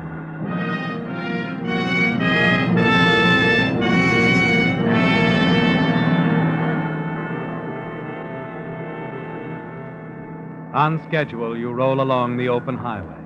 Occasionally, you glance at Eddie, puff quietly on a cigarette, thinking about the 10,000 and how you'll spend it. Vic. Yeah? I had a talk with Ethel tonight. Oh? Yeah. She worries too much. What about? Oh, about me and the trucking company. These night runs. I guess you can't blame her. No, I guess you can't. You know, Vic, I've been thinking. Maybe she's right. I ought to look after the office more anyway. That would make her happy. Sure. Of course, I can't stew in that for a while yet. A few more hauls, and then I can turn the whole thing over to you. Me? Oh, sure. You take care of the trucks and the drivers. I'll handle the office and the warehouse. And I'm going to cut you in for a bigger percentage, too. How do you like that? That's swell. That's nice of you, Eddie, but... No, you deserve it, kid. You deserve it. You've been a lot of help to me. You lean back, Vic. Continue puffing quietly on your cigarette. Everything's going to be all right, isn't it? Eddie doesn't suspect.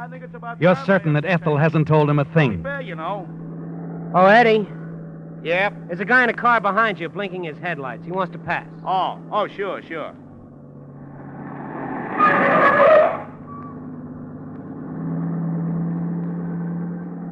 Wow, look at that car. Classy job, huh? These new cars are certainly swell. Hey, Vic, how would you like to own one like that? What? That car that just passed. Snappy job, huh? Oh, yeah.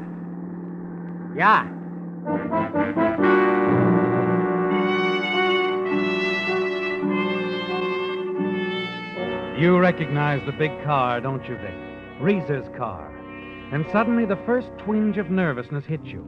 You fumble in your pocket for another cigarette. Notice your hand is trembling as you light it.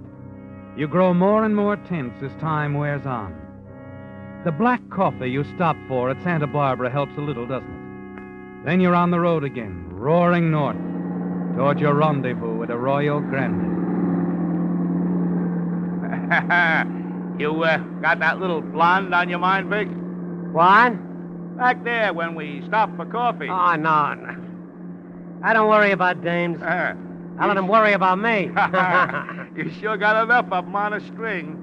Hey, when you ever going to settle down? I'm in no hurry, Eddie. Hey, Eddie. Yeah? Listen. Cops. Cops, so what? They're right behind us. Oh, relax. We're not breaking the law. They're probably after some of those hot rod drivers. Hey, you see? Gone right past us. What's the matter with you, Vic? What are you jumpy about? What? Oh, I don't know. You think they were after us or something? No, of course not.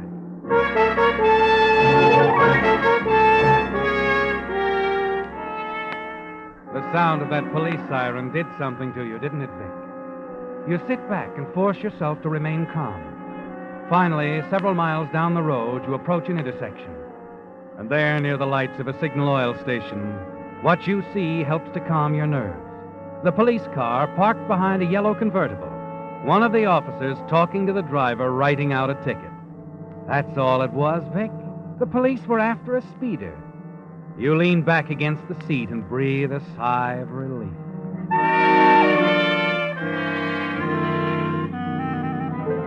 The uneasy feeling has left you now, hasn't it, Vic? And you're strangely calm. Over and over again, you remind yourself of what you must do when the right moment comes. Yes, you've got to make it look good. Put up a realistic battle, Vic, so that Eddie will never suspect. Well, we're right on schedule, kid. What? That was Arroyo Grande we just went through. Yeah. That was it.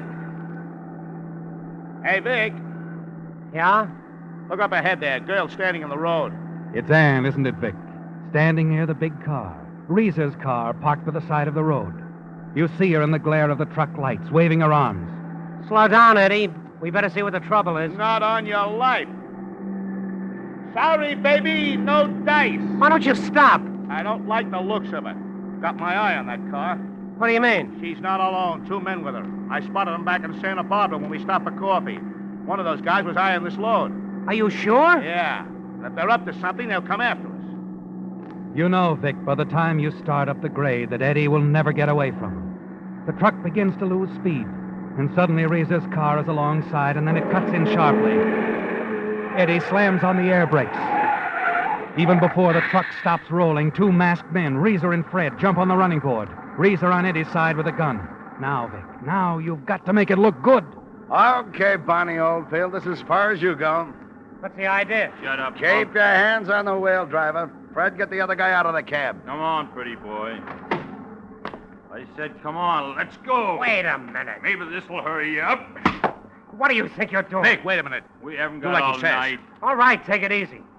And get your hands off me. Wait a minute, Vic. Don't take any chances. Do like they say, will you? They've got us. Yeah? Vic, don't be a fool. Come on, break it up, I said. Vic, please, please. Wait a minute. He'll kill you. You gotta Your stop. pal's pretty stubborn. Sit here nice and still, driver. I think I can persuade him to quit with this gun. Come on, handsome. Get in the car. Vic, you all right? Yeah, sure. I'm okay, Eddie. Oh, come on, let's go. We haven't got all night. You, driver, wheel this truck down the road. Turn left at the cemetery. We'll be right behind you. Okay. Come on, Vic. Your pal's gonna ride in the car with us. And he might get hurt if you try to make a break. Now get moving. Okay. Vic, listen. Do what they tell you, huh? I don't want you to get yourself killed. Okay, Eddie, okay. All right, driver, roll on ahead.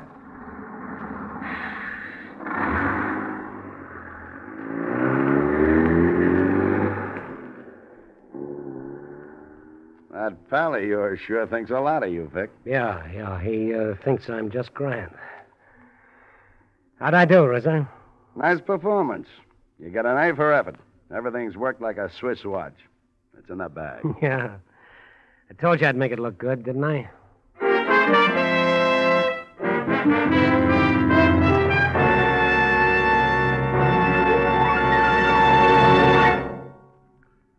When the outside of your car gets dirty, you wash it. But because you can't see inside the engine, it never occurs to most drivers that engine parts get dirty, too, and may need cleaning. In fact, that's one of the reasons Signal brought out Signal Premium Compounded Motor Oil, the improved type lubricant that combines 100% pure paraffin base with scientific compounds. While you drive, one of the compounds in Signal Premium actually cleanses the inside of your motor of destructive carbon. Meantime, a second compound keeps Signal Premium from breaking down under heat and forming harmful gum and varnish. And still another compound stands guard against damaging corrosion. So you see, Signal Premium Compounded Motor Oil does a lot of things for your motor which oil alone cannot do. That's why we call it the motor oil that does so much more than just lubricate. And it's why, if you want to keep your motor young, you'll be wise to get your next oil change at a Signal service station. Get it changed to Signal Premium Compounded Motor Oil.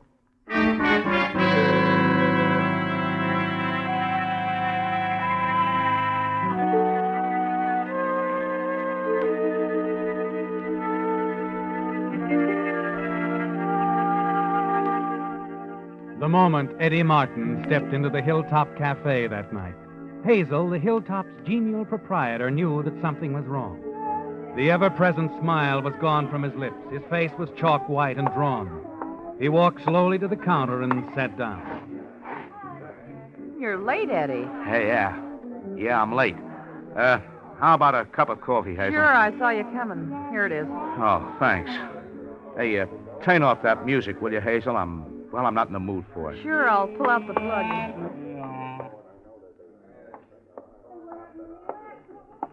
Eddie, what's wrong? You look like you've just seen a ghost.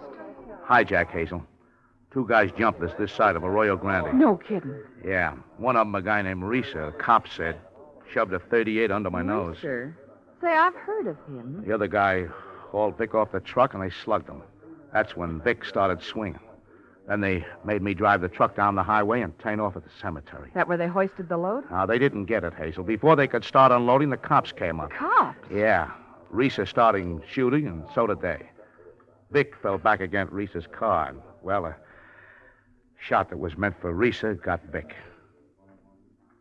Vic's dead, Hazel. Oh. That's tough. Vic sure fooled me. Too bad some of his dames couldn't have seen him tonight. He had lots of them, you know. He looked good, all right. Sure gonna miss him. And I hate to tell Ethel about this. She thought the world of Vic, as a friend, I mean. Yeah, I know. You told me lots of times how Vic took your wife dancing for you.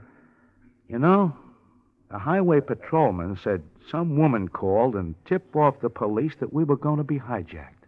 Yeah? Wonder who that could have been.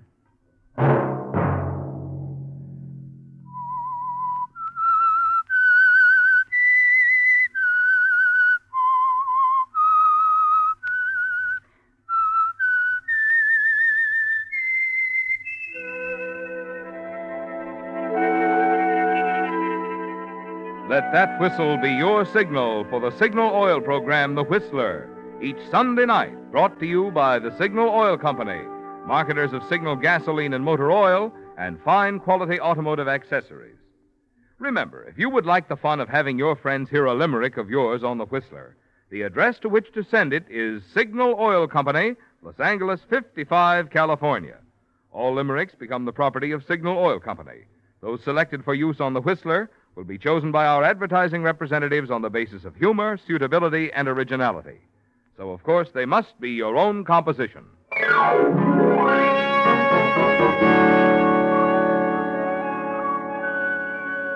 Featured in tonight's story were Frank Lovejoy, Eddie Marr, Joan Banks, and Ted DeCorsia. The Whistler was produced and directed by George W. Allen, with tonight's story by David H. Ross, music by Wilbur Hatch, and was transmitted to our troops overseas by the Armed Forces Radio Service. The Whistler is entirely fictional, and all characters portrayed on The Whistler are also fictional. Any similarity of names or resemblance to persons living or dead is purely coincidental.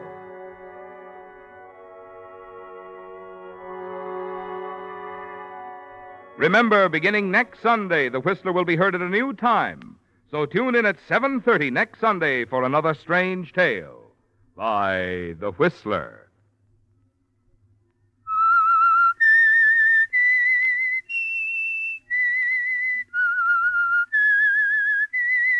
S-I-G-N-A-L Signal. Signal gasoline.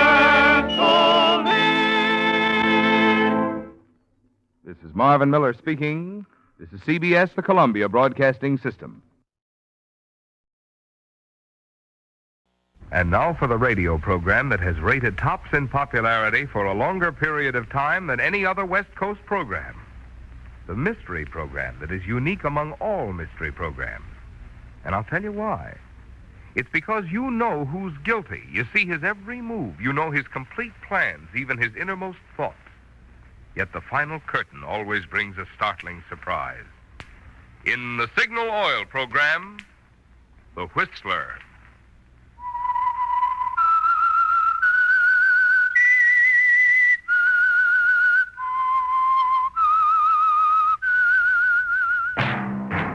That whistle is your signal for the Signal Oil program, The Whistler.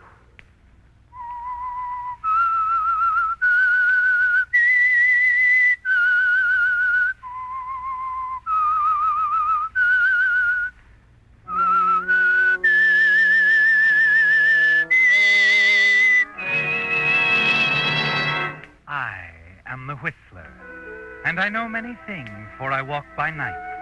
I know many strange tales hidden in the hearts of men and women who have stepped into the shadows. Yes, I know the nameless terrors of which they dare not speak. Yes, friends, it's the Whistler for the tops in entertainment. And for the tops in gasoline quality, it's Signal. It takes extra quality, you know, to give you extra mileage. And Signal is the famous Go Farther gasoline. So look for the Signal circle sign in yellow and black that identifies friendly independent signal stations from Canada to Mexico. And now the Whistler's strange story. A question of murder.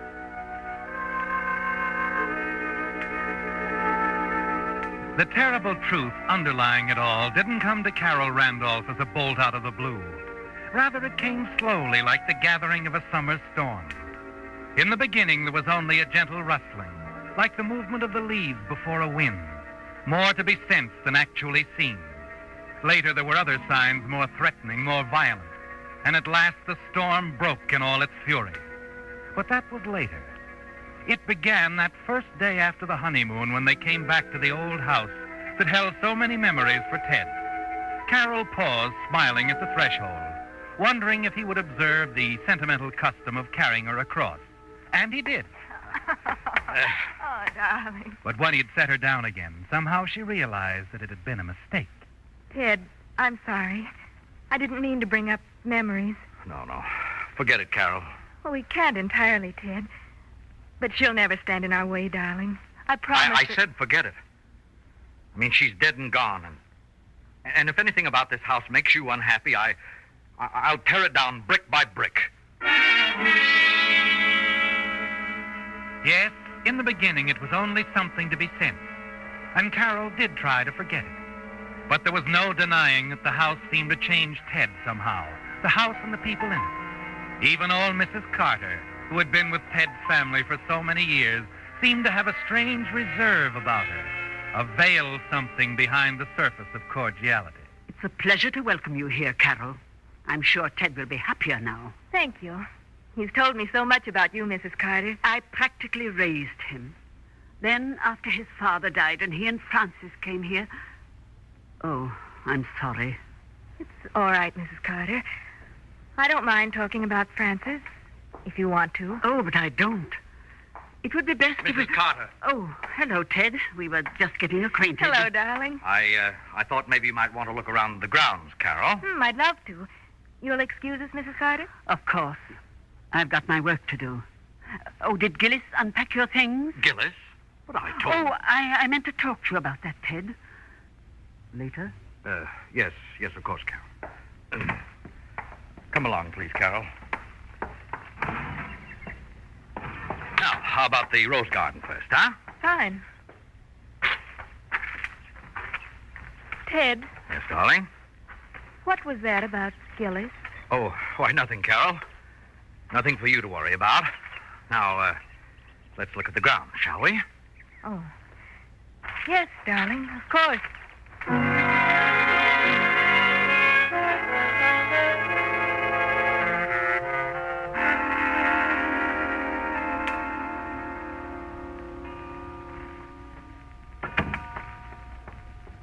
Good evening, madame. Oh, hello. You must be Gillis. Yes.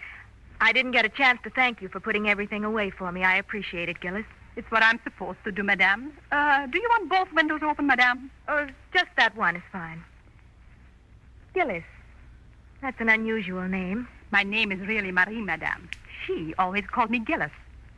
Said it sounded more continental-like. The first Mrs. Randolph? That's right. Oh, I'm sorry, madame. I didn't Gillis, mean... let's understand each other. I'm not sensitive about Ted's having been married before.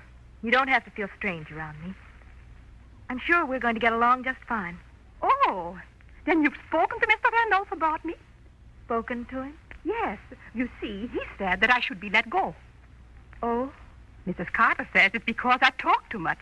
I don't mean to. Words don't come too easy for me, madame. The right ones, I mean. And then they asked me all those questions at the inquest. Mr. Randolph didn't like... Inquest? Gillis, you don't mean inquest. They only hold an inquest when there's something strange about a death. I know, madame. And there certainly was something strange about...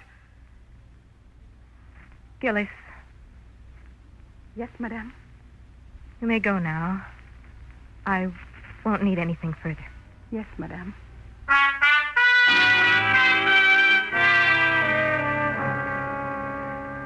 Yes, Carol, it all began slowly. But as you watch Gillis shuffle off down the hall, you're conscious of a chill in the air. And in spite of yourself, you shudder slightly before you're able to push it out of your mind and go downstairs to join Ted. But by the following evening, the whole incident is forgotten as you and Ted entertain Dave Arnold, one of his oldest I never friends. forget that one. Oh, you two must really have had good times together. Good and bad, eh, Ted? Oh, that's right.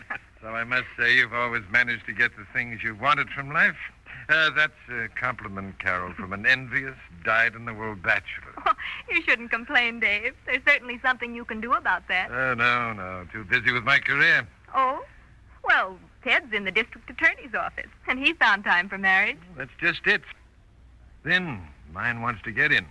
And you know, when these political machines get entrenched, they can get away with murder. You make it sound horrible.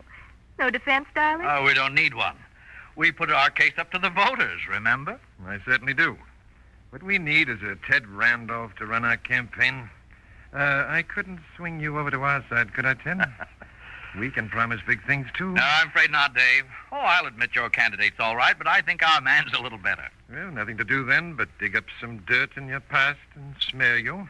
Dave. No, I'm joking, Carol. Deadly business politics. Oh, say, I've got to run. Big day for me tomorrow. Well, nice to have you again, Dave. Yes, and make it more often in the future, You've got a great deal. The dinner was wonderful. Good night, Ted. Carol. Good night. Thanks again. Good night. Anytime, Dave. Good night. Was everything all right? Oh, yes, sure. It's perfect. You know, I like him. Dave? Oh, he's all right. All right. I think he's charming. And he likes you. The way he hangs on every word when you're talking. Oh, yes. Just waiting for me to make a slip. A slip? Oh, Ted. Why, does that surprise you? Surprise? Well, it shocks me. You're not serious. Look, darling, I love you, but sometimes you're a little naive. Why, Dave's an old friend, yes, but he's in the opposite political camp. Don't forget that. Why, he'd use anything to get us out of office. And he wasn't kidding when he said he'd smear me if he could. Ted, you must be exaggerating. Besides, what could he possibly find out about you? Carol, I've got some work to do. Would you excuse me for a while? Ted, wait. Yes? I've been wanting to talk to you. Tell me, how did you and Francis get along? Why, we quarreled. Is that all? No, once upon a New Year's, there was a girl I met on a trip to St. Louis. Girl I'd known for a long time. After Francis died, I married her. And I love her very much. That's all that's important. Oh, Ted. Ted, you didn't ever quarrel with Francis about me. Is that what's worrying you? Why, of course not, darling. Now, forget it, please.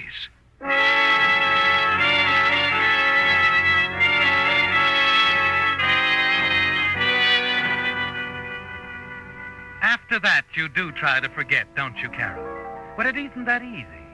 When you go upstairs to your room, Gillis is there.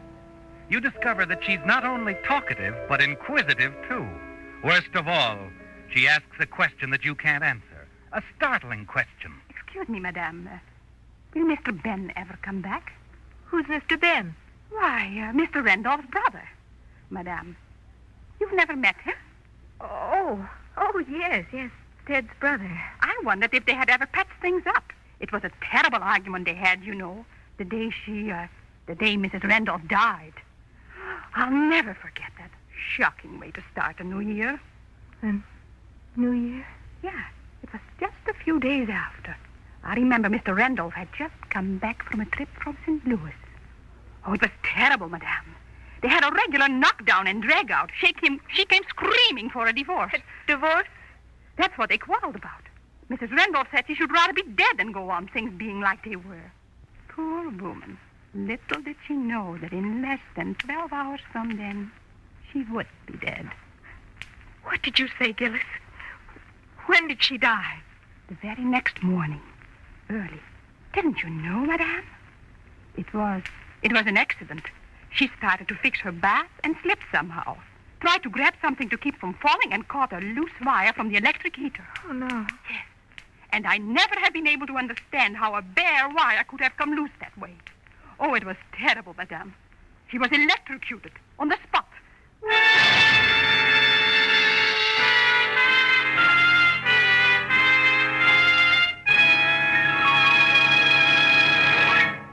With the prologue of A Question of Murder, the Signal Oil Company brings you another strange story by The Whistler. Did you know that contract bridge has become such a popular game it's now played by almost half of the adults in America? Well, that's why Signal Oil Company decided that something should be done for this important group of our listeners. So they had a series of 6 lessons prepared by none other than that famous bridge expert, Robert Lee Johnson, of whom Ely Culbertson says, "No one is better qualified to prepare a course of bridge lessons than Robert Lee Johnson. I recommend these Signal bridge lessons to all who are interested in learning bridge or improving their game." After hearing such praise from Ely Culbertson, you've no doubt like to know where you can get copies of these Signal bridge lessons. The answer is right down at your neighborhood Signal dealers. Each week, a new lesson in this series of 6 is yours for the asking.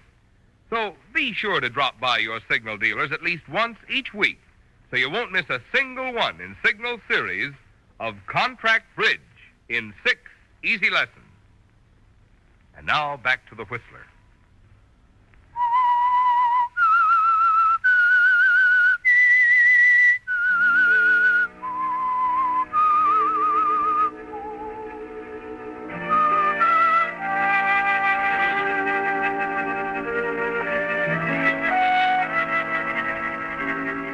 The gathering storm is closing in, isn't it, Carol?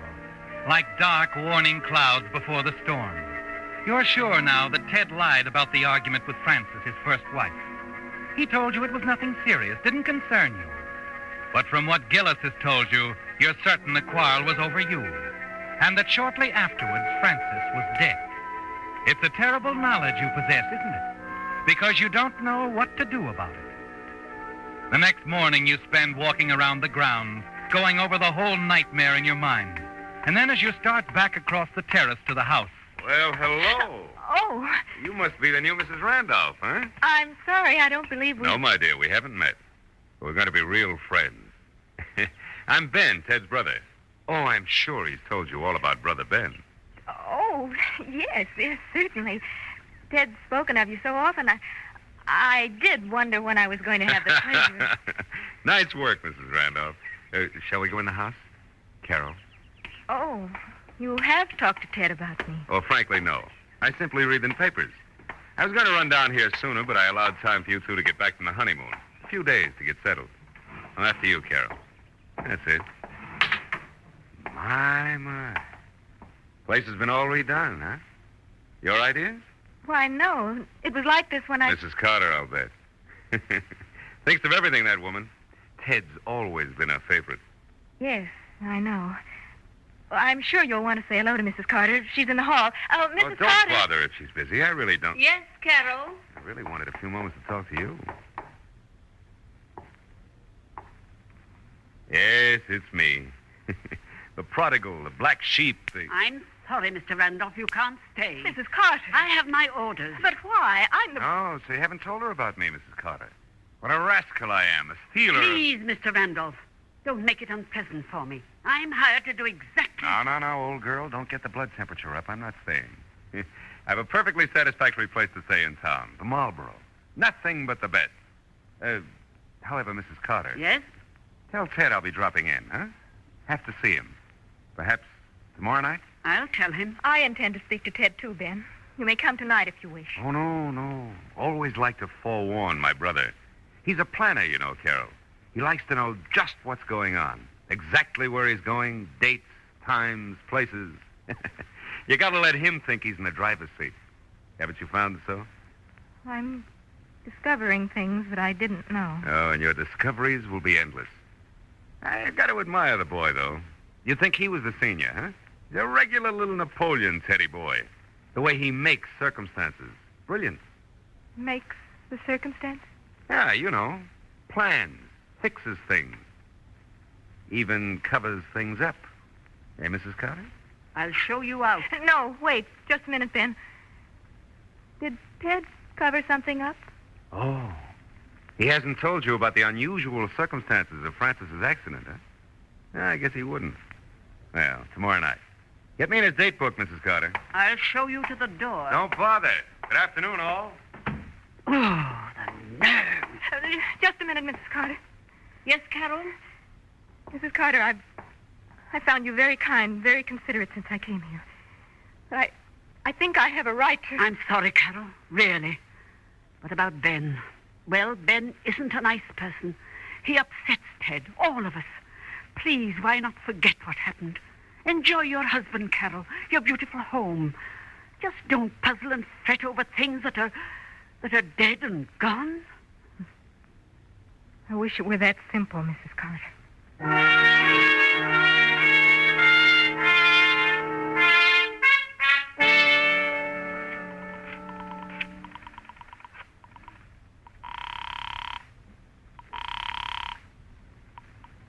Marlborough Hotel. Mr. Ben Randolph, please. Thank you. Yes? Ben, this is Carol. Oh, yes. How sweet of you, Carol, to call me. Ben, I can't talk very long. I want to see you. Right away. Oh, I'm sorry, Carol. I have an appointment. But it's important, Ben. It's terribly important. There's something I have to know about Francis' accident. Oh. So that's it, huh? All right, Carol. I have a delightful cocktail bar here. I'll meet you in, say, half an hour. That is, if you're sure you want to come. I am sure, Ben. Thank you.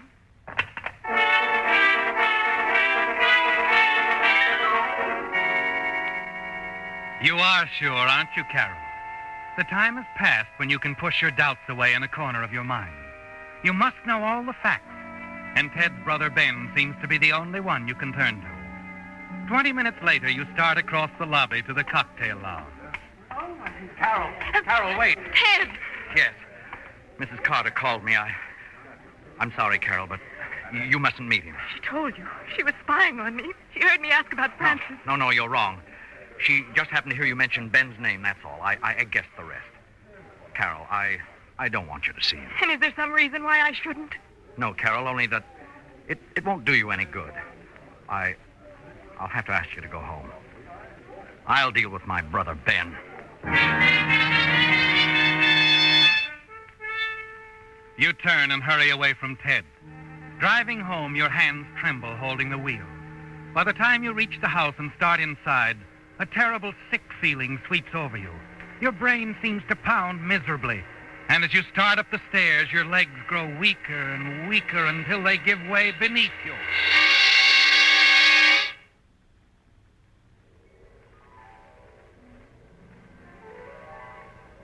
When you awake, you find yourself in bed. Mrs. Carter is looking down at you, smiling her quiet, assured smile. Feeling better, Carol? Better? Why... Oh, I feel fine. Why did you put me to bed? I fainted going up the stairs. I told Ted when he came home. He agrees with me that you should stay in bed for a while. Is there anything you want me to bring you? No. No, nothing. Just leave me alone.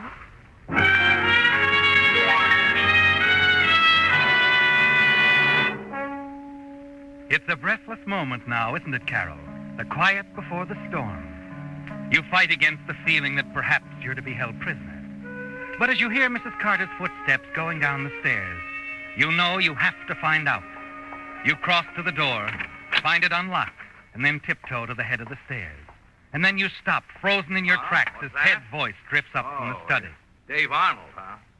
Well, we expected him to do some snooping. Yeah, that's right. He was here to dinner, but I know I didn't let anything slip. Well, Chief, if anything I've done should prevent you from being reelected... Carol? No. All she knows is that Francis's death was an accident. I'm sure of it.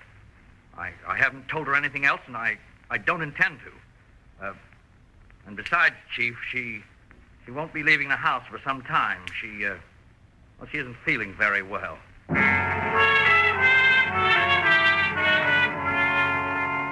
Yes, the storm is broken now, hasn't it, Carol? And the meaning of everything that's happened is clear to you. The man Ted was talking to was the district attorney. He knows the truth about Francis's death and is helping to cover it up. And then you remember what Dave Arnold said about entrenched political machines, that they can get away with murder. And from what Ted said on the phone, you know you're being held prisoner. But it's more than just you now, Carol, more than your happiness or your safety. There's a principle involved, a principle that affects thousands of people. And suddenly you realize only one man you know can do anything about it. Your husband's political enemy, Dave Arnold. You go back to your room, take a piece of paper from the desk and scrawl a hurried note. Then a few minutes later... You rang for me, madame? Yes, Gillis, here. I've written a letter. I want you to take it and mail it. A letter? Yes, madame. And, Gillis, it must be done right away. Don't let anything stop you. I won't, madame. Hide it, Gillis. Hide the letter. Oh, Gillis. I didn't know you were in here. She was just leaving, Mrs. Carter. Thanks for looking in, Gillis, but I don't need anything. You may go. Yes, madame. Is there anything I can do for you, Carol?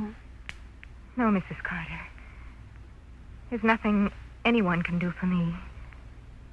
Right now.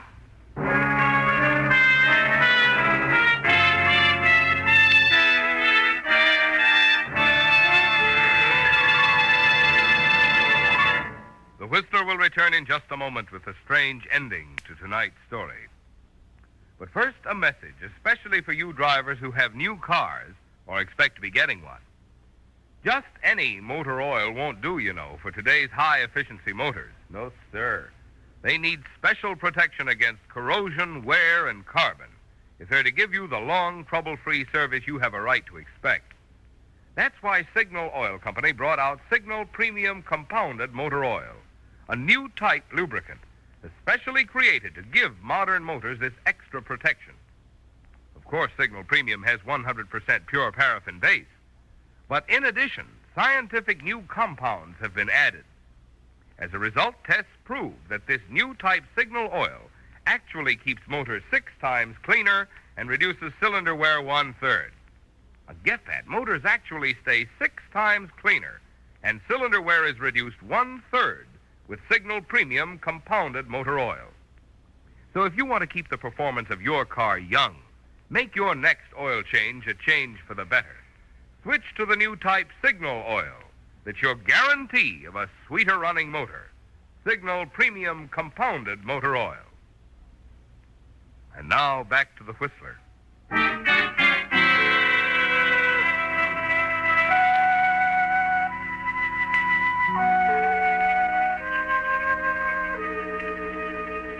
You can't fight the storm anymore, Carol.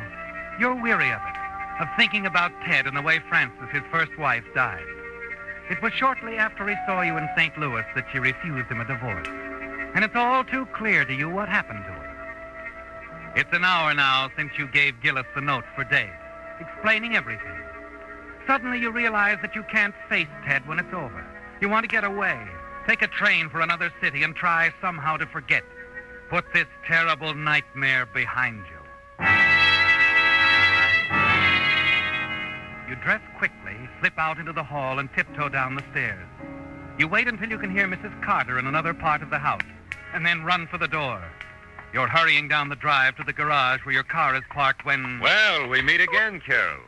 And just where I ran into you before. Ben. Oh, don't let me alarm you. Ted's furious enough with me as it is. I came to apologize. He talked to you about me? Oh, he certainly did. Poor old Ted. His women give him a lot of trouble. Frances certainly led him a merry chase, in another direction, of course. Frances? Yeah. First she tried spending his money, and when that got boring, she started spending some of it on me. Well, that was pleasant for a while. You mean Frances was interested in you? Interested? Well, that's one way of putting it, yes. Tell me about her, Ben. All right. Well, she wanted to marry me. It scared me silly when I found out. Oh, we had our laughs together, sure, but marriage? Well, that's a little bit more than stealing your brother's slingshot, huh? You and Francis. That's why Ted asked her for a divorce. It wasn't me at all. What? Oh, he didn't ask her for a divorce, Carol. She asked him. Well, they had a terrible row about it. But you know, Ted, he clings to that for better or worse idea. And then, too, there's his position, the election and all. They decided it wasn't the sort of thing to let that Dave Arnold crowd find out about and twist all out of shape. Her accident, then. What did happen? Well, don't say you got this from me now. But it's simple enough. Frances tried to kill Ted, Carol. She smeared the bathtub with soap, ran the electric heater wire along in the back of the towel rack. What? Yeah. She had it all set up for Ted. She hadn't planned on slipping, and instead of Ted grabbing it, she got it herself. Really an accident, huh? Oh, and Ted protected her, kept it quiet. Well, it was as much for his boss as for her. The district attorney couldn't get any place with rumors floating around that one of his boys was... Carol! Carol! Ted's voice calling from the house seems to bring your heart up into your throat. You move slowly along the drive, almost stumbling, the tears starting as you realize what you've done. That note you sent to Dave. It will ruin Ted, the district attorney, everything. You reach the terrace, stop, unable to go any farther. Carol? Mrs. Carter. You're feeling better, aren't you, dear? Mrs. Carter, I can't see Ted now. Yes, you can. Here. Please forgive a meddling old lady, Carol, but I took this letter from Gillis. You didn't really want it mailed, did you? The letter. Oh, Mrs. Carter. Carol! Where are you, Carol? Your husband is calling, Mrs. Randolph. I think you should go to him. I have my work to do.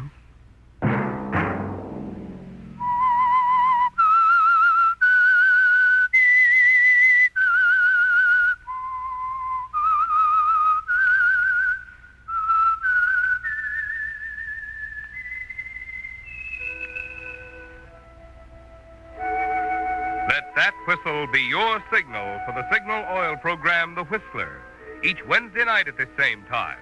Brought to you by the Signal Oil Company, marketers of Signal gasoline and motor oil and fine quality automotive accessories.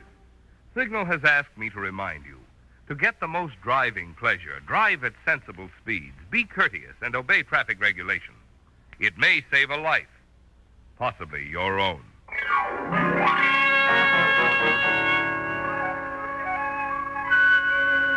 Featured in tonight's story were Lorette Philbrandt, Joseph Kearns, and Gerald Moore. The Whistler was produced and directed by George W. Allen, with story by Beth Barnes and music by Wilbur Hatch, and was transmitted to our troops overseas by the Armed Forces Radio Service. Remember, at this same time next Wednesday, another strange tale by The Whistler. This is Marvin Miller speaking. This is CBS, the Columbia Broadcasting System.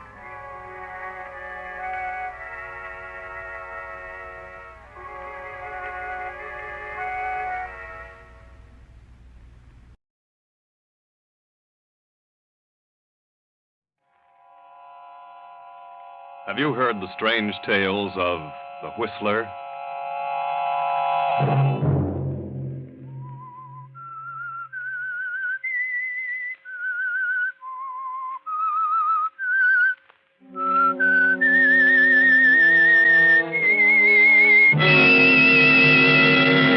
I'm the Whistler. She wants me to leave, wants me out of the way. Sure, so she can have everything for herself. Well, I ain't gonna let her. I'll kill her first. Saturday night, and again, CBS presents The Whistler. I, the Whistler, know many things, for I walk by night. I know many strange tales, many secrets hidden in the hearts of men and women who stepped into the shadows. And so I tell you tonight the unusual story of justice. Elderly John Henderson, a well-to-do farmer in the Middle West, a widower with a son of 18, has recently married a young woman named Marta, a girl from the city. The coming of the war placed extra burdens upon Mr. Henderson, and in the past few months, the shortage of hands and overwork have been too much for his aging heart.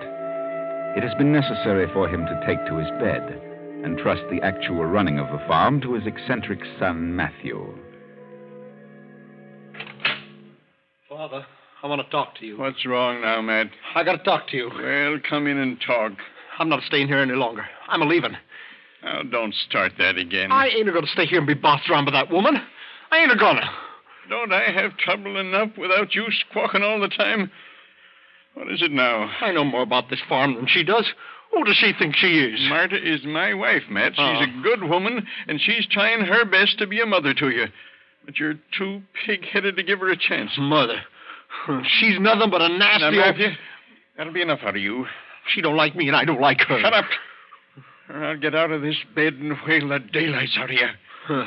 Maybe she's got you, Buffalo, but I know she's here for no good. Did you hear me? Oh, she's making a fool out of you. Do this, do that, do this. I hate her. You better shut up, Matthew. Oh, she's a devil, a scheming devil. You lazy, good-for-nothing brat. Get out of here. I'm not lazy. She's been telling you that. She hasn't said a word that isn't the truth. She wants me to leave. Wants me out of the way. Sure, so she can have everything for herself. Well, I ain't gonna let her. I'll kill her first. You what? Nothing. Get out of this room, you little fool. Get out. Get out of this house. I won't. That's just what she wants. She wants me out, so you can leave everything to her, so you'll change your will. I'll change my will. I'll change it first thing in the morning. To think that I should have such an idiot for a son. What on earth is going on in here? What's all the shouting about? None of your business. Matt, what's wrong with you? You ought to know. How do you feel, John? I was all right, Marta, till this crazy whippersnapper come in here. You better leave the room, Matt. You know better than to excite your father. You know he has high blood pressure. Yeah? I can't seem to remember that, but I notice you do. All right, I'll go. I wish I could understand that boy. He's certainly a problem. Oh, forget about it, John. He's very young. Oh, I can't understand why he dislikes you so much, Marta. He's determined that no one will take his mother's place. I've done everything to win him over. I suppose it's because I'm so much younger than his mother would have been. If I could just gain his confidence. Yes, Marta, that's the problem. He's really a good boy, but he's made up his mind to dislike me. I know. He thinks I'm driving him. There's so many things to be done around here, and with a shortage of hands, it's almost impossible to carry on. Yes, I know. And I appreciate your interest, Marta. I know you're doing your best. I only wish I could get up from here and do something. Don't worry, darling. I got this letter this morning from Henry Jacobs. He was with me for 10 years. He was wounded in action, and he'll be released from the hospital in San Francisco in a week. Says he's coming back here. Back here to work? I don't know. I hope so. We could certainly use him. Oh, John, that would be wonderful. He's been discharged, but I've no idea what condition he's in. But he's welcome any time. Whatever his condition, he can do something. You better try to rest now. Matthew has upset you terribly. Yeah.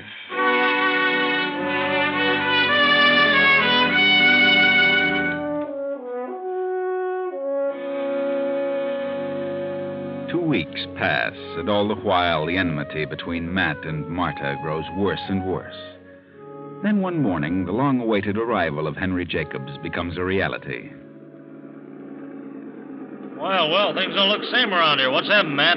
Things ain't same around here, Henry. Should say not. Looks kind of run down. Yeah? Well, that can be taken care of in short order. Can't it? I don't know. What's wrong with you, sourpuss? You'll find out. You just wait. Well, let's get out of this jalopy. How many hands you have now, Matt? Just me. Just you? Well, no wonder things are run down. What do you mean by that? Where's your pop? Upstairs in bed. He ain't well. Oh, hello, Matt. Well, you must be Henry Jacobs. Yeah, that's right. I'm certainly glad to see you. I'm glad to see you. Who are you? Well, she lives here. Matt. Lives here? Oh, that's nice. I'm Mrs. John Henderson. What? Mrs. Yes, that's right. You mean your pop's married? Yeah, the old fool. Matt, please. Well, congratulations, Miss Henderson. Pop sure knows how to pick 'em. Oh, she did the picking. Well, where is he? I'd like to have a talk with him. He's upstairs in bed. I'll go right up. By the way, What's your first name, Miss Henderson? Why, Marta. Marta, huh? Well, I'll run up and see Pop. Yes, he's waiting for you. And lunch will be ready in just a few minutes. Swell, I'll be ready, Marta.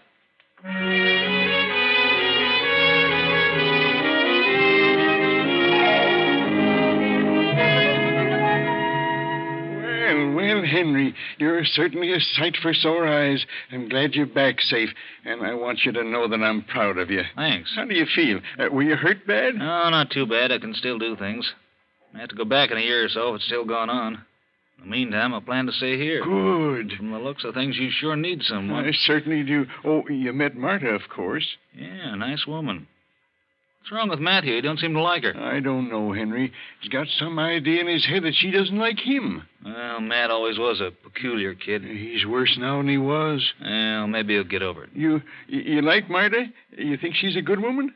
Why, of course, she's wonderful.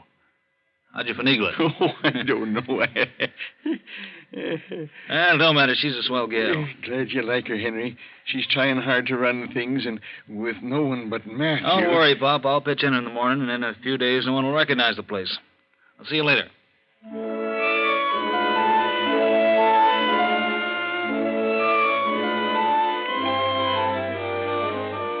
And so Henry pitches in. And in 3 weeks, things are, as he predicted, unrecognizable. Everything has changed, taken on a new appearance. Henry has worked like a dog all day long, every day. At the edge of the field, by the stream, Henry pauses for lunch. A lunch brought to him every noon by Marta. More chicken, Henry? No, couldn't eat another bite, Marta. I fried it just for you. Yeah? And I couldn't. I'm full up to here. You're a sissy. Well, maybe so, but I just can't eat anymore. When do you think you'll be going back? Back where? Why, back to the army. Oh, I don't know. Haven't the slightest idea if they'll want me. Really? Would you miss me? Why, yes, of course. We miss you very much. You've meant a great deal to us. Who's us? John and me. I see. You know something? When I came here, I was counting the days until I could get back into action. But for some reason, I'd like to stay here a while longer. Wonder what that reason is. What do you think it is, Henry? Well, I have an idea. Yes? I think it's because of you, Marta. Me? But... Yeah, you. But that's ridiculous. Yeah, I know it is. Well, that's the way it is. Henry, look at me. Do you love me? Is that what you're trying to say? Well, I don't know just what I'm trying to say, but... Well, I'm just a little punch drunk. Why don't you tell me? But you're married, Marta. Married to John. You want to say it. Why don't you? All right. Yes, I do. I do love you. Henry. Now, I better get back to that tractor. Got a lot of work to do. Henry. Kiss me. Huh? Now you better get back to your tractor.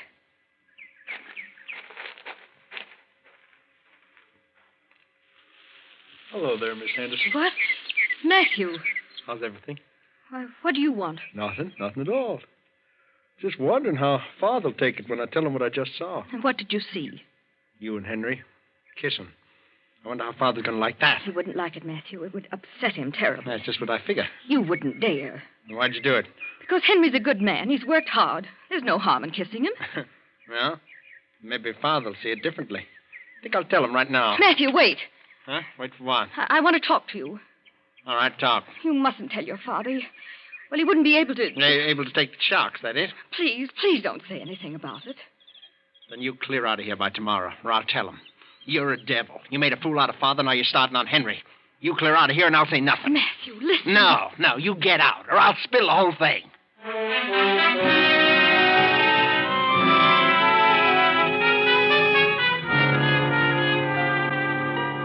Well, Marta, now you are in a precarious situation. Matthew really has something to talk about now. And he means what he says. Better think fast, Marta. What are you going to do? Henry? Yeah, Marta? What are you doing here? I've got to talk to you. Sure, but what? What's upset you? It's Matthew.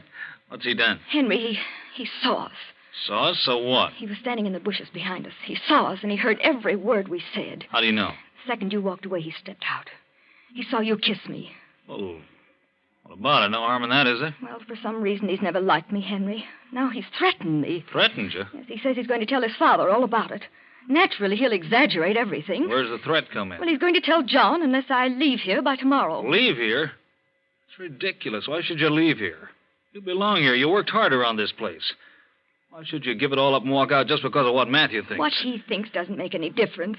The trouble is what will happen when he tells Father. Yeah, the meddlesome little yap. You know what will happen. John will be furious. He'll probably order us both out of the house. Think so? Well, of course he will.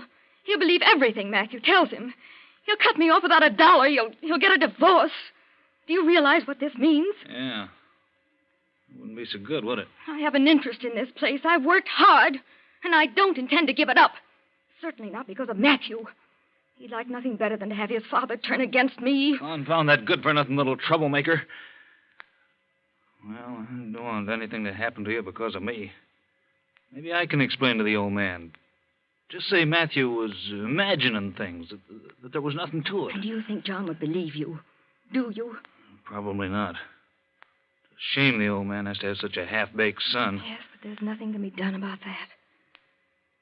Well, in this condition, the old boy is liable to depart any day. He's pretty bad off. Yes.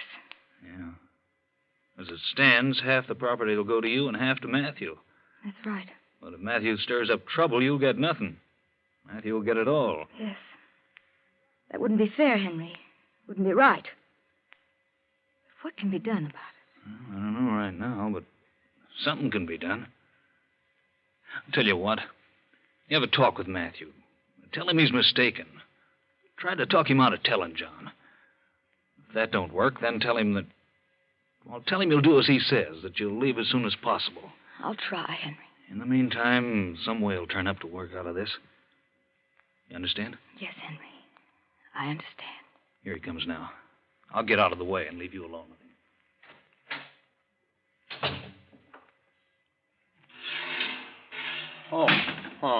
Hello there. Matthew, have you said anything to your father yet? Father? What about? You know. About me and Henry. Oh, that. No, but I'm a-gonna in a little bit. Please don't, Matt. Think it over. You misunderstood everything. It isn't the way you think. Oh, no, you can't pull any of your tricks on me. I'm not pulling any tricks, Matthew. You're mistaken about everything. Oh, please don't tell him. You've upset him enough. You're constantly at him about something. Am I? Yes. Anyone would think you had no regard whatever for his health, that you didn't care whether he lived or not. That's so. And if you tell him this, it may kill him. Yeah? Well, I'm telling him just the same. All right, Matthew, you win. Huh. You don't need to tell him. I'll leave. When? Just as soon as possible. When is that? A couple of days. I just can't walk out in a few minutes. Okay. Okay, I'll give you 3 days. That's next Saturday night.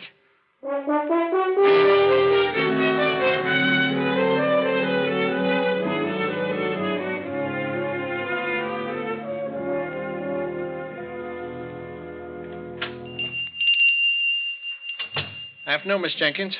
How are you, Matthew? Well. What can I do for you today?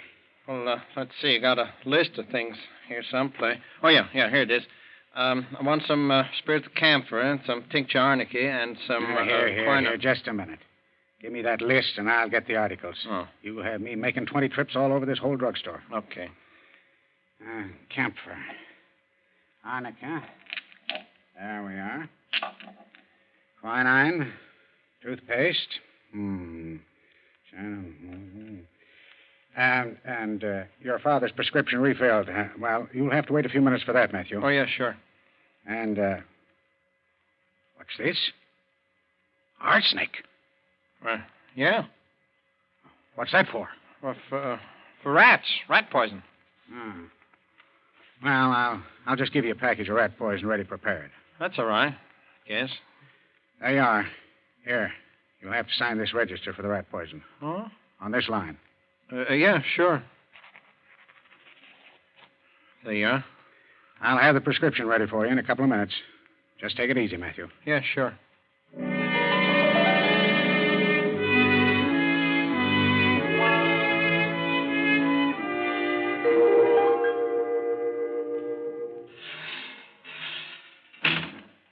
Oh, hello there. Oh, hello, Matthew. I was wondering if you were going to get back in time for dinner. You mean supper? Yes. for supper. Why shouldn't I be come back for supper? Well, I don't know. No reason. Where's Henry? Why, he's in the parlor reading. Yeah? What are you staring at? Nothing. I'm not staring. Did you get the things from the store? Yeah, there they are back in the back porch. Dinner will be ready in a minute or so. As soon as I fix this tray for your father. I'll take it up to him when it's ready. All right. In the meantime, I'll go in and have a talk with Henry about that tractor bill. Oh, got back, did you? Yeah, I went to a picture show. Full picture. That's so? Yeah, Sherlock Holmes. Oh? Murder story, I suppose. Yeah. Good show. I had it all figured out, though. Oh, is that so? Can't fool you, huh? No, I was way ahead of him. Here you are, Matthew. Better take it up to your father while it's hot. Sure. Parsnips night, huh? Gee, I like parsnips. I'll be right down.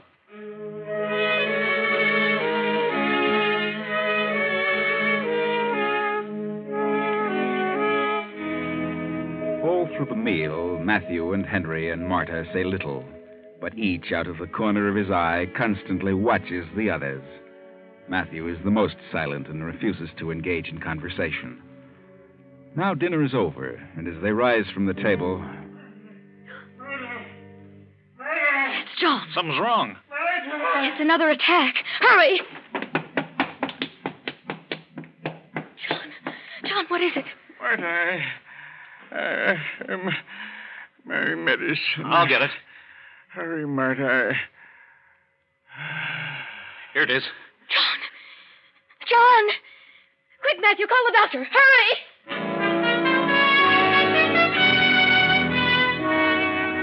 Yes, Matthew, call the doctor. But it's too late for the doctor because John is gone. But the doctor comes, pronounces John dead, and leaves. And the next morning, after the body is removed, two men drive up to the farm.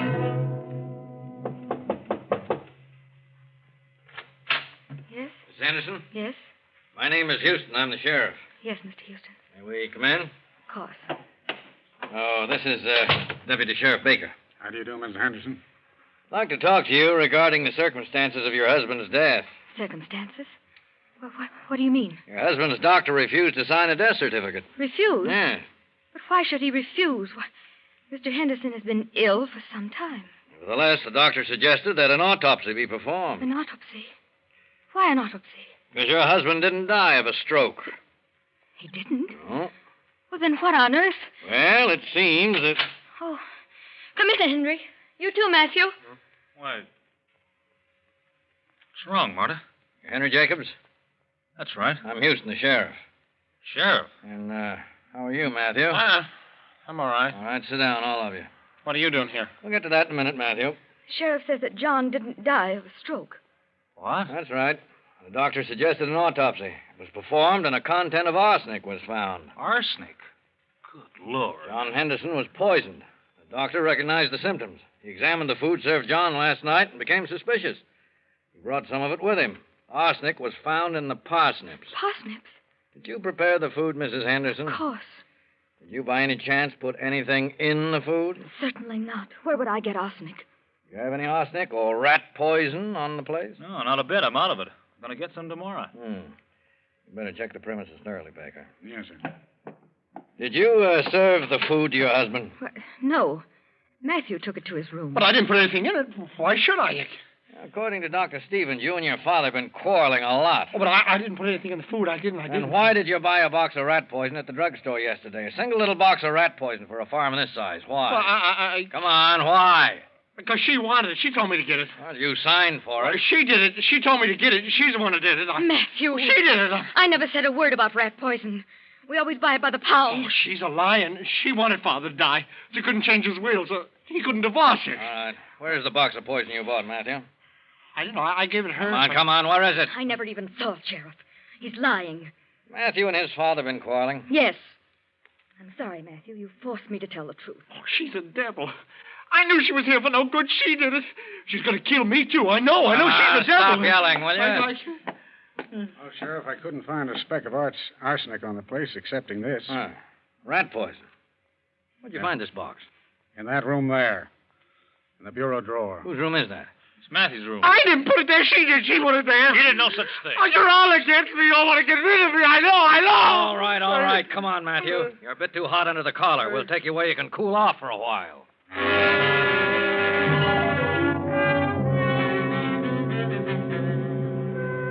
Yes, you were too hot under the collar. You walked right into it, Matthew. Everything points as evidence against you. You shouldn't have bought that little package of rat poison for so large a farm. You should have known better than that. But you did, and now you're trapped. Yes, the trial is over. Matthew has been convicted and sentenced to life. Several months have passed, and Marta and Henry are still running the farm. Marta has inherited all the property, even Matthew's share. And, too, Marta and Henry are now married. Enjoy your dinner, Henry? Oh, yeah. Very good. You didn't eat very much of it. Well, just wasn't very hungry, Marta. Oh. Why not? I don't know. Just not hungry. What's on your mind, Henry? Nothing. Nothing in particular. Something's bothering you the last few days. Oh, I don't know. Just get to thinking about things. What things? Things in general. The farm and us and Matthew. Matthew? Yeah. Poor kid, I can't understand it. He was just all mixed up on everything.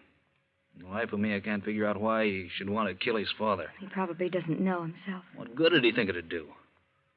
His father died before the will had been changed, before he told him about you and me. What did he hope to gain? Oh, he was, well, psychopathic, I guess. Huh? Crazy? Must have been. How else would you account for it? Well, I hate to say it, but things turned out all right for you, regardless of how it came about. Yes, Henry. For you and me. I guess this is the way it was meant to be. Yes. Fate or providence, something. Kind of like to leave here. Get away from it all. Sell the place? Why not? There are plenty of other places. Besides, farming's a tough thing these days. But somebody's got to run the farms. Yeah, but, well, not under the conditions by which we happen to be running this one. I feel ashamed. Kind of guilty. Guilty? Guilty of what? Oh, nothing exactly. Only I'd rather leave here. How about it? Well, I'd rather stay here for a while. Why? Well, I just would. Do you mind? Yes, I do mind. I don't want to stay around here any longer. Henry, what on earth is happening to you? Well, I just told you I'm leaving. Henry, What's the matter? I don't know. I've got the funniest feeling. I'm getting dizzy. I've felt this for several days now. Have you? Yes, I can't understand it. This time it seems worse. Does it? Yes. Oh, pain. Pain in my heart. Henry. Pain? In your heart? Yes, it's getting worse. In your heart, Marta? Are you sure it's in your heart? Yes, it must be. Oh, there it is again. Henry, I think you better call... Call a doctor? Why? Why? Good heavens, Henry, what do you mean? I don't think it's your heart, Marta. What? No, I think it's your stomach. Henry, what do you mean? And I don't think a doctor can help you. Not now. Henry, what have you done?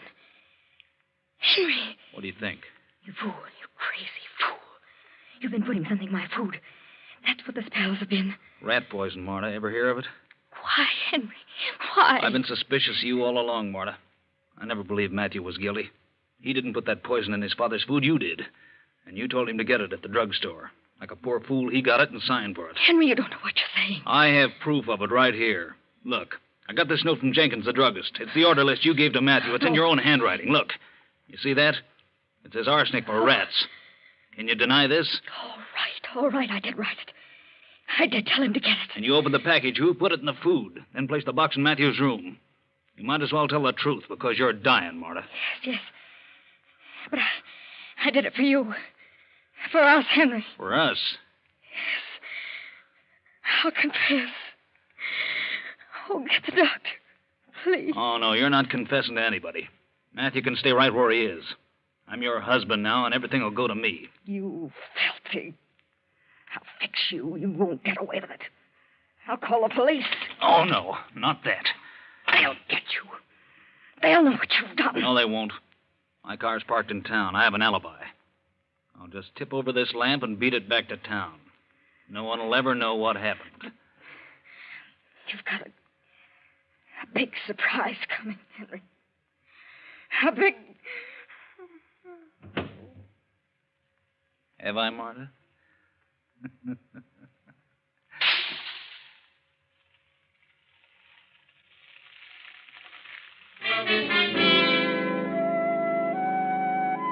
Everything is yours now.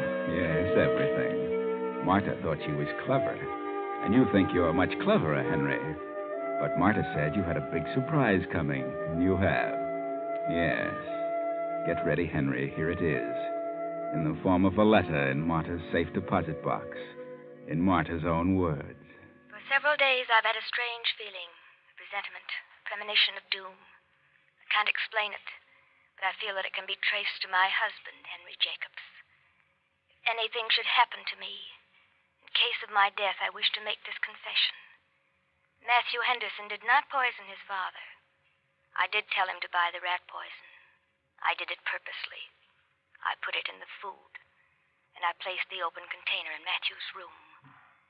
This will vindicate Matthew, restore his freedom, and return to him all the property of his father, which is now held in my name. Marta Henderson. Well, Henry, that is the big surprise. And by reason of the tone of Marta's letter, you still have another one coming. Yes, that will be when they examine Marta's body and find the traces of arsenic. Too bad, Henry. Too bad.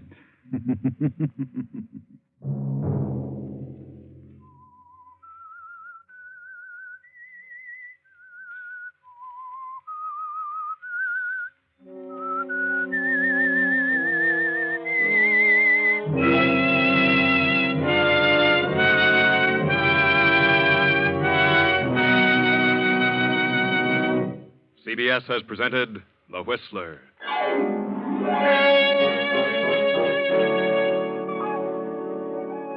Original music for this production was composed and conducted by Wilbur Hatch. The Whistler is written and directed by J. Donald Wilson and originates from Columbia Square in Hollywood. Next week, same time. I, the Whistler, will return to tell you another unusual tale. Good night. This is CBS, the Columbia Broadcasting System.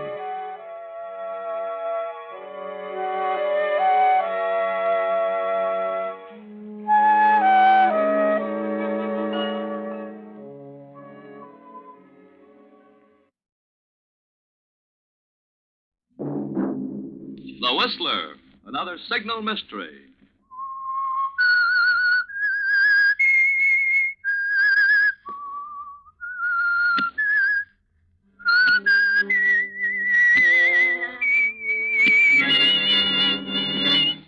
I am the Whistler.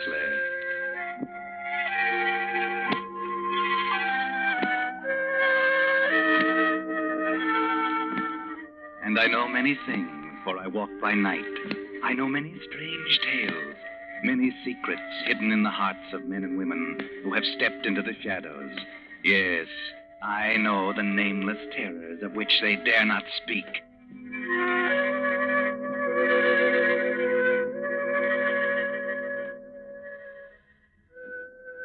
Tonight, the Signal Oil Company, marketers of Signal's famous Go Farther gasoline and motor oil, bring you another in a series of strange tales by The Whistler.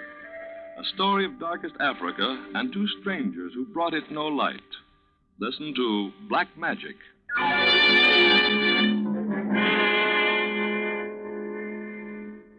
But first, I'd like to read you what the driver of a 1929 LaSalle thinks of Signal's Go Farther service. Wilfred Pollard of Los Angeles writes, naturally, when a car gets 15 years old, parts wear out and are difficult to replace. My radiator cap, for instance, is rusted so it no longer holds tight. Pop Figgett, at my signal station on Western and Harold Way, has on 3 occasions spent considerable time with pliers and wire repairing it. Pop does it without asking, and with a smile that makes you feel like you're doing him a favor. It's this kind of service, over and above the line of duty, that makes me like to trade with signal oil dealers. Many folks are surprised these days to find signal dealers going out of their way like that to please a customer. But there's a reason for it.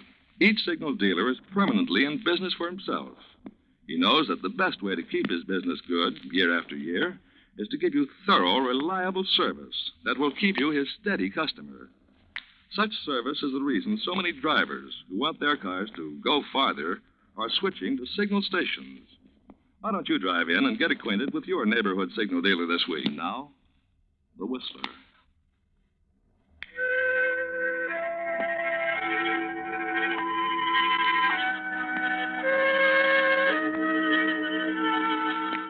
In the vast wilderness of equatorial Africa, a land of violent rains and oppressive heat, a small village huddles at the mouth of an American-owned mine. Carefully set apart from the squalid native huts stands the house of Paul Arnold, manager of the mine, master of the village. On this sticky afternoon, Paul is busy with his reports. Suddenly his door is opened and a tall man in dirty whites enters. Yes? Oh. Nothing. I just wanted to tell you 4 more in the last hour.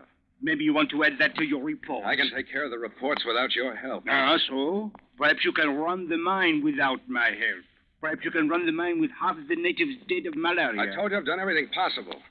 Dr. Kent should have been here days ago. Until he arrives, there's nothing more we can do. We could have forced the natives to take the quinine before this... Coming from you, that's a laugh.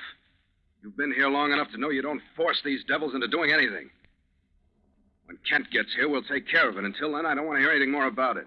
Bien. But I think this doctor must have taken one look at Africa and turned back. Yes, Ahmed. Pardon, Mr. Arnold. The automobile from Yara. Oh, good. You'd better give up thinking, Pepe. That's Kent now. Come on. Oh, Ahmed, stir up some of the natives to help with the luggage. If I can, Mr. Arnold? Never mind ifs. Do as you're told. Yes. Pepe, be careful what you say to this doctor, you understand? You make it very clear. Oh, welcome, Dr. Kent. Hello. Well, we got here finally. Oh, we'd almost given you up. I'm Paul Arnold, of course. Let me... But don't look so startled. This is my wife, Nora Kent. Paul Arnold. How do you do, Mr. Arnold? How do you do? Well, this is something I hadn't counted on. I'm sure it must be. I mean, of course, your letters, Kent. You didn't say anything about bringing your wife. I know. Nora decided to come at the last minute. Well, this is an honor, an unusual honor. We'll do our best to make you comfortable, Mrs. Kent.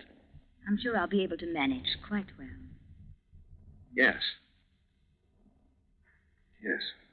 Well, come along into the house. It keeps out a little of the heat, some of the rain, and none of the bugs. Pepe will see to unloading your equipment, Doctor. Well, thanks, but that's something I make it a rule to see to myself. Can't afford to have anything broken out here. If you take Nora in... Of course. This way, Mrs. Kent. Thank you, Mr. Arnold.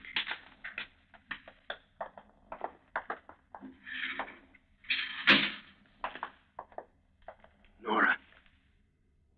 Nora Martin. Surprised, Paul. Surprised? Good Lord. Oh, Paul, it's worth it. It's worth every unbearable mile of the trip out here just to see the look on your face. Yes, I must be very amusing. Just a clown. Don't have to be nasty.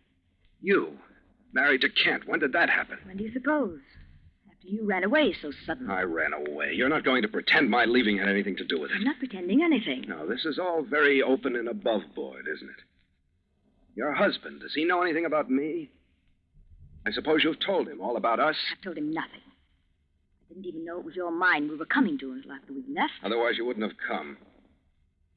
I didn't say that. You thought it. You hate me, don't you, Paul? What do you expect? To be welcomed with flowers and kisses after the way... That's all past, Paul. Perhaps we weren't just right for each other then. But, well, I know it'll sound crazy to you, Paul, but I need you now. You need me? You have no idea why I'm out here. You couldn't possibly know. Oh, Roger's coming. I better warn you, he's very jealous. Now it's my turn to laugh. Jealous. I pity him. Well, everything's all set. Oh, good, Doctor. I'll see about some coffee. After your wife's description of the trip, you can probably use some. Thanks. Sounds wonderful. Just make yourself comfortable. Right. Seems like a nice guy, Arnold. Very. Of course, this isn't exactly paradise, but I'm sure we'll be able to manage quite well. You're enjoying this, aren't you? Enjoying it immensely. And aren't you, darling? Oh, sometimes I could kill you. Dragging me out to a hellhole like this. When you'd much prefer to stay in New York with your many friends. No, I'm sorry, darling, but you happen to be my wife. Roger, I won't stay in this horrible place. You'll stay wherever I want you to stay. Besides, it's too late to think about getting out now. I'll get out of here more easily than you can imagine. Much more easily. I don't think so, darling. It's really going to be almost like a second honeymoon. Just you and me. Just you and me, Roger. And Mr. Arnold.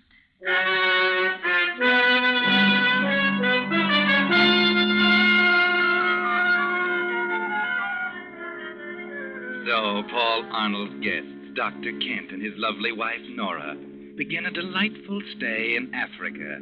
They unpack, eat sparingly of a dull dinner, and spend the evening in equally dull conversation. Now it's the following morning, and while Nora sleeps late, Paul and Dr. Kent begin the work at hand.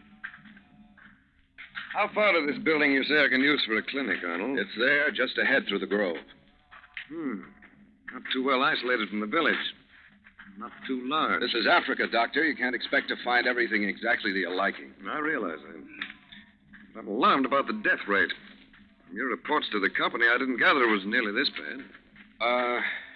Most of the deaths have occurred since you and Mrs. Kent left the States. By the way, where is Mrs. Kent this morning? I'm surprised she's not with you. What do you mean by that? Well, you did insist on bringing her out here. And you think it was a mistake, is that it? Since you ask, yes, it is. If I were you, I'd send her back as soon as possible. Perhaps. But Nora happens to be my concern. If you don't mind, I'd rather not discuss it. As you say.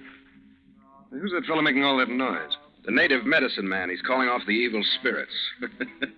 My competition, eh? Yeah, so far he hasn't been very successful. No, but don't underrate his influence with these people. What's that? I don't know. Sounds like trouble in the village. Come on. Right. Pepe! Pepe, what's the trouble? The usual thing. This fellow refuses to work. All right, take care of it. Just a minute. I'd like to talk to him. Go ahead. You others, go on. Get back to your houses. You. What's your name? Me, Nebo. Why aren't you at the mine? Digging in earth evil. Bring curse. Big sick. But we're going to take care of the big sickness. You go back to the mine. Nebo go to Mazaka. Mazaka? What do you mean? No evil in Mazaka. Nebo go. But I'm trying to tell you You're wasting your breath, Kent. You can't reason with them. Take him away, Pepe. We. Come on, you. What was he talking about? This Mazaka? That's a village on the plateau. They'll all run there if you don't watch them. Why? Oh, some more of their magic, I suppose. He said no evil in Mazaka. What did he mean? The natives have an idea there's no malaria there. It's possible. An area of immunity, maybe. I don't know. Let's get back to the house. Might as well. These people, they don't seem to be too fond of you. I'll take care of that. You stick to your test tubes.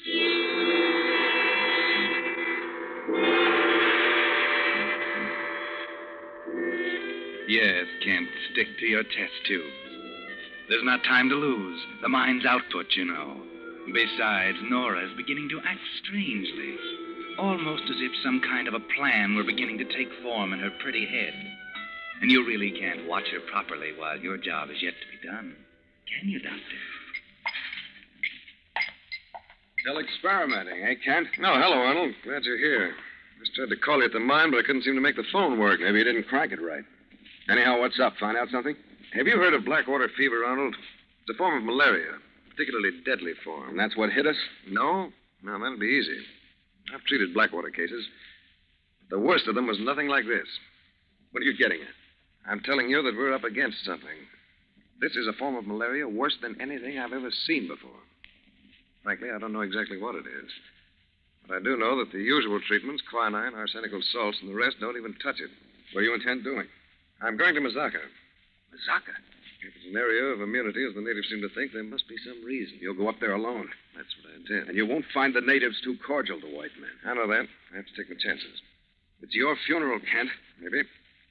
I'm starting for Mazaka this afternoon. And if you should happen to run into my dear wife, you might tell her that.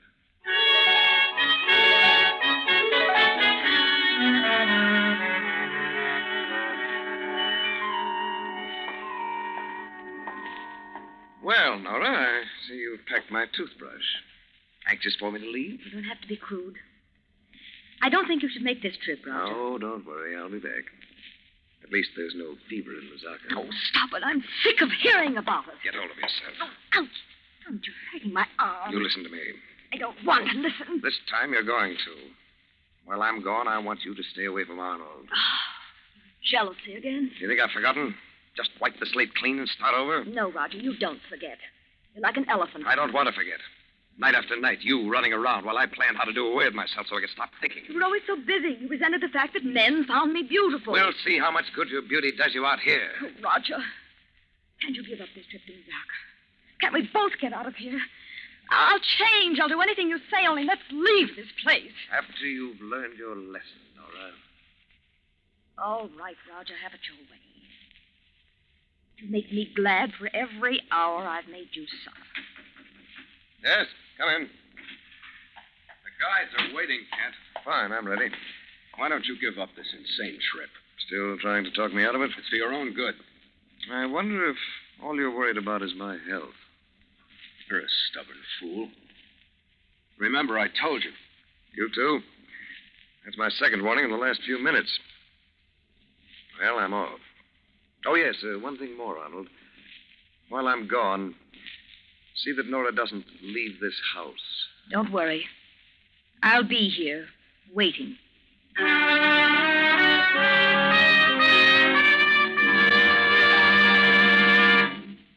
You are listening to The Whistler, another signal mystery brought to you by your friend, the Signal Oil Company, marketers of Signal's famous Go Farther gasoline and motor oil.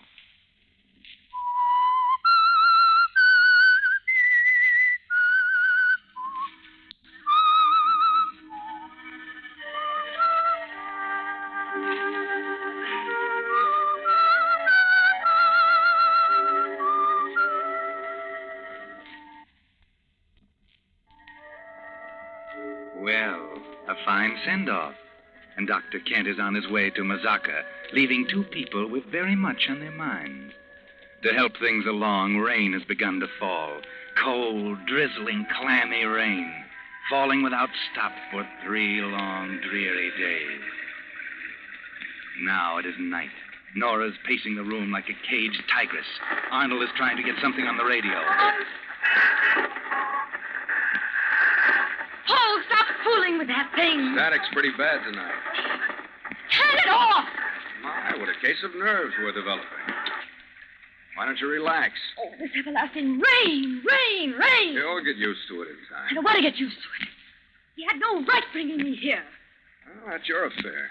Why don't you try to get some sleep? Oh, sleep.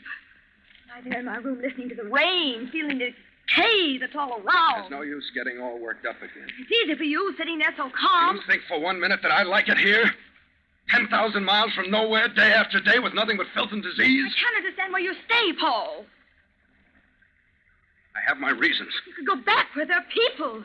The theaters, the cafes. You could be happy. Let's not talk about it. Oh, Paul. Oh, we meant so much to each other once. You killed all that. We could go away together. Anywhere. Start all over again. Well, I promise I'll make you happy. Like we were before. You couldn't make any man happy. You love me. You still love me. Stop it, Nora. We're meant for each other. Our meeting here again proves Keep away from me. We'll go away now. Tonight. I love you. I swear it. Very pretty. Fine performance. Oh, You never could love anyone. Men are just something that you fit into that world you've built around yourself. but it's true. I do love you. It isn't going to work this time. Oh, can't you forget what's past? Oh, no, because I know what you're after. You want to get away from here, and I look like a convenient return ticket home. How can you say that? You're afraid. Afraid of being out here with him. No. Roger will do anything I say. I overheard your little love scene when he left. Looks like he's finally onto your tricks. Oh, stop it. And now he's going to make you pay. I'm your last hope, but it isn't going to work. You know everything, don't you? I know you, Nora. You're bad medicine. Just a minute, we have visitors. Who is it? Ahmed, the chief of the natives is here to talk to you. Just a minute. Nora, go to your room. Gladly. All right, come in. Why are you here, Chief Osman? My brother, the fever has him. What do you want from me? The new one. When does he return from Azaka? No, 2 or 3 days. You send for him now. Maybe he say my brother. I've got my own troubles.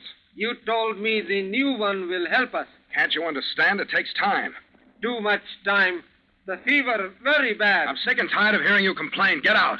For so long you do nothing, bring no help. I said get out. You tell company nothing.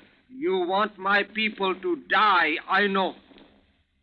What did you say? You want mines to be bad. Company, go away. Leave the mines. Shut up. You want to take mines. I will tell the new one. I'll stop your blabbing tongue. No, don't. You're joking, eh? Take your guns and honest. Never talk after I get to him. through with you. The curse of Legba on your head.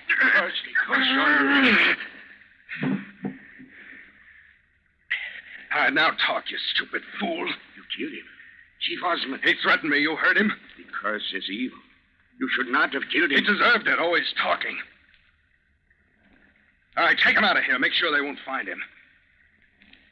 And if you say anything about this, I shall take him. remember, Ahmed, not a word to anyone.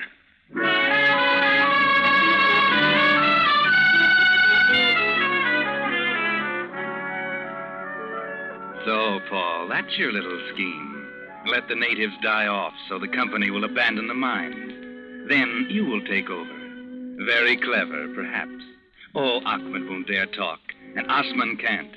Now there is only Kent and his beautiful wife, Nora. Another day passes, and still another. Now it is night. The rain is gone, and the quietness has come. The sort of quiet that creeps into the bones and ferments in the mind. But now suddenly the silence is broken. Ahmed, the drums. They're beating the drums. It is the village. They haven't done that for days. I don't understand. What's happening? The natives, something's wrong. It began so suddenly. Oh, they're shouting. Listen to them like wild savages. It's strange. I don't like it. Come on, Ahmed, let's see what's wrong. You can't leave me here alone. You'll be safe. But I'm going with you. I won't stay here. Oh, all right. Look at that glow in the sky. They've got a fire going. The drums. They can seep right into your blood. It is the chant of Zora. Some more of their stupid magic. To my people, magic is important. What good does it ever do you? It can save. That we call white magic. White magic? It can also kill. That is black magic. That's enough of that kind of talk, Ahmed. Oh, look there. There are the trees.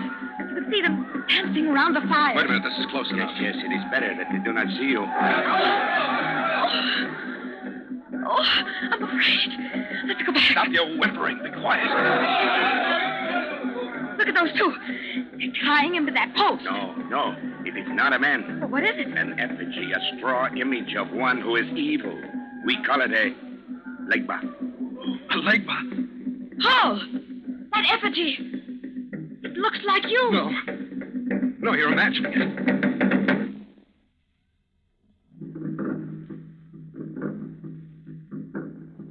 That man holding the white spear. He's walking toward the lake bar.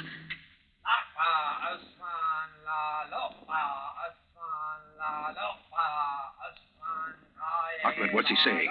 He says, O Osman, great chief, thy death shall be avenged. Osman! They found him.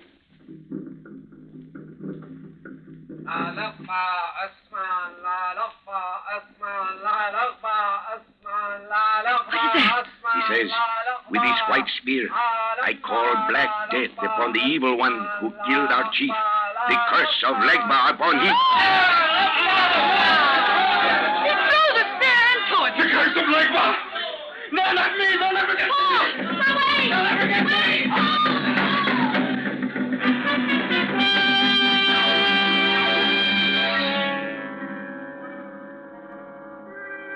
That's right, Paul. They'll never get you, not you. That's right. Hurry madly back to the house. Now get your things together. Hurry, there's no time. You've got to get away. I have to hurry. There's no time. Who's there? It's us, Paul. What's the matter? I'm getting out of here right now. But there is no boat for 3 days. I'll hide out in jail. Now, hurry, Ahmed. Help me. Oh, listen to me. Don't bother me. There's no time. I'm going with you. You can't leave me here. Don't be a fool. Your husband. My chance. I'm going with you. I'd be crazy to take you. You're poisoned. No use, Paul. You'll never get on that boat without me. Why not? Because I know why you're running away. That effigy. It was you. No, I tell you, it wasn't. You killed that chief. Unless you take me, the police will be waiting for your chair. You tell them? You know I would. Get your things. Hurry. I'll be ready in a minute. Ahmed, bring my other bag. I have it here. And your gun. Good, I may need it. Oh, what else? A car. Someone is coming. Kent, you're back. I heard drums, natives on the road. What's going on here? They've gone mad. I don't know what. Arnold, your bags. What's happened? I'm getting out. They're after me. What are you talking about? They'll kill me. The curse of Legba. Calm down, man. Listen to me. I'm all ready, Paul. We can... Roger. Nora. And your bags. You were going with him. Now, wait, Kent. I can explain. Yes, I'm going with him. We love each other. Nora, she's lying. Can't you see she's We've lying? loved each other for a long time. That's not true. And now Paul is taking me away. No, he isn't. I'll kill him first. Keep away from me. I've got a gun. You sneaking rat. Stay back. Stay back, I tell you. Don't.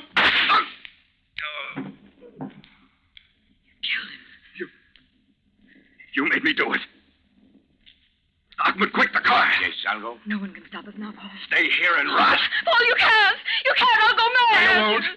Here, my gun. You do it yourself. No, Paul. Paul, wait for me. Wait, Paul. No use, Nora.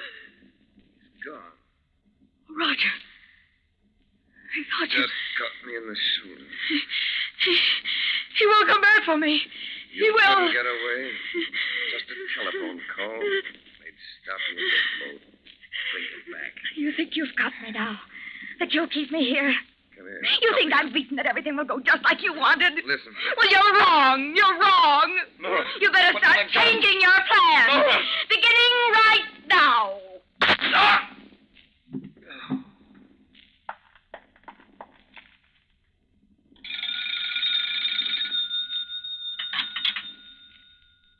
Hello?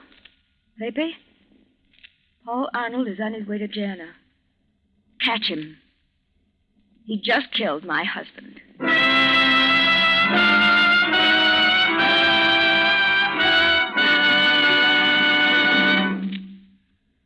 Now, in just a moment, the Whistler will return to give you the strange ending of tonight's tale. But first, I'd like to recall for you Oliver Wendell Holmes' poem, The One-Horse Shay. It lasted 100 years to a day, and then the whole thing fell apart. That's a lot different from the way cars wear out today. Only one vital part that can't be replaced has to wear out, and the whole car goes off the road. Uncle Sam says that will happen to 1 in every 12 cars this year. Well, so that no vital part on your car will wear out from lack of lubrication, signal dealers take special precaution when they lubricate your car. They use the famous Signal Safety Chart, on which the maker of your particular car shows every lubrication point and the exact oil or grease it should have. Before your signal dealer returns your car to you, he checks every point on your car against the safety chart, not just once, but twice, so not a single part can be missed. That's your guarantee that every part on your car will have its full share of the lubricant that will help it last out the duration. Yet you pay no more for this finer, longer life lubrication. So if it's been 1,000 miles or 2 months since last lubrication, why not protect your car by driving it into your neighborhood signal dealers for a Signal Safety Chart lubrication?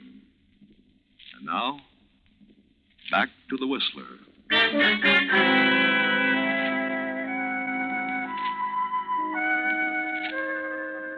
Well, everything has worked out fine, hasn't it, Nora?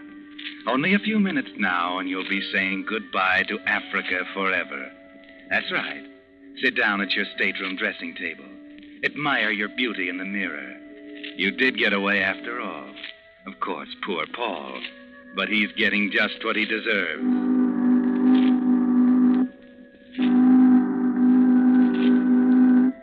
And now the boat is moving. You think you played your cards well. Of course, you couldn't know that Roger had found the answer to the strange form of malaria, that he was planning to take you away. You couldn't know that. So admire yourself in the mirror. Oh, what's the matter? No use breaking the glass, Nora. It's too late. You've seen it. That strange pallor to your skin. The fever is in your beautiful body, Nora. The fever Roger said was much worse than Blackwater. But of course, Roger is dead, and he can hardly save you now.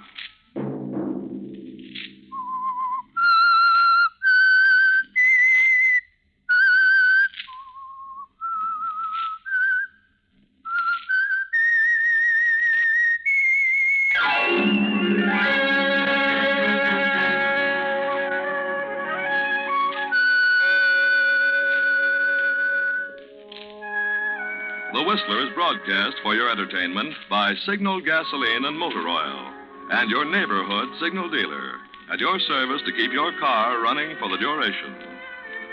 The Whistler was produced and directed by George W. Allen. The story by Saul Steen and Martin Wark.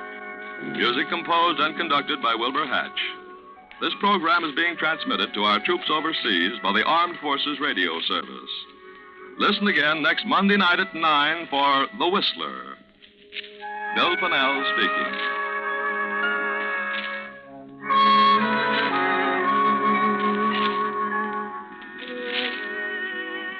This is CBS, the Columbia Broadcasting System.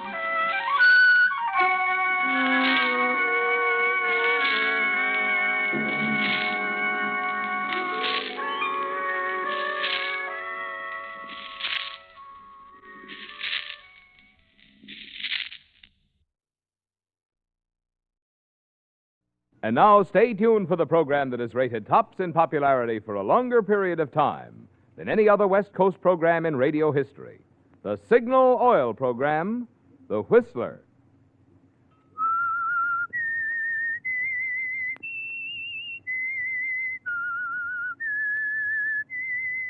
S-I-G-N-A-L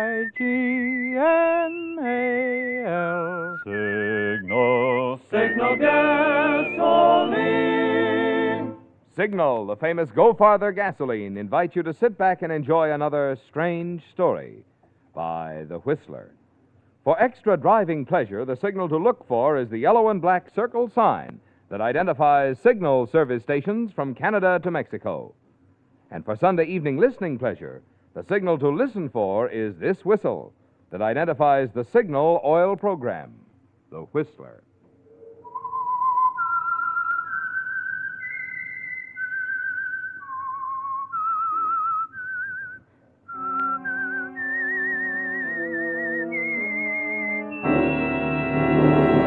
I am the Whistler, and I know many things, for I walk by night. I know many strange tales hidden in the hearts of men and women who have stepped into the shadows. Yes, I know the nameless terrors of which they dare not speak.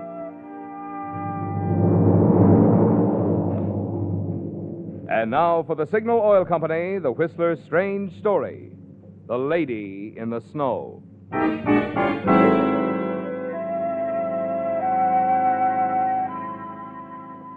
It was midnight, and the street was quiet with the serene, gentle stillness of the hour, except for the light shining brightly from the drugstore on the corner and from Brent Morrison's home studio a few doors down the street.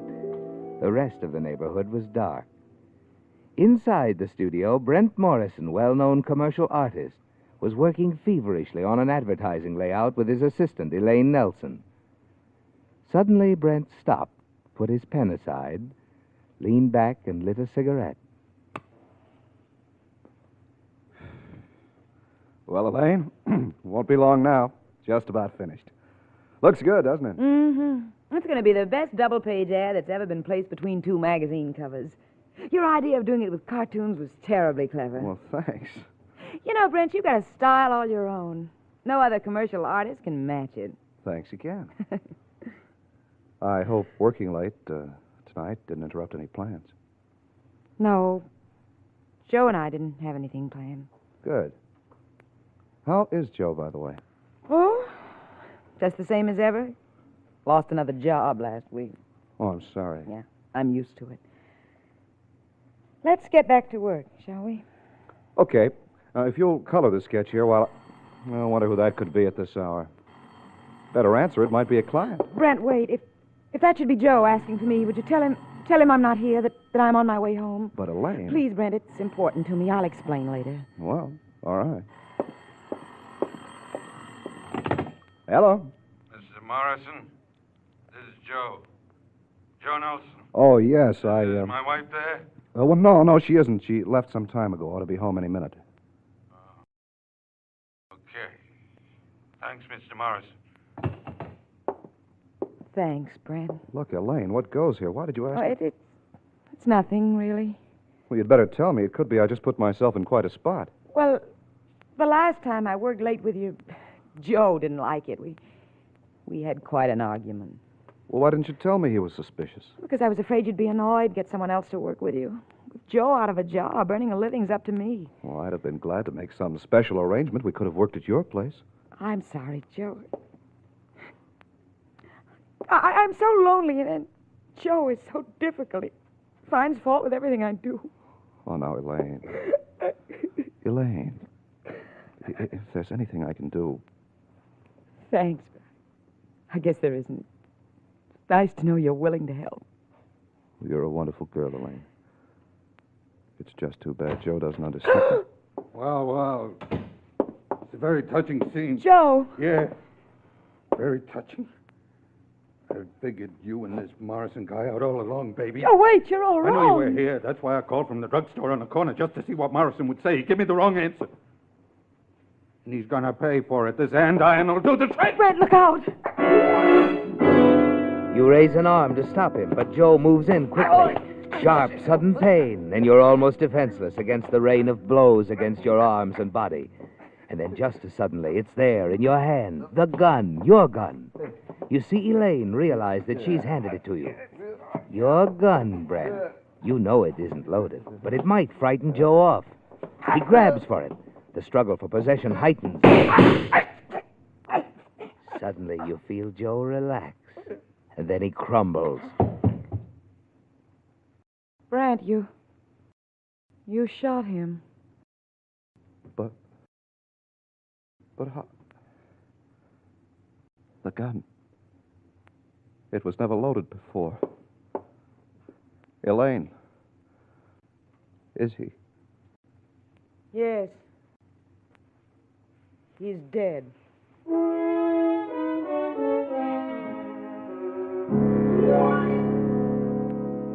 You look down at Joe's lifeless form, and as the gun in your hand clatters to the floor, you wonder how it ever could have been loaded. You blink in amazement, turn from Joe to Elaine. Your mouth forms words to say to her, but the words won't come. She just looks at you, a steady, expressionless stare. And then... Hey, what's going on in there? I heard shots. What happened? I'm so glad you've come. That man there, Mr. Morrison, he just shot my husband. Elaine! It was an accident. It was self-defense, and you know it. Oh, it's no use, Brent. I won't lie for you. Whatever was between us is over now. I can't defend a murderer. This man's dead, all right. Hadn't we better call the police? I've already phoned him, lady. Did it as soon as I heard the shots.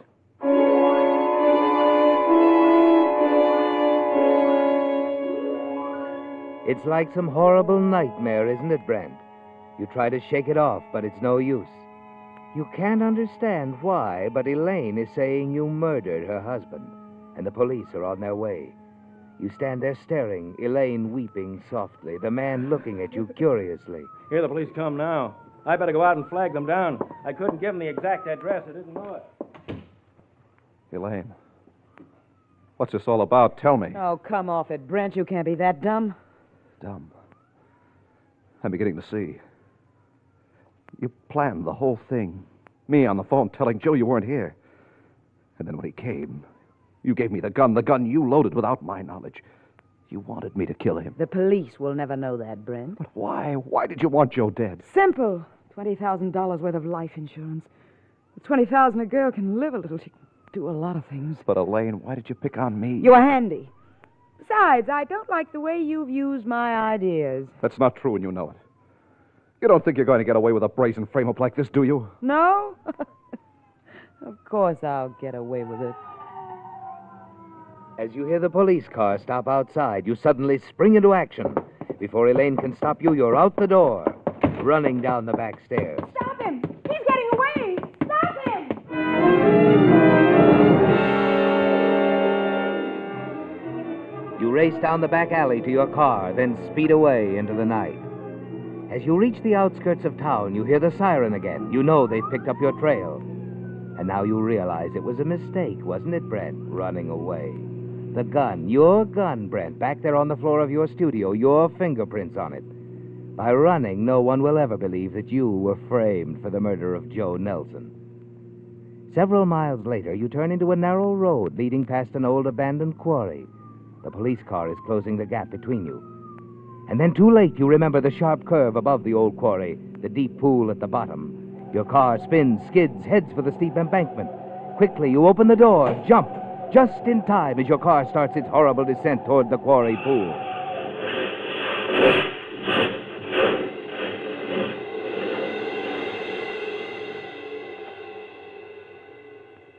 For a minute, a black curtain shuts out everything.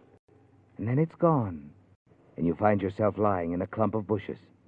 Over here, Bill. Below, you hear voices. You sure picked the wrong You person. crawl to the ledge, look down, see the two policemen.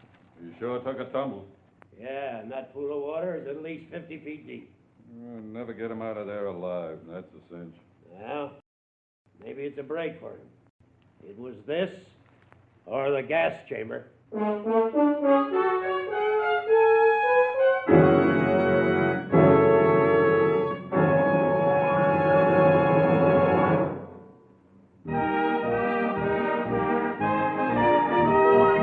Tonight's $20 Signal gasoline book goes to Helen E. Bryant of Santa Ana, California, for this limerick. My jalopy's a gallant old lass, though not in the Cadillac class.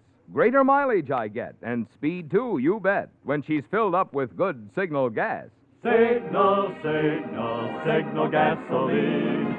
Your car will go far with Go Farther gasoline. Tonight's limerick writer was twice right when she said that with Signal, the famous Go Farther gasoline, you get both mileage and performance. Naturally, you get both, because today's great Signal gasoline helps your engine run more efficiently. So whether you're looking for economy or whether you're more interested in peppy pickup and smooth, effortless power, remember you get all these things that make driving more pleasure when you switch to Signal, the famous Go Farther gasoline.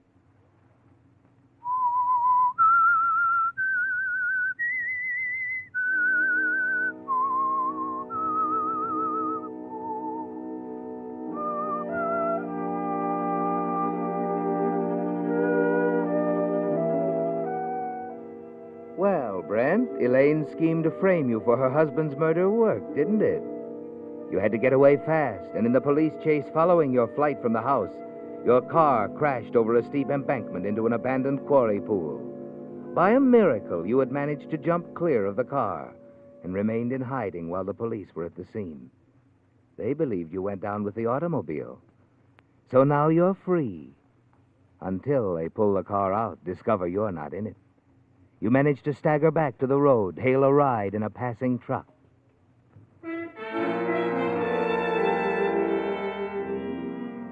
do a lot of thinking, don't you, Brent? And shortly before dawn, you get off the truck at the outskirts of a small mountain village, Kentville. You make your way slowly into a clump of trees, drop exhausted on the grass, and soon you're asleep. When you open your eyes again, the sun is shining, and there's someone standing over you. Hello. Oh. Hello. What? You're hurt. Your shirt, there's blood on it. It's nothing. I just slipped a while ago. Fell on some rocks, just scratched myself up a little. Oh, here. Here, let me help you up. That's all right. I'll be okay. Oh, you are hurt.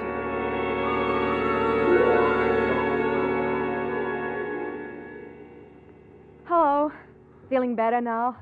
Yeah, I guess so. We didn't get around to introductions.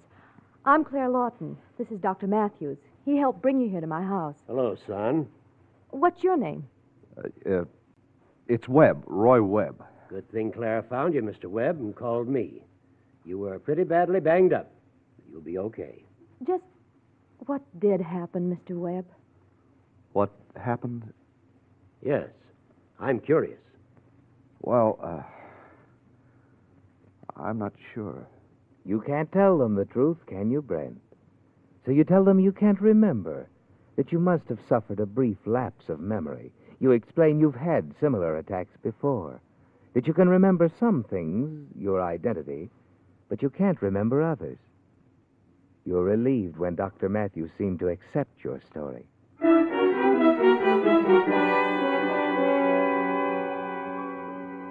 The following week, with the help of Dr. Matthews, you find a furnished cottage. You're glad it's inexpensive because you don't have much money with you, Brent. And you realize you can't write a check as Brent Morrison. You're certain the police have already pulled your car out of the quarry pool, discover you've escaped. You've got to hide out now. And Kentville seems a safe place. A few nights later, Dr. Matthews drops in to see you. Feeling better, son? Much better, Doctor. Your memory improving? Well, no, can't say that it is. It's very strange. Look, son, you'd better quit stalling. Stalling? You haven't amnesia. You didn't have amnesia the day Claire found you. You didn't betray the slightest symptoms. Oh, I see.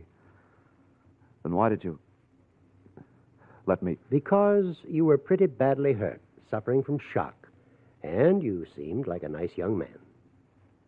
Now I want the truth. Who are you, and what are you doing here in Kentville?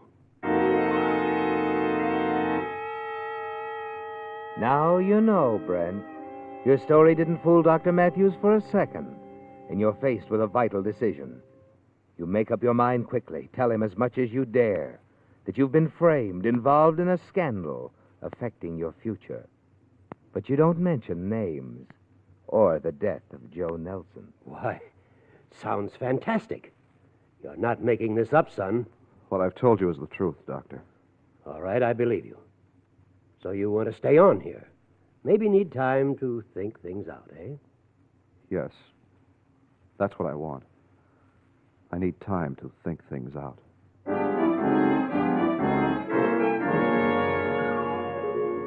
You feel safer than you have in a long time, don't you, Brent? And you're certain you found a real friend in Dr. Matthews. There's Claire Lawton, too. And though you've known her for only a short time, she already means a great deal to you. The following evening, as the two of you return from a movie, you decide to tell her not only the things you've already told Dr. Matthews, but the whole story. There it is, Claire. The whole story. Thanks, Brent. Thanks for telling me. I was really worried about you, not knowing where you came from, what you'd done. You mean my situation doesn't upset you? Of course it does. But it'll work out. It has to. Anybody who knew you at all would know you couldn't kill anyone. Thanks, Claire. Your belief in me means more to me than you know. I was afraid you'd forgotten things like... Well, like... Like what, Claire? Like you might be married. There's little doubt in your mind as to how she feels about you, Brent. And you realize now you never want to leave Kentville, Claire, and friends like Dr. Matthews. But staying on here presents a problem. Money, Brent. What little you have will be gone soon, and you have no way of getting to your funds at home. But you can still draw and paint, can't you? And suddenly an idea hits you. A cartoon strip, one you've had in the back of your mind for a long while. Now, if ever, is the time, Brent.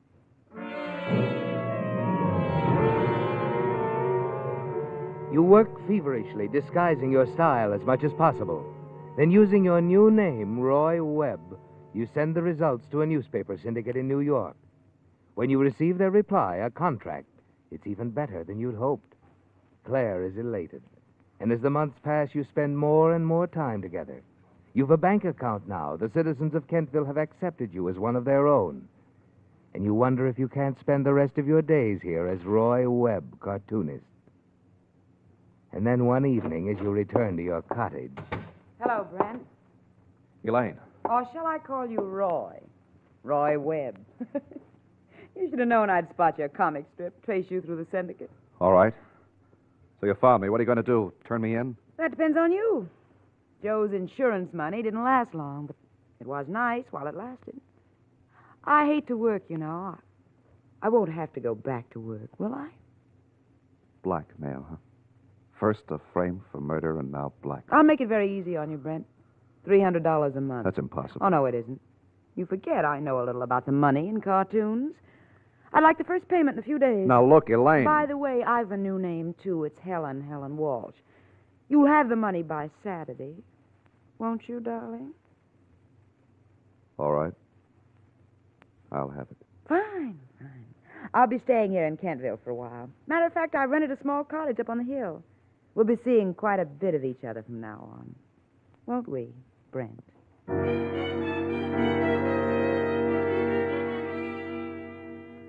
As the weeks pass, Elaine becomes more and more demanding. Insists you take her to dinner, the movies, and the lonely roadhouse on the outskirts of Kentville. And finally, she demands that you increase her allowance to $500 a month. You manage to stall her off for a time. But then one night, as you're driving up to her remote cottage, she tells you of a new plan. You know, Brent, I'm getting pretty fed up with this burg.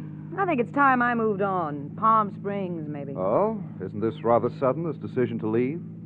I guess it is. You're coming with me, of course. Now, wait a minute. I like it here. I know, but I want you in Palm Springs, close by. You and the money. If it's the money you're worried about, I'll mail it to you. You might, for a while. Then you'd miss a payment. I'd come back here and you'd be gone. It might take weeks to find you. Oh, no, darling. Well, perhaps we can work something out, Elaine. At least give me time to think it over. All right. 24 hours. You can think it over that long. Just be at my cabin tomorrow night, Brent. And you'd better decide to go with me.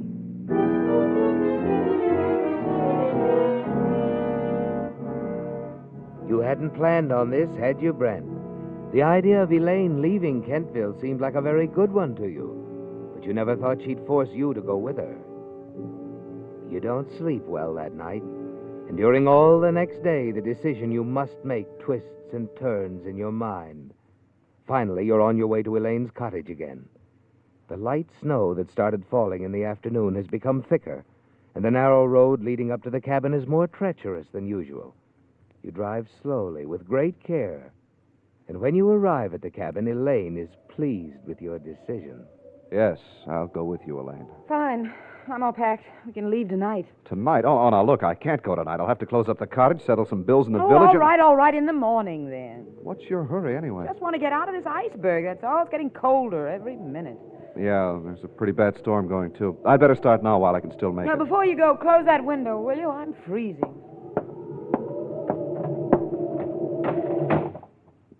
As you start back from the window, you watch Elaine strike a match, bend down to light the gas heater. She straightens up, stands there warming herself. Not much of a heater, but it'll have to do. Anything else? No, just close the door on your way out. I'm going to get some sleep. See you in the morning. Outside, you brace yourself against the wind, make fresh tracks in the snow to your car. And then suddenly you stop. In one blind moment, you whirl, head back toward the cottage, around to the side, the main gas valve. Quickly, you turn it off. You wait one breathless moment until you're certain the light in the heater inside the cabin has gone out. And then you turn the valve on again. Elaine will be in bed soon, and the heater in the front room will pour forth deadly gas fumes all the rest of the night.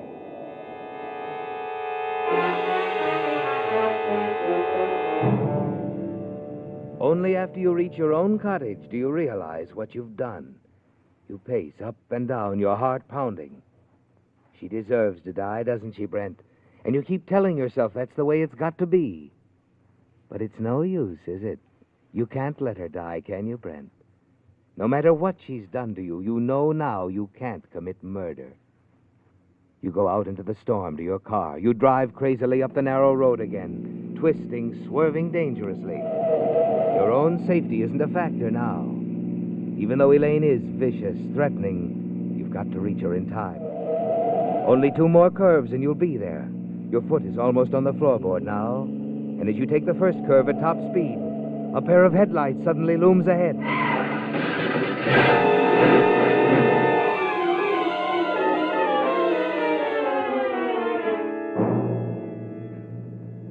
You feel remote, detached, Brent. And when you open your eyes, the blur before them clears slowly. It's morning. You stare at the ceiling above you, then down the walls to the bed in which you lie. And there, standing at the foot of the bed, is Claire. Hello, darling. Claire. Where am I? You're all right, Brent. There was an accident. You're in the hospital. Accident. That's right, Morrison. Who are you? Lieutenant Taylor, Los Angeles Homicide. We've been looking for you for a long time, Morrison. Yes, I guess so. But wait a minute. Claire, the cabin, Elaine Nelson, I was on my way up there. Elaine Nelson? There's nothing you can do for her. Elaine Nelson's dead, Morrison.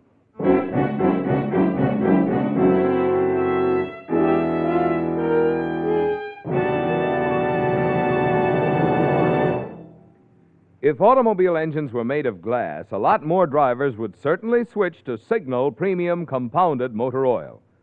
Through the glass, you would actually see how the scientific compounds in this extra-duty Signal oil help to keep wear down and performance up. In the cylinder head, for instance, you would see how one of these compounds keeps Signal Premium from breaking down under heat, keeps it from forming harmful gum and varnish. Around the piston rings, you would see how a second compound in Signal Premium actually removes carbon. And down in the bearings, you would see how still another compound prevents corrosion. Yes, if automobile engines were made of glass, you'd see the many things Signal Premium does for your motor besides just lubricate. In short, you'd see why, if you want to keep your motor's performance young, you should get your next oil change at a Signal station. Get it changed to Signal Premium Compounded Motor Oil.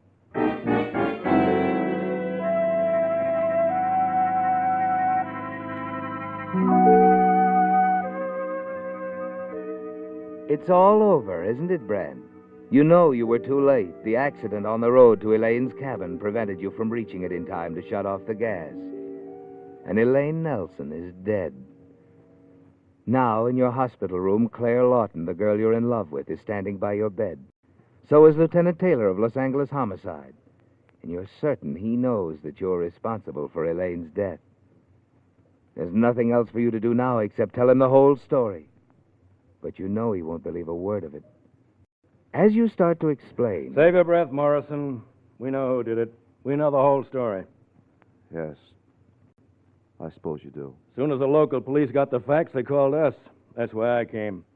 It's all cut and dried. We've got the gun Elaine Nelson was killed with. The gun? I thought it was... Darling, Elaine Nelson was found in the snow several hundred yards away from her cabin last night. She'd been shot to death. Shot to death?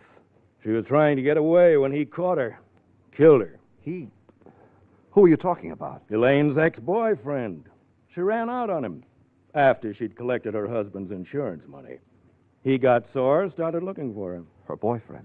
Nick Devens, the guy who ran into your studio the night Joe Nelson was shot. The guy who called the police. But I don't get it. You really caught him for us, Morrison. After Devens killed Elaine Nelson last night, he was making his getaway. Driving down the road from her cottage when your car crashed into his. Devens, you mean he... Yes, Brent. He was driving the other car. Wasn't hurt seriously. He'll live to die in the gas chamber. We know now, Morrison, that Devens and Elaine Nelson framed you for her husband's murder the night he was killed in your studio. Devens confessed the whole thing. He did. Yes, darling. Everything's going to be all right for us, after all.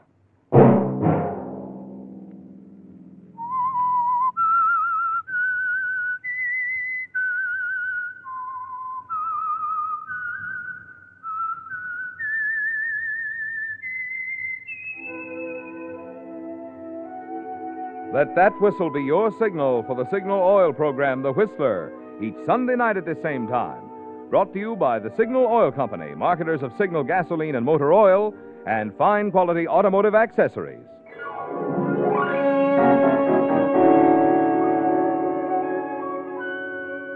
Featured in tonight's story were Hy Averback and Betty Lou Gerson. The Whistler was produced and directed by George W. Allen, with story by Nancy Cleveland, music by Wilbur Hatch, and was transmitted to our troops overseas by the Armed Forces Radio Service. The Whistler is entirely fictional, and all characters portrayed on The Whistler are also fictional. Any similarity of names or resemblance to persons living or dead is purely coincidental. Remember, at this same time next Sunday, another strange tale by The Whistler.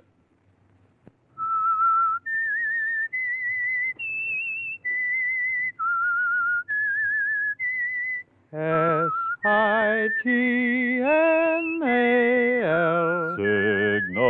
Signal gasoline. Marvin Miller speaking for the Signal Oil Company. This is CBS, the Columbia Broadcasting System. And now, stay tuned for the program that is rated tops in popularity for a longer period of time than any other West Coast program in radio history. The Signal Oil program, The Whistler.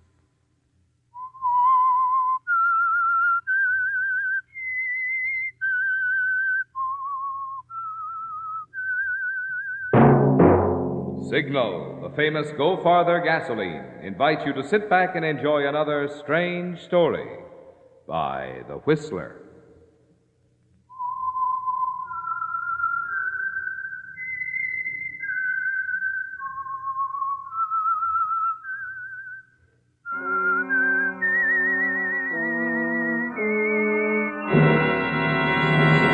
I am the Whistler, and I know many things, for I walk by night. I know many strange tales hidden in the hearts of men and women who have stepped into the shadows. Yes, I know the nameless terrors of which they dare not speak. And now for the Signal Oil Company, The Whistler's strange story. Warm Reception.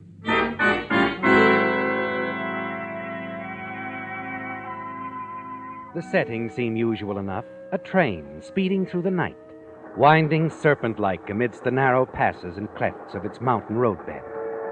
And inside in the club car, everything was as usual, too. The low hums of conversation, a waiter moving among the passengers attending to their desires, the friendly arguments over who buys the next one. Bits of conversation like this. Yeah, but you ought to see this country in the daytime, Jones. Beautiful, this Northwest. I'd like to make it sometime. This night travel can get dull. Nothing happening. Nope. Whole train's just one big canasta game. Nothing really exciting going on at all. Nothing really exciting going on at all. No.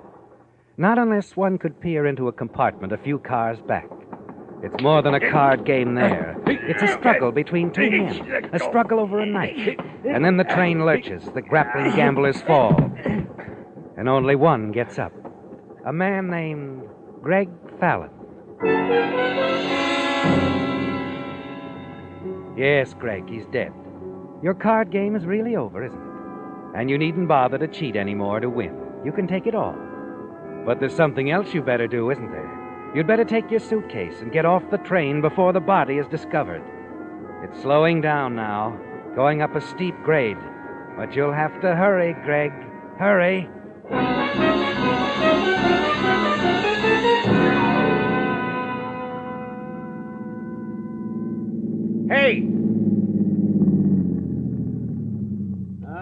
How about a ride, Mac? Sure. Tap off that train? No, certainly not. I thought it stopped here at the crossing. I wanted to get on. How far are you going? Right a ways. A couple of miles beyond Twin Pines. Twin Pines? Mm-hmm. Twin Pines, huh? That's just where I'm going, Mac. That's my old hometown. Okay, hop in. It's been 10 years since I've seen Twin Pines, Mac. But I'm going to enjoy dropping in on those dear hearts and gentle people.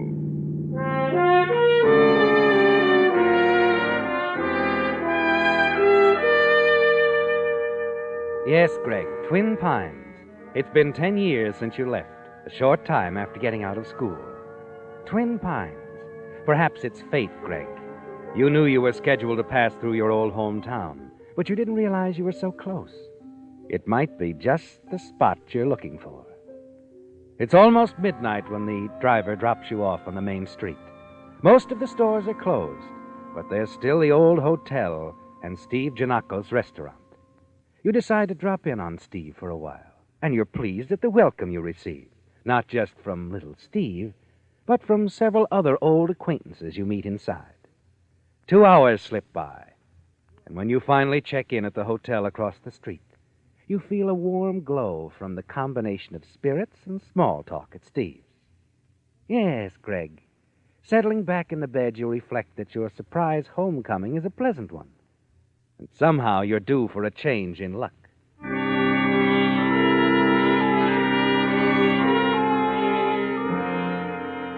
The very next morning, as you step from your shower, there's a phone call to suggest that your hunch might be right. Hello. Greg Farley? Yes? Imagine, after all these years. And do you know who this is? Why, I'm not sure. Mrs. Morrison, remember? Mrs. Morris. Oh, sure. You live up on the hill. You were a friend of Mom's. Friend indeed. Your mother was my very dear friend, Greg. Oh. And now that you're in town, I do want to see you. Well, sure, Mrs. Morrison. I'd like to see you, too. Could you come up to the house tonight?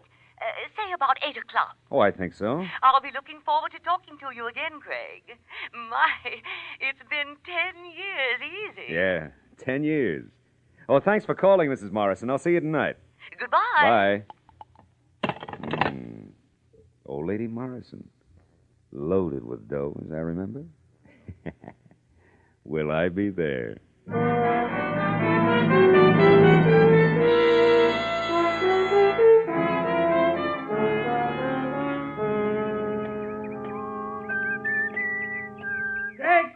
Greg, wait a minute. I'll walk along with you. Huh? Who is it? Oh, Steve Giannacco's. Where do you go, huh? Calling on Mrs. Morrison? Yeah, how'd you know? Well, Steve knows what goes on in Twin Pines. Come on. I don't want to make you late. Can we still cut across this lot? Same as ever. Oh. You're enjoying being back, ain't you, son? I sure am. Say, Steve, you meeting somebody? Huh?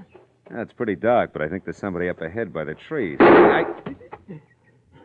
The shot from a gun. There was somebody by that tree. Yeah.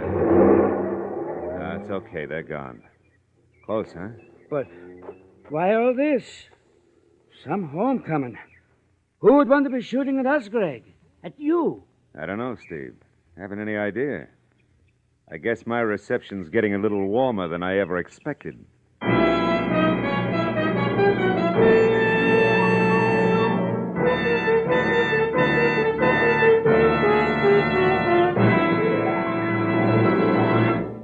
Do you believe in magic? Whether you do or not, here are some tricks that'll open your eyes. The ingredients: 1 car, your car, and some Signal ethyl gasoline. Combine the 2. Then jump behind the wheel and let your accelerator foot take over from there. As you pull away from the curb, you'll feel magic in the way Signal ethyl pep propels you forward. As you point your car up hills that used to call for shifting, you'll hear magic in the way Signal ethyl transforms pings into purrs. And when you start your car on cold mornings, you'll see it spring to life instantly, as if touched by a magic wand. Want to know the secret of this driving magic? Signal ethyl, the premium quality of Signal's famous Go Farther gasoline, is engineered to bring out the best in any car.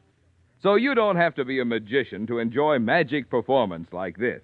All you have to do is drive into a Signal service station and fill up with Signal Ethyl.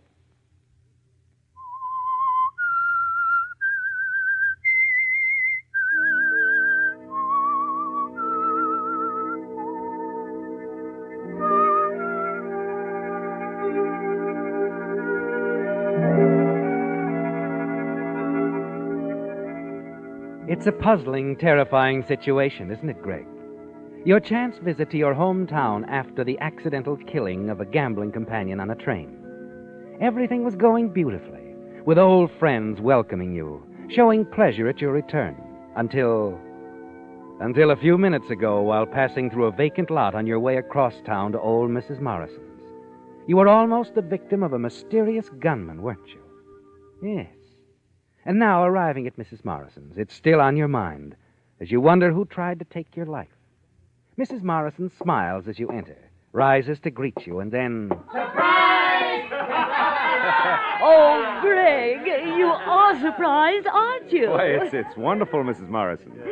Go on, meet them all. Talk to them. Your old boyfriends from school, your best chums, and even an old girlfriend or two. Yeah, so I see.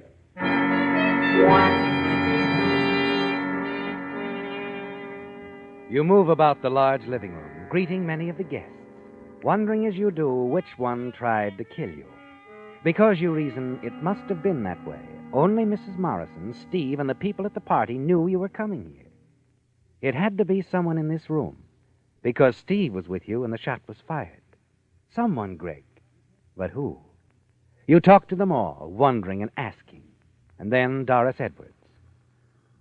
Odd how you somehow end up in the garden with her, isn't it? Or is it so odd, Greg? Well, Doris, it's been a long time. Huh? Uh-huh. 3 husbands ago. Free and clear now? Quite. My last husband, Roger, got the flu. Oh. A very bad case. He died. He died. Roger, huh? Roger. Oh, you don't know him, an out-of-towner. Oil and bonds. He left me some money. Oh? I noticed you were puzzled by all those people inside. I mean, you almost seemed to be wondering why some of them were here. Oh, no, I was just curious about them, I guess. It's been so long, I didn't know I had that many friends. I don't think you have. I don't think very many of us have, Greg. You know, Edith acted strangely, almost as if she was afraid of me. Edith? Maybe you'd rather she were out here with you. Oh, no, I'm sorry, Doris. It's just that Oh, skip it. And if you must know, Edith acts strange all the time, ever since her sister was killed. Her sister? Nearly 10 years ago. Just about the time you left town. Laura? Yes, George Winton's wife. She was murdered. They found her body behind the depot. Oh. People talked about it for years. I guess that's one date they'll always remember. December 2nd, 1940. December 2nd? Why, that's the night I... You what? Nothing. Funny I never heard about it. I didn't know Laura was dead. Can't we get back on a more pleasant subject? What? Oh, not now, Doris. I really think I should go inside. Mrs. Morrison might be wondering about me. You know something? I'm wondering about you myself. All right, come on. To be continued,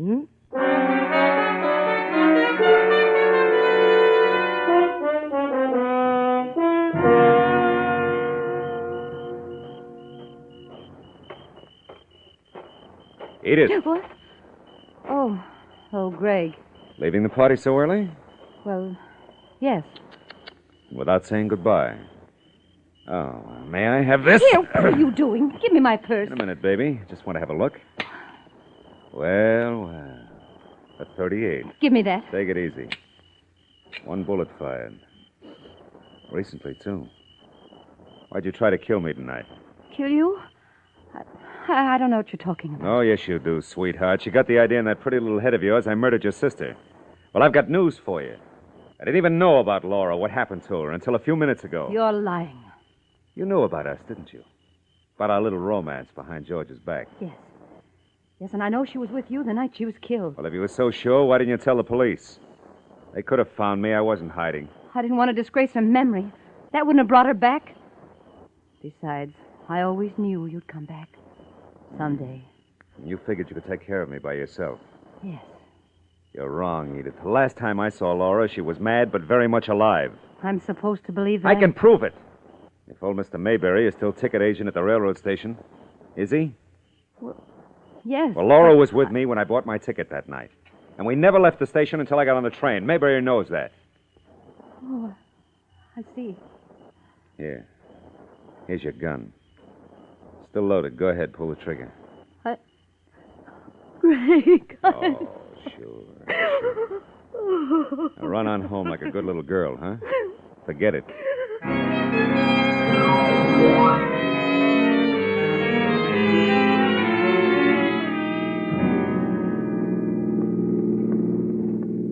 You know, Greg, that was quite a party Mrs. Morrison gave for you. Yeah, real nice of the old doll. I must say I was rather surprised.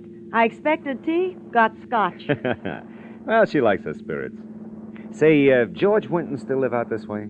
About 3 blocks from me. Why? I was just thinking. Maybe I'll have you drop me off there. Say hello. Oh, no, Greg, I thought... Only for a few minutes, baby. You can wait for me. Oh, well, that's better. All right.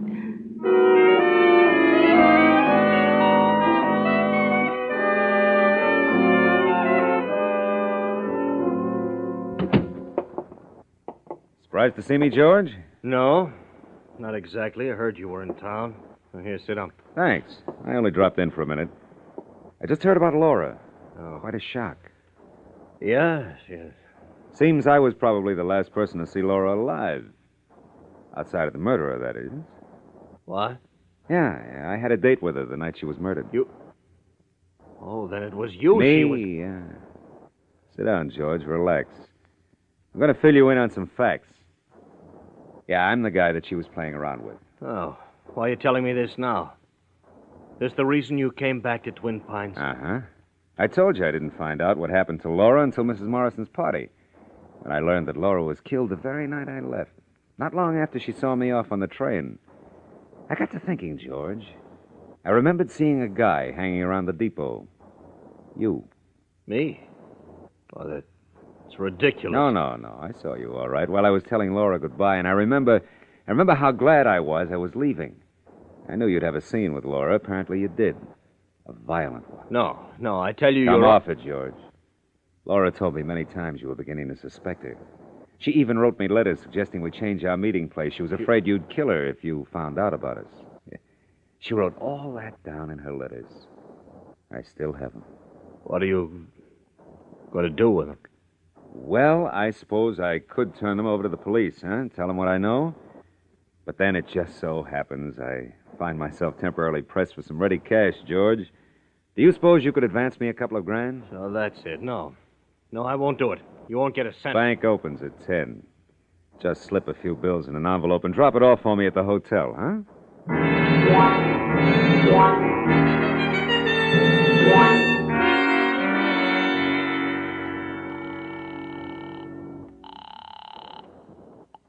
Hello. Morning, George. Just received your contribution. Thanks. And, by the way, you're still in the real estate business, aren't you? Yes? Good. I've decided to settle here for a while, so I'll need a modest little place to call home. Find me something, will you? Now, look, I don't want... I don't care what the rent is. I'll leave that up to you. All right. I'll see what I can do. Good. You know, when I decided this morning about renting, you were the first man I thought of. Yeah, I'm giving you the business, George.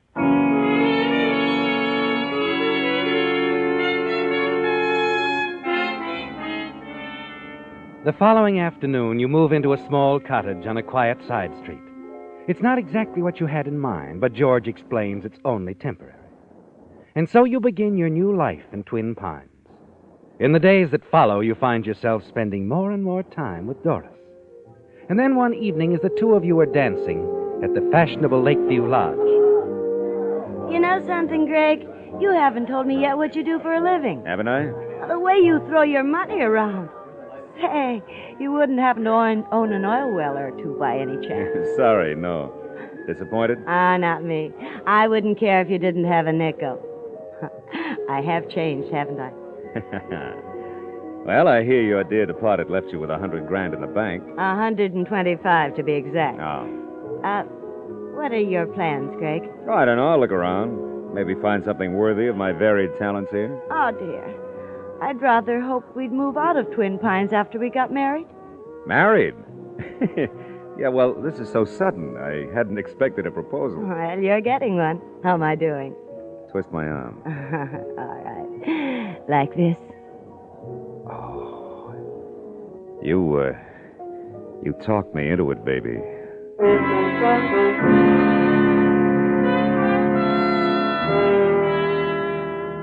It's fantastic, isn't it, Greg, the way things have turned out?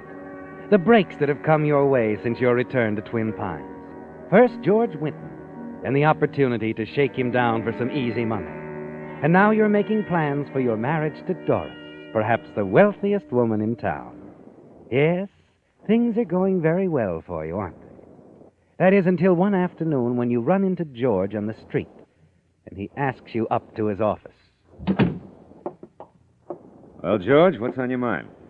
Wondering how you arrived in Twin Pines, Greg. You come up by train? No. No, as a matter of fact, a friend of mine gave me a lift. He was on his way south.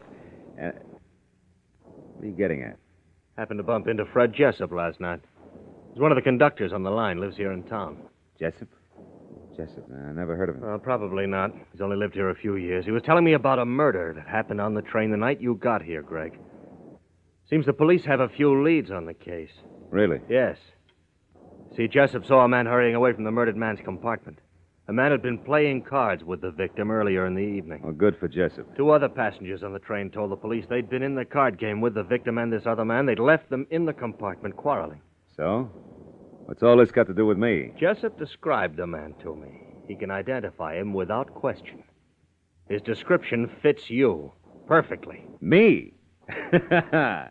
Come on, come off it, George. Would you be willing to face Jessup with the police present? Now, look, George. You're trying to hang something on me, and I don't like it. So lay off. If you don't, I'm liable to get sore, good and sore. Maybe I'll tell the cops about your killing Laura. Maybe that's what I want you to do. What? Be a relief to get it over with. I don't suppose you'd understand. 10 years I've been living with this horrible thing that I've done. You're not making sense. You stick your neck in a noose? Yes, and I take you along with me for blackmail and murder. The murder of that man on the train. Oh, yes, Greg. I'd see to it you got what you deserved. You're to blame for what happened to Laura. If you'd only left her alone... So now it's my fault, huh? I want you to get out of town, Greg, tonight on the 704. If you're not on that train when it pulls out, so help me, I'll go to the sheriff. You haven't got the nerve. Haven't I? I'm warning you. This is your last chance. Get out of town tonight or you'll regret it, Greg. That's all I've got to say.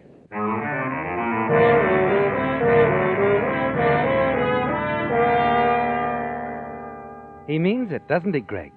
He'll turn himself in, and you too, if you don't leave Twin Pines tonight. Still, there's Doris. You don't want to leave her and her money. Back at the cottage, you pace the floor, wondering what you must do. By nightfall, you've reached a decision. You take the .45 automatic out of your suitcase, slip it into your pocket, and hurry downtown to George's office. The lights are still on. You hurry around to the parking lot in the back, and in the shadows, you wait.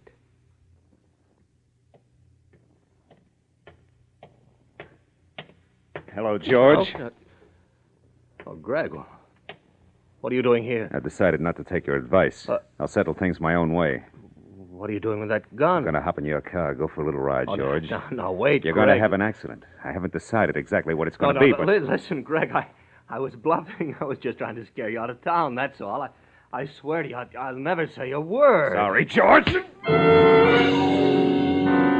You catch him as he slumps forward and drag him into his car. And a few minutes later, you're racing down the highway toward his house on the outskirts of town.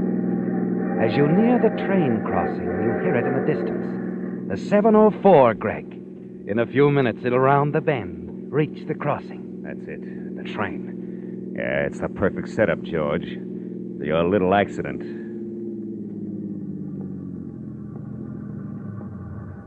You park the car on the tracks, stall it with the keys left in the ignition, ease George in behind the wheel, and then hurry off into the darkness. 100 yards away, you turn and wait.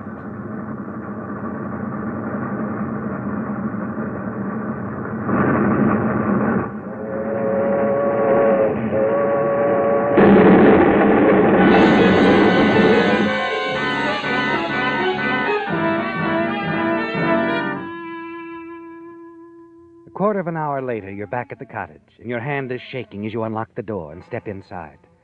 You stand there for a moment in the darkened room, and a shiver runs through you. The room is as cold as ice. You turn on the lights, and then the wall heater. Stand before it, rubbing your hands. Finally, when the chill has left you, you pour yourself a stiff drink. Settle down in the easy chair. It's done, isn't it, Greg? George Winton will never bother you again. Hello? Hello, darling. I'm just about finished packing. Haven't changed your mind about marrying me, have you? Of course not. I ought to warn you, though, Doris, I'm only marrying you for your money. Well, there's plenty of it, and it'll last us a long, long time. Oh, we'll have fun, Greg. Lots of fun. Sure, Doris. I'll be over in about half an hour to pick you up. Will you be ready? Ready and waiting, baby. Everything is swell. Now.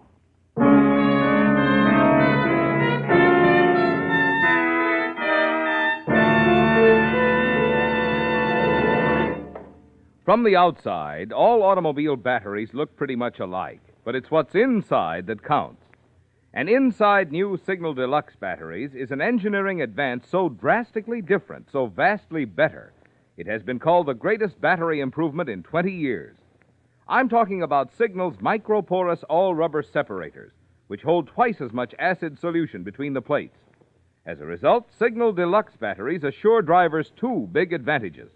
One, up to 35% more power for quicker cold weather starting, and to take care of the many electrical devices on today's cars. And two, such long life, Signal guarantees these rugged batteries for a full 30 months on a service basis. That means extra low cost per day. Even lower when you consider the trade-in allowance Signal dealers are giving for old batteries, and liberal credit terms are available. So play safe. To be sure of dependable, trouble-free performance now and for a long time to come, get today's extra long life battery, the Signal Deluxe battery.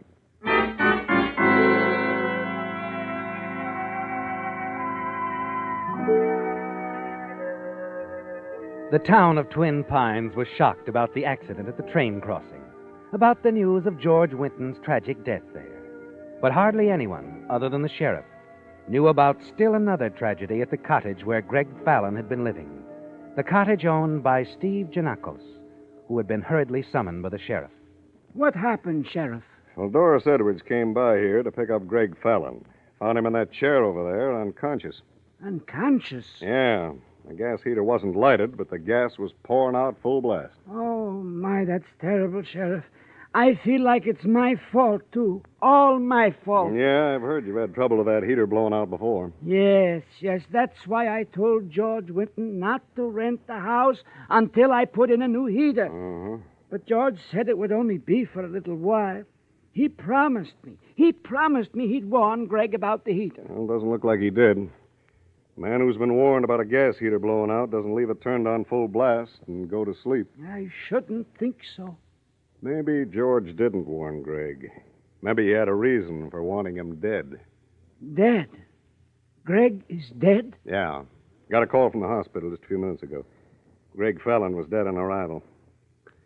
You know, Steve, it's kind of weird the way things work out sometimes. What do you mean? Oh, just this. Doris arrived here soon enough to save Greg's life, but she couldn't get him to the hospital in time. The railroad crossing was blocked because of the train accident that killed George Winton.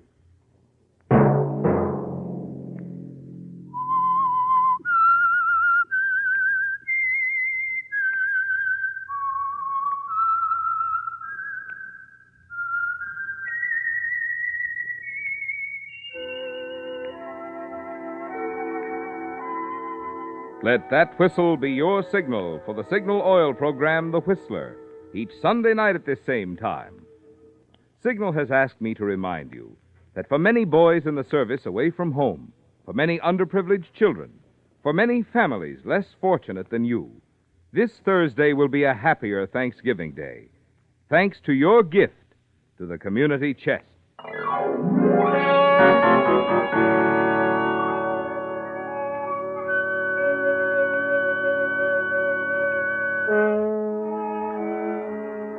Featured in tonight's story were Bill Foreman, Gerald Moore, and Marlo Dwyer, The Whistler was produced and directed by George W. Allen, with story by Adrian John Doe, music by Wilbur Hatch, and was transmitted to our troops overseas by the Armed Forces Radio Service. The Whistler is entirely fictional, and all characters portrayed on The Whistler are also fictional.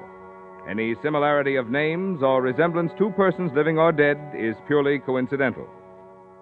Remember, at this same time next Sunday, another strange tale by The Whistler.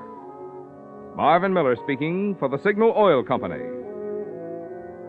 Stay tuned now for Our Miss Brooks, starring Eve Arden, which follows immediately over most of these stations. This is CBS, the Columbia Broadcasting System.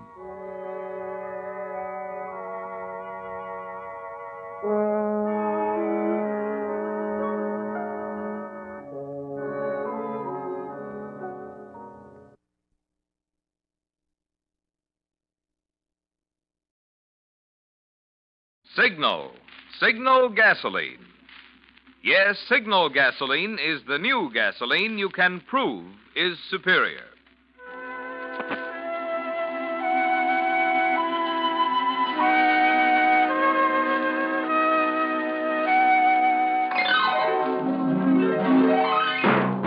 The Signal Oil Company and your neighborhood Signal dealer bring you another curious story by The Whistler. Tonight, Harvest of Death.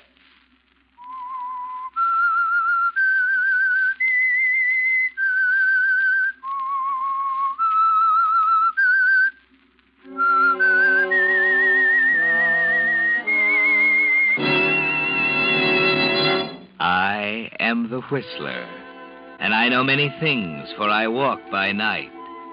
I know many strange tales hidden in the hearts of men and women who have stepped into the shadows. Yes, I know the nameless terrors of which they dare not speak.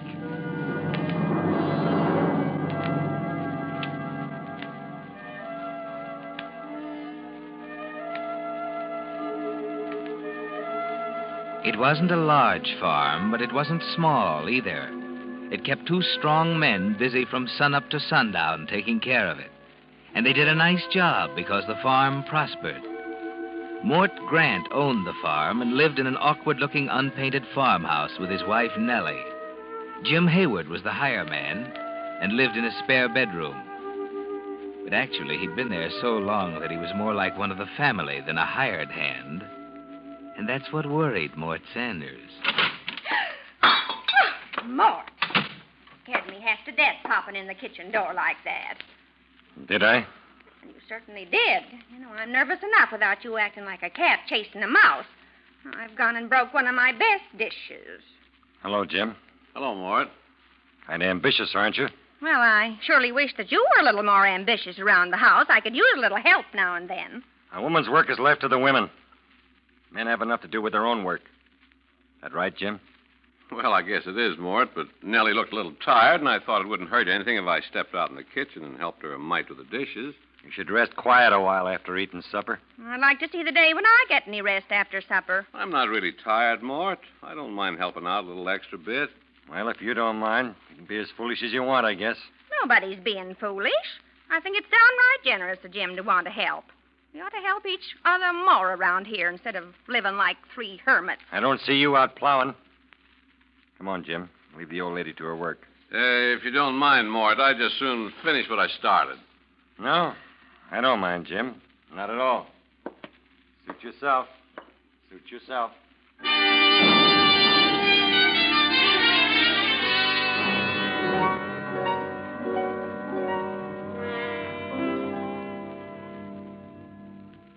Well, as I was saying, Mr. Hawley, the postman, calls Jim, and Jim comes striding down from the chicken coop. And Mr. Hawley tells him the good news. You'd think he'd had the baby instead of his wife. Well, then he gives Jim a cigar, and you know what Jim says? I couldn't guess. Well, he says, seeing as how you're the mailman, I suppose your baby comes special delivery. Can you tie that? Well, don't you get it? Special delivery. Oh, that Jim. Doesn't sound very funny to me. Huh. If you'd said it first, you would have thought it was funny. Maybe so. But if I said it, you wouldn't have thought it was so funny. Mort Sanders, if I hadn't been married to you all these years, I'd think you was jealous. I'm not jealous. But you do seem to enjoy Jim's company to mine. I'm only your husband. All I hear from you is Jim did this, or Jim said that, or Jim says and does the funniest things. Why don't you pay attention to me once in a while? Oh, Mort. I'm running this farm, and I'm tired of hearing what Jim does. So will you do me a favor and talk about something else?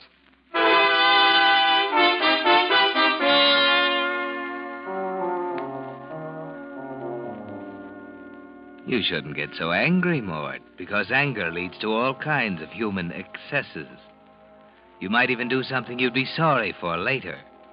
And regret isn't worth the time you take to indulge in it because it's always too late. Of course, if you try to get along with Nellie a little better, you wouldn't have to worry about Jim. But you can't see that, can you, Mort? So at supper time, you're the same old Mort, suspicious and foolish. Supper ready? Not for a few minutes yet.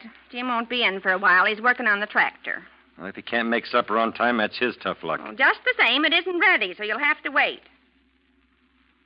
Well, don't you notice anything different? No. Well, look around. I still don't see anything.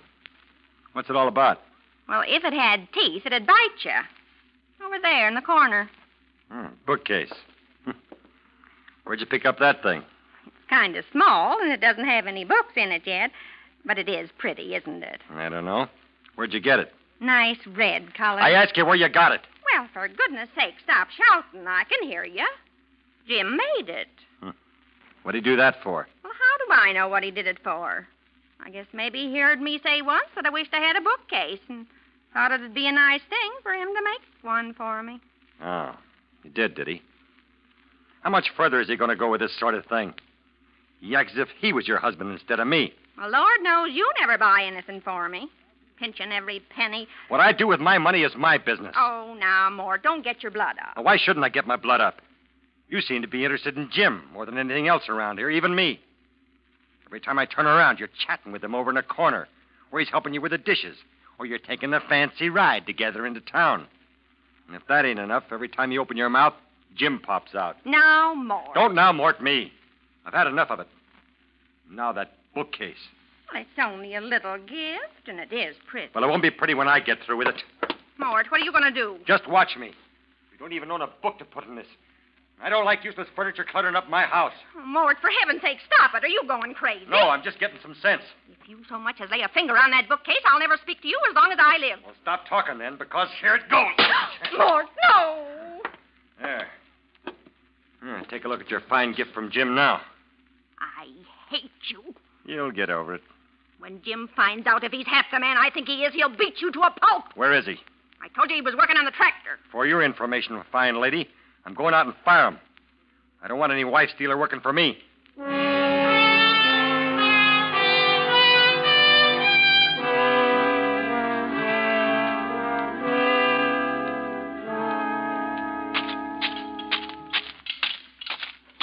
Hello, Mort. Supper almost ready? Almost. I won't be able to finish this tractor tonight, I'm afraid. Turned out to be more work than I thought. The wrist pins... Never mind. Give me the wrench, Jim. Oh, you want to take a hand at it? No, but you won't be needing this wrench anymore. What do you mean? Hand it over. All right, Mort. Anything you say. Here it is. Thanks. Now, what's it all about? You look like you've got something serious on your mind. I just come out to tell you I won't be needing your services around here anymore. Huh? You can leave as soon as you get your things together. I'll pay it at the end of the week. Oh, you can't mean that you're firing me, Mort. That's exactly what I mean. But I don't get it. I've always worked hard.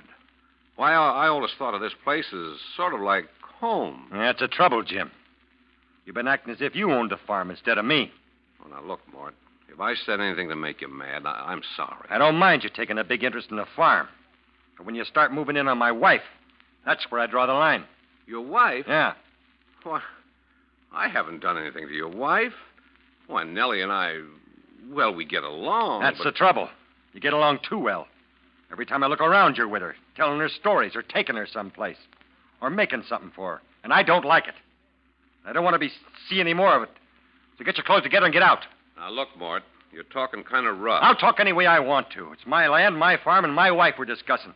I'm sick and tired of having a dishonest, wife-stealing, backstabbing farmhand around here, so get out before I throw you out. Those are big words. You want some bigger ones? If you think you're big enough to say them. As a matter of fact, there's a few things I can say myself. I never worked for such a miserly, selfish old coot like you before. Won't even trust a bank with your money. That's enough out of you, Jim. There's one more thing I always wanted to give you before I left. A punch in the nose. Stay away from me, Jim. Put him up, Mort. I'll give you a chance to back up them big words of yours. All right. You asked for it. Mort, put down that wrench. Try and make me. I'll take it away from you. There. You got the wrench, all right. Jim. Jim, you'll be okay in a minute. Jim, wake up. He's dead.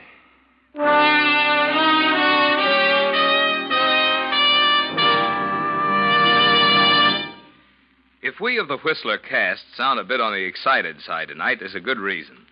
This is the 100th consecutive performance of Signal Oil Company's program, The Whistler.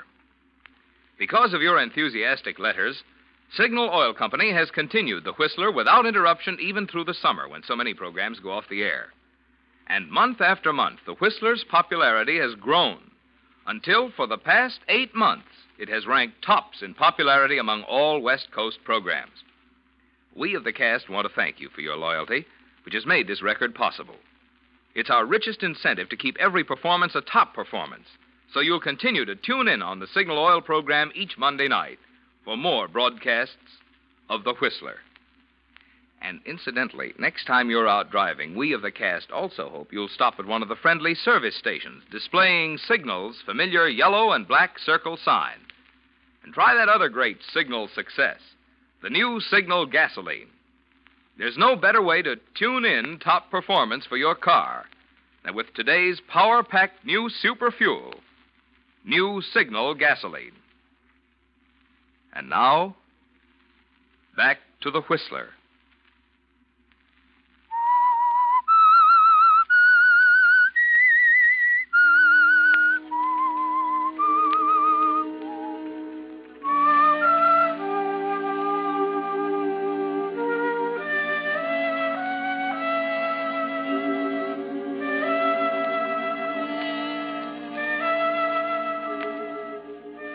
Well, Mort, it seems you've reaped a bigger harvest than you ever imagined from the little hatred you sowed.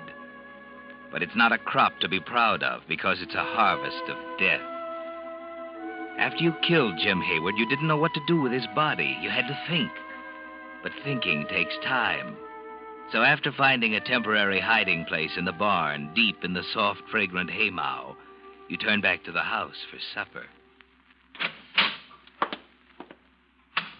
Supper ready? It's all ready. Sit down.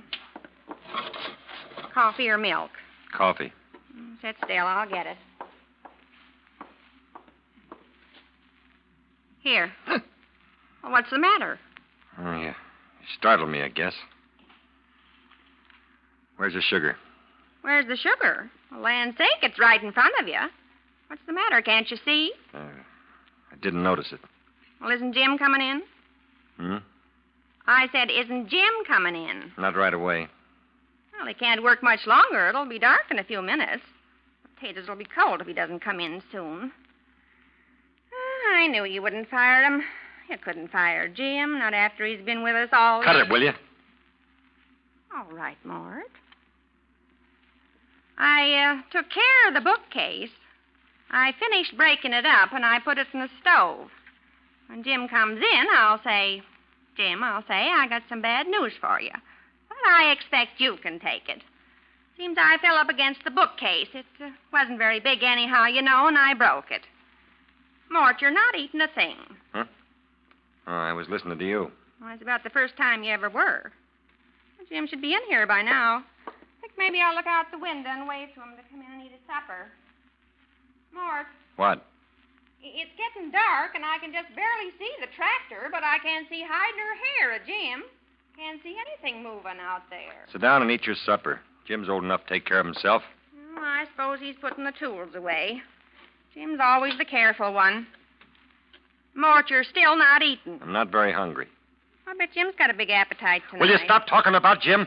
Well, for heaven's sake, Mort, what's got into you? You don't have to shout like that. You scared the living daylights out I of asked me. you before to stop talking about Jim. I was just trying to be sociable. With you sitting there like a mummy, a body could go crazy for something to do. Well, if you want to know, Jim won't be having supper tonight, so you can stop waiting for him. Why won't he have supper tonight? Because I did what I said I was going to do. You mean that you fired him? Yes, I fired him. Well, of all the Nellie. selfish... I don't want to hear one word out of you about it. It's done, that's all, and there's nothing you can do to change it. All right, Mort, if Jim's fired, he's fired, but I don't... Shut up. Well, at least he can have one more meal before he goes. Candy? Jim's gone. Gone already? Yes, he's gone already. How many times do I have to say it? Well, it seems funny he didn't say goodbye to me. He didn't even come after his clothes and things. Oh, he can't be gone yet. I told you he was gone. Gone for good. He won't be back. Did he ask you to send his clothes to him? No. Well, didn't he tell you where he was going? Look, he just left. He didn't tell me anything. Was he angry? A man who gets fired isn't exactly happy. Well, aren't you going to give him a character reference or something so that he can get a job someplace else? Where he's going, a reference from me isn't worth a thing. Oh, then you do know where he's going. You said before that you didn't. I don't know. All he said was that he thought he might go north, maybe to Canada. That's all he said. Well, it's funny he left late in the day like this. You'd think he'd wait until morning and get a fresh start. Can a man do what he wants with his own life without you analyzing the whole thing? But I thought I knew Jim. I thought I could tell just what he'd do. Well, you couldn't, so forget it. Well, it seems to me the whole thing's all very funny. It's all very funny.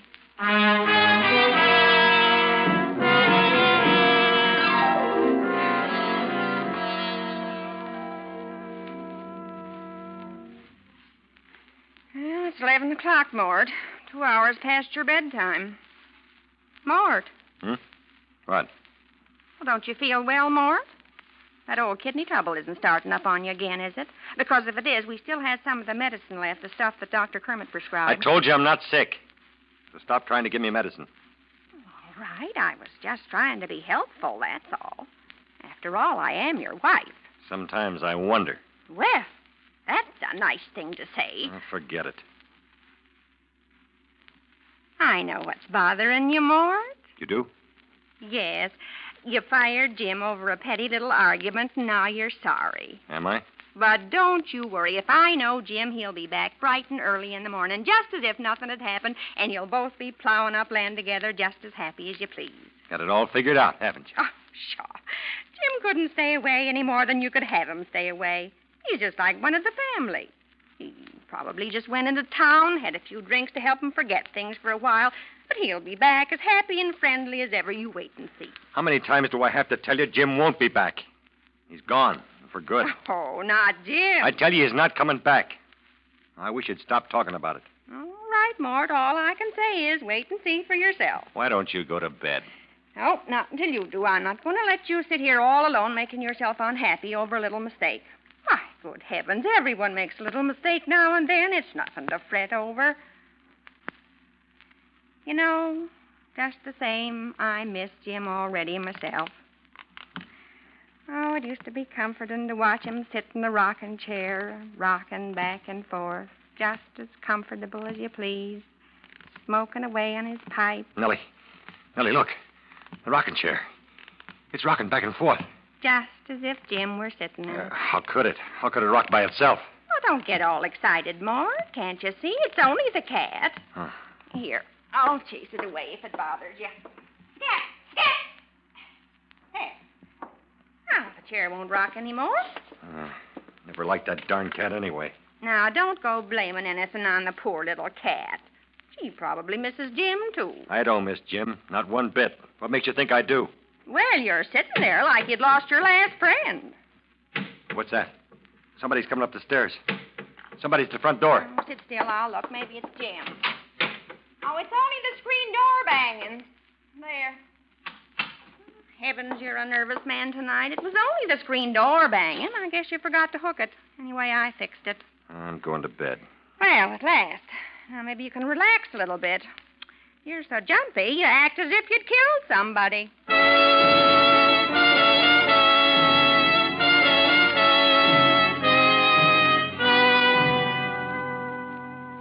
Nellie comes awfully close to the truth sometimes, doesn't she, Mort? Uncomfortably close. But never mind. She doesn't really know what happened to Jim Hayward. So you go upstairs to try to sleep and forget the whole affair. If you can. Perhaps you'll even think of something to cover up your tracks forever.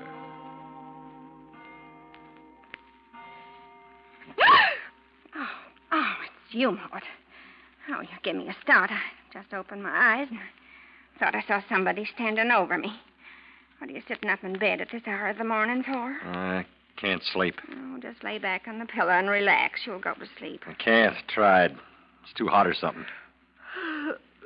Want me to get up and get you some coffee or something? No, I don't want anything. Let me put the light on. Well, no wonder you're so hot. You're fully dressed. When did you do that? Got up and dressed about an hour ago. I think I was cold. What in the world's got into you, Mort? First you're as jumpy as a thoroughbred. Then you can't sleep. Then you turn cold. And now you're too hot. Are you sure you're not sick? I told you there's nothing wrong with me. Well, you surely must be hot. The sweat's pouring right off you.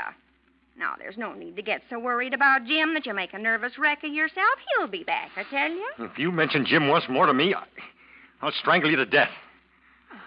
All right, Mort. I didn't mean to get you mad, but you're beginning to worry me now. I'll go back to sleep.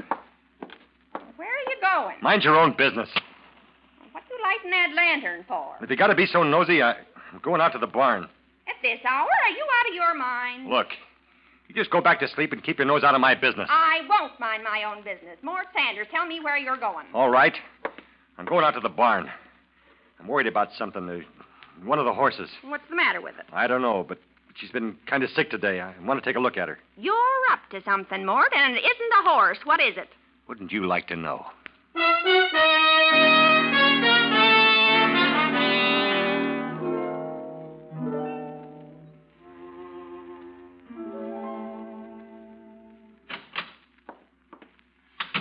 It took you long enough. So you're up.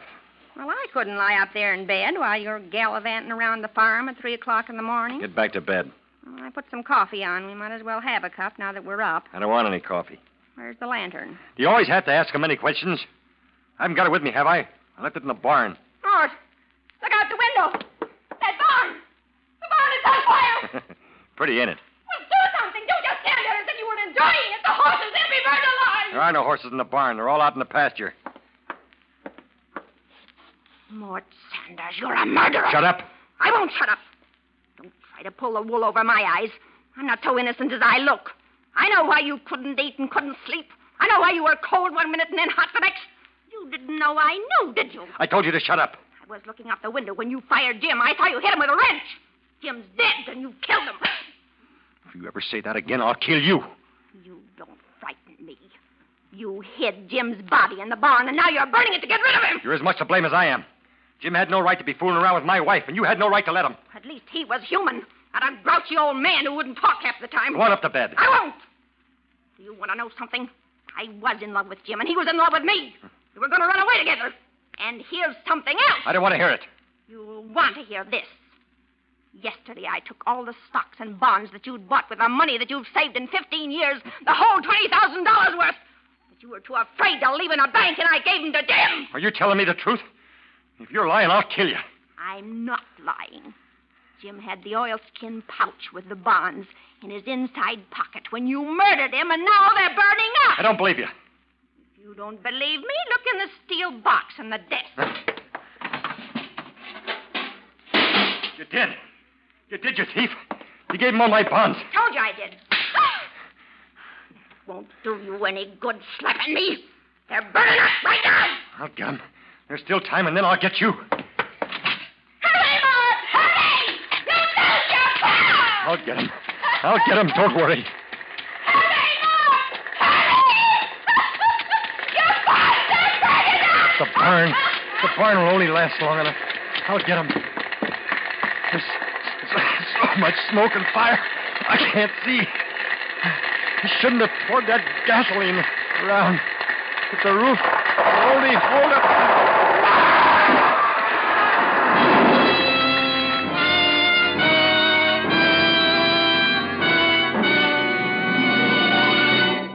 The Whistler will return in just a moment with the strange ending of tonight's story.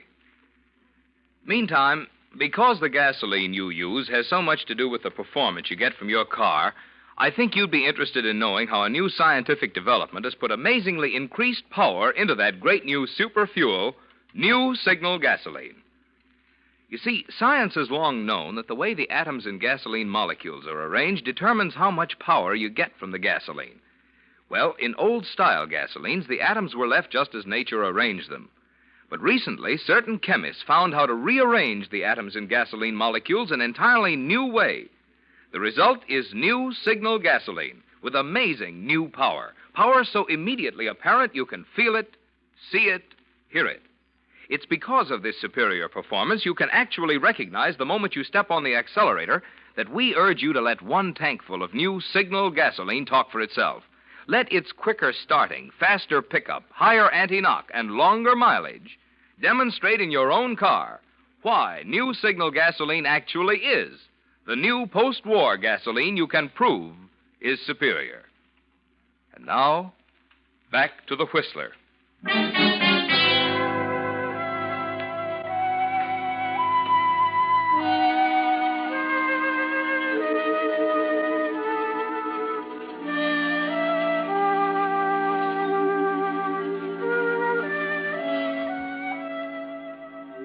So for once you listened to your wife, Mort.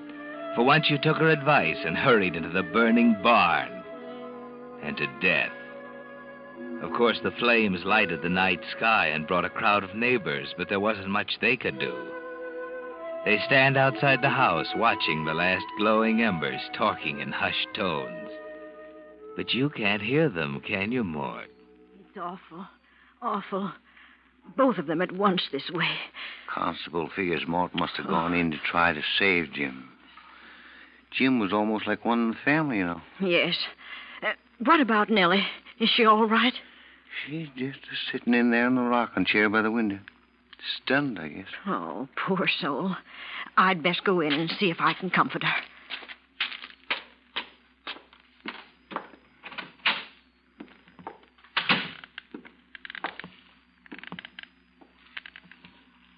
Nellie. Oh, Miss Thompson. I've come to see if there's anything I can do, dear. No. It's all done now. Now try to be brave, dear. I know it's a shock, but we've got to be practical. The men folks will build you a new barn, and we'll all see that you're took care of. I'll manage somehow. Why, of course you will. Is there something I could get you? Some hot tea, maybe?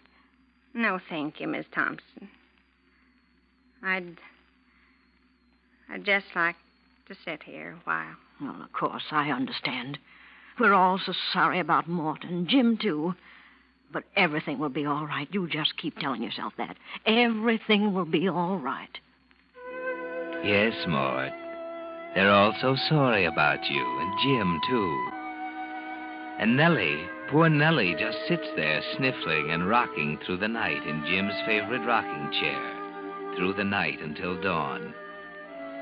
Then, when the last neighbor is gone, she stands up, stares out the window for a moment toward the blackened ashes, walks to the pantry shelf, takes down the coffee can and lifts the lid. Now, what do you think, Mort? Inside, wrapped in an old piece of oilskin, are $20,000 in stocks and bonds. And here's a surprise for you, Nellie. Those securities were not worth the paper they're written on. Mort wasn't a very smart investor.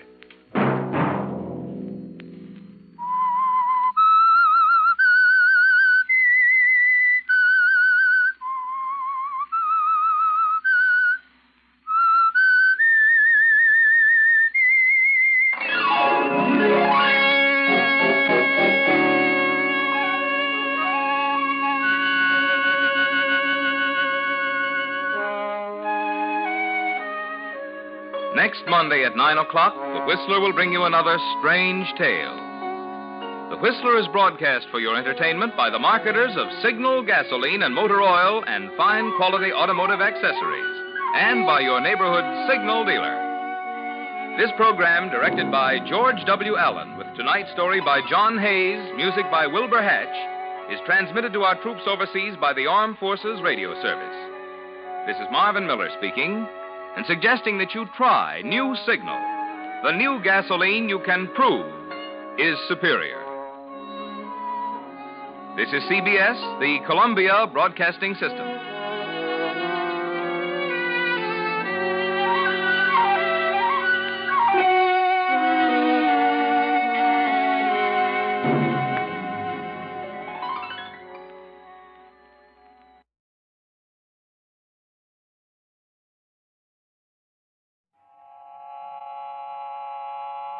Have you heard the strange tales of the Whistler?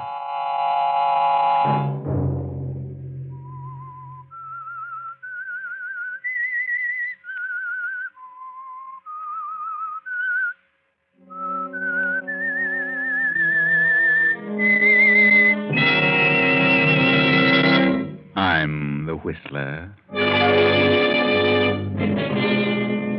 Don't. Not again, please. I can scarcely think now. I won't be able to think at all if you do it again. Please, I couldn't stand it. There just won't be anything left if you do. Please. Another Saturday night, and again, CBS presents The Whistler.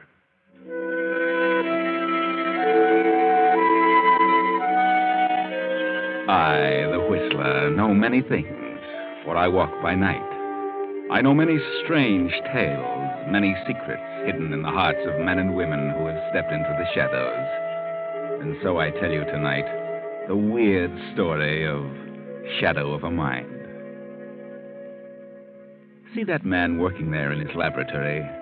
That's Dr. William Richter. He's brilliant. He works hard at his research because he believes he can do more for posterity through research than he could had he continued his regular practice as a surgeon, a brain surgeon. It's good that a doctor can retire from his practice and have a laboratory all his own, with all expenses paid, where he may carry on his experiments. Good also that he can afford an assistant. Ernest? Ernest? Yes, Doctor. Come here, will you? Think there's something here you should see? Certainly, Doctor. Yes, Doctor? What is it? This piece of tissue. I've just taken it out of the solution. Oh, yes, that's the tissue from the monkey's brain. Yes? Seems to be alive still. Yes, the solution has kept it in perfect condition, at least to all outward appearances. Of course, we can't really tell until it's tried along with undisturbed tissue. That's right. That's just what we're going to do. Today? You're going to try it today? Yes. Remember the little chimpanzee we brought in last week? Yes. Prepare him, will you? We'll try the experiment at once. Oh, it will be wonderful if it works. Wonderful for humanity, I mean. Well, that's why I'm doing this work, Ernest. Because of the great benefit it will be to mankind if I can find a way to keep tissue living when completely severed from a body. And then replace it. That will be wonderful. I don't mind telling you, Ernest, that if this experiment is successful, we will have gone a long way toward proving the feasibility of tissue transplantation. Then there will remain only to try it with larger sections of tissue. Who knows? Perhaps sometime, due to our experiments, man will be able to perform this operation on complete sections of the human brain. It's a great work you're doing, Doctor. Yes. Now, prepare the animal, will you? Yes, Doctor.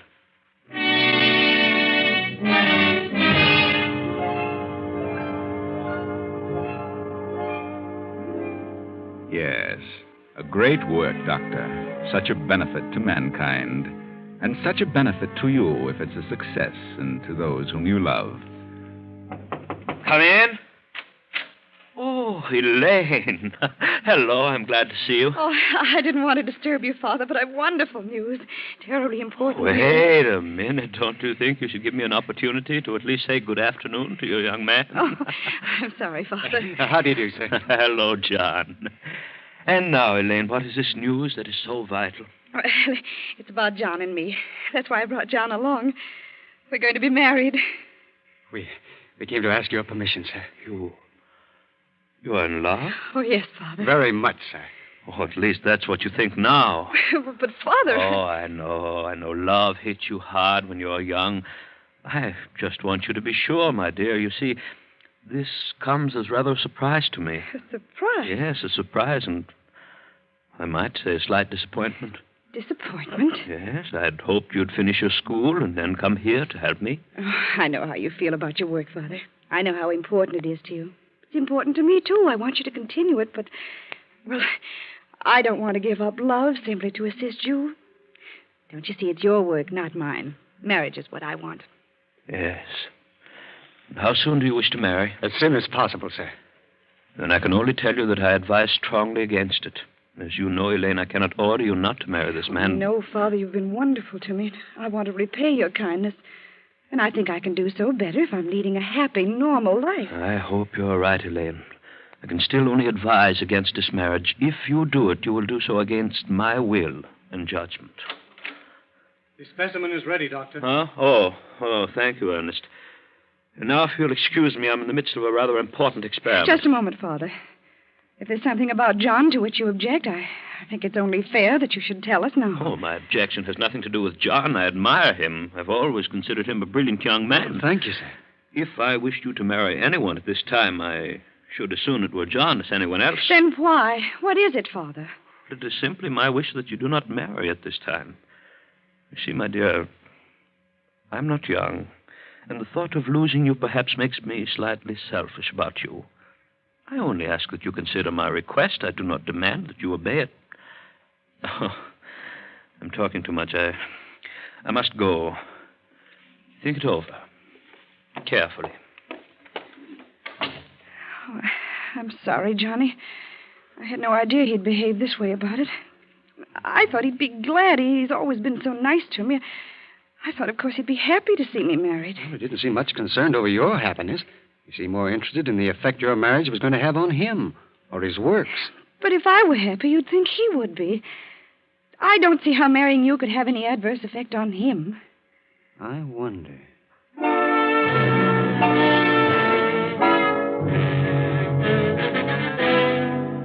Several days have passed during which John has thought about it.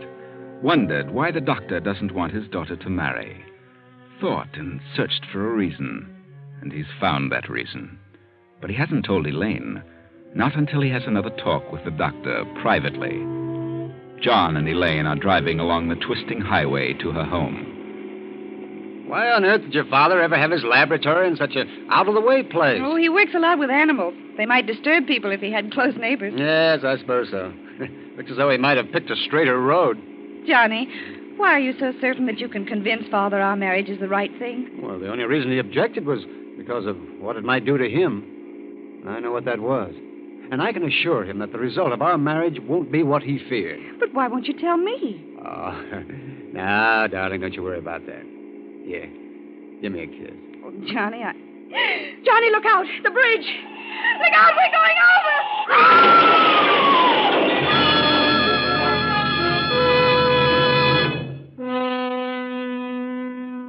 You were careless, John. You needn't have had that wreck if you'd been watching. Even in your haste to settle things with the doctor, you should have been more careful. More careful with the life of the woman you loved. Now her father works feverishly trying to bring her to. Will she? Quiet. Looks pretty bad. I'm afraid it's a concussion. Yes, but will she? I suppose you are satisfied now. Should have forbidden her seeing you rather than suggesting it would be better for her not to marry you. Oh, I'm sorry. I'm terribly sorry. I wouldn't have had her hurt for the world. Then why did you insist on going out? I love her. Oh. I do love her. And I hope she loves me. If she's still willing, I'm going to marry her just as soon as she's able. Well, looks as though it would be some time before she's even able to discuss such a matter. But she will be all right, won't she? I mean later. You'll do all you can now, won't you? She is my daughter. I shall do anything in my power to help her. However, I shall undertake it because I want her to get well, not because you do. Oh, I know how you feel about me. I came here to tell you that our marriage would make no difference in your plans. But that's not important now. The only thing of importance is her recovery. I want you to know if there's anything I can do, you can count on me. What you can do probably will not be much. However, we shall see.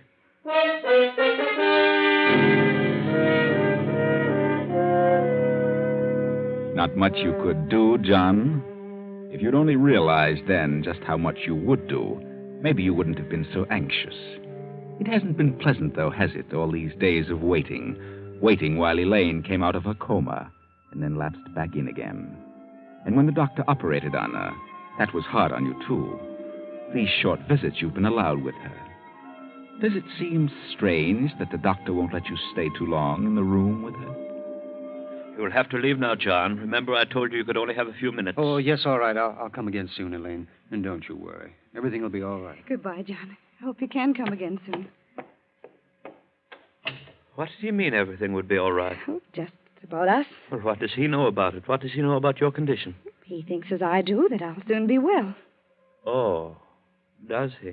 Yes. Won't I? We shall see. What else did he tell you? That he loved me enough to give up anything in the world for me. And are you still as much in love with him as you were? Oh, yes, Father. More so. Then I want you to tell him that you will marry him. Oh, Father, you... Oh, Father, I knew you'd see. I knew you'd want me to be happy. I knew you'd see what was best. Yes, I do see what's best. Probably better than you. Well, what do you mean? Elaine, you know how much you've always meant to me. Yes, you've always been very good to me, Father. Then believe me when I tell you I know what's best for you. Tell John you will marry him right away. But why so soon? Because it is important. But your attitude has changed so... Have you grown to like him? Oh, I've scarcely seen him. But then what's the reason for this sudden reversal of your feelings? I was looking at it before from the standpoint of an ordinary marriage with the average benefits and drawbacks. But now, my dear, we must look at it differently. I don't understand. This will be no ordinary marriage, Elaine. It will be a marriage in which you alone will benefit. I don't understand. Oh, my dear, I would rather do anything in the world than to tell you what I have to, but your accident, well, it left, well, you're just not improving satisfactorily. What do you mean? A growth has started where I removed that clot. I've got to operate again, and I cannot say how successful I'll be. You mean you're afraid it won't be a success? And that's why you want me to marry John? Yes, because I know what may happen if it isn't. And I want you to have all the things you want while you have the chance. But that wouldn't be fair to him. He's always said he would give up everything. Well, now he will have the chance. Oh, no. I won't do it that way. I wanted to marry him because I thought we'd have a happy life together. I don't want him to do all the giving. You've got to, Elaine. No. But you are going to need him, Elaine. Need him more than you can possibly imagine.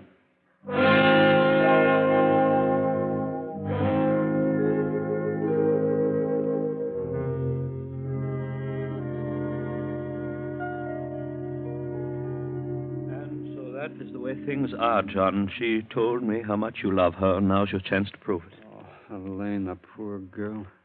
It's awful. Oh, there's not a thing I can do except try and prolong the final outcome. She may go on for years this way, but someday she will crack and her mind will become a complete blank. She's going to need somebody then. Somebody that loves her as much as you say you do. Oh, there's no question about that. Of course I love her. And you will still marry her after what I've told you? Well, yes, of course. That can't make me love her any less. Then you will try and convince her that it is best that she marry you.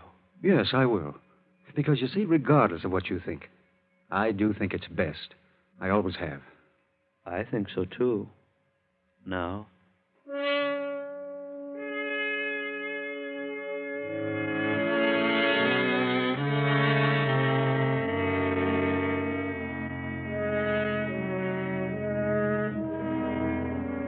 But don't you see, darling, this can't make any difference in my love for you. Simply that you've got to undergo another operation. Yes, but Father said he couldn't be certain how it would turn out. I think he's pretty certain. He told you then? Yes. And it doesn't really make any difference. Except that I've waited longer. And now I love you more. Oh, John. So please, darling, say you'll marry me. You still think it's wise? Yes, I know it is. All right, John. I'll marry you. When? How soon? Any time you say, John.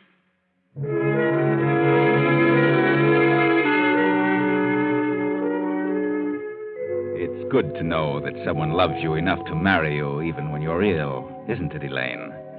Only you don't know what John knows. You think you have a chance, but John knows better. The doctor told him. He loves you enough to give up anything, though.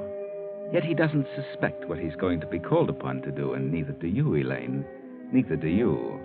But the doctor knows. He knows what sacrifices both he and John must make for you. Oh, Doctor?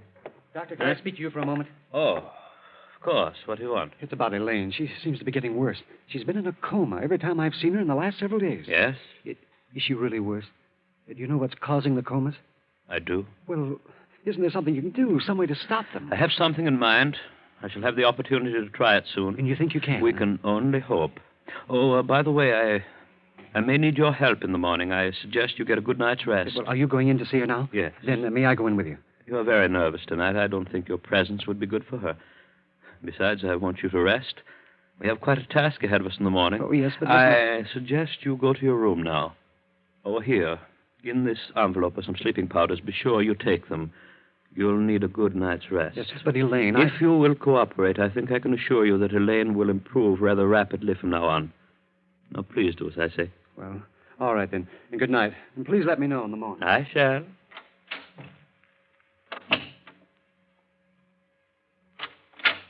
Elaine? Elaine, dear, are you awake? Elaine? Oh, Father. Wake up, Elaine. I didn't realize I'd been asleep. Didn't you? No, I don't feel as though I'd been asleep exactly. Oh, don't worry about that. I want to talk to you. What about? Please, my dear, don't let this upset you too much, but I'm afraid we have to operate again. That is our only way out, otherwise you lose your mind. My mind? Oh, Father. Easy, Elaine. I told you there's a way out. Way out? Yes, you see, I have known for a long time this was going to be necessary. The growth has started again, and it's spreading. And wherever it's spread, that part of your brain is dead. So I must remove that part. But I must trust you, Father. I know if any surgeon can do it, you can. I can remove it, I am certain of that. The question is in what condition it will leave you. What do you mean? Well, it's too large a part of your brain to leave you, well, entirely the same. It's the part that controls your will. We can't just remove it and leave you that way. But how? That is where John and his willingness to sacrifice for you comes in. I don't understand. I'm going to perform the same operation on John. But there's nothing wrong with John's brain. No? He has a brilliant mind. I know. That's why we chose him. We chose him? I don't understand. I told you once that you were going to need somebody that really loved you. Somebody willing to give up everything for you. And that's why you wanted me to marry him. Yes. You see, it was the only way to save my little girl. He seemed like a very intelligent young man. That was important because, you see, I didn't want just anybody's brain taking the place of that part of yours which I shall remove. You mean you're going to... Yes. Oh, Father, listen to me. I love John. You can't do this thing to him. Oh, let me die. I don't want to live if it means this. Please, Father, listen to me. I'm probably the only brain surgeon in the world who can do it, and I've prepared well. Everything is ready, including John. Father, please. Oh, you mustn't become overwrought, Elaine. Here, I'll just give you this hypodermic. There, and it will quiet you. Oh, but Father... Don't you see, my dear, if I succeed in this, it will be just like handing back life to the little girl whom I love. But if you fail, Father... There's no reason why you should fear any ill effects. But John... I'm perfectly confident that the operation will be a success from John's standpoint as well. But even if I do fail, it will be better than letting you live on without a mind. Father, you can't do this. You're mad. That's it. You're mad. Father, you're mad. You couldn't dream of such a thing if you weren't. I not only can dream of it, I'm going to do it. And when it is over, you'll be glad you had a father who was willing to do this for you. Father... Quiet, Elaine. Soon the medicine will take effect and you'll be unconscious. And when you waken, a part of John's brain will have taken the place of that part of yours that's diseased.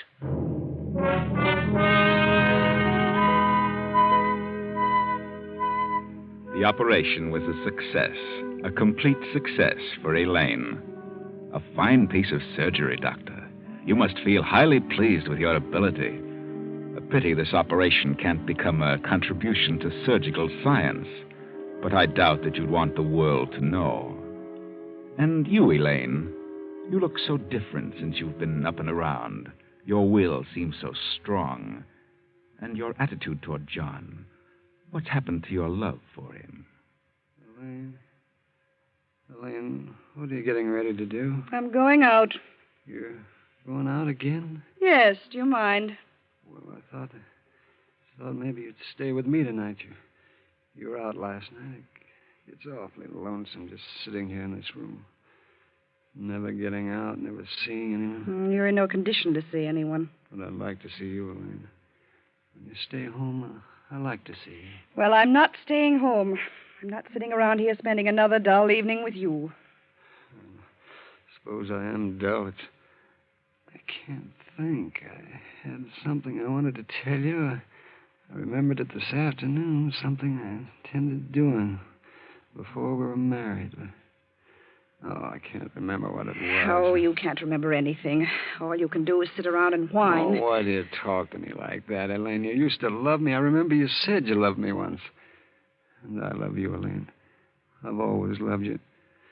What have I done to make you stop loving me? Don't you know? Well, it seems like there was something I did that concerns you, but I don't just remember what it was. You really don't remember, do you? No. I wonder if you ever really knew. You're very smug about it, Elaine. Is that a normal way to treat a man who gave up so much for you? Oh, but you're not entirely normal anymore, are you? Maybe that's because you're no longer completely Elaine. You have parts of two minds, yours and John's, his will. You couldn't be expected to have completely normal reactions. No, not with two minds. Elaine, may I come in? Certainly. Thank you. Not at all. What do you want, Father? Elaine, I hardly know how to say this, but I've got bad news for you.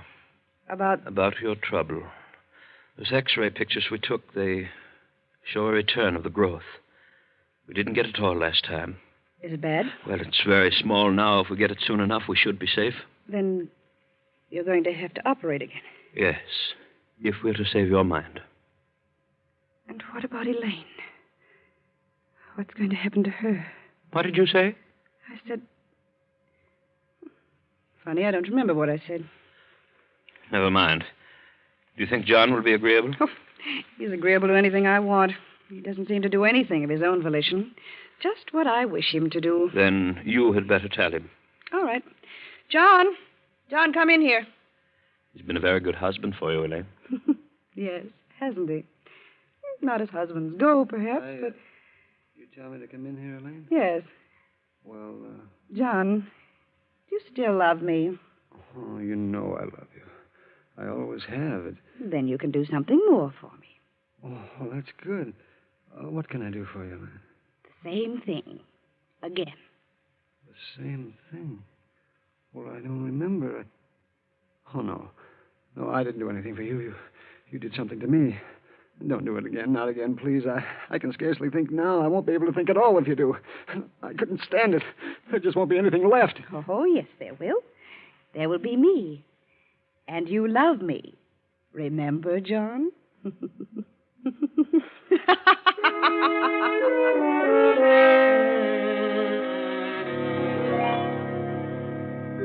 Another good job, Doctor. Another great piece of surgery. No one else could have done it. The first time, taking just the part of John's brain which controlled his will, giving that to Elaine and making her will so strong she cared nothing for anyone but herself, and leaving John so that he'd resist no more. That was well done. And this time, just a little bit more. Only this time you made a mistake, Doctor. This time you took too much of John's brain. This time you took the part that remembers. You took too much, Doctor, and now John is dead. You've given his will to Elaine, and now his memory. And the part of John's mind that remembers also hates, Doctor. Come in. Oh, Elaine, my dear. Come in, my child. Well, I didn't expect you so late. Elaine, what are you doing with that gun? I have something to settle with you, Doctor. Why, I don't understand. You've never called me doctor before, Elaine. It is not Elaine you're dealing with, Doctor. What do you mean? This is John. You killed my body, but you put my mind in this body. My will and my memory. This body is Elaine's, but these thoughts are John's. That is impossible. Not for you, Doctor, not for the great brain surgeon. For this time you've gone too far, you and Elaine. You took my mind, only you took too much of it. And now it is no longer Elaine. It is I, John, who controls the actions of this body. And the mind of John hates you for what you did. I only did it to save my little girl. But had you not objected to the marriage in the first place, nothing would ever have happened. What do you mean? I remember now. Now John's thoughts remember what it was he found out about your objection to the marriage. That's what we were coming to tell you when we had the accident. John found out about your wife's will. What? The money that made it possible for you to continue your work would all go to Elaine when she married. Oh, but... You didn't want that, did you, Doctor? Because you weren't her real father. But I've always loved you as a real father. I've done everything for you. Excuse me, Doctor. For Elaine. You forget you're dealing with the memory of John. And with his will and his memory in this body, you can see why it's perfectly natural to kill you. Wait. Now listen to me. For a long time, I've known that something went wrong, and I didn't intend it that way, but I have prepared for it. I have a signal bell connected with this room to the laboratory. Ernest has been instructed to come here immediately upon hearing it. Well, I've just rung it. He'll be here in a second. You wouldn't dare to kill me because you'd be convicted as a murderer. How many times do you think a man can be afraid of death, Doctor? Oh? Remember, you've been through the process of killing my body for a long time now. I shall be easier on you. I shall kill you quickly now with this gun. What is it? That gun, stop her. Good heavens. Stand back, Ernest. I have no desire to harm you. He's the only one my memory hates. The only one my will says to kill. You killed your father. No, Ernest, I didn't. But I saw. I stood here and watched you kill him. Yes, but Elaine didn't pull that trigger, and he was not my father. I'll call the police. Stop. Stand over there in that corner. Now throw me the keys to the car. That's it. Now stay here. If you try to follow me, I'll kill you.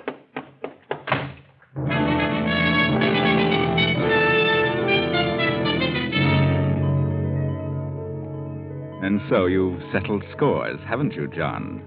Your mind, together with Elaine's body, have made him pay for his greed. But where are you going? It's really over. Why do you hurry so? Why do you drive so fast? Do you know where you're going? Remember, this is a crooked road, and that bridge ahead, that's where it all started, remember? The wheel. Is something pulling on it? Pulling it off to the left? Pulling harder than you can pull? What could have a hold of it? You're alone. But something is pulling the wheel around, isn't it? Pulling it until...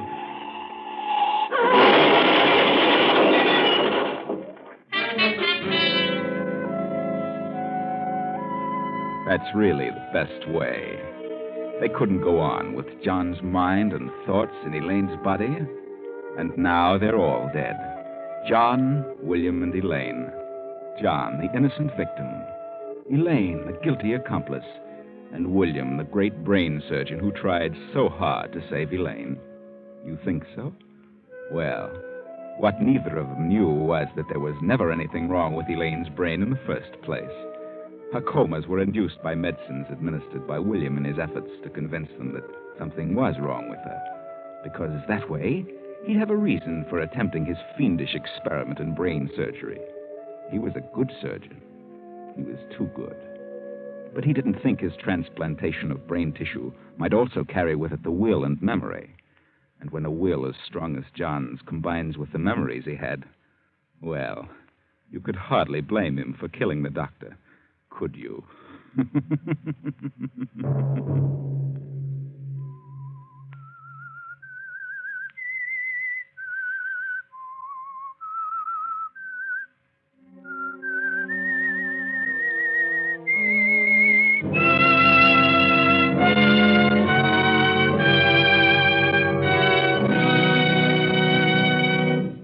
CBS has presented The Whistler.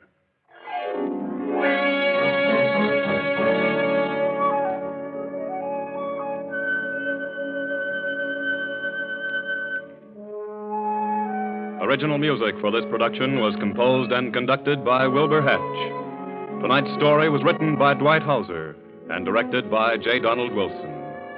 The Whistler originates from Columbia Square in Hollywood. Next week, same time. I, the Whistler, will return to tell you another unusual tale. Good night.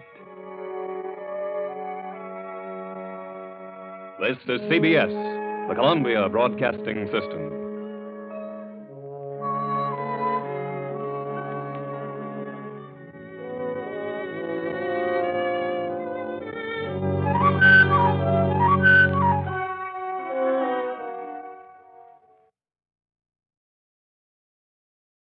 And now, stay tuned for the program that is rated tops in popularity for a longer period of time than any other West Coast program in radio history. The Signal Oil program, The Whistler.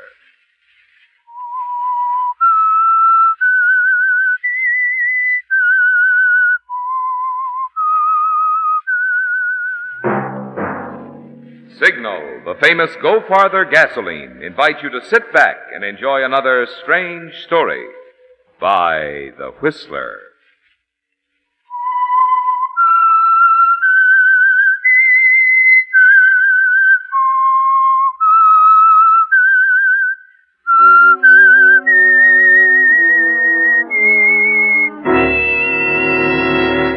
I am the Whistler, and I know many things, for I walk by night. I know many strange tales hidden in the hearts of men and women who have stepped into the shadows. Yes, I know the nameless terrors of which they dare not speak. And now for the Signal Oil Company, The Whistler's strange story. Borrowed Byline.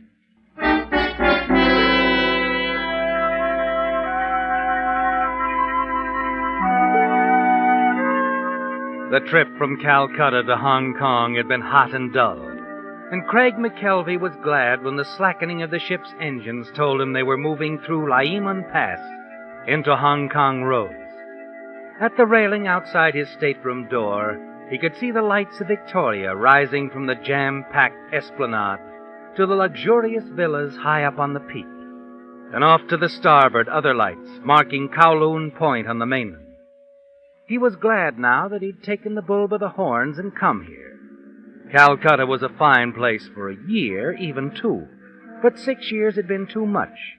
And when the opportunity for some quick money had come, he decided to take it and come to Hong Kong, orders or no orders. 5 minutes after the gangplank had been lowered to the dock, there was a knock at his stateroom door.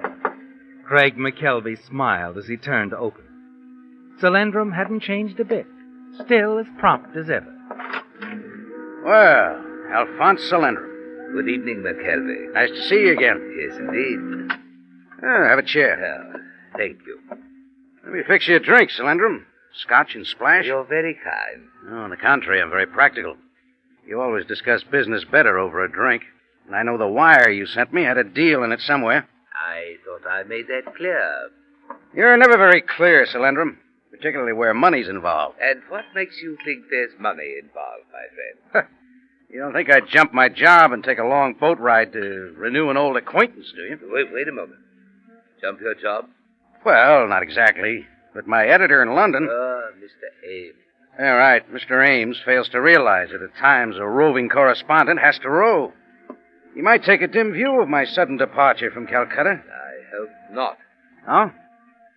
You see, McKelvey, your excellent standing with your newspaper in London is exactly the reason I wired you to come here. Here's your drink. Thanks. Your health, my friend. Excellent Scotch, McKelvey. Excellent. You can thank the purser. I won it from him last night in a card game.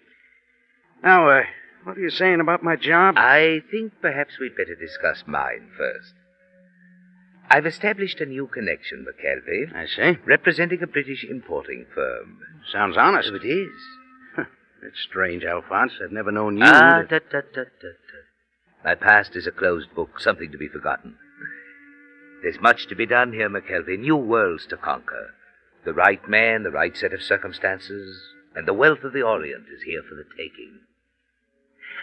Tell me, my friend, how much do you know of natural history? What? Do you know, for example, that on the slopes of the mountains to the west, there lives a species of deer, a small hornless animal, Unimpressive as a trophy, but worthy of the most skillful hunter who ever held a rifle. If you don't mind, old man. I'm being obscure again. To make a long story short, McKelvey, this little animal is the source of one of the most precious materials in the world. A substance for which there is an almost hysterical demand at this very moment. Well, go on. What is it? Musk. Musk? An essential ingredient of the finest perfumes. What little there is in great demand on today's market. Well, that's all very interesting, but where do I come in? I'm coming to that. It seems there is a persistent rumor that a fabulous amount of purest Tibetan musk is floating around East Asia somewhere. My firm is most anxious to locate it. So anxious, in fact, that they've retained me for the past 8 months solely to conduct the search. And that, McKelvey, is where you come in. Oh, is it? A simple dispatch in your very reliable newspaper indicating I have discovered the musk would simplify my problem immeasurably. I'm still a lap or two behind, Alphonse. I know I can be frank with you, my friend. From the moment I accepted this proposition, my problem has been to persuade my superiors in London to advance funds to cover the purchase. Needless to say, my firm in London tends to be cautious, since the transaction will come to over $250,000 American. Then you have found the musk? No. Yet you want me to file that story? Oh, come, McKelvey, you haven't developed any moral compunctions after all these years? No, just being practical again, Alphonse. You'd never get away with it, you know. In the first place, they'd never send the funds without checking. In the second place, the idea of picking off $250,000 and disappearing is simply fantastic. You underestimate me, my friend. After all, I haven't been at work on this for 8 months for nothing. So all you need is a story over my signature, and they'll jump. They do anything to close fast, prevent competitive bidding. I see. You realize, of course, that this kind of a sellout would finish me as a foreign correspondent. It should be well worth your while. How much? $25,000 American. You underestimate me, Alphonse. Make it $50,000. That's a lot of money for a story. You're buying a career. Excuse me. Yes? Cablegram, sir. Oh, there you are. Thank you, sir. Hold for arrival. What? Consider your impromptu departure from Calcutta inexcusable. Your services with this paper terminated immediately. Frank Parksley has requested temporary transfer to Hong Kong, instructing him to replace you on arrival. Ames.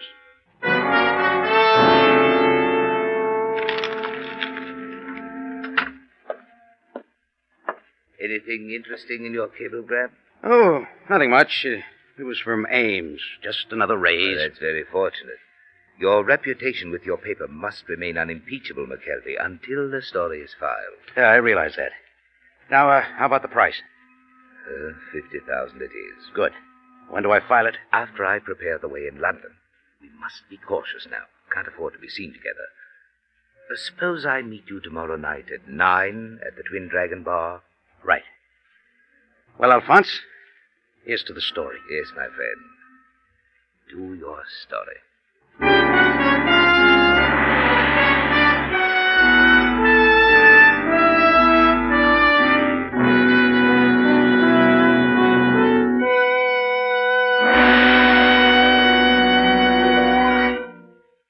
The high-compression engines of many of today's newer cars are designed to perform best on a premium-quality gasoline such as Signal Ethyl. But if you're nursing along an older model, you may think ethyl gasoline wouldn't make any difference in your car. Well, if you'd see some of the vintage models that fill up at the Signal Ethyl pump and hear the enthusiasm of their owners, you'd change your mind. For instance, a chap who lives up in a hilly section was relating, "You should see some cars struggle when they try to pull my hill. But with Signal Ethyl, my 41 model walks right up in high." Another driver of a 46 model remarked, "On cold mornings, I hear some of my friends complaining about hard starting. But with Signal Ethyl, my car starts quick as a rabbit." Yes, folks say mighty nice things about Signal Ethyl, because this premium grade of Signal's famous Go Farther gasoline is engineered to bring out the best in any car of any age. So if you're not getting the fun out of driving you used to, why not try this little experiment? Do as new car buyers do. Treat yours to a tankful of Signal Ethyl. See if you don't feel the difference, a wonderful difference, in Signal Ethyl.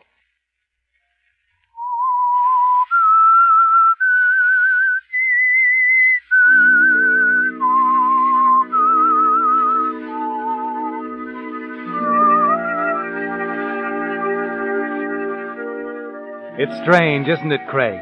At the very moment it became clear that your position with the paper in London meant everything to you, with Alphonse Salendrum sitting there in your stateroom ready to pay you $50,000 for that false dispatch.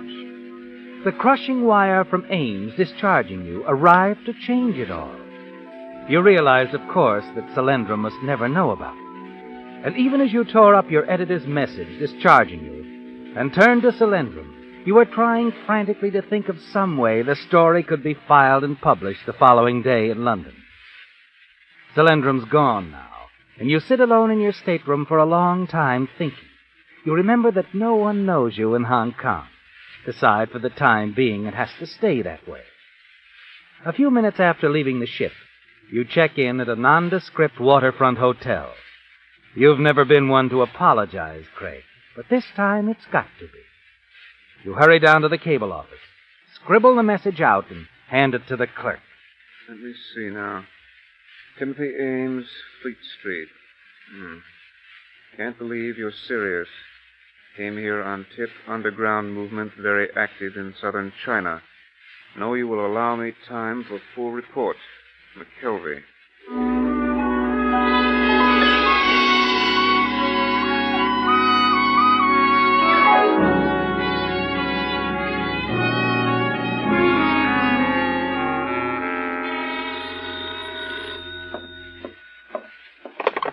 Yes. Mr. McKelvey? Yes, speaking. We have received a cable for you from London. Oh, would you please read it? Repeat, you are relieved immediately. Oxley arriving Hong Kong, SS Malaya soonest. Ames. I see. Any answer? No answer. But at that moment, Craig, as you hang up the receiver, you know there has to be an answer. That the story must be filed somehow, even if you have to use Frank Parksley's name. That with $50,000 involved, nothing is going to stop you.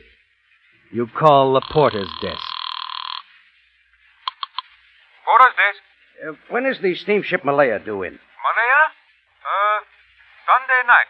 Thanks.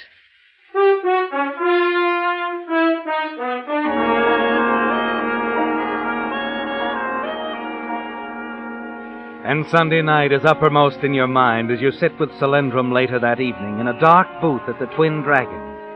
Going over the text of the story you know you'll have to file under Frank Parksley's byline. You've got that straight, McKelvey. Negotiations are underway. Mind you, nothing more. We must not imply the deal is anywhere near closed. Of course. They must fear competition, you see. Rival offers, higher bids. I see. When does it go? Tonight. Tonight, huh? Yes, we can move fast now. Everything's in readiness. Aren't you being a little hasty? Why do you say that? Well, it's very simple. The heaviest advertising days are at the end of the week. Our story might end up on the press room floor. Well, then, what do you suggest? Sunday night. We can't miss if we aim for Monday's late edition. Oh. Well, I hate to wait now. You've got to wait if you want to be sure. Well, all right, McKelvey. I'll leave it up to you. Sunday night.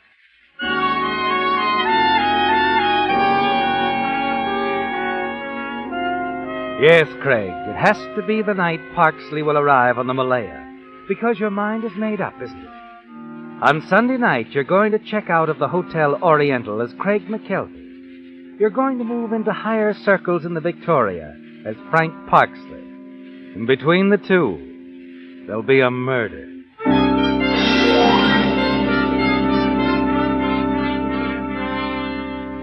Sunday night finds you at the dock, waiting, looking up at the sleek side of the passenger vessel that just pulled in, the SS Malaya. You breathe a sigh of relief when you see Parksley, the linen suit, the thin, rangy figure, the same Frank Parksley you saw in Singapore years ago. Hello, Parksley. Huh? You don't remember me. I'm McKelvey. Oh, yes, McKelvey, of course. I'm sorry. Oh, we only met once. Yes, London, wasn't it? Singapore. Oh. But it's all right. I wouldn't have remembered you if I hadn't been told you were coming. Oh, well, then they did inform you that I... Yes, they sent me a cable. Yes. I'm sorry, old man. I've been trying desperately to get out of Burma, but it hasn't anything to do with displacing anyone. Oh, I know. That's my own doing. And Ames, he agrees that I'm a bum. Well, I wouldn't worry about it. We all have at least one editor who can't stand us. Sure. Look, I hired a car. I'll drive you up to the hotel. Well, that's very sporting of you, McKelvey. However, there's been a delay in getting my baggage off, and I'm afraid... Oh, they'll send it up for you. Well, if you don't mind, I'd rather wait. Past experience, you know? Somewhere in the Orient, there's a typewriter, 3 suits, and 6 pair of my best Argyle. Yeah, I know what you mean. So we wait. Yes, if you don't mind. I insist. You don't know Hong Kong, Parksley, but it's like the baggage. A man can get lost here.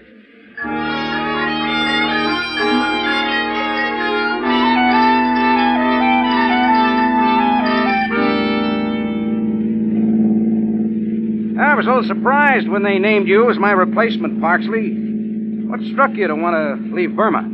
Oh, well, at the moment, I think there's more opportunity for me here. Oh, really? Yes.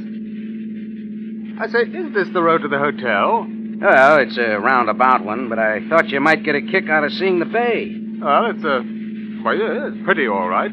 There's quite a view spot up ahead. A friend of mine drove me out to it the first time I was here. Oh. Yeah, here we are, just around this curve. Yes, I say, you're right. It takes in the whole shoreline, doesn't it? Yeah. Actually, we're not up very high. It's just the way the island jets out here. Well, not many people could know this spot. Wouldn't be so deserted. I'll have to remember it, McKelvey. You listen as Frank Parksley prattles on about the view. He's right, isn't he, Craig? Not many people know this spot. You're thinking that as Parksley turns his head, looks away from you in the direction of the bay. Your hand moves down and tightens around the handle of a heavy wrench at your side. The lights over there, McKelvey. They're glittering like the gold we mortals are always after, hmm? Have you ever thought of them that...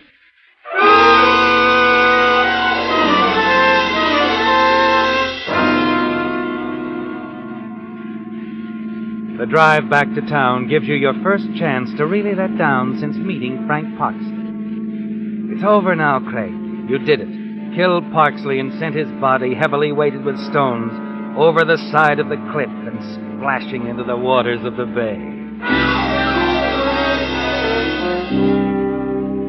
You're glad now that he insisted on waiting for his luggage. You have a use for it, haven't you? Yes, at Parksley's hotel. But not before you return the rented car and attend to a few things at your own hotel. Oh, you leave, Mr. McKelvey? Yes, checking out, Sam. I'm getting passage on the Malaya.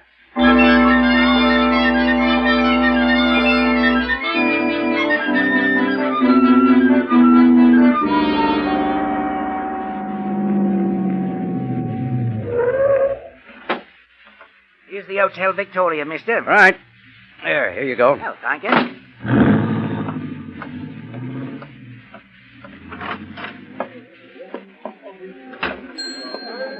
Front, boys! Front! Oh, yes, sir. I wired for a reservation. The name is Parksley. Oh, yes, I remember. If you'll just sign this card, Mr. Parksley. Very well. And it's room number 402. Here's the key. The boy will take your bags. Fine. All right, Sonny, let's... Well, if it isn't my good friend. Solandrum. Yes, indeed, my dear man. You go on ahead, boy. I'll be right up. You said yourself we shouldn't be seen together. But not here, not here. I'm in room 402. If there's anything to talk about, wait about a half hour and then meet me there. As you wish, my friend. Room 402.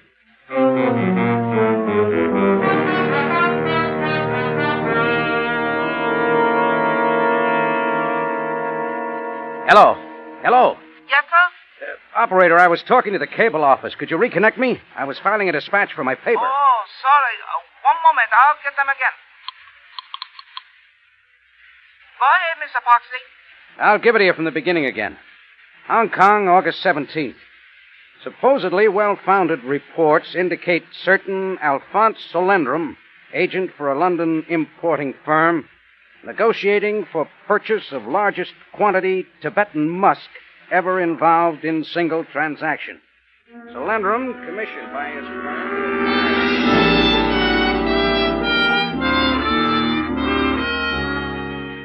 A few minutes later, and it's over, isn't it, Craig? You hang up the phone, sit back, and breathe a sigh of relief. You worked fast, didn't you? And it went through. Everything you said. The report will appear in the London paper. You've managed to keep your promise to Solendrum, haven't you, Craig? With the aid of Parksley's arrival and sudden departure. Now all that's ahead is to wait and collect your fee. Hello, my friend. Come on in, Solendrum. I trust you feel free to talk now, my dear McKelvey. Anybody see you come up? Why are you so nervous? You're not at all the man of iron. Never mind.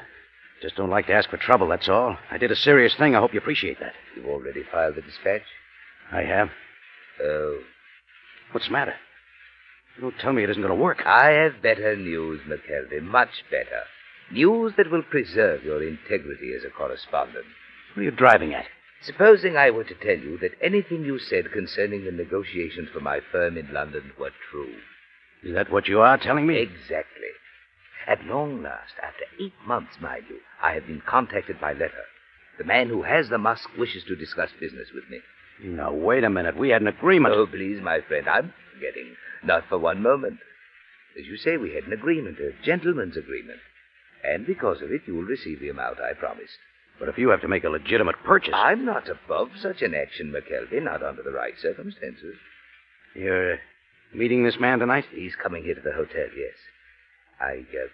I must talk to him privately. You see, the margin of profit is accounted for by the simple fact that he did not come by the musk by entirely honest means. So he's willing to sell for less? I am buying the musk for exactly half the price my firm will pay. I see. Very neat, Solendrum. So you need have no concern over your share. I'll bring it here to your room the moment my guest departs. Sorry, Solendrum. I hate to be indelicate about it, but I'm in too deep. We'll wait for your man right here. Together. Yes, Clark? This is 402. Yes, sir. Mr. Solendrum is visiting with me, but he expects a caller. If anyone asks for him, would you send him up here? Certainly, Mr. Parksley. Thank you. All taken care of, my friend? All taken care of. Nothing to do now but sit and wait. Ah, yes. And the moment is close, McKelvey. This will-o'-the-wisp I've pursued these many months is almost in my grasp.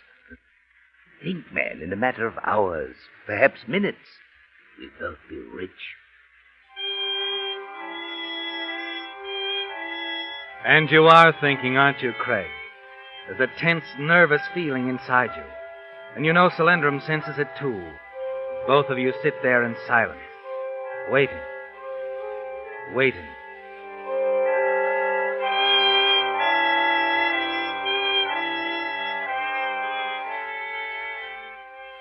You glance at Frank Parksley's brown leather luggage piled next to the chair, thankful that the initials FP are facing you and not Solendrum.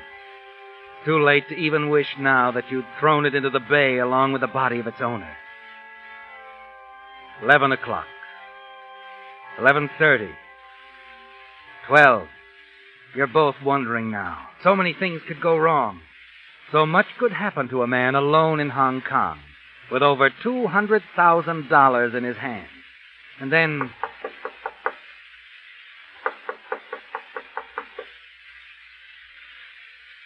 You'd better answer the door, my friend. Our visitor is here.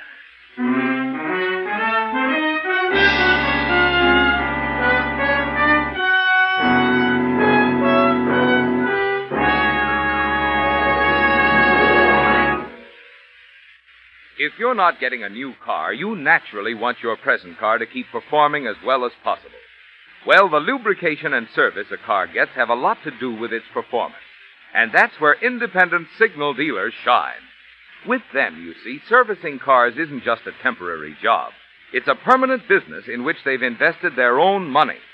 That means signal dealers not only actually enjoy working with cars, but on the average have had years of experience which gives them valuable know-how that can make such a big difference in a car's performance and upkeep. Also, independent signal dealers are well aware that their success and very livelihood depend on how well they satisfy you. Well, naturally, this conscientious type of personal service can add a lot to your car's life and your driving pleasure. Good reason why so many drivers these days are switching to the friendly service stations that feature the famous Go Farther gasoline. Signal, that is.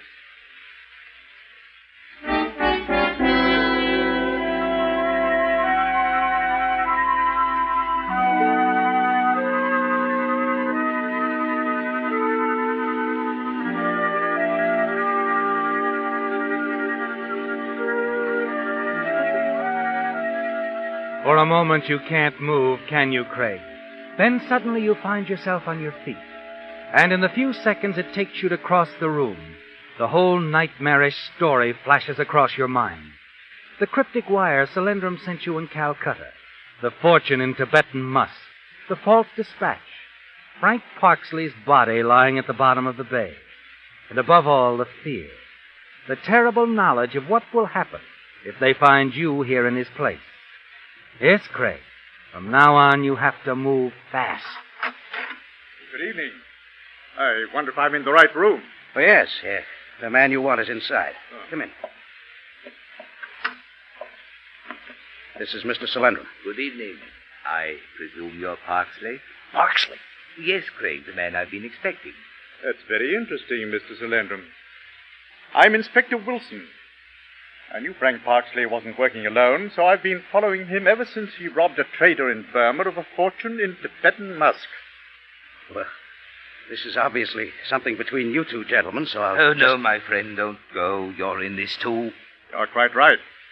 You see, after tracing Parksley this far, I lost track of him momentarily. Disappeared. Quite remarkable. Then this afternoon, some fishermen reported a body visible at low tide in the shallow water off Crown Point. A body? Yes. Parksley's body. Now, suppose you tell me, which one of you killed him? Oh, no. Now, wait a minute. We haven't seen this Parksley. You registered here in his name? But we haven't seen him. We were waiting for him. Then how does it happen that his luggage is there by that chair? I'd know it anywhere. Ought to. I've followed it long enough. You see, some of that luggage contains the stolen musk. What? I said that luggage contains the stolen musk. Interesting, eh?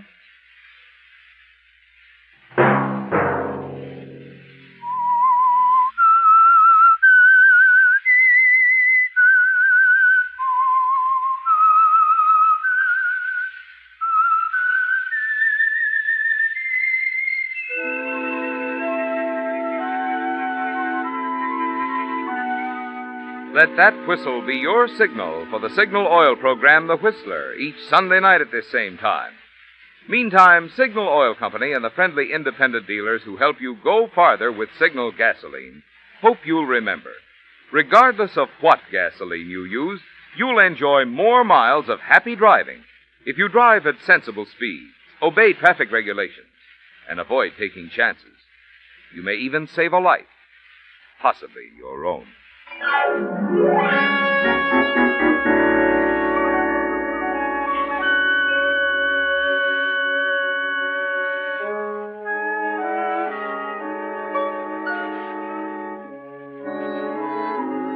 Featured in tonight's story were Bill Foreman as the Whistler, Jack Moyles, Marvin Miller, Ben Wright, Raymond Lawrence, and Byron Kane. The Whistler was produced and directed by George W. Allen, with story by Joel Malone and Harold Swanton. Music by Wilbur Hatch, and was transmitted overseas by the Armed Forces Radio Service. The Whistler is entirely fictional, and all characters portrayed on The Whistler are also fictional.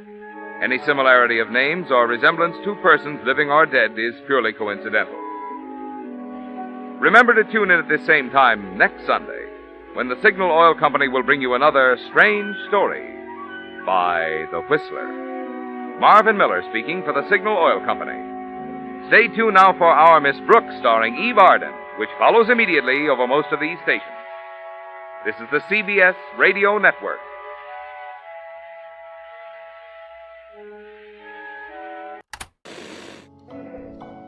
Relax, unwind, and step into the golden age of radio.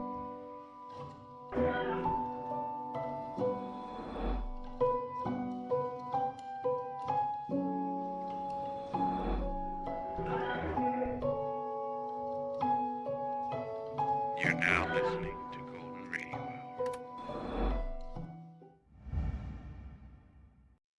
And now, stay tuned for the mystery program that is unique among all mystery programs. Because even when you know who's guilty, you always receive a startling surprise at the final curtain. In the Signal Oil program, The Whistler.